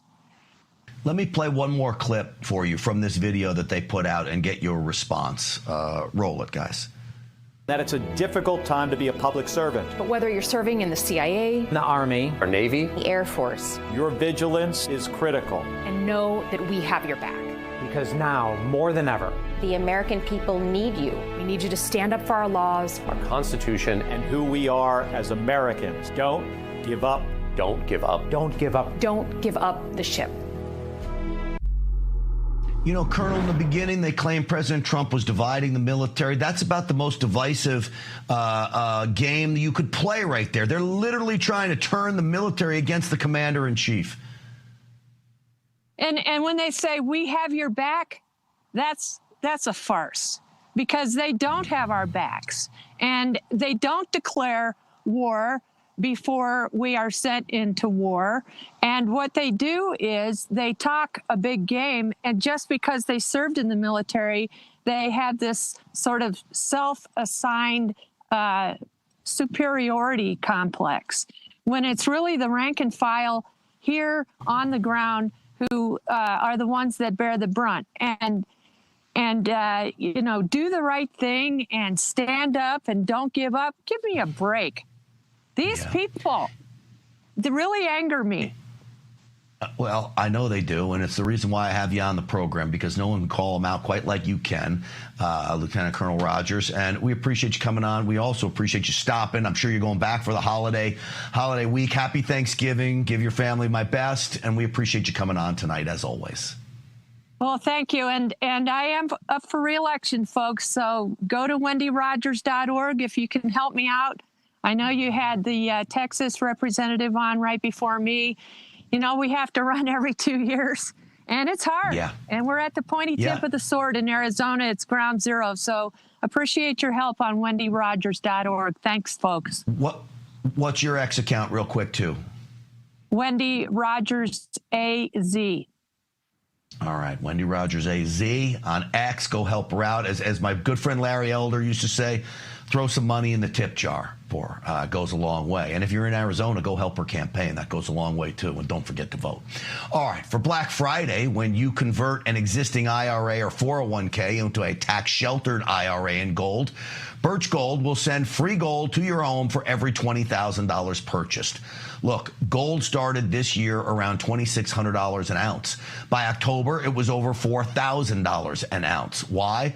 Global uncertainty. 2025 has been defined by trade wars, and central banks are pulling from the U.S. dollar as the global reserve currency. If you're looking to diversify your savings, Birch Gold can help you. Your opportunity for free gold with purchase ends November 30th, so don't wait. Text America to the number 989898 for full details. All right, it's not a surprise. President Zelensky of Ukraine, well, his circle is now under a serious corruption investigation. We're talking about money laundering here. Oh, do I get to say a big I told you so? That's next.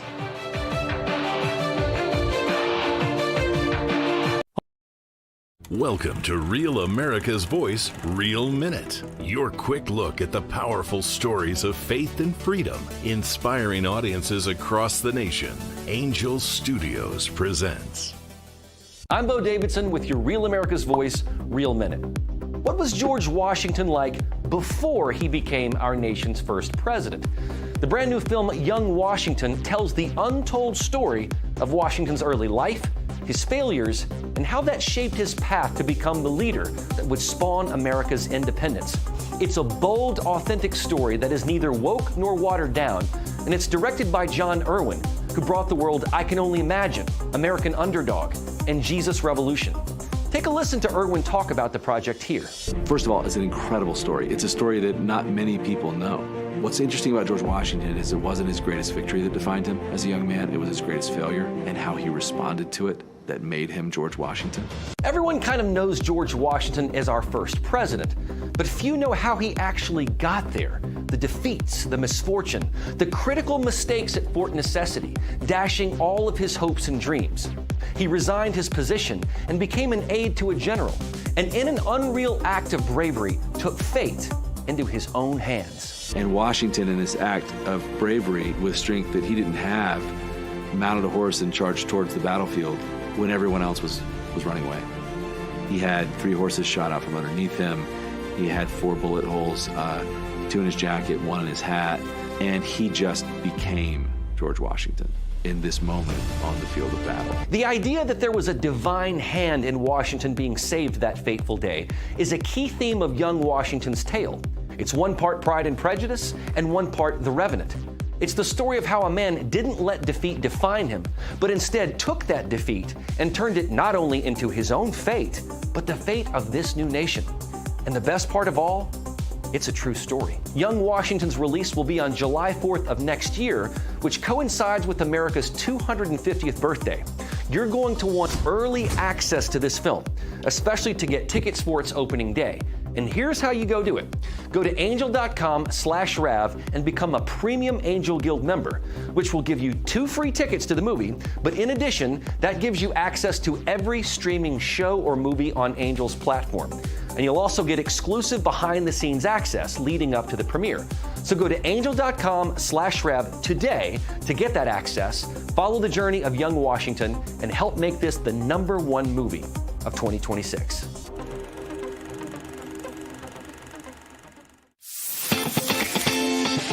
Patriots, it's time to gear up. Real America's Voice has an entire lineup of merch made just for you. We got some Rav fans out here.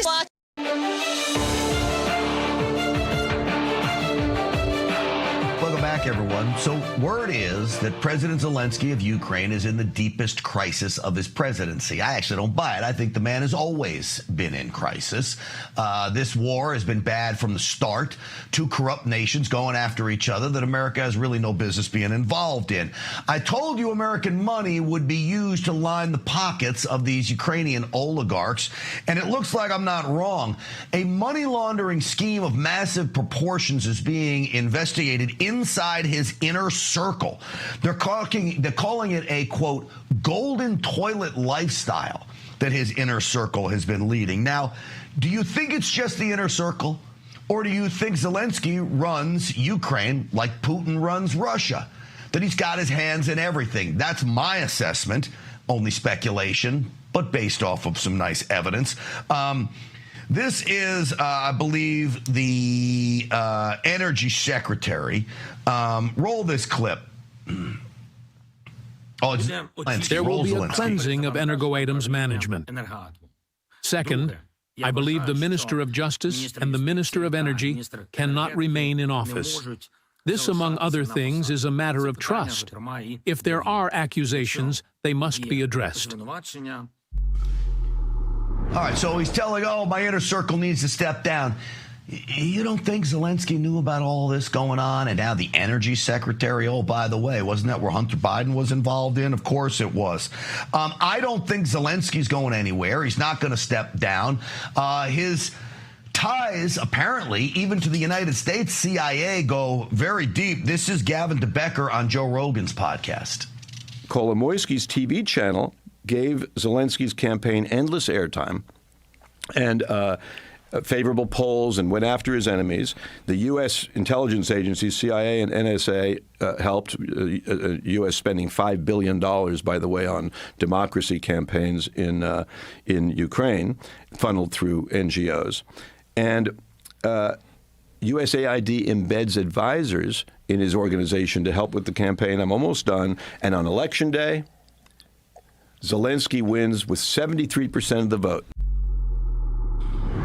Probably a setup job, it sounds like to me. I want to bring in now former member of the Foreign Policy Advisory Panel to Donald Trump and author of Deep State Target. Nobody knows that part of the world like George Papadopoulos. He is our guest. George, it's great to see you. Thanks a lot for having me, Grant. All right, George, what do you make of all of this?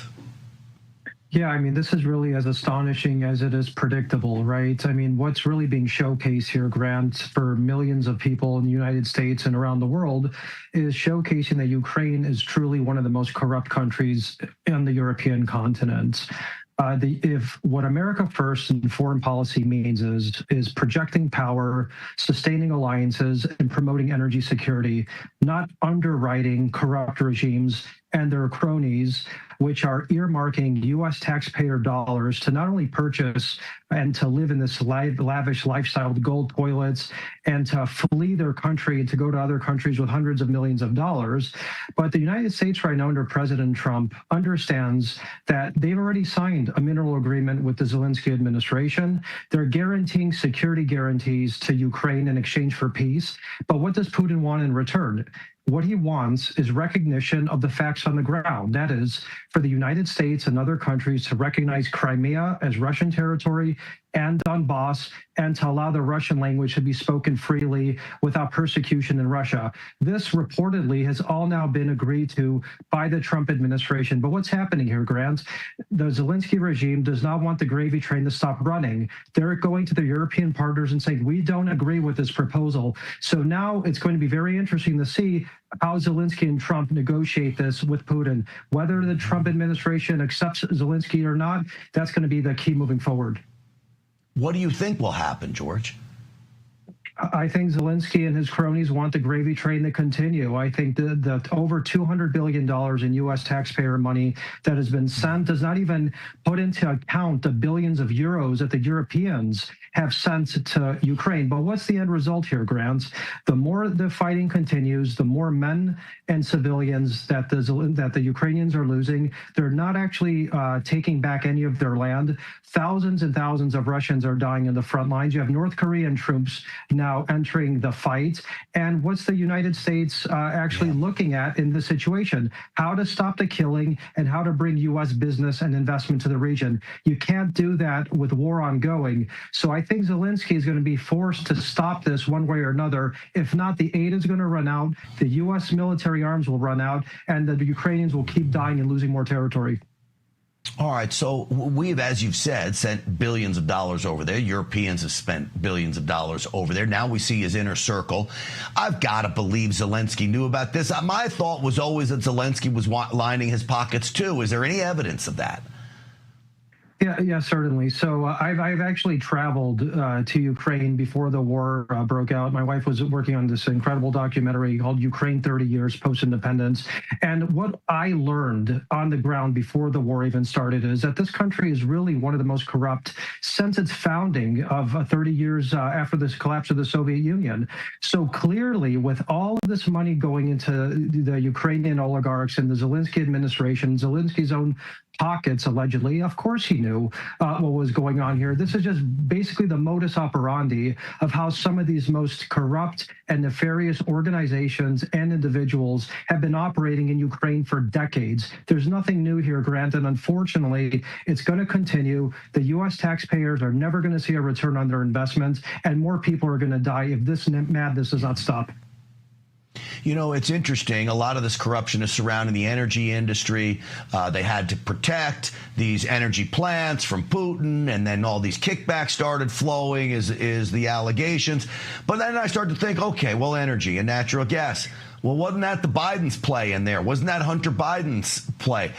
Is there any leftover connections to the Bidens with any of this corruption going on now? Any evidence of that, George? Well, this really all starts under the Biden and the Obama administration in 2014, when they basically instigated a coup and then installed people like Hunter Biden in these very cushy, no-show jobs, being paid hundreds of thousands of dollars in a sector which is rife with corruption, meaning the energy sector. For somebody like Hunter Biden, who was dealing with his own demons, his drug problems, and he had absolutely no experience whatsoever in natural gas.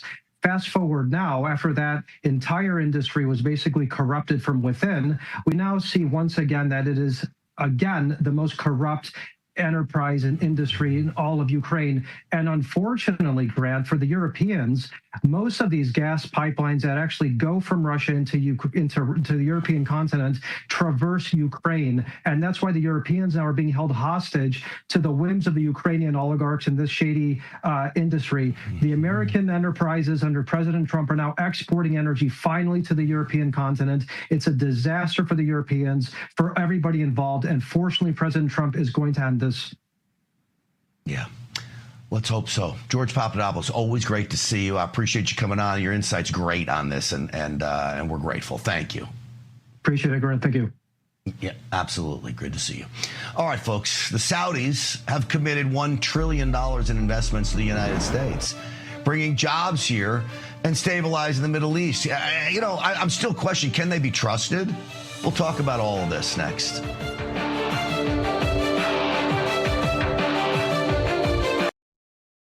Welcome to Real America's Voice, Real Minute. Your quick look at the powerful stories of faith and freedom, inspiring audiences across the nation. Angel Studios presents. I'm Bo Davidson with your Real America's Voice, Real Minute. What was George Washington like before he became our nation's first president? The brand new film Young Washington tells the untold story of Washington's early life, his failures, and how that shaped his path to become the leader that would spawn America's independence. It's a bold, authentic story that is neither woke nor watered down, and it's directed by John Irwin, who brought the world I Can Only Imagine, American Underdog, and Jesus Revolution. Take a listen to Irwin talk about the project here. First of all, it's an incredible story. It's a story that not many people know. What's interesting about George Washington is it wasn't his greatest victory that defined him as a young man. It was his greatest failure and how he responded to it that made him George Washington. Everyone kind of knows George Washington as our first president, but few know how he actually got there. The defeats, the misfortune, the critical mistakes at Fort Necessity, dashing all of his hopes and dreams. He resigned his position and became an aide to a general, and in an unreal act of bravery, took fate into his own hands. And Washington, in this act of bravery with strength that he didn't have, mounted a horse and charged towards the battlefield when everyone else was running away. He had 3 horses shot out from underneath him. He had 4 bullet holes, 2 in his jacket, 1 in his hat, and he just became George Washington in this moment on the field of battle. The idea that there was a divine hand in Washington being saved that fateful day is a key theme of young Washington's tale. It's 1 part Pride and Prejudice and 1 part The Revenant. It's the story of how a man didn't let defeat define him, but instead took that defeat and turned it not only into his own fate, but the fate of this new nation. And the best part of all, it's a true story. Young Washington's release will be on July 4th of next year, which coincides with America's 250th birthday. You're going to want early access to this film, especially to get tickets for its opening day. And here's how you go do it. Go to angel.com/Rav and become a premium Angel Guild member, which will give you 2 free tickets to the movie. But in addition, that gives you access to every streaming show or movie on Angel's platform. And you'll also get exclusive behind-the-scenes access leading up to the premiere. So go to angel.com/Rav today to get that access, follow the journey of young Washington, and help make this the #1 movie of 2026.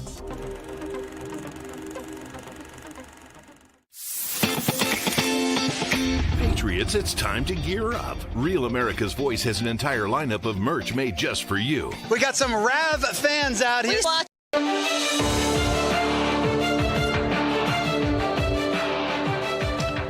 Well, the United States has, I guess, a stronger ally now. I mean, Saudi Arabia was always supposed to be our ally. I don't have a lot of trust for that nation. I really don't.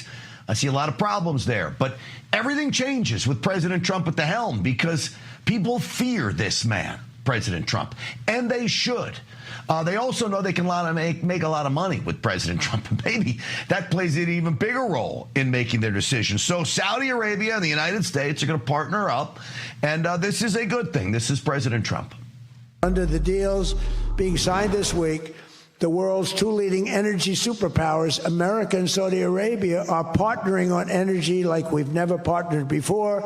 American Saudi companies represented here today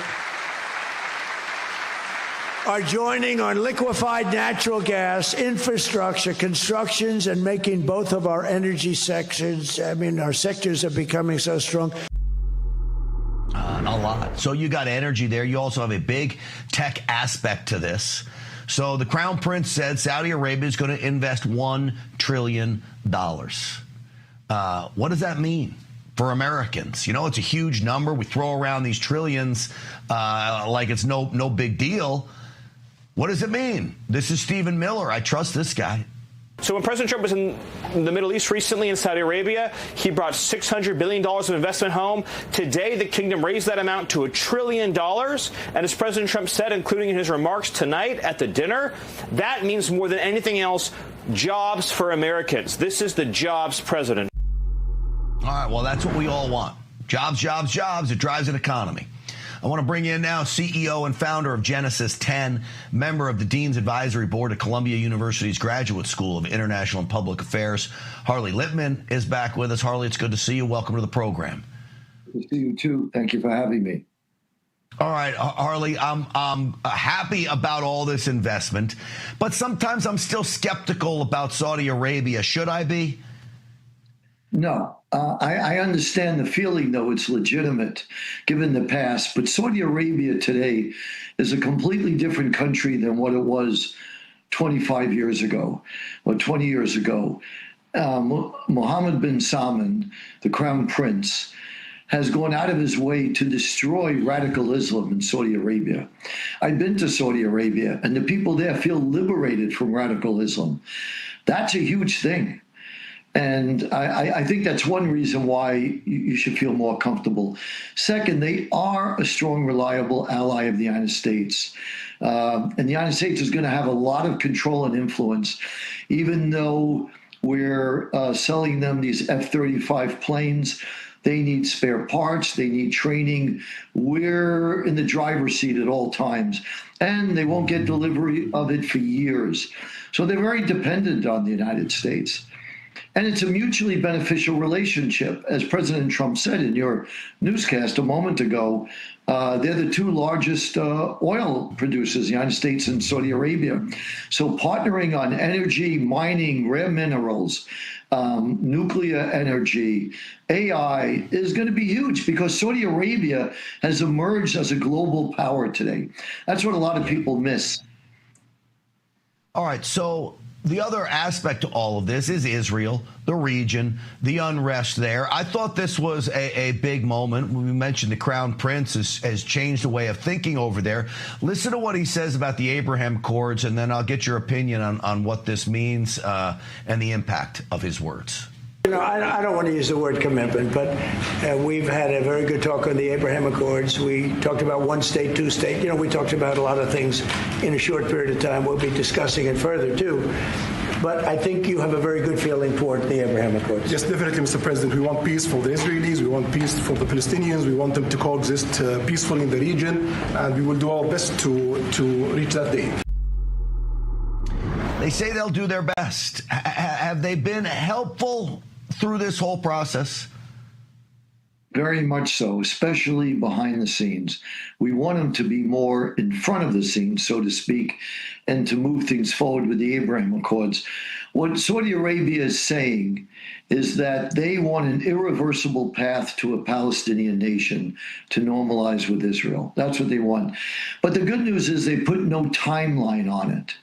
So I think that gives room for the Israelis, Americans, Palestinians, and Saudis to come up with something that's a win for everyone. Even if Gaza ends up being, after all, it was a Palestinian nation. It was ruled by Hamas. So if Hamas is out of the picture and the Palestinians are in Gaza, that could go back to being where they were just without Hamas. There you go. That could be a Palestinian nation. So I think there are many ways to skin a cat. And I think normalization with Israel is inevitable. We have to keep the pressure on Saudi Arabia. The reason why they're not doing it right now, in my opinion, is because they're very mindful of the Arab street. They saw a lot of demonstrations against Israel in the Gaza war. They are the guardians of the two holiest institutions in Islam, Mecca and Medina.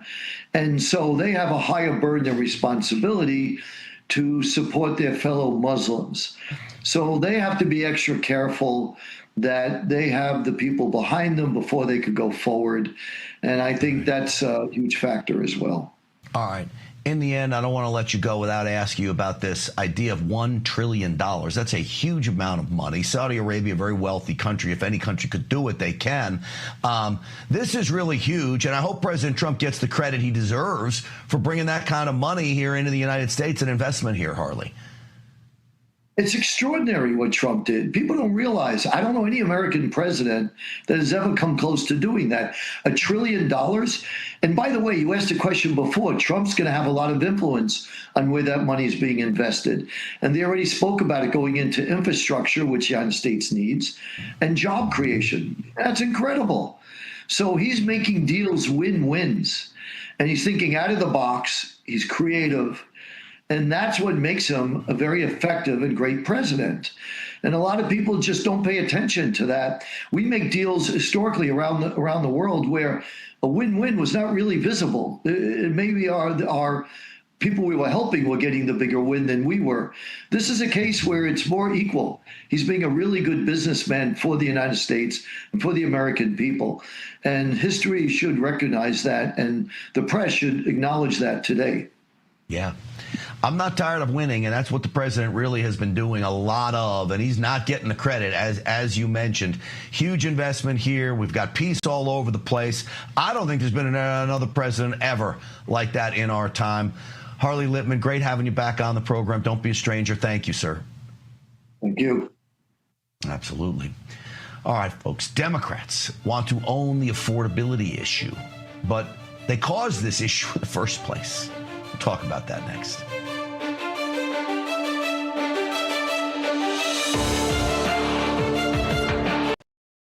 Welcome to Real America's Voice, Real Minute. Your quick look at the powerful stories of faith and freedom, inspiring audiences across the nation. Angel Studios presents. I'm Bo Davidson with your Real America's Voice, Real Minute. What was George Washington like before he became our nation's first president? The brand new film Young Washington tells the untold story of Washington's early life, his failures, and how that shaped his path to become the leader that would spawn America's independence. It's a bold, authentic story that is neither woke nor watered down, and it's directed by John Irwin, who brought the world I Can Only Imagine, American Underdog, and Jesus Revolution. Take a listen to Irwin talk about the project here. First of all, it's an incredible story. It's a story that not many people know. What's interesting about George Washington is it wasn't his greatest victory that defined him as a young man. It was his greatest failure and how he responded to it that made him George Washington. Everyone kind of knows George Washington as our first president, but few know how he actually got there. The defeats, the misfortune, the critical mistakes at Fort Necessity, dashing all of his hopes and dreams. He resigned his position and became an aide to a general, and in an unreal act of bravery, took fate into his own hands. And Washington, in this act of bravery with strength that he didn't have, mounted a horse and charged towards the battlefield when everyone else was running away. He had 3 horses shot out from underneath him. He had 4 bullet holes, 2 in his jacket, 1 in his hat, and he just became George Washington in this moment on the field of battle. The idea that there was a divine hand in Washington being saved that fateful day is a key theme of young Washington's tale. It's one part Pride and Prejudice and one part The Revenant. It's the story of how a man didn't let defeat define him, but instead took that defeat and turned it not only into his own fate, but the fate of this new nation. And the best part of all, it's a true story. Young Washington's release will be on July 4th of next year, which coincides with America's 250th birthday. You're going to want early access to this film, especially to get tickets for its opening day. And here's how you go do it.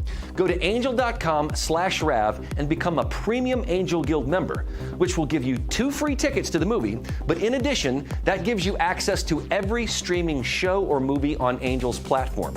And you'll also get exclusive behind-the-scenes access leading up to the premiere.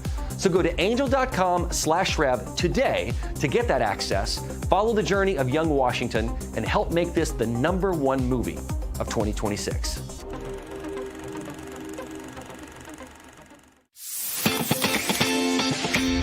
Patriots, it's time to gear up. Real America's Voice has an entire lineup of merch made just for you. We got some Rav fans out here.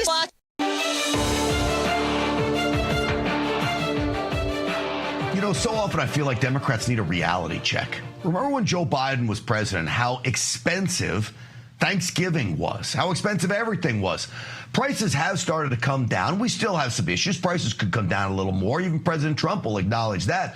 But Thanksgiving this year under President Trump is 25% cheaper than it was last year. That according to Walmart. President Trump has been out there touting that stat because it's a good one. The media doesn't want to hear it. The Democrats scream and yell about affordability. But honestly, all the issues we have with affordability, and you can go to gas prices on one issue, is because of Democrat policies. And it takes a while to unwind that. Well, the folks over at AMAC Magazine wrote an article about this very subject. I want to bring in now the chief for AMAC Newsline. Shane Harris is here. Shane, welcome to the program. Yeah, thanks so much for having me. All right, what do we need to do to get prices down even further? Yeah, well, I think to start off with, President Trump is on the right track, right? I mean, he passed the one big beautiful bill earlier this year, no tax on tips, no tax on overtime, locking in those tax cuts from the 2017 Tax Cuts and Jobs Act. So that's a huge thing, right? The number one thing we can do to make life more affordable is put money back in the pockets of working Americans, so they're not giving it to the government. They're spending it on things like rent, like groceries, like gas. But secondly, you know, coming out of these November 4th elections, suddenly all the corporate media and the mainstream media wants to do is talk about affordability. And they act like Democrats own this issue, which is really kind of bizarre to me. And I think it caught Republicans on their heels a little bit, because you have to ask yourself, throughout all of modern political history in the United States, which party has done more to lower the cost of living, to cut taxes, to build the economy? And the answer is the Republican Party. If you want to stimulate the economy, if you want people to have more money, more disposable income, you vote for Republicans. This is just common sense wisdom that even most Democrats will acknowledge, going back at least 3, 4, 5 decades. Yeah, you know, it's interesting because as President Trump works to get the cost of everything down, they want to throw this back on tariffs. It appears tariffs haven't really had a big impact on the cost of goods. There's other issues that have, and it's got to come down quicker. But I think this is a big unwinding of Democrat Biden policies, over-regulation, gas and energy prices up, high tax structure in so many of these states. And I hear people in California, and I know the great thing about AMAC, they've not forgotten about California. California complains about things I just don't experience in Texas. And I think they forget they live in what basically is another nation over there. Yeah, absolutely. You know, the founders envisioned the states as laboratories of democracy, and that's a good thing because we get lots of good positive developments at the state level, but it works the other way too, right? You have states like California, like Illinois, like New York that are just going down the toilet, right? High taxes, high regulation, people are fleeing, families aren't moving there, businesses want to get the heck out. And yeah, so really what you see in California is just the Biden administration on steroids that's been going on for the last 3 or 4 decades. And so, like you said, when you look at the liberal states, you see one model. You look at Republican states like Florida, like Texas, like Tennessee that have cut taxes, cut regulations. What are you seeing? Incomes are going up. Businesses are moving there. Families are moving there. And so that's why, to me, it really is so absurd to blame Republicans and President Trump. Shane, let me ask you before I let you go, and I know AMAC Newsline's been covering this, and you guys do such a great job on Capitol Hill as well. Are we going to have another shutdown here? I don't see how we get around it, not having one. Yeah, so it's interesting. I just put a piece out on this. I believe it went up today on our website, so go over to amac.us/newsline to check that out. I think, frankly, it doesn't look good. All the fundamental problems that led to this last shutdown are still in place. The one hope is if Republicans can somehow cobble together enough Democrat support to pass some sort of health care reform. I don't know if that's going to happen because Democrats seem pretty hell-bent on just handing out hundreds of billions of dollars in taxpayer subsidies to the insurance companies. And Republicans have made clear that they're not going to do that because it just makes the premiums go up higher for everyone else. So that's definitely something to keep your eye on, and we may not be out of the woods on the shutdown front just yet. Yeah. Well, I know you'll be covering it. We appreciate it. You guys do such a great job. AMAC Newsline. Shane Harris, thank you. I'm going to tell people how they can get your magazine, find you, and here's what I want you to do. Most importantly, is do what I did and join AMAC. Right now, you can save 33% on a 5-year AMAC membership. That's only $1.20 a month. Go to amac.us/grant. You'll get AMAC Magazine, access to real money, savings, discounts, and become part of a movement that is taking this country back. That's amac.us/grant. All right, Democrats are now having an identity crisis as well. I'll show you what I mean.